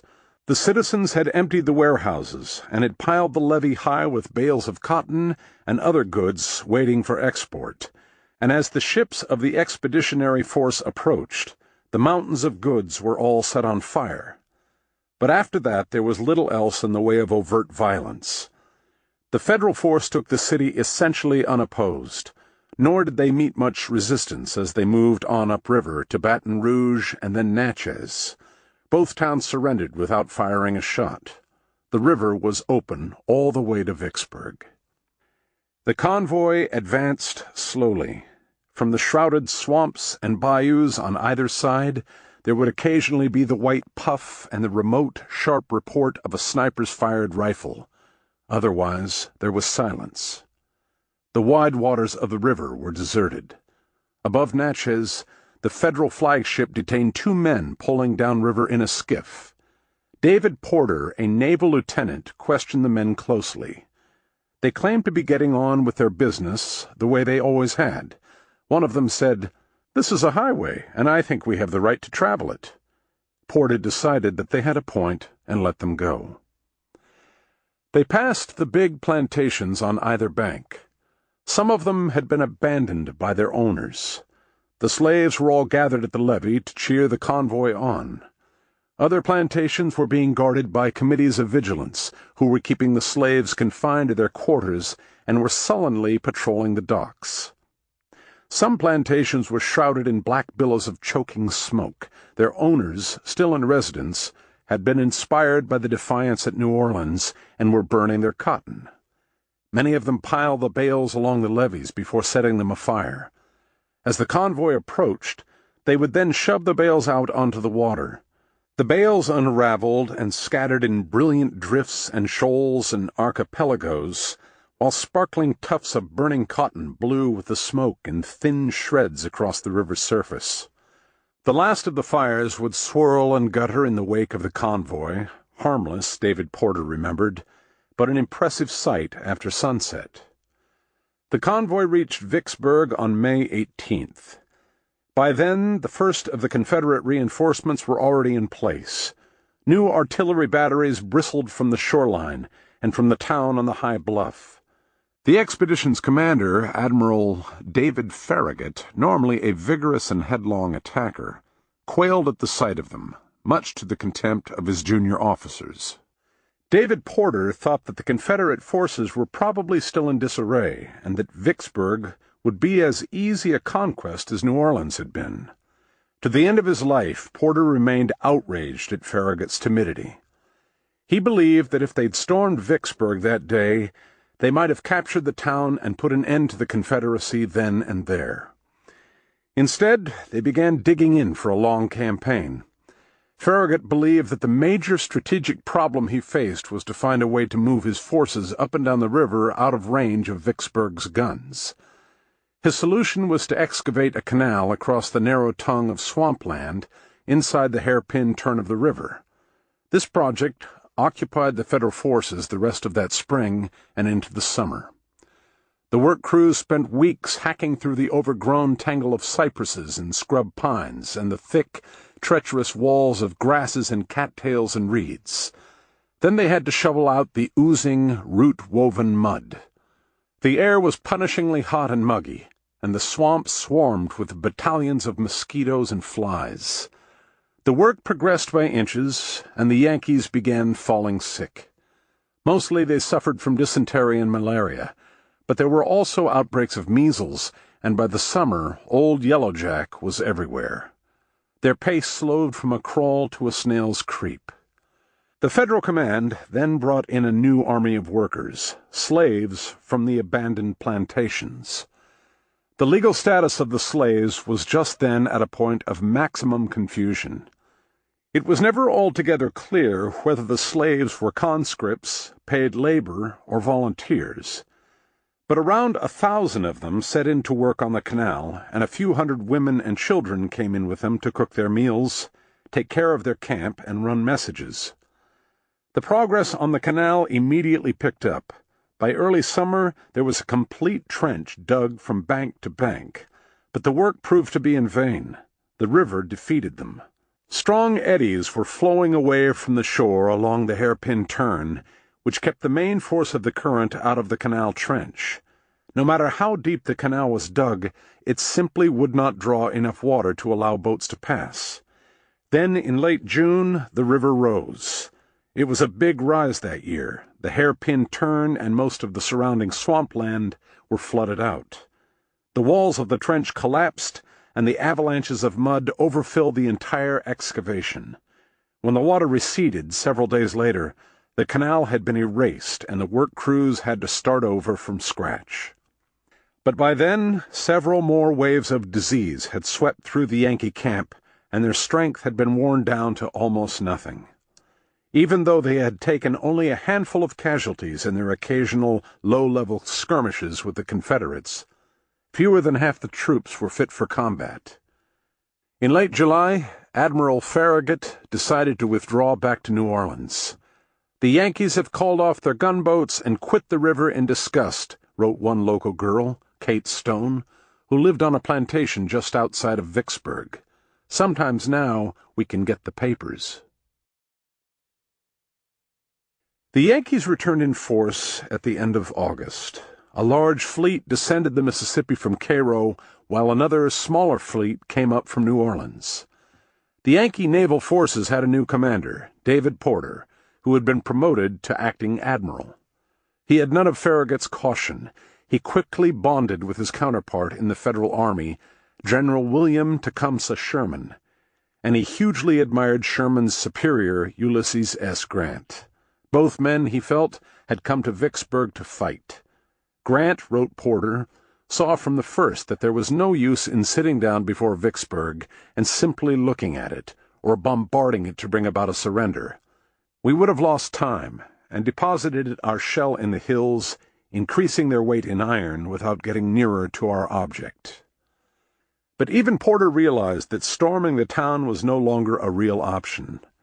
While the Federal troops had been building their useless canal, the Confederates had so heavily reinforced the town that a direct attack would have been suicidal.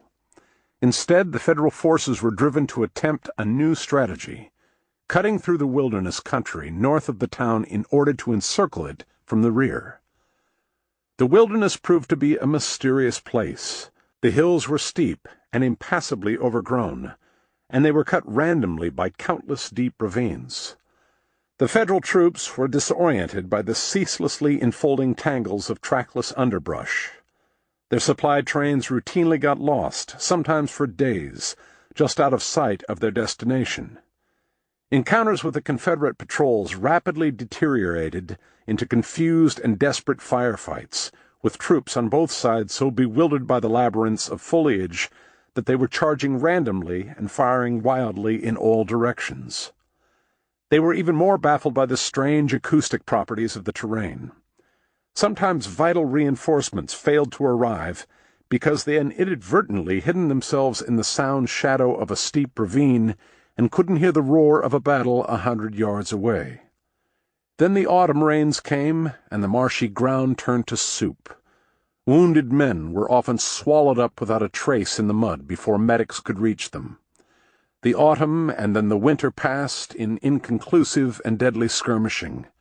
Porter one day found Sherman despondent because several hundred men had been wounded or killed in a useless attempt to take a ridge heavily defended by Confederate cannon. Porter told Sherman to cheer up because it was going to cost them 10 times that or more before Vicksburg finally surrendered. Porter himself led one of the most ambitious campaigns of that autumn. The Mississippi always rose again after the low waters of late summer, but that season its rise was so high that its waters were washing back into its tributaries and flooding the surrounding countryside. It gave Porter an audacious idea. He and Sherman would take a convoy with a large contingent of troops up to the Sunflower River north of Vicksburg. Then the convoy would cross out of the river and try to ride the floodwaters over the drowned bayou country to the south and east until they reached the Yazoo River.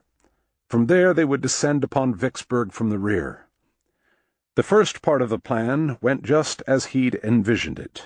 Federal work crews forced a breach in a levee on the Sunflower, and Porter's convoy glided across it, out from the river and into the flooded woodlands. But their progress after that was excruciatingly slow. After 4 days, they'd barely made 40 miles. The forests closed in impenetrably around them. Each day seemed to bring them no closer to the goal. As the boats crept through the endless corridors of half-submerged trees, the crews saw nothing on either side, mile after mile, but hushed glades lit by a few passing shafts of dim sunlight. The leaf canopies were a solid mass overhead, and the thorny bristles of ancient treetops hung down low. The boats were increasingly battered by clanging, crashing, splintering collisions with the heavy moss-draped branches. By the time they'd cut their way through to the Yazoo, Porter wrote, most of the light vessels were perfect wrecks in their upper works. The only chance the plan had of succeeding was through secrecy and surprise. But the passage through the flooded forests had been so slow, and had kicked up such a racket, the Confederates must have known about it almost from the beginning. Porter later wrote, I am quite satisfied in my own mind that while we were steaming along and performing naval evolutions in the woods, the President of the Southern Confederacy was reading something like the following dispatch to his cabinet. Sherman and Porter, pirouetting through the woods in steamers and ironclads, are keeping a lookout on them, hope to bag them all before tomorrow. But at last they emerged onto the Yazoo and began their descent. They quickly found that their worst expectations had been correct. The river was held in force against them. The Confederates had had time to sink a line of boats to form a barricade across the river, and had even thrown up a new fort with a battery of cannon trained on the spot upstream where the Yankees were most likely to appear. Porter recognized at once that the situation was hopeless, and that he was obliged to order an immediate retreat. That meant executing another, even more awkward pirouette and steaming backward around a river bend before they could figure out a safe plan of escape across the floodlands toward the Sunflower and the Mississippi. It had been a complete waste of time, like just about everything the Yankees tried that fall and winter. But Porter, looking back, found that he couldn't entirely regret it. At least he never did shake the memory of that surreal forest passage.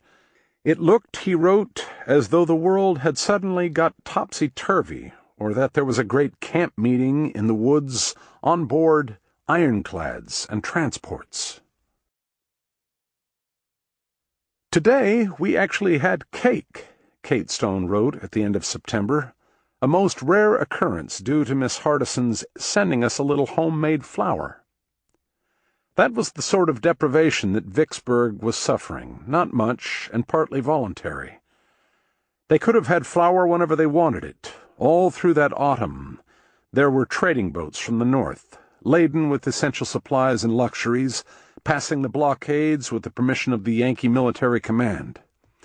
They sold their goods at what Stone noted were ridiculously low prices, but she declared stoutly, of course no patriot could think of buying from them. Stone even found some things about the situation cheering. She liked how the makeshift informalities of wartime life had cleared away the stuffiness that Vicksburg's aristocrats had cultivated for so many generations. "We have been a race of haughty, indolent, and waited-on people," she observed. "A year ago a gentleman never thought of carrying a bundle, even a small one, through the streets. But now," she wrote, "one gentleman I saw walking down the street in Jackson, and a splendid-looking fellow he was, had a piece of fish in one hand, a cavalry saddle on his back, bridle, blankets, newspapers, and a small parcel in the other hand, and over his shoulders swung an immense pair of cavalry boots, and nobody thought he looked odd." The mood was not so sanguine among the Southerners who'd fled their plantations and left their slaves behind. In St. Louis, the writer Galusha Anderson observed, "Many of the refugees from the lower valley proved to be spoiled, petulant, and literally incapable of getting into and out of their clothes without slaves to help them." The town bore up well even when the increasingly desperate federal forces closed the blockades completely and began training their heaviest guns on the bluff. Every day that winter, Mortars were fired from the Yankee gunboats anchored in the river. The shells came floating up lazily. Most fell short. A few reached the town and punched through roofs or sent geysers of dirt up from the streets. But they did little to dampen morale, and strategically they accomplished nothing. After several weeks of incessant shelling, fewer than 10 people in Vicksburg had been killed and only 30 or 40 injured. From the sky parlor, the attacks had a certain beauty. There was a strange fascination, one observer wrote, in watching these huge missiles at night, as they described their graceful curves through the darkness, exploding with a sudden glare, followed by the strange sounds of their descending fragments. By the beginning of the spring of 1863, people were growing hopeful that the campaign would soon be over. It had been going on for almost a year, and the Yankees had gotten nowhere at all. Even in the midst of the bombardments, Vicksburg was still lively and crowded. The Confederate command had issued a proclamation that earnestly recommended all non-combatants evacuate, but few had obeyed. Instead, they dug makeshift bomb shelters for themselves in the steep sides of the hills to ride out the mortar attacks. And the long-range strategic position of the town remained strong. There had been one bad loss over the winter. The Yankees had captured the depot on the Louisiana shore and had put a stop to the train shipments from the west. But the Red River was still in Confederate hands, and some supply boats continued to come in. While the prices in the stores were getting astronomically high, at least the shelves weren't bare. The groceries and clothiers and dry goods stores in the commercial district were still open for business. People began saying publicly, with something like confidence, that when the summer came in and brought along old Yellow Jack with it, the Yankees were bound to give up and go away for good. The first weeks of April were unusually beautiful. There was music at the Sky Parlor, and there were midnight hunting parties in the woods. The nights were cloudless. In the moonlight, the river and the wilderness looked almost as pristine as they had before the war. While the gunboats of the Yankees were still squatting in the water out of range of the Vicksburg batteries, there was little sign of movement on the banks. The thought didn't occur to anyone in town, or in fact in the Confederate command, that the Yankees might be waiting for the new moon. The Union command had concluded that their attempts to take the town were accomplishing nothing, and that there was no other strategy open to them but one of sheer desperation. They would have to take the main strength of their forces downriver, below the town, where they would then try to encircle it from the open country from the south. This meant that they would have to run the gauntlet of Confederate batteries massed on the shore and the bluff. It also meant that if the Confederates managed to mount a counterattack and regain control of the river, the Yankee force would be cut off in the middle of hostile territory. The Union command proceeded with extreme caution. They moved their troops slowly and surreptitiously through the swamps on the west bank of the river, out of sight of the Confederate spotters. Meanwhile, they massed their supplies in large transport ships, which they were going to send downriver once the nights were dark enough to give them some cover. They did not go completely unobserved. All through those weeks, the Confederate scouts below Vicksburg were sending in reports of odd Yankee troop movements on the Louisiana shore. Eventually, the commander of the Confederate forces there ordered a detachment across the river to reconnoiter. This proved to be an almost impossible task. The land was a trackless swamp at the best of times, and that year the river was rising early. The Confederate troops had to wade and thrash through mile after mile of icy water and mud. They gave up before they could complete their reconnaissance, but they had seen enough to terrify them. They returned to camp with an urgent warning. Very large numbers of Yankee troops were moving south through the swamps. An enormous Yankee force was being secretly built up on the western banks, positioned for a major incursion across the river. The report was duly sent up the line of the Confederate command until it reached General John Pemberton, the man in charge of Vicksburg's defenses. Pemberton had already convinced himself that the Yankees were on the brink of withdrawing from Vicksburg and moving on to a new campaign to the east, based in the recently recaptured city of Memphis. He greeted the report of a secret massing of Yankee troops in the swampland with contempt. His only response was, "Much doubt it."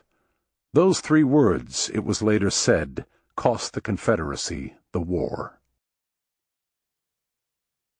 April 16th was another lovely day. The afternoon was cloudless, and the sunset was serene. Mary Loughborough, the wife of a Confederate officer serving on Pemberton's staff, later recalled in her memoirs the beauty of the evening. She and a few friends went on a carriage ride through town and came home early. They took their ease at her rented house, which had a spectacular view of the river.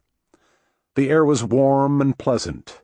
They could hear a band playing at a nearby park, and in the ruby glow of twilight, the huge Federal transports out on the water were black silhouettes with a few twinkling lamps. After dark, there was a ball at one of the town's grandest mansions.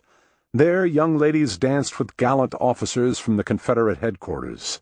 The girls wore their finest frocks, corn silk with black lace, white silk with blue point, grass green with white lace.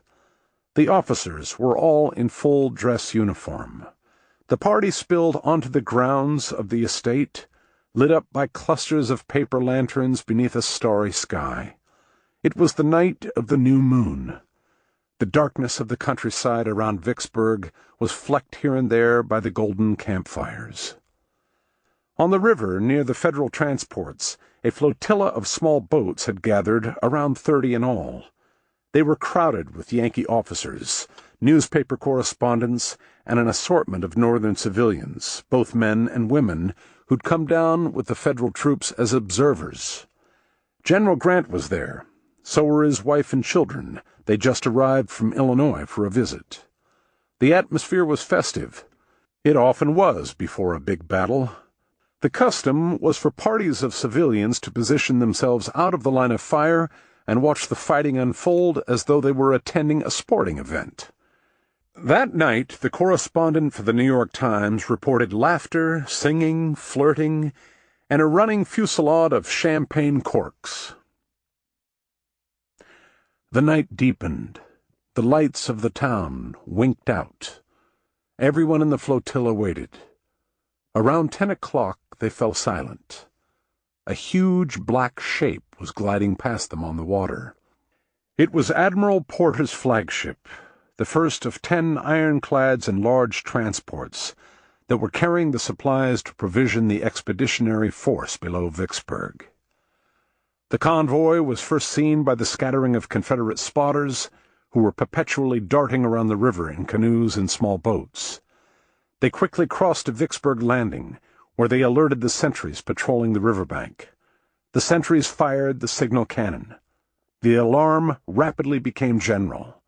Then the convoy began its passage of the river before the town. That was when, to the amazement of the Yankees, the darkness was suddenly broken. A line of dazzling lights began springing up on shore. The Confederates had prepared for an assault on the riverfront by positioning along the full length of the levee rows of barrels of tar and pitch, interspersed with huge stacks of cotton bales soaked in oil. They had even commandeered all the abandoned waterfront sheds and barns and warehouses and had stacked them with kindling.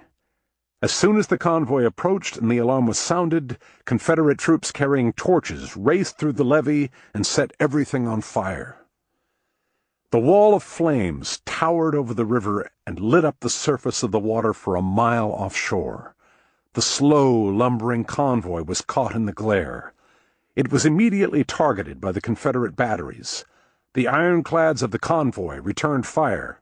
The brilliance of the flames along the levee was rapidly intensified by the spangled, crisscrossing fireworks of the cannonades. It was a terrible scene, General Grant said in his memoirs, but he conceded that it was also magnificent. The river had turned into a panorama of vast visual confusion. The royals of flame, the billows of smoke, and the dazzling lines of the soaring shells so baffled the spectators that some of them began to see strange things in the light. Several of the Northerners, watching from the flotilla, became convinced that a gigantic illuminated tower was looming above the town. It was most likely just Sky Parlor Hill, underlit by the fires on the levee, but reports were solemnly printed in northern newspapers for weeks afterward that the Confederates had secretly constructed some kind of infernal machine, a beacon tower that normally was hidden underground but could be raised up to a commanding and terrifying height whenever danger threatened. By then, everybody in Vicksburg was awake and was watching the battle unfold. Mary Loughborough remembered being roused by the booming of the signal cannon and going back out to her veranda where her friends had already gathered. They could see on the blazing surface of the river the black line of the Federal convoy gliding downstream, firing off artillery as it neared the wall of fire on the levee, and they could feel the concussions as the shells landed on the streets around them. Meanwhile, Confederate couriers on horseback were hurtling frantically through the streets. The soldiers were shouting and running, and the sound of the falling shells was getting closer. Loughborough kept putting off the decision to take shelter. She waited until the flashes of light from the portholes in the Federal ships seemed to be directly facing her. "While I hesitated," she later wrote, "fearing to remain, yet wishing still to witness the termination of the engagement, a shell exploded near the side of the house. Fear instantly decided me." Elsewhere in town, the fancy ball was still in full swing. Many of the guests drifted up to the Sky Parlor to watch the battle unfold. But as the firefight grew more furious, the shells started falling all over town, the party-goers began to succumb to panic. One of the girls was dancing with a brigadier general, and she asked him desperately, "Where shall we go?" He answered, "To the country, for safety." He was joking. There was no time for them to go anywhere at all. But she and a group of her friends immediately started running down a road that led out of town into the forest. One of the gentlemen at the party noticed their departure and ran after them. As a shell would be heard coming, a witness recalled later, he would cry, "Fall!" and down they would drop in the dust, party dresses and all, lying until the explosion took place, then up with wild eyes and fiercely beating hearts, flying with all speed onward. Their energy and their initiative quickly ran out. They took shelter at the first house they passed, and they remained there until their friends and families sent carriages after them. Around midnight, Mary Loughborough returned to the veranda, at a friend's urging, that we might witness a beautiful sight.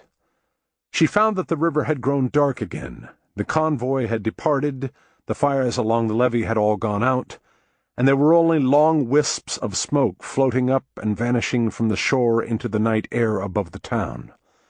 But just off the levee was the beautiful sight, one of the big Federal transports. Set afire by the shelling and abandoned, it was now drifting aimlessly in the shadows along the bank as it burned down to the waterline. But the sight did nothing to enliven the mood on the veranda. Loughborough's neighbors, she writes, were all astonished and chagrined by the events of the evening. They couldn't stop talking about the daring run of the Yankees and speculating on why it had worked. The abandoned transport had been the only one fatally struck.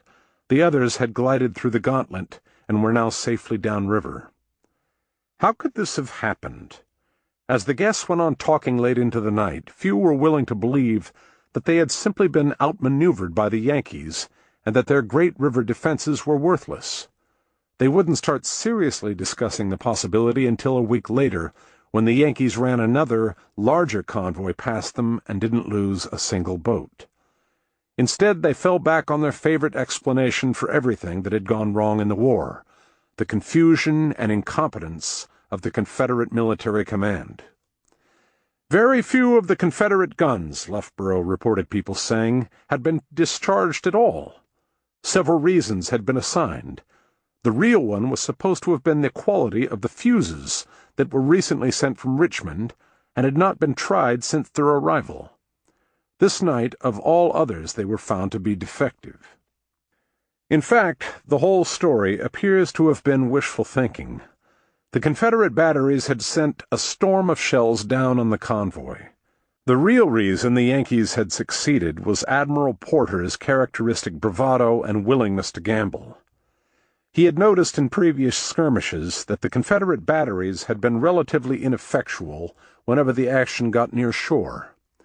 There were only two likely explanations. Either the Confederate gunners were poor shots, which he didn't believe, or else the big guns could not be repositioned so as to fire accurately at close range. He therefore ordered the convoy to run as near to the levee as possible. His gamble paid off. While the shells did batter his boats unmercifully, not one took a hit below the waterline, and among his crews, all taking shelter below decks, only 6 were injured and none killed. But the truth about the Confederate failure probably wouldn't have made much difference in the post-mortem taking place on Loughborough's veranda. Everybody was aware that, whatever the reason, the Yankees had scored a tremendous victory. From their new position, and with such a huge convoy of supplies to draw on, they could now cross the river, occupy the open and relatively passable countryside south of Vicksburg, and encircle the town at their leisure. Loughborough listened to the talk with increasing despondency and growing desperation.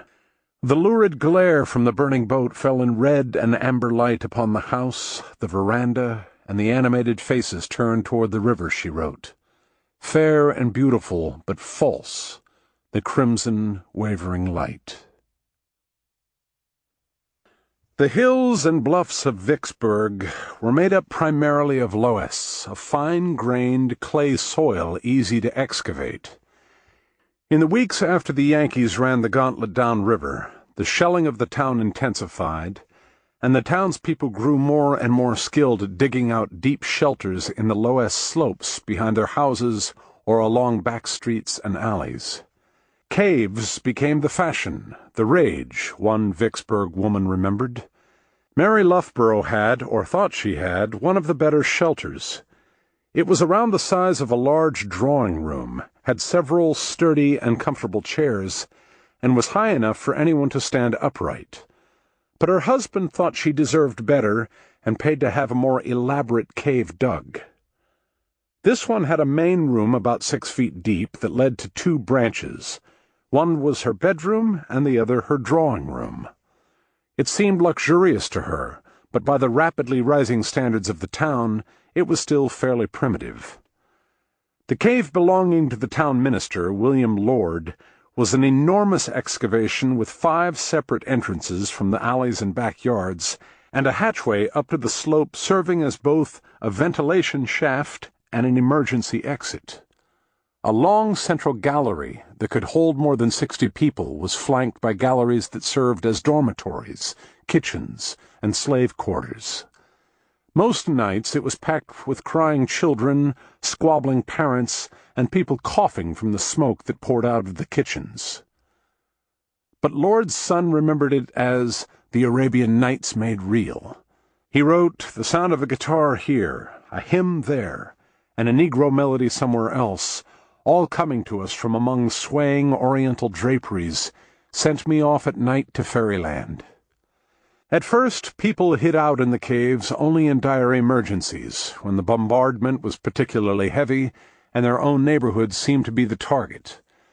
But as the Yankees gradually encircled Vicksburg in April and May, and their guns moved inexorably closer, the shells started coming down everywhere, unpredictably, at all hours of the day and night. That was when people abandoned their houses and began staying in and around their caves full-time. They took great care to preserve a feeling of normality. Neighbors in adjoining caves paid each other formal visits frequently throughout the day, to trade supplies and to exchange the latest rumors. The slaves did the cooking and washing just outside the cave entrances, under the overhang of the bluff, and ducked into the shelter only when the bombardment was particularly fierce. Gradually, the cave came to seem like an ordinary home. When Loughborough came to write her memoirs, she titled them My Cave Life in Vicksburg. The hill called the Sky Parlor, an anonymous diarist wrote that April, has become quite a fashionable resort for the few upper-circle families left here. The ladies and the idle gentlemen would spend hours each day surveying the occupied landscape through the spyglass. The Federal forces no longer felt any need for secrecy, and their movements of men and materiel took place in the open, in broad daylight. Across the river in the swamplands, long lines of wagons bearing supplies were trundling down newly cut trails, and there was a continual flurry of couriers riding up and down the western bank. Tugboats and rowboats shuttled back and forth among the Union fleet, obviously carrying orders. Mary Loughborough noticed that every time a tugboat visited one of the gunboat would shortly afterwards shift position. Altogether, she wrote, the Federal encampment and movements were far more stirring and interesting than the quiet, fortified life of Vicksburg. The mood among the watchers at Sky Parlor was somber. Day after day there was nothing but bad news. The Yankees now held both banks of the river above its confluence with the Red, and that meant that, upriver and down, the Mississippi was now wholly closed to Confederate traffic. No more supplies were coming in by boat. News soon came that they had captured the Eastern Rail Depot. With both rail lines and the river lost, Vicksburg was now entirely cut off from the outside world. To keep up morale, the Confederate military command had spread the word that there were at least 60 days of provisions stockpiled. That was more than enough to last until a promised relief expedition arrived. But at the Sky Parlor, one afternoon in the middle of May, Loughborough saw something that made her realize she and the other townspeople were being lied to.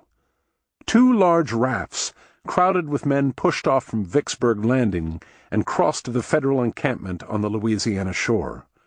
The men were Yankee prisoners, and they were being released because the Confederates couldn't feed them. The idea made me serious, Loughborough wrote.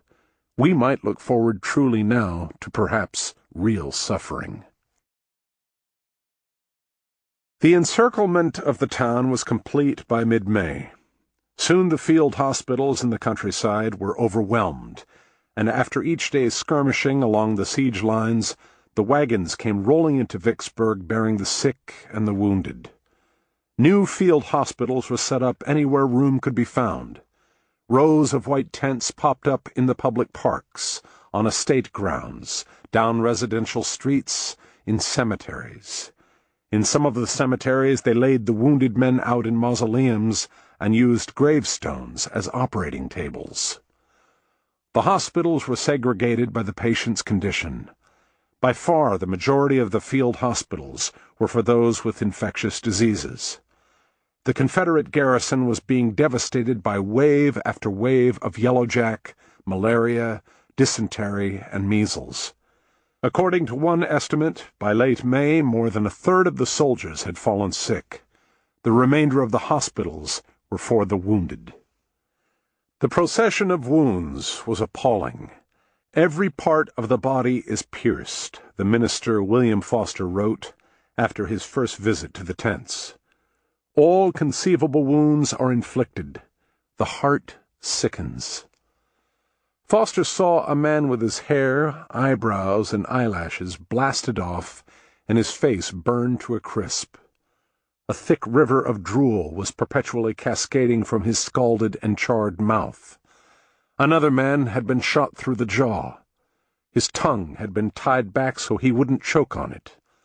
Another man had his jaw torn off. Another had a pair of screwdrivers driven into his jaw and temples. He floods the bed with his blood, Foster wrote. The care the wounded were receiving was minimal at best, and the conditions in the tents were dire, especially as the summer heat deepened and the insects came swarming. Wounds teemed with so many maggots that the delirious victims kept clawing their bandages off to try to get momentary relief from the torment. The flies on one wounded man, Foster wrote, were like bees in a hive. Most of the workers in the hospital tents quickly grew inured to such sights, but no matter how jaded they became, there was one place they had a hard time nerving themselves to enter: the surgery tent. Most of the surgeons at Vicksburg had received their training before the advent of chloroform. Many were in fact opposed to its use on religious grounds, because the suffering of the wounded had been sent by God.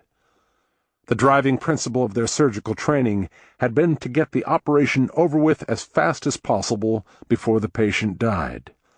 This meant that most procedures more complicated than amputation were ruled out from the start, and would have been fatal anyway without antisepsis. And amputation itself was seen as a move of desperation. William Foster estimated that more than half of the wounded who passed through the surgery tents died. The procedure was simple. A patient with a wounded limb was given chloroform, as long as chloroform was still available. He was laid out on the surgeon's table, and a tight cord was wrapped around the limb. The surgeon took a stiff jolt of brandy to fortify himself. Then he quickly cut through the flesh with his knife and pulled back the flap of skin and muscle to reveal the bone. He took up a saw and used it to cut through the bone with one stroke. He looped a cord around the open artery, which was by then gushing out a torrent of blood, tied it off, pulled the flap of skin around the stump, and stitched it shut. The patient was carried to another tent, the amputated part was pushed off the edge of the table, and the next patient was brought in. Beside the surgeon's table, amputated arms and legs, hands and feet piled up over the course of the day. In the heat of summer they soon putrefied. The Confederate command issued orders that the limbs be disposed of in some sort of respectful manner, but one slave assigned the duty later admitted that they were simply loaded up on a cart and dumped into an abandoned well. By late May, the townspeople and the troops had come to blame their desperate position on the Confederate military, particularly on General Pemberton. "Our troops," wrote Foster, "have no confidence in either the head or the heart of our commanding general." Everyone viewed Pemberton, not without justice, as a weakling, as a vacillating and uncertain officer unable to exert authority over his subordinates. What was worse, he was a Yankee. He'd only joined the Confederate cause in the first place because he'd married into a Southern family. As the siege worsened, more and more people in town were saying openly that he was a traitor secretly working with the other side. Pemberton was acutely aware of the decline of his reputation. As the Yankee lines closed in around the town, the word began to spread that the Confederate troops were going to rise in mutiny. Pemberton issued a public denial of all the rumors. "You have heard that I was incompetent and a traitor, and that it was my intention to sell Vicksburg. Follow me, and you will see the cost at which I will sell Vicksburg. When the last pound of beef, bacon, and flour, the last grain of corn, the last cow and hog and horse and dog shall have been consumed, and the last man shall have perished in the trenches, then, and only then, will I sell Vicksburg." It did little to quell the unhappiness about him, but it did go to show, as things ultimately turned out, that he was a man of his word. The townspeople came to trust instead in rumors of victory elsewhere. For a while, these were centered back east. There was a brief period of wild excitement when a story spread, which someone had supposedly read in a northern newspaper, that General Lee, having destroyed General Meade's army, had advanced out of Virginia and now surrounded and was shelling the city of Washington. Union surrender was expected momentarily. Then it was expected within a few days, and then not at all. Bitterly disappointed, people began to hope for salvation from closer at hand. These hopes coalesced around the figure of Pemberton's superior, General Joseph Johnston.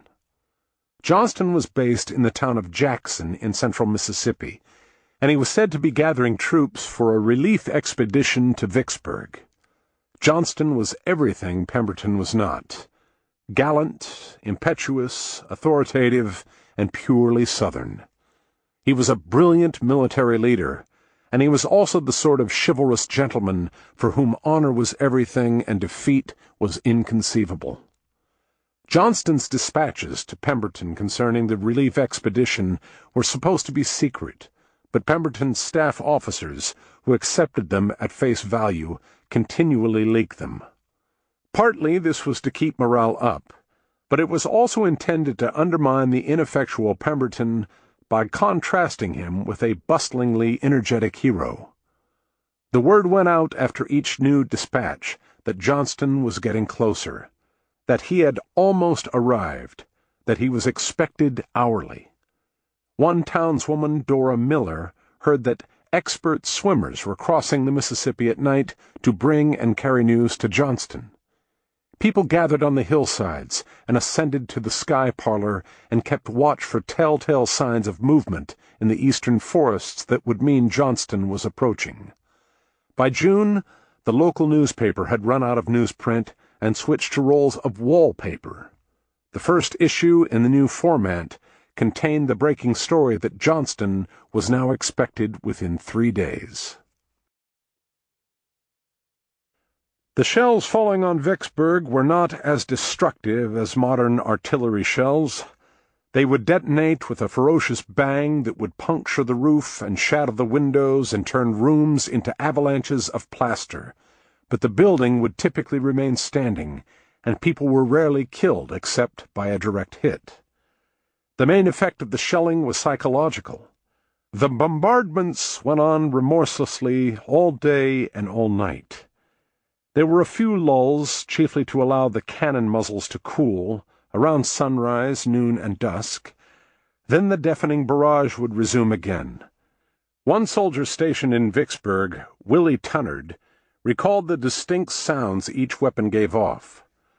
The hoarse bellowing of the mortars, the sharp report of rifled artillery, the scream and explosion of every variety of deadly missiles, intermingled with the incessant, sharp reports of small arms. It was so loud that the endless, low throbbing like thunder could be heard 100 miles away. Gradually it frayed and unraveled the will of the townspeople.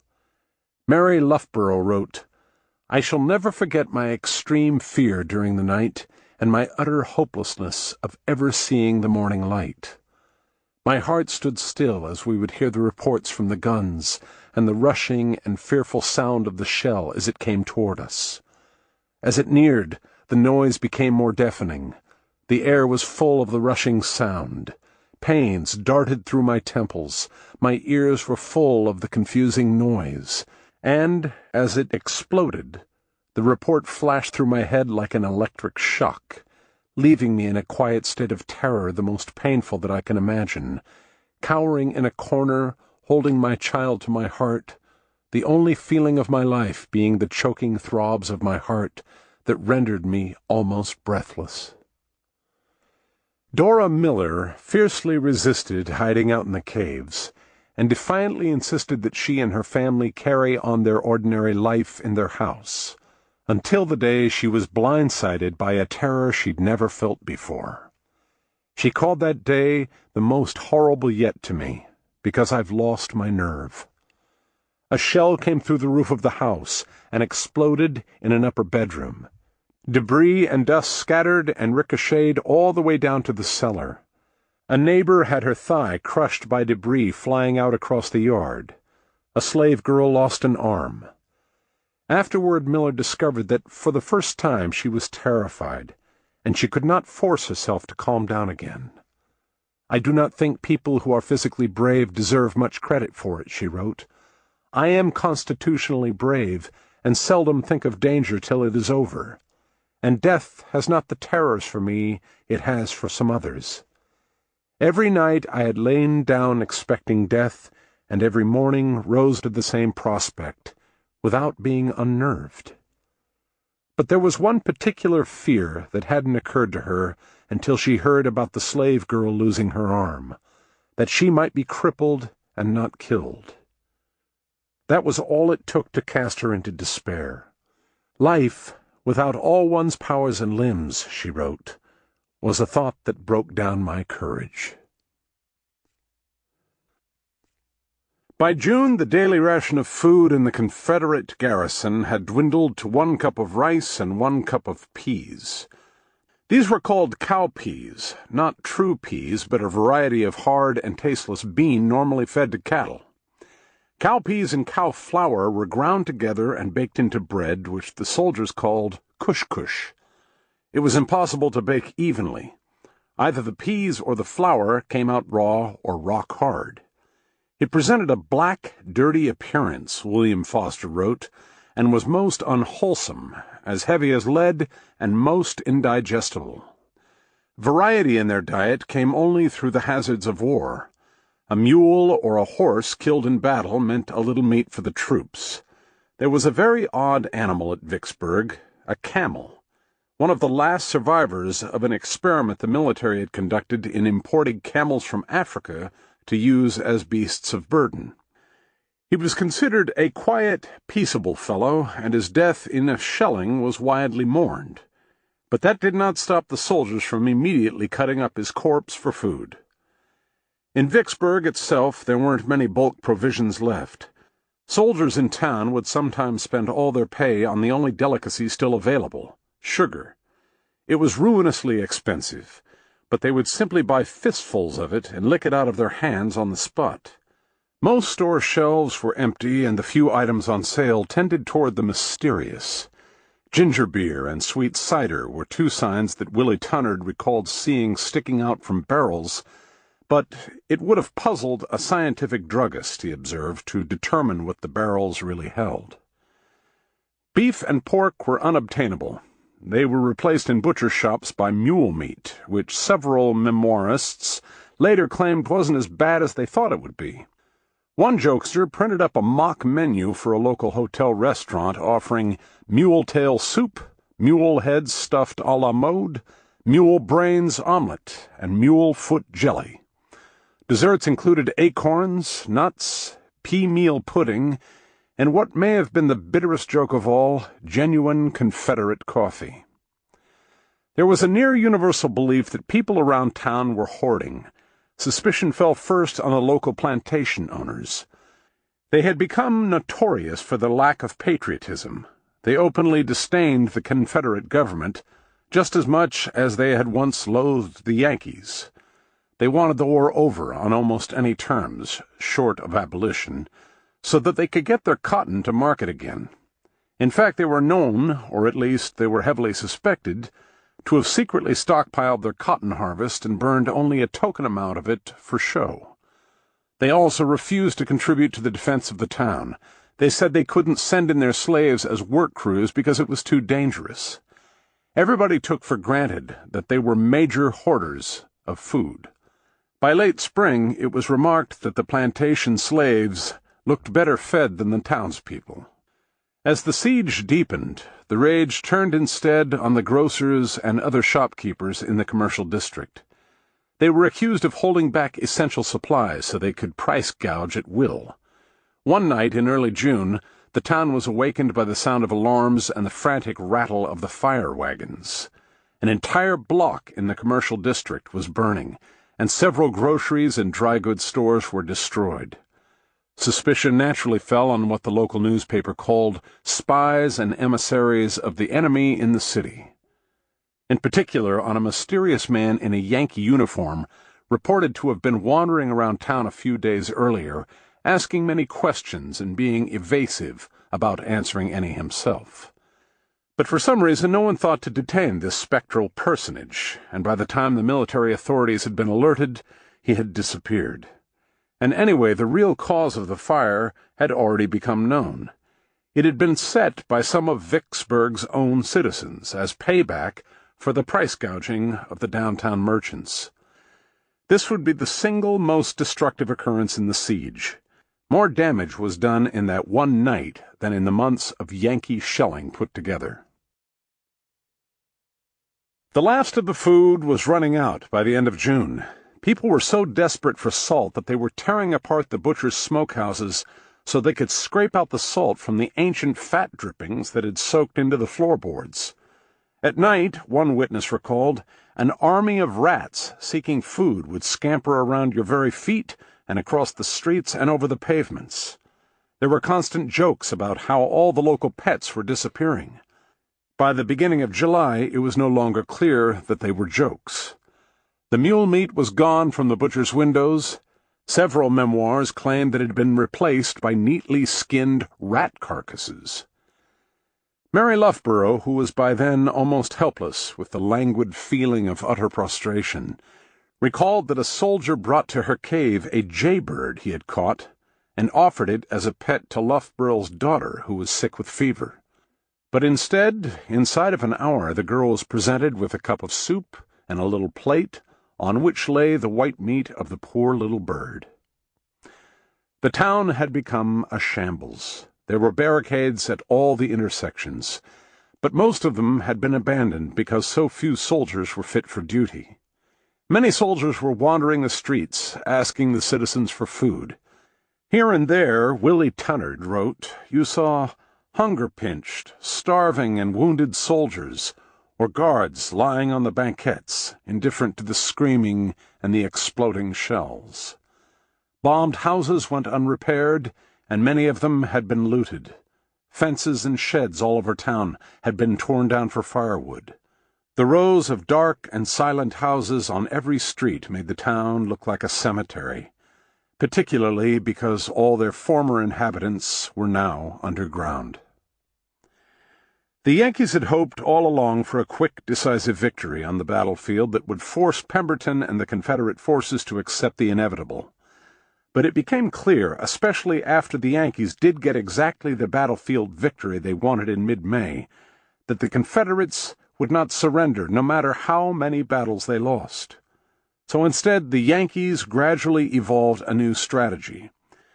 They kept hearing from the ever-increasing number of Confederate deserters about the labyrinthine cave system under the town, and when they tried their own excavations, they were startled by how easy the Loess of the hills was to dig. A Yankee military engineer, Brigadier Andrew Hickenlooper, described the Loess as a reddish clay of remarkable tenacity, easily cut and requiring but little bracing. So in late May they began digging tunnels from beneath their positions toward the Confederate lines. It was slow, exhausting, dangerous work. Every man in the investing line, one soldier later recalled, became an army engineer day and night. They came in at slants and zigzags to provide cover from the Confederate sharpshooters. The soldiers got so they bored like gophers and beavers, another recalled, with a spade in one hand and a gun in the other. At each turning they excavated further entrenchments and rifle pits, and cut deeper entrenchments at odder angles around those. Gradually, inexorably, they approached the Confederate lines. From behind their barricades, the Confederates watched this flurry of new activity with alarm. They couldn't fathom at first what the Yankees were up to, and the alarm only increased when the truth began to sink in. The Yankees were excavating tunnels all along the line, and if they weren't stopped somehow, they'd eventually be burrowing directly underneath the Confederate defenses. The Confederates frantically began sinking countermines to try to puncture their way into the Yankee tunnels, but they could never quite manage to hit any of them. Sometimes the sappers at the bottom of the mine shaft reported hearing the continual muffled thumps of pickaxes and shovels, and sometimes ghostly conversations and laughter from the Yankee tunnel crews somewhere nearby. The first of the Yankee tunnels reached beneath the Confederate defensive works in late June. The Yankees stuffed the end of the tunnel with explosives and gunpowder, and then they lit a long fuse. But they had slightly miscalculated their position. The resulting blast took out only a sparsely guarded section of the exterior defenses, and didn't cause anywhere near as much damage or as many casualties as they had hoped. They tried again in a different tunnel a few days later. This blast went off directly beneath a Confederate redan. There was a geyser of dirt, of splintered and charred wood, of bodies and body parts and blood, and then a desperate melee as the Yankees attempted to force their way into the breach and the Confederates beat them back. The fighting had been so close that many of the Confederate wounded who came streaming into the town had skulls shattered by rifle butts or intestines spilling out from bayonet wounds. The Confederates technically won that battle, but they knew that the victory was worth nothing. Their strategic position had at last become untenable. The Yankees were already digging new tunnels. At least 12 tunnels were currently in progress, and the Yankees obviously had the capacity to excavate as many more as were necessary. If they weren't stopped, they would keep going until they could reach under the bluff and set off enough blasts to send the whole of Vicksburg tumbling into the Mississippi. By the beginning of July, General Pemberton had given up on Johnston's relief expedition. It was inescapable that the Army of Relief, as it was called, was not going to arrive. In fact, it had never gotten underway in the first place. Johnston had been ordered months earlier to relieve Vicksburg, but he'd never had any intention of obeying. He wasn't about to risk his honor or his reputation on a venture that he considered hopeless. All his dispatches to Pemberton, orders to rendezvous at positions that Johnston himself had already abandoned, to rely on reinforcements that Johnston had never sent, to coordinate plans for a major counterattack that was patently never going to materialize, had simply been an attempt to create a paper trail that would prove to his superiors afterward that he'd done everything he could, when all along he'd simply been stalling until Vicksburg fell. The effect of Johnston's prevarications was to deepen an agony in the town that was already unsupportable. Pemberton was finally left with no options. He smuggled out a message to Johnston saying that if the Army of Relief wasn't coming forthwith, he would have to surrender. The message came back that surrender would be on Pemberton's head. And so after the last pound of beef, bacon, and flour, the last grain of corn, the last cow and hog and horse and dog had been consumed, Pemberton capitulated to the Yankees. In the first week of July, the guns fell silent. One Yankee soldier, Lieutenant Richard L. Howard, later wrote about how startling that silence was after months of continual thunder. It was leaden. We could not bear it. It settled down so close. It hugged us with its hollow, unseen arms until we could scarcely breathe. The Yankee forces did not seem to exult much over our fall, William Foster wrote, for they knew that we surrendered to famine, not to them. As the first Yankees streamed into the commercial district, they broke into the shuttered stores, and they found that the worst suspicions of the townspeople had been correct. There were stacks of barrels and bags and cans hoarded in the basements.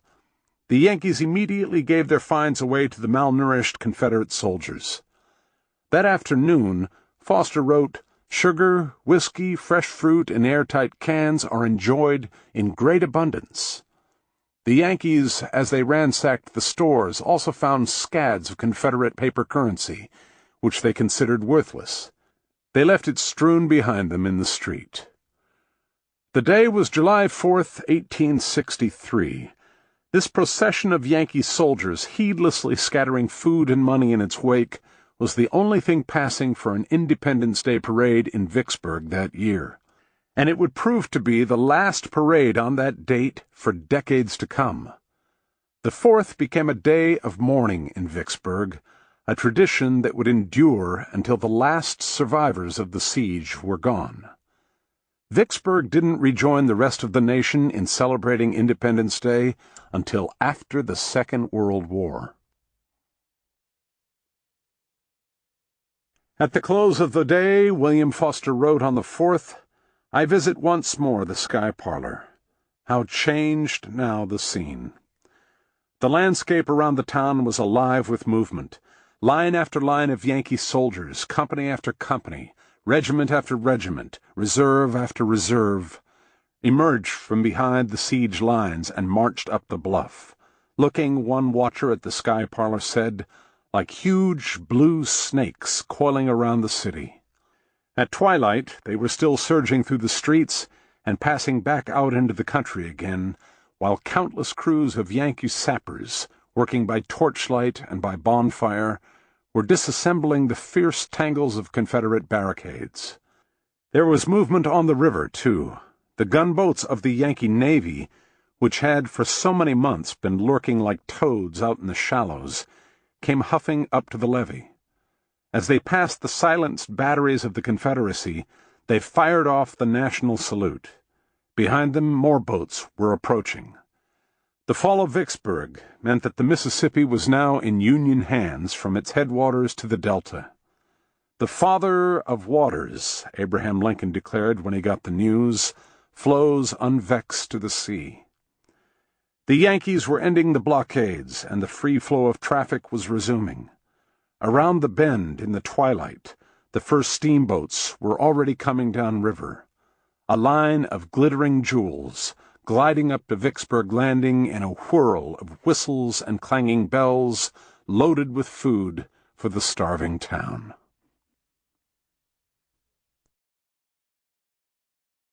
Chapter 15.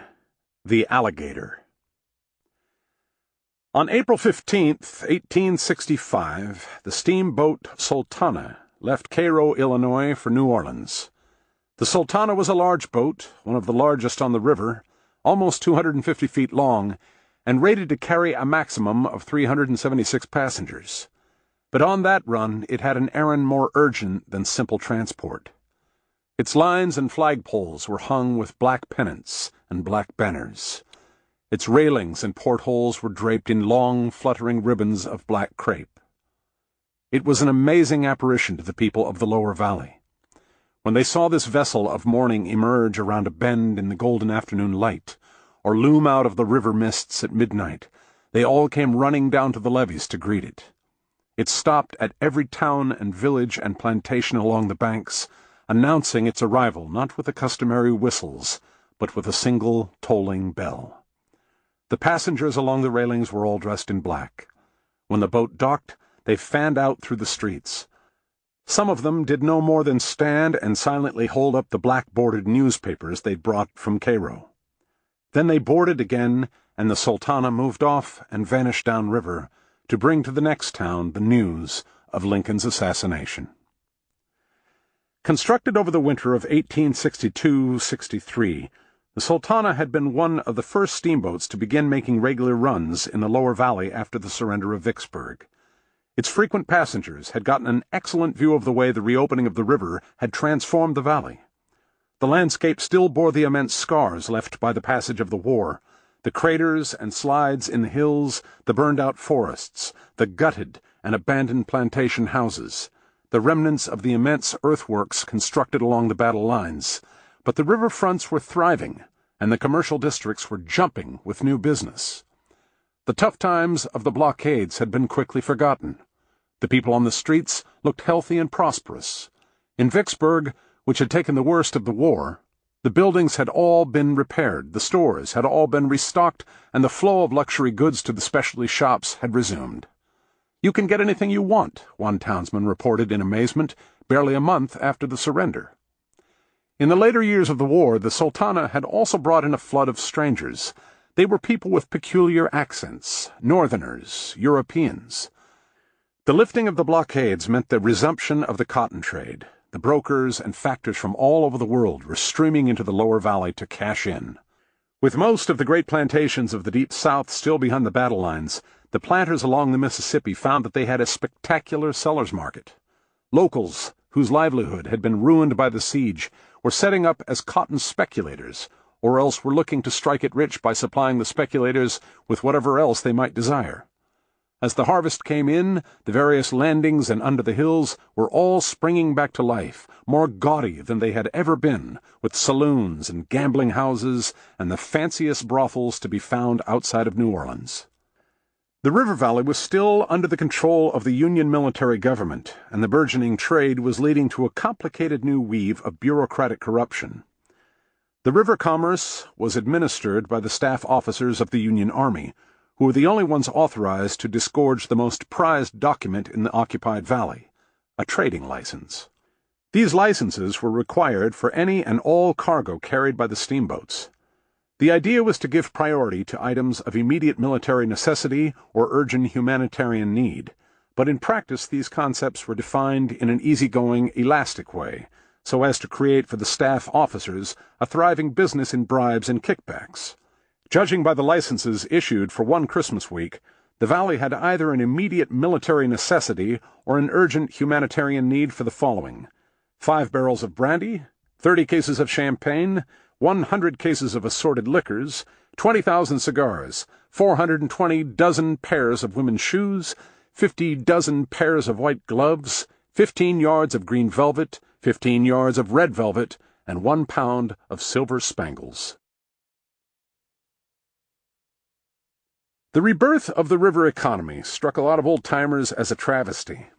By the spring of 1865, the most common remark heard around the valley was that you could barely recognize the place any longer, what with all these Yankees and foreigners, and with all the new money pouring in.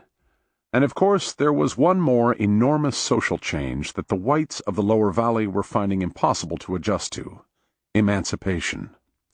So far the worst nightmare of the whites had failed to materialize. They weren't being murdered in their beds by the vengeful gangs of ex-slaves. Instead, there had developed a new routine of casual, grinding hostility. The old hair-trigger rage of the frontier was back, only now it was almost exclusively racial.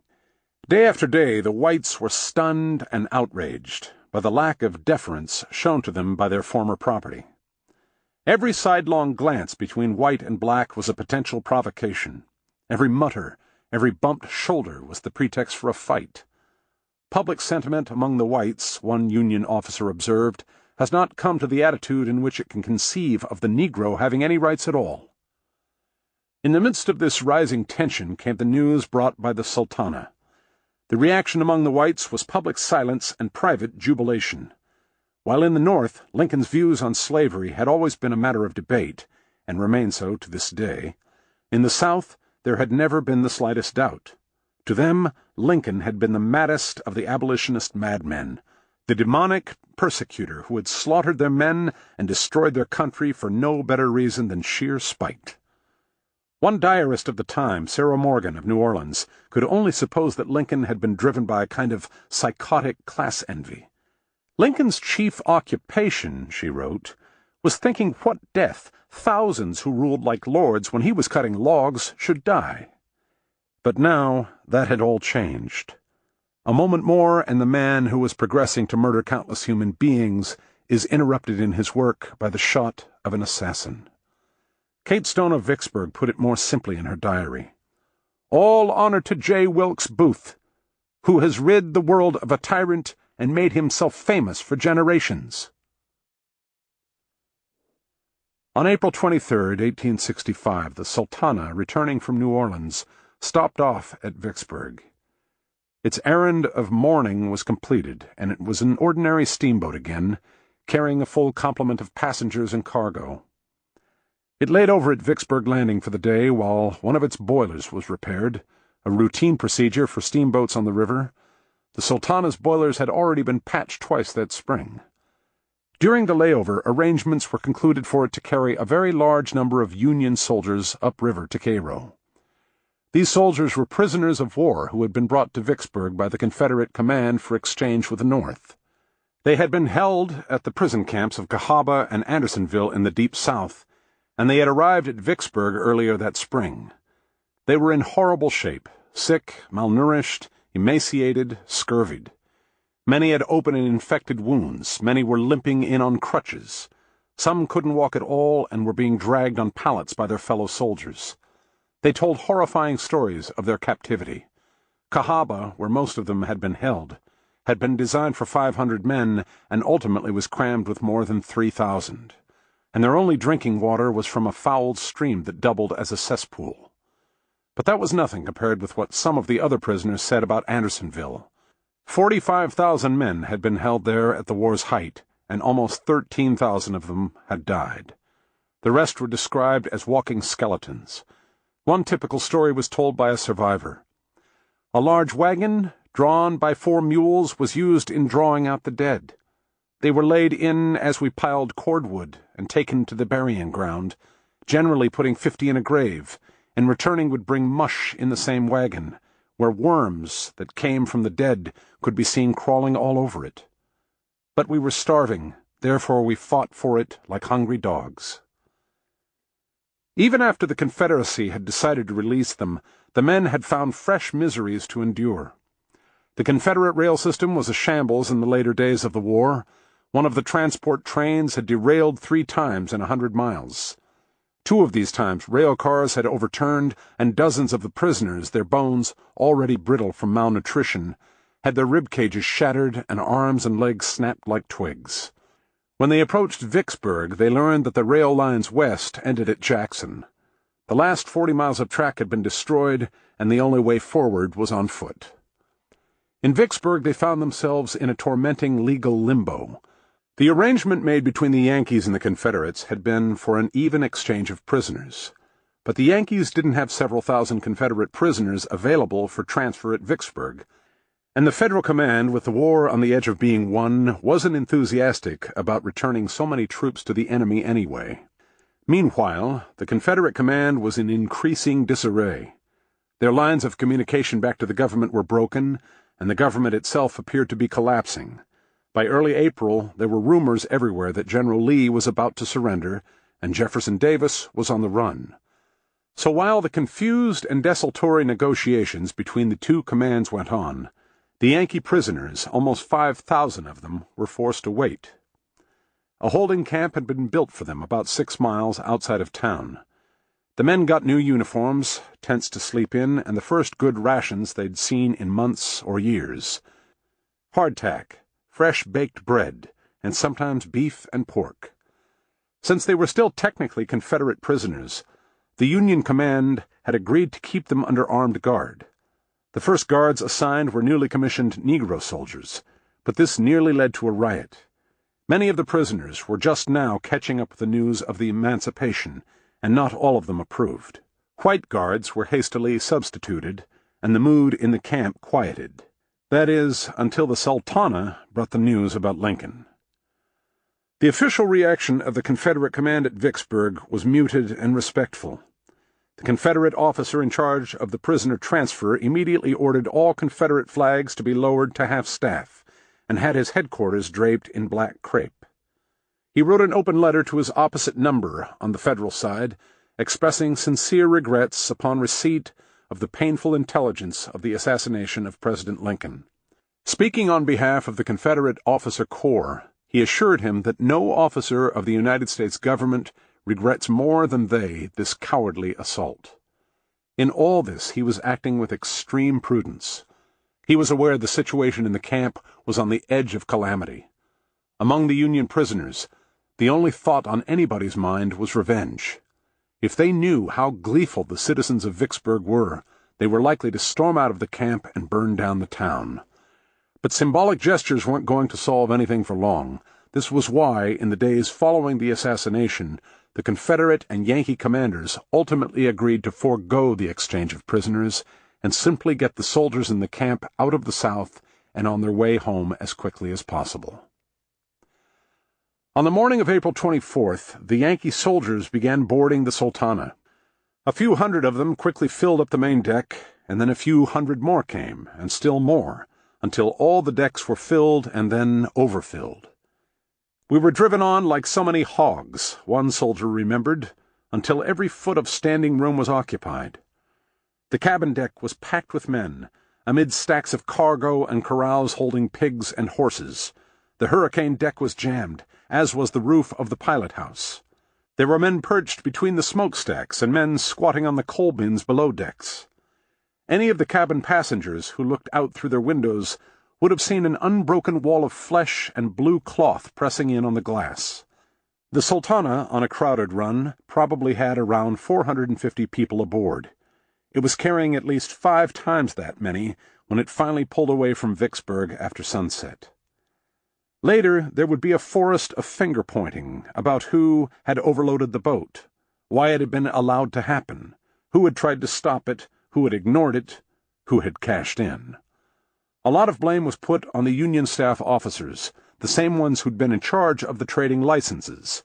They had already been caught up in several scandals involving sweetheart deals with steamboat companies over fees for transporting soldiers.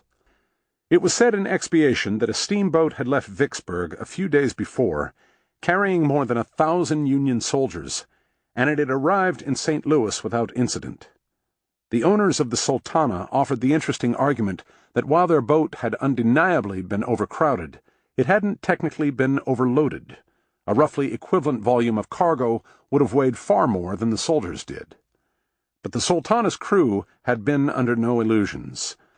Some of them were heard to say before departure that it would be a miracle if they ever reached Cairo. The behavior of the captain, a long-time river professional named J. Cass Mason, was particularly telling. Mason was known, according to a newspaper account, as one of the clearest heads on the river. But he got dead drunk at the departure from Vicksburg and stayed drunk until the end. The Mississippi had begun its rise early that season. It was already in full flood by the time the Sultana started north. Banks were drowned and levees overtopped all through the central and lower valley. The boat made sluggish progress against the strong, debris-choked surge of current. That first night proved to be a wretched one for everyone crammed on deck. They could barely move. Hundreds of them were leaning against the exterior walls and sleeping upright. The night air was clear and bitterly cold. Food was in short supply, mostly bread, hardtack, and salt pork, and there was no way of heating it. The only privies were by the wheelhouse on the lower deck, and this was for most an impossible journey. By morning some enterprising soldiers had hacked out holes in the planking above the paddle wheels to give everyone who needed to relieve himself a shorter distance through the crowd. But the atmosphere on the deck, people would later agree, could have been a lot worse. There were no fights and hardly even any complaints. Many of the soldiers were so sick and exhausted that they could barely register where they were anyway, much less grouse about the conditions. The rest were so grateful to be on their way home that they were prepared to put up with anything. As the night passed, there were songs and jokes going around, and the occasional impromptu performance. Among the paying passengers in the cabin was a theatrical troupe from Chicago who'd been touring the lower valley, and they put on sketches and did dances to keep the soldiers amused. The soldiers were also entertained by the discovery of the boat's mascot, a pet alligator, kept in a crate in the wheelhouse. One soldier remembered, "It was a curiosity for us to see such a large one. We would punch him with sticks and see him open his mouth, but the boatmen got tired of this and put him in the closet under the stairway." As the night ended and the morning light grew, the soldiers found themselves in a drowned country. The floodwaters had spread out for miles on either side of the banks. The Sultana spent the day moving through a wide, shining, featureless sea. It was a radiant April day, and there were dazzling reflections of cumulus scudding across the shivery blue surface of the water.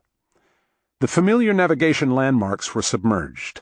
The pilot had to weave back and forth by trial and error, marking where the current was strongest by the long, unwinding trails of debris languidly drifting down from upriver.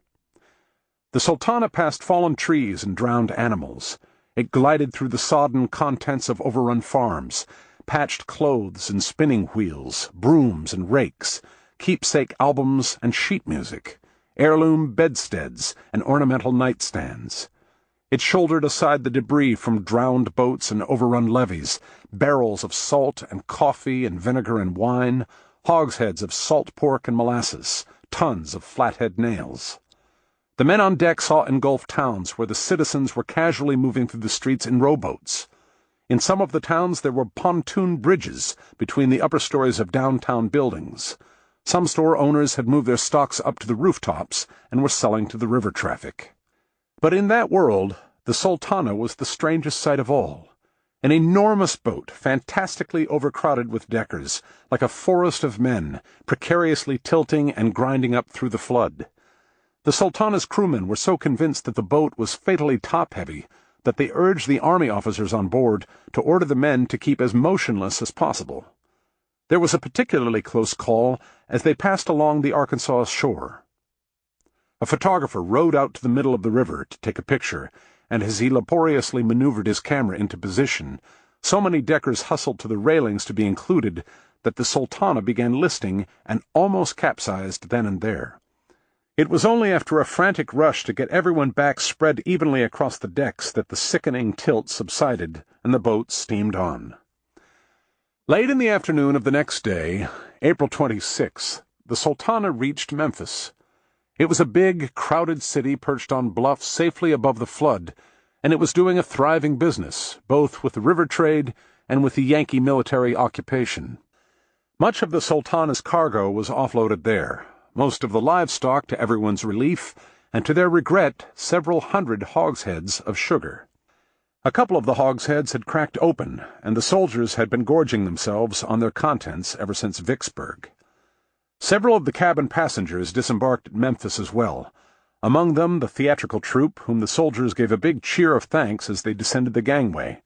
By then, the soldiers who were healthy enough to move were getting eager to sneak in a little time on shore themselves. They had been ordered to stay on board, but nobody felt any compelling need to obey. The moment the boat touched the wharf, one soldier, W.G. Porter, remembered, the boys began to jump off. Hundreds of them spent that evening carousing around the river district. The Sultana's whistle sounded its warning around 10 p.m. The soldiers straggled back on board. They found that the decks had gotten more crowded. A big new load of coal had been taken on, and those soldiers who'd been sleeping in the coal bins had been evicted. W.G. Porter had been one of them, and he now faced a long, weary scramble to find somewhere else to lie down. He wandered around the cabin deck among a tangle of sleepers. Whenever he found an empty place to spread out his blankets, he'd be told it was being held for somebody else.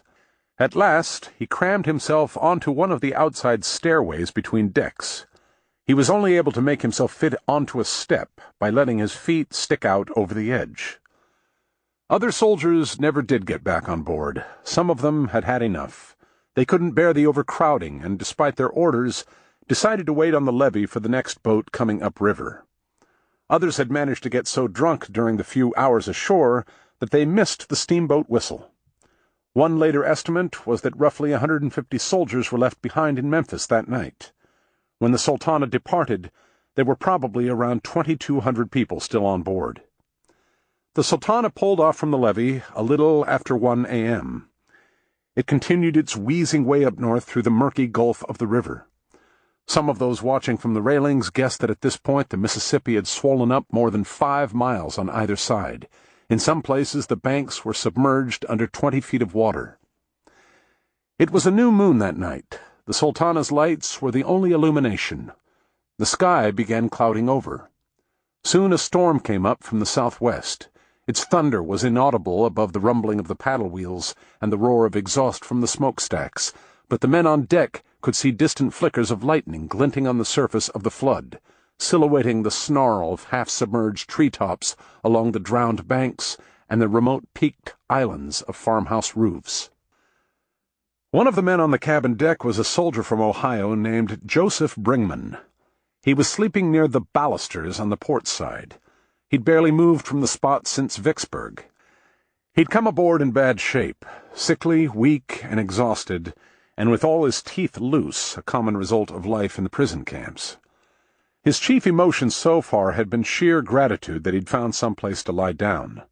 On this night he hadn't even bothered to take off his clothes, partly because of the approaching storm, partly because he was simply too tired. Sometime around 2 a.m. he had a dream. It appeared to me, he wrote, that I was walking leisurely on an incline or sloping hill, and when I reached the top, there appeared to be a ledge or projecting rock overhanging a river. I seemed to step upon it so as to look down into the water, and just as I took the second step, the rock seemed to burst with a report like the shot of a distant cannon. I felt pieces of rock striking my face and head, and I seemed to be hurled out into the river. Another soldier, J. Walter Elliott, remembered at that moment a report as of the discharge of a park of artillery, a shock as of a railroad collision, and I am sitting bolt upright, straining my eyes and stretching my arms out into the Egyptian darkness, face, throat, and lungs burning as if immersed in a boiling cauldron. William A. McFarland seemed to be dreaming and could hear someone saying, "There isn't any skin left on their bodies." I awoke with a start, and the next moment the boat was on fire, and all was as light as day. All over the Sultana, people were waking into a nightmare of fire and confusion. One of the boilers had exploded, and the concussion wave had caused 2 of the remaining 3 to go up as well. Most of the soldiers near the boilers, as well as almost all of the cabin passengers, had been killed instantly.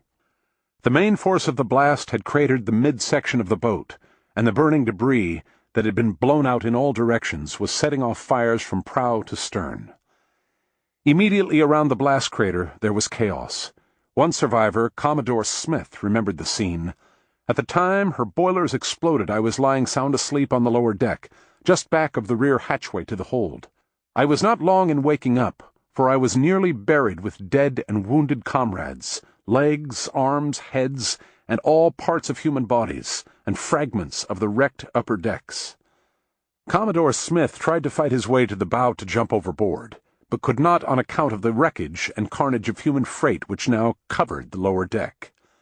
W.G. Porter, sleeping on the stairs, remembered that when he woke, he first thought that the stairway and the deck had collapsed from being overloaded, but soon found out different. He wrote, "It was not long before all was confusion, some singing, some praying, some lamenting, some swearing, some crying, and some did not seem to know anything." Since the main force of the blast had gone upward, the hull was still intact and the boat wasn't yet sinking. But the fires were spreading rapidly. People were grabbing and hurling into the water everything they could find that they thought might float, and they were jumping in after and praying for the best. Bales of cotton and hay went first, but so many grabbed hold of them that they sank or unraveled into useless tufts.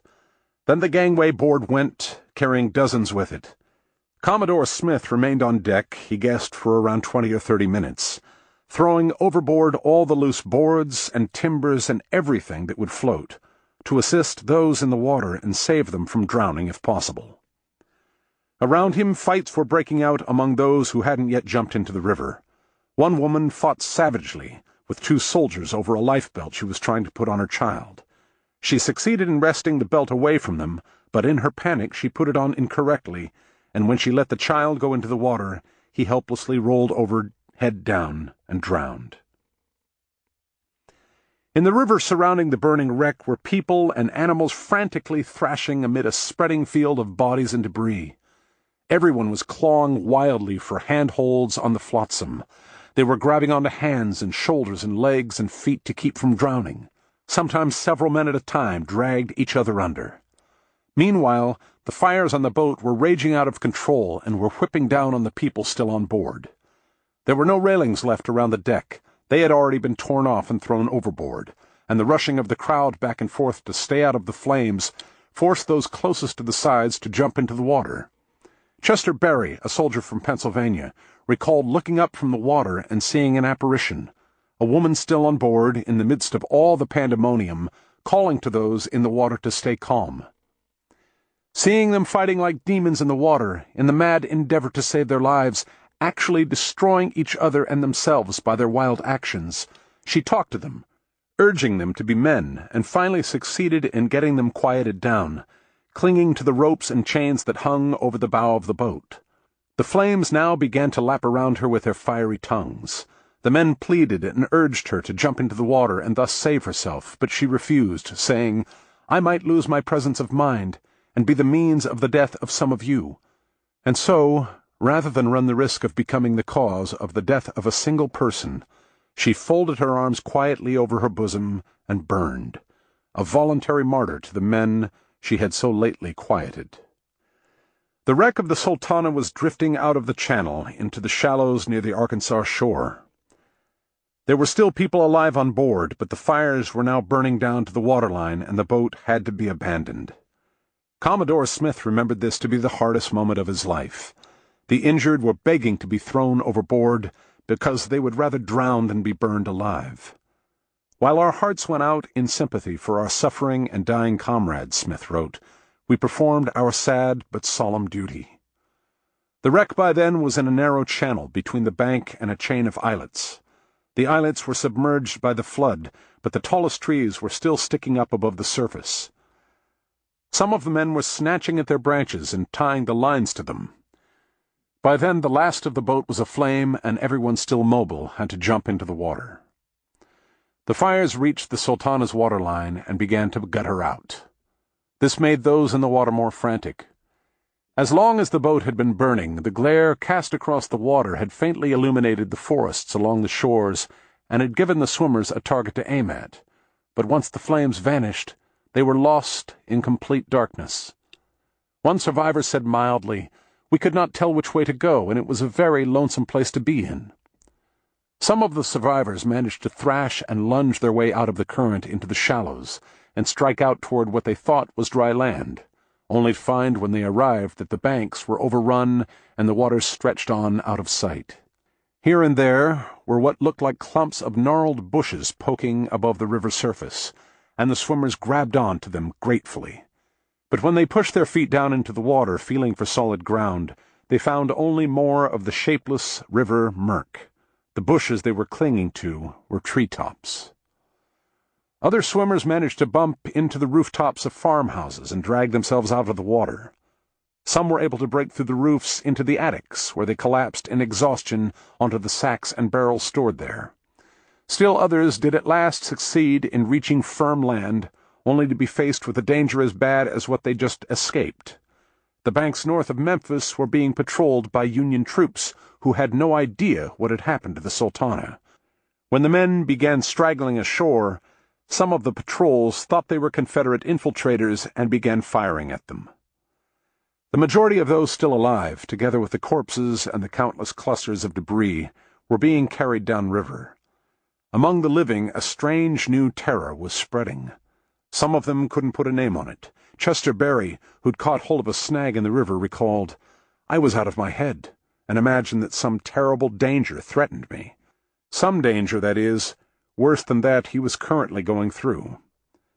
But several of the survivors were able to be more specific. They were tormented by the fear that, as they were thrashing through the water, they would be attacked by the Sultana's pet alligator. "I guess everyone that was on the Sultana knew something about the monstrous alligator that was on the boat," remembered one soldier, Ben G. Davis. "It was 9½ feet long. While the boat was burning, the alligator troubled me almost as much as the fire." Another, Ira B. Horner, wrote, "Although I felt that I would not drown, at the same time I did not feel comfortable from the fact that there was an alligator 7½ feet long keeping me company." Some soldiers became convinced that they had actually gotten a glimpse of the alligator, and they were driven into a suicidal panic. One survivor recalled how a horse swimming downstream rested his nose on a log that several men were clinging to. The men mistook this dim, snorting silhouette for the alligator, and all dived away into the water. As it happened, the fear of the alligator was misplaced. During the worst of the fire, a soldier named William Luganbeal had been searching below decks for something he could throw overboard. When he'd found that the rooms had all been stripped already, every loose board, door, window, and shutter was taken to swim on, he thought of the crate the alligator was kept in. It was exactly the right size and shape for a lifeboat. The only problem was the alligator itself, but Luganbeal made quick work of that. "I got the crate out of the closet, took him out, and ran the bayonet through him 3 times. Then he lugged the crate to the bow, threw it overboard, and jumped in after it. He grabbed hold of it once it bobbed back to the surface, and he began kicking his way out of the melee around the wreck. He remembered, 'When a man would get close enough, I would kick him off, then turn quick as I could and kick someone else to keep them from getting a hold of me. They would call out, 'Don't kick, for I am drowning.' But if they had got hold of me, we would both have drowned." By then, hundreds of people were drowning. Of those who were alive when they'd gone into the water, many were unconscious or in shock or had been scalded by the blast and were too disoriented to understand what was happening. Some were so badly injured they were helpless. Some simply couldn't swim, but most were succumbing to hypothermia. The river had been flooded by meltwater from its northern tributaries, and it was deadly cold. Some were surviving only by clinging desperately to the bodies of drowned horses and mules, because they still had some lingering warmth. Others were bunching themselves together into tight clusters, which gradually fell apart as their strength weakened and some of them helplessly let go. The current was irresistibly pulling everyone away from each other. Their voices grew weaker and more remote and gradually fell silent.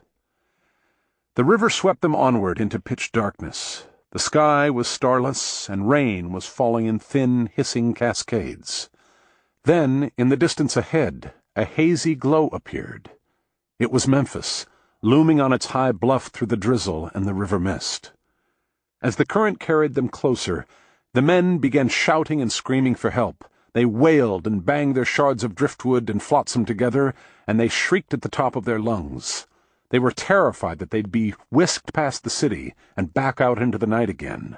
Many of them sobbed with relief when they heard the city answer. Boat whistles and church bells were ringing out from the riverfront. The boat city off the levee was breaking up and putting out into the water. Steamboats, packet boats, flatboats, rafts, and canoes. Elsewhere up and down the river were voyageurs and raftsmen who had seen the pillar of fire and smoke rising above the hills, and as the first gray of the dawn light spread along the river, they too set out to look for survivors. Over the course of the next several hours, the rescuers took 700 people alive out of the river. They were found everywhere, clinging to flotsam, perched on drowned treetops and waving from half-submerged farmhouse roofs. Wounded, injured, scalded, exhausted, corpse blue with hypothermia.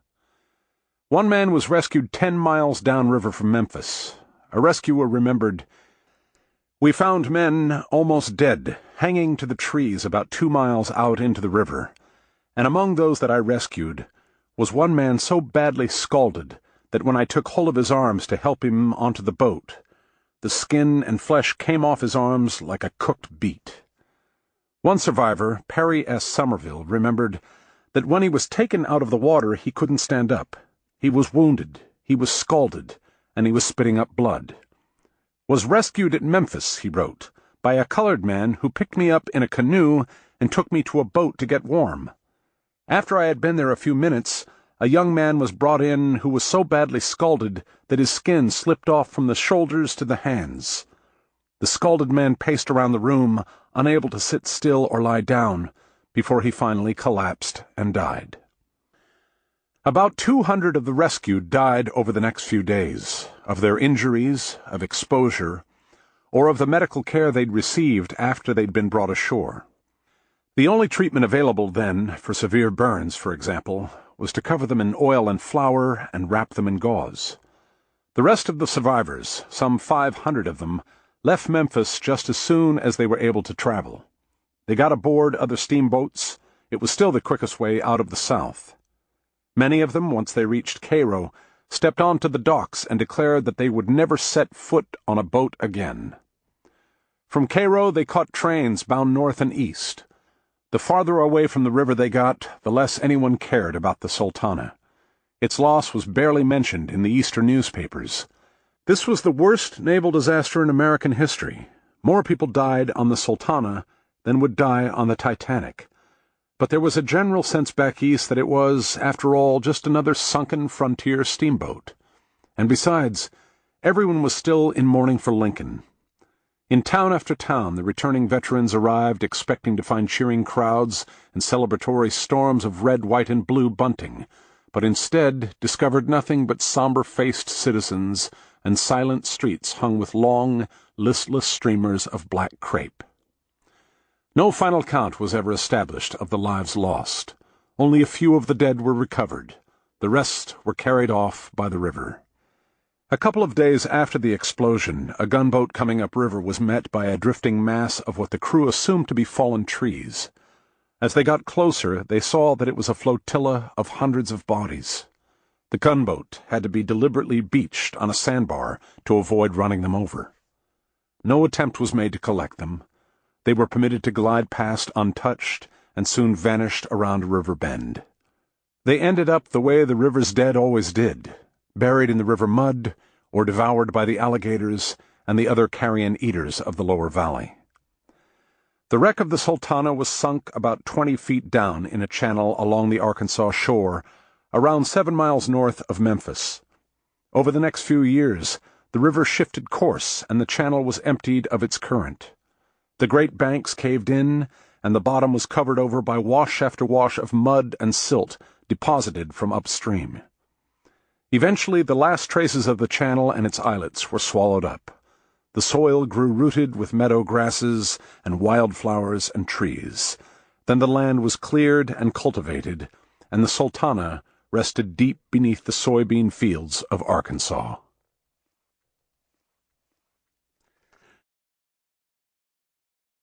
Part 5. The Good and the Thoughtless. Chapter 16.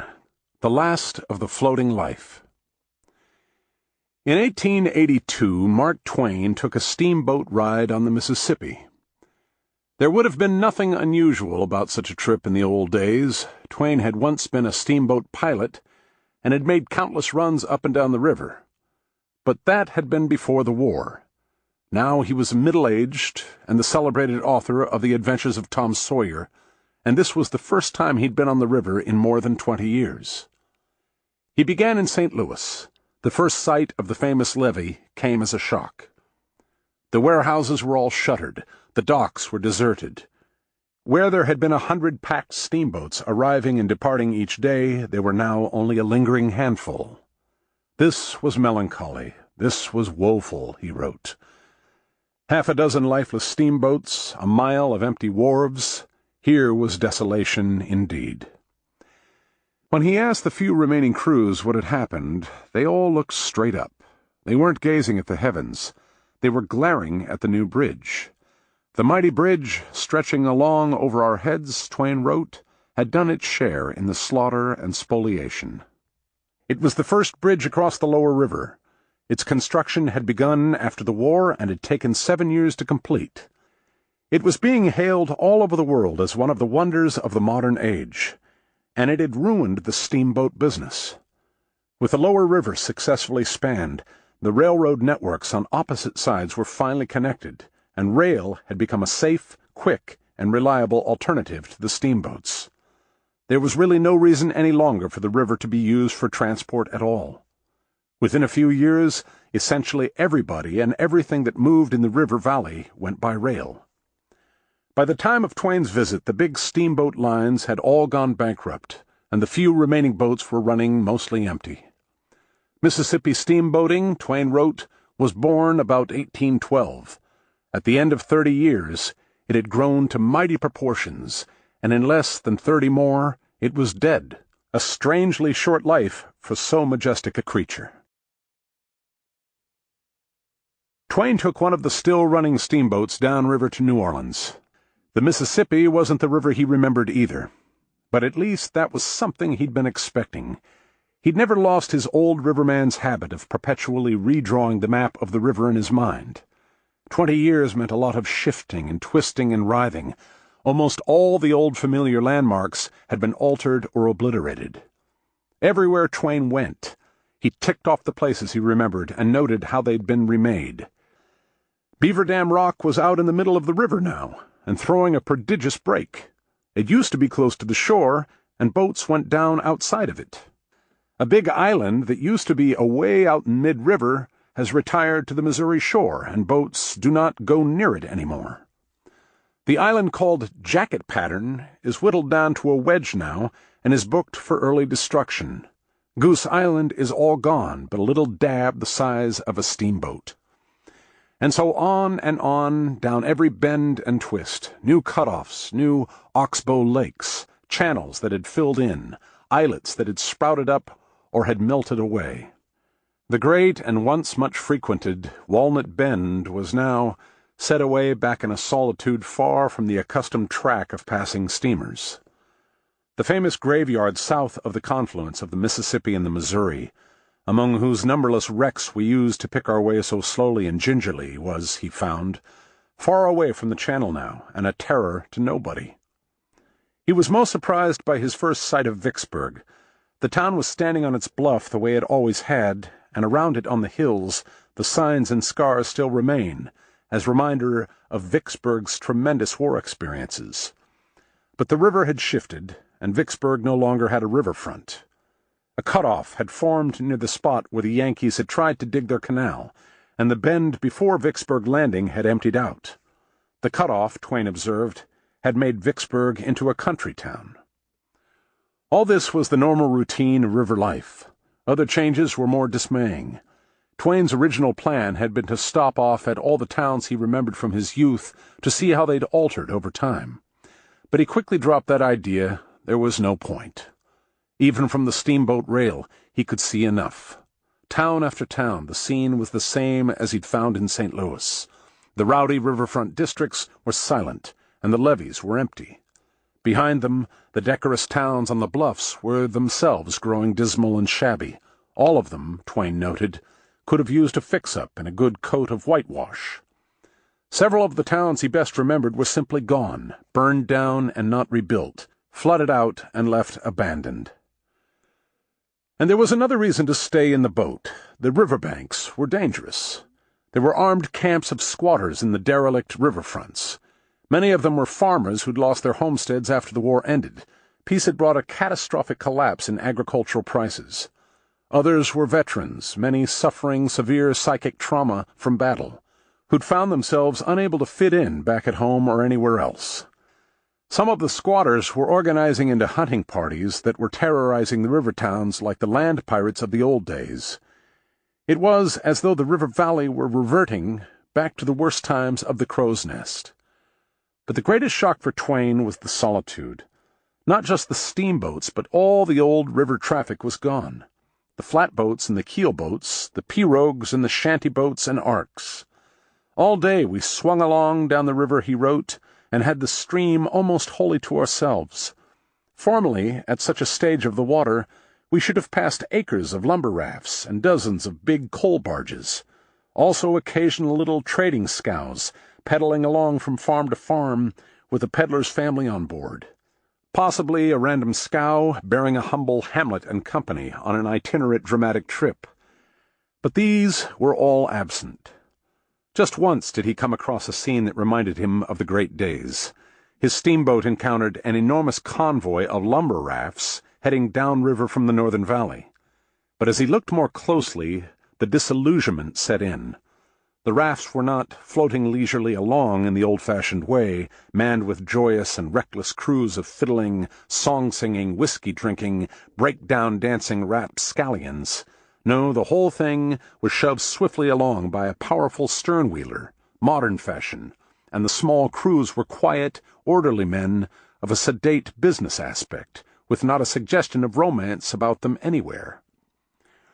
The rest of the voyage glided by in eerie silence. There were no longer any glittering boat cities gathered in the evenings before the levees, no lashed boats making their way down the channels by first light, no steamboats furiously racing each other upriver and casting lesser boats aside like kindling, just more of the empty river down each bend. We met 2 steamboats at New Madrid, 2 steamboats in sight at once, an infrequent spectacle now in the lonesome Mississippi. The loneliness of this solemn, stupendous flood is impressive and depressing.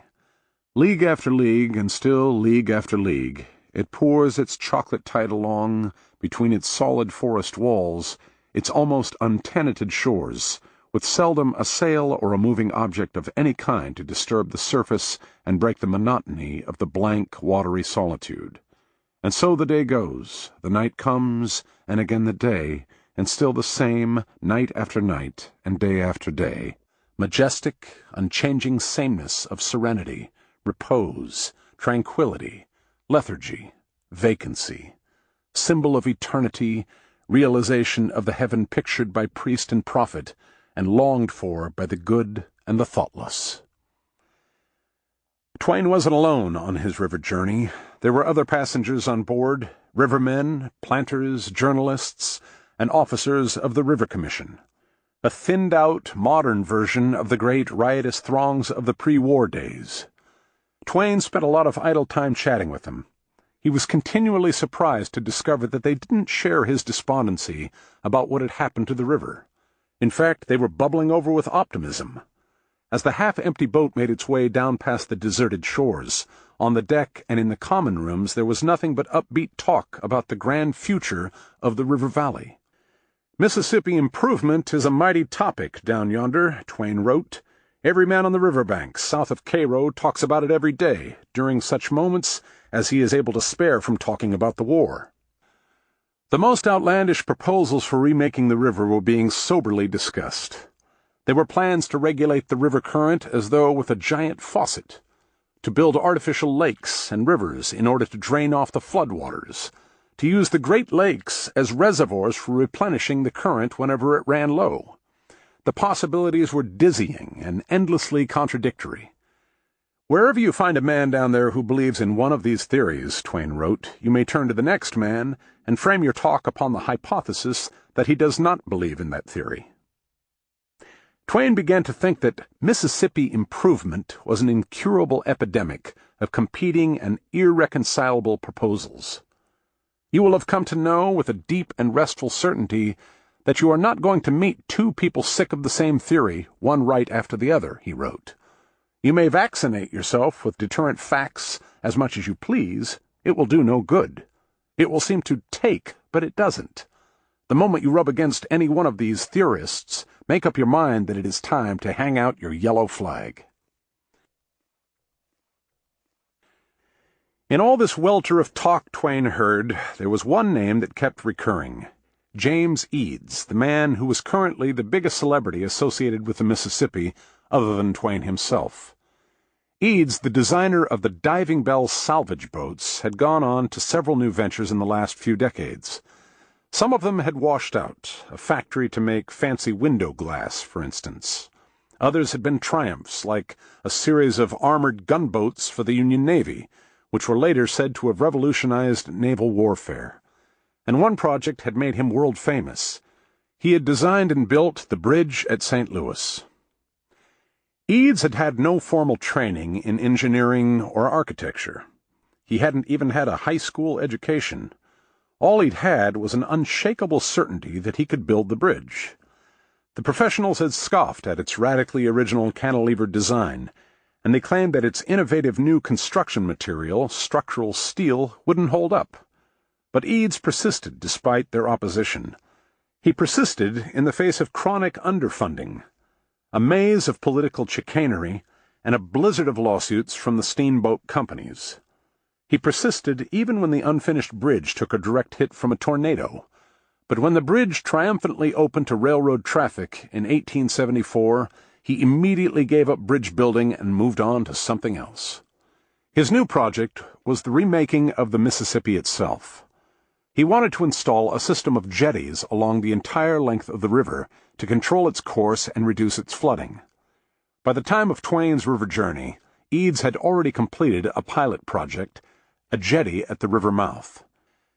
It was intended to shape and focus the immense outflow of the current spewing into the Gulf of Mexico, in order to dredge a deeper channel and punch through the centuries of accumulated sandbars. If it worked, it would enable ocean-going ships to enter the river delta safely for the first time without immediately going aground. It turned out to work perfectly. Eads was one of those people whose brains are perpetually, almost involuntarily, brimming over with new ideas.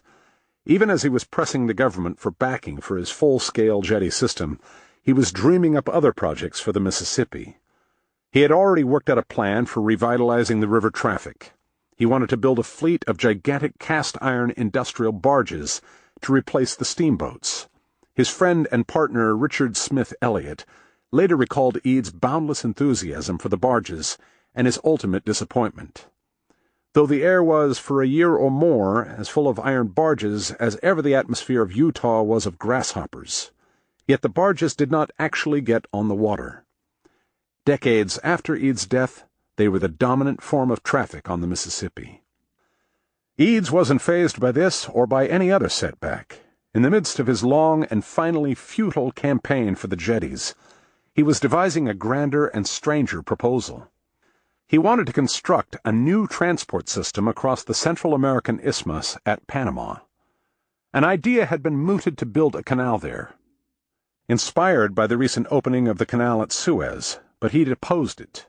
He considered the whole apparatus of locks and dams to be obsolete technology. He had something else in mind. He was going to load all the ships onto gargantuan flatbed railway cars, which he would design and build, and would shuttle them by train between the Atlantic and the Pacific. Could this have worked? Twain observed that any sane man would have dismissed Eads' Rivermouth jetty project as clearly impossible. And yet it had worked.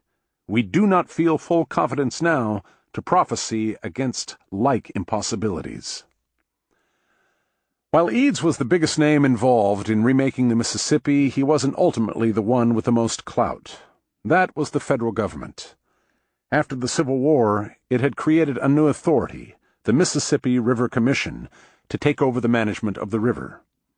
It reflected a new attitude toward federalism in the wake of the Union victory. Before the war, the idea of the national government engaging in large-scale infrastructure improvements had been fiercely resisted. Now such projects were expected, even demanded. By the time of Twain's trip, the Commission and the U.S. Army Corps of Engineers had already launched a series of radical new projects. They had begun by clearing the Mississippi of snags. This was something that had been undertaken earlier by independent entrepreneurs, including, inevitably, Eads, but only along small stretches of the river, on commission by individual communities. The Corps sent out a fleet to sweep the entire river. It had taken them years, but gradually they'd rid the river of the thousands of pockets of sawyers and sleepers and preachers and planters that had been rotting in place for generations. They have rooted out all the old clusters which made many localities so formidable, and they allow no new ones to collect, Twain wrote in amazement. The government's snag boats go patrolling up and down in these matter-of-fact days, pulling the river's teeth. The Corps had gone on to an even more dramatic project. They had installed more than 700 beacons along the length of the river. A few of these were full-scale lighthouses built of brick. The rest were simple oil lamps set on tall poles planted securely in the riverbanks. Local residents were hired to keep the oil tanks filled and to turn the lamps on and off. Now, each day at sunset, the beacons flared to life, and the entire course of the river was illuminated. The river's murkiest reaches, its shadowy islets, its dangerous shallows and shoals, its foaming and turbulent junctions, were for the first time visible all night, every night. The national government has turned the Mississippi into a sort of 2,000-mile torchlight procession, Twain wrote. There is always a beacon in sight, either before you or behind you or abreast. You are never entirely in the dark now.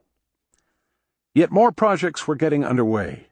Twain could see the evidence of them everywhere. They are building wing dams here and there to deflect the current, he wrote, and dikes to confine it in narrower bounds, and other dikes to make it stay there. And for unnumbered miles along the Mississippi, they are felling the timber front for 50 yards back, with the purpose of shaving the bank down to low water mark with a slant of a house roof, and ballasting it with stones.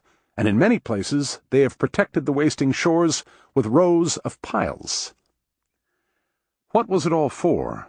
The Corps was setting out on a successor project to the snag clearing. They were going to dredge the river of its sandbars and establish a minimum depth in the channels. Then they were going to construct an immense new maze of levees and spillways to regulate the river current and reduce its annual flooding. They had rejected Eads' large-scale jetty proposal, too hastily, as it turned out. Eventually they would incorporate elements of it into their designs, and they were beginning to consider an even more ambitious proposal, permanently stabilizing the river's course. Twain wrote, "One who knows the Mississippi will promptly aver, not aloud but to himself, that 10,000 river commissions, with the minds of the world at their back, cannot tame that lawless stream, cannot curb it or confine it, cannot say to it, go here or go there, and make it obey, cannot save a shore which it is sentenced, cannot bar its path with an obstruction which it will not tear down, dance over, and laugh at. But a discreet man will not put these things into spoken words, for the West Point engineers have not their superiors anywhere. They know all that can be known of their abstruse science, and so, since they conceive that they can fetter and handcuff that river and boss him, it is but wisdom for the unscientific man to keep still, lie low, and wait till they do it." It did not escape Twain's notice that all these projects were being carried out at a time when the Mississippi was almost entirely devoid of traffic. So what was the point? In Life on the Mississippi, he vented his doubts by way of a surrogate, a cranky, eccentric steamboat pilot of the old school named Uncle Mumford, who denounced the remaking of the river in a long monologue. "When there used to be 4,000 steamboats and 10,000 acres of coal barges and rafts and trading scows, There wasn't a lantern from St. Paul to New Orleans, and the snags were thicker than bristles on a hog's back. And now, when there's 36 steamboats and nary a barge or raft, government has snatched out all the snags and lit up the shores like Broadway, and a boat's as safe on the river as she'd be in heaven. And I reckon that by the time there ain't any boats left at all, the Commission will have the old thing all reorganized and dredged out and fenced in and tidied up to a degree that will make navigation just simply perfect and absolutely safe and profitable. And all the days will be Sundays. But Twain knew that he and Uncle Mumford were on the losing side. The river was bound to be transformed, even if generations would pass before anybody made any use of it. The military engineers, Twain concluded, have taken upon their shoulders the job of making the Mississippi over again, a job transcended in size by only the original job of creating it. Or, as Richard Smith Elliot, the friend and partner of Eads, put it, in words that are virtually a death warrant for the old wild river, the United States will have a population of about 63 millions in 1890 and 80 millions in 1900. The majority will be west of the Alleghanies. To say that we shall allow the great river to remain in its present imperfect and destructive condition is to say that we do not understand the interests of the nation or our own power. Here and there on his journey downriver, Twain could glimpse, among the ruins of the old river economy, the first stirrings of a new life. A few of the towns that he had expected to find abandoned turned out to be flourishing. There was never any mystery about why. We found a railway intruding at Chester, Illinois. Chester has also a penitentiary now, and is otherwise marching on. At Grand Tower, too, there was a railway, and another at Cape Girardeau. The riverfronts may have been derelict, but the areas around the railway depots were alive with fresh growth. The shanties had been replaced by squat fortresses of brick. Brick warehouses were rising alongside the rail yards, and there were brick smokestacks poking up from factories on the bluffs. Twain was particularly impressed by a tour of a cotton mill in Natchez. It was a hulking 3-story factory that could turn out millions of yards of fabric a year. The South was at last milling its own cotton for export. Around New Orleans, the run-down old mansions and plantation houses of the sugarcane country were being rehabbed into factories and manufacturing plants. Twain visited one of them. It was, he said, a spacious house with some innocent steam machinery in one end of it and some big porcelain pipes running here and there. But as he looked closer, he found that he was wrong. No, not porcelain. They merely seemed to be. They were iron. But the ammonia which was being breathed through them had coated them to the thickness of your hand with solid milk-white ice. The house had been turned into an ice factory. The floors of the great rooms were lined with rows of countless tin boxes, each filled with filtered water and packed around with bags of salt. The ammonia chilled the water, and the workers stirred it to keep it from clouding up.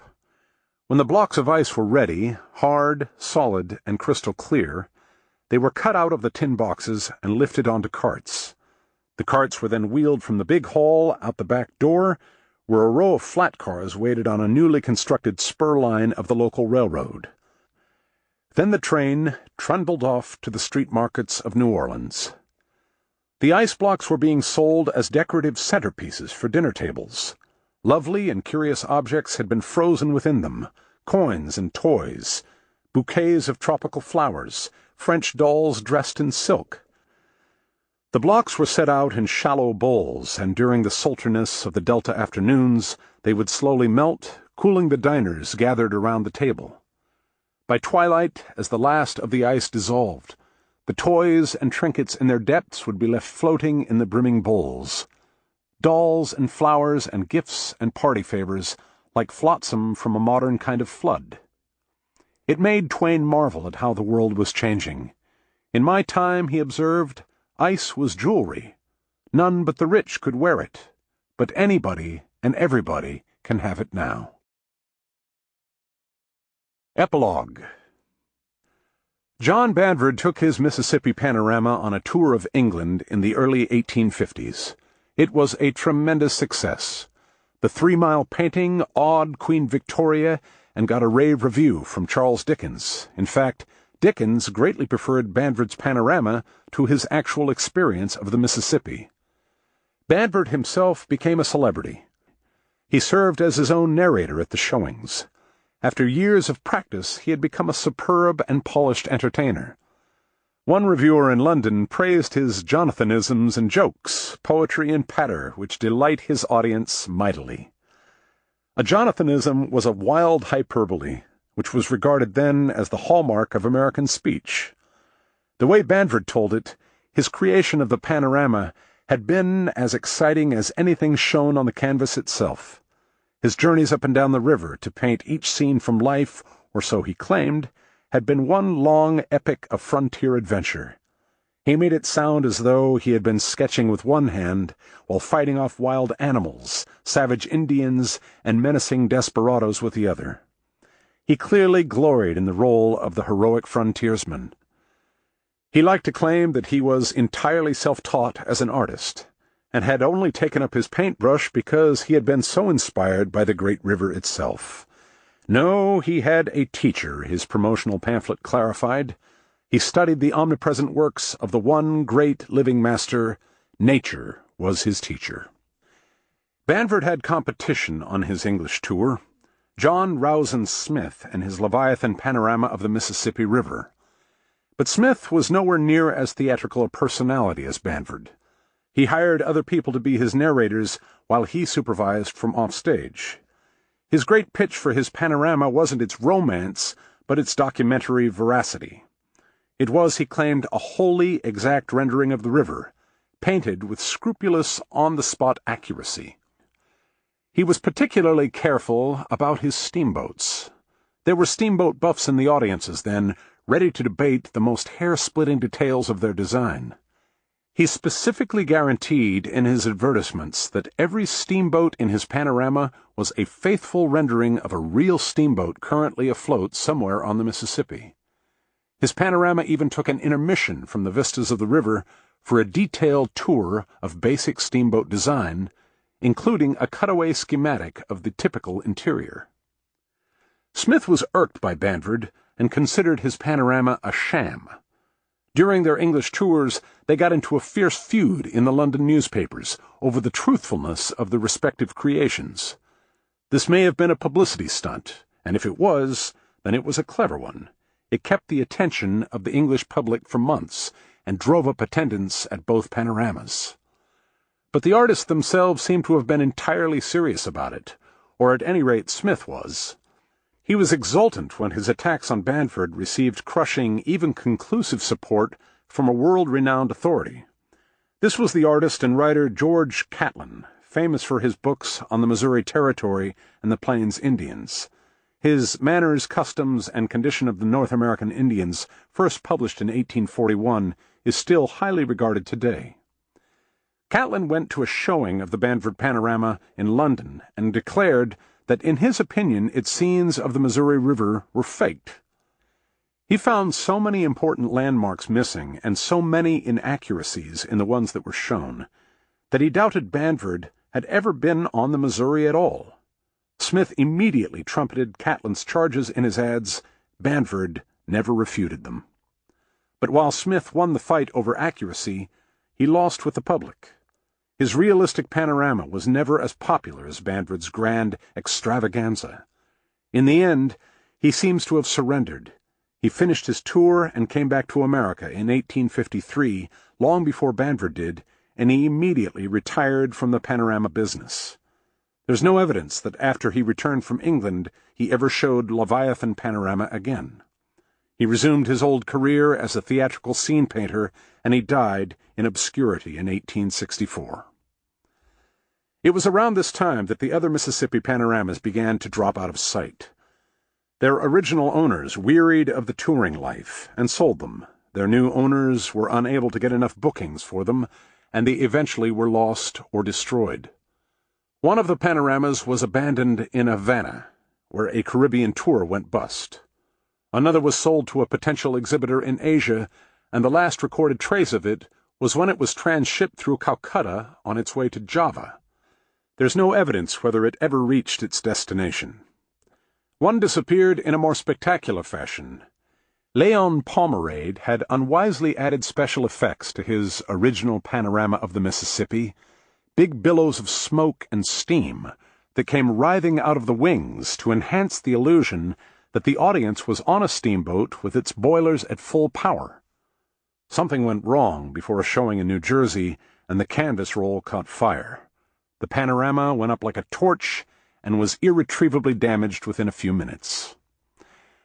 By the middle 1850s, Banford's panorama was the only one still on tour.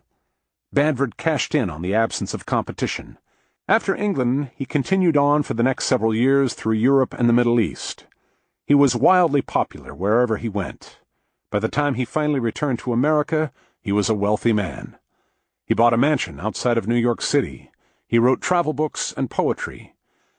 He opened Banford's Museum in New York, a hall of curiosities and theatrical exhibitions in imitation of Barnum's American Museum. The Mississippi Panorama was the opening attraction. In his travels, he'd collected material for several new panoramas as well, including one of the Holy Land and another of the Nile, and he debuted them in New York to great acclaim. By 1860, he had become the most famous artist in America.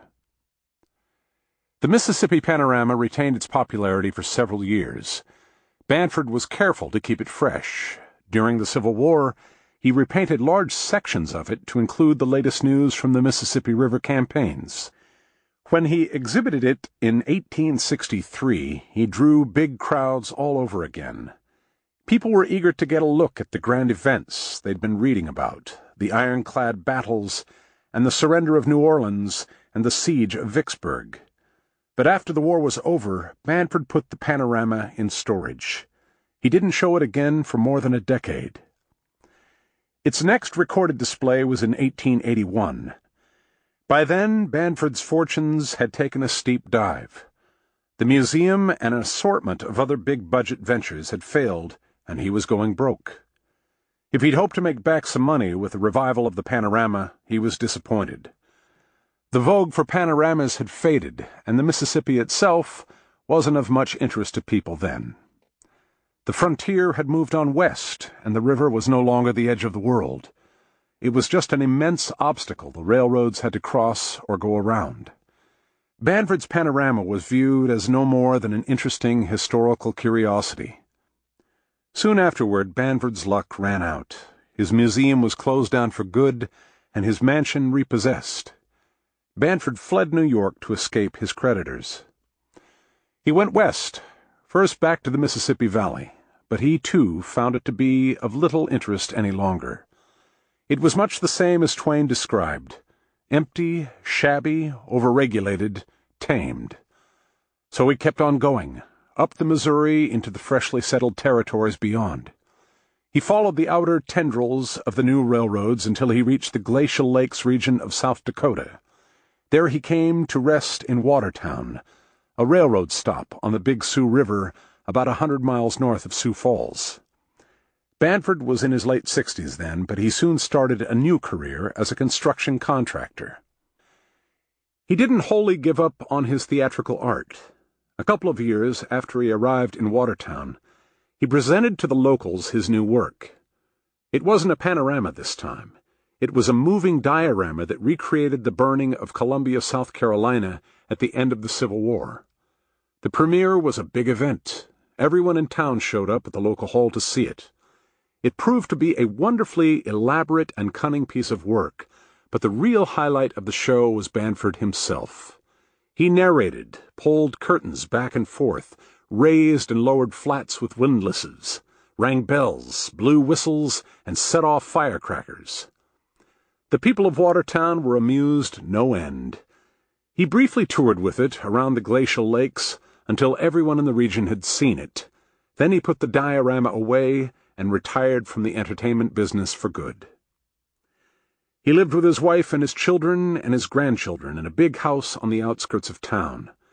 Down in the basement was the one possession he'd managed to salvage from the wreck of his fortunes back east, the Mississippi panorama. But he never put it on display in Watertown. Later, one of his grandsons remembered playing on it as a child.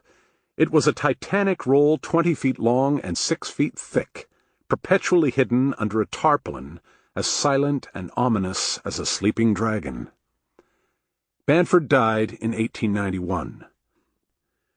Shortly after the funeral, the family got rid of the panorama. They said that nobody cared about it anymore, and it was just taking up space. Besides, it could no longer be shown. After so many years of storage in that dank basement, the canvas had rotted and the images were unrecognizable. So it was carted off to the town dump. But that may not have been the end of it. Decades later, after the Second World War, a historian named John Francis McDermott wrote a book about the panoramas, and he solicited the people of Watertown for their memories of Banford. The editor of the local newspaper, Richard Albrook, wrote to McDermott with a story he had heard when he was young. According to Albrook, somebody had found the panorama in the dump and had rescued it. The salvageable vistas all along its length had been cut out and had been used to decorate the walls of a local building. But that was all that Albrook remembered. He couldn't say what building it was. He'd forgotten, or maybe he'd never learned in the first place, and he'd never seen the building himself. McDermott wasn't able to find out anything more either. Nobody else he contacted remembered hearing anything like Albrook's story. He ended his book with a question of the panorama's fate still open. The question remains open to this day. No trace of the Banford panorama has ever been found. Watertown today is a city of 20,000 people, and there has been a century's worth of new construction downtown. But many of its original buildings are still standing. It's at least possible that the panorama survives in one of them, unsuspected by the current occupants, hidden under layers of lath and plaster and paint and wallpaper. It might even turn up again someday. An ancient wall might be knocked down, and a scrap of painted canvas might come to light. A glimpse of wide water, a burning steamboat, a lone human figure posed on a distant bluff, an authentic souvenir of the wicked river, the way it had been in the old times.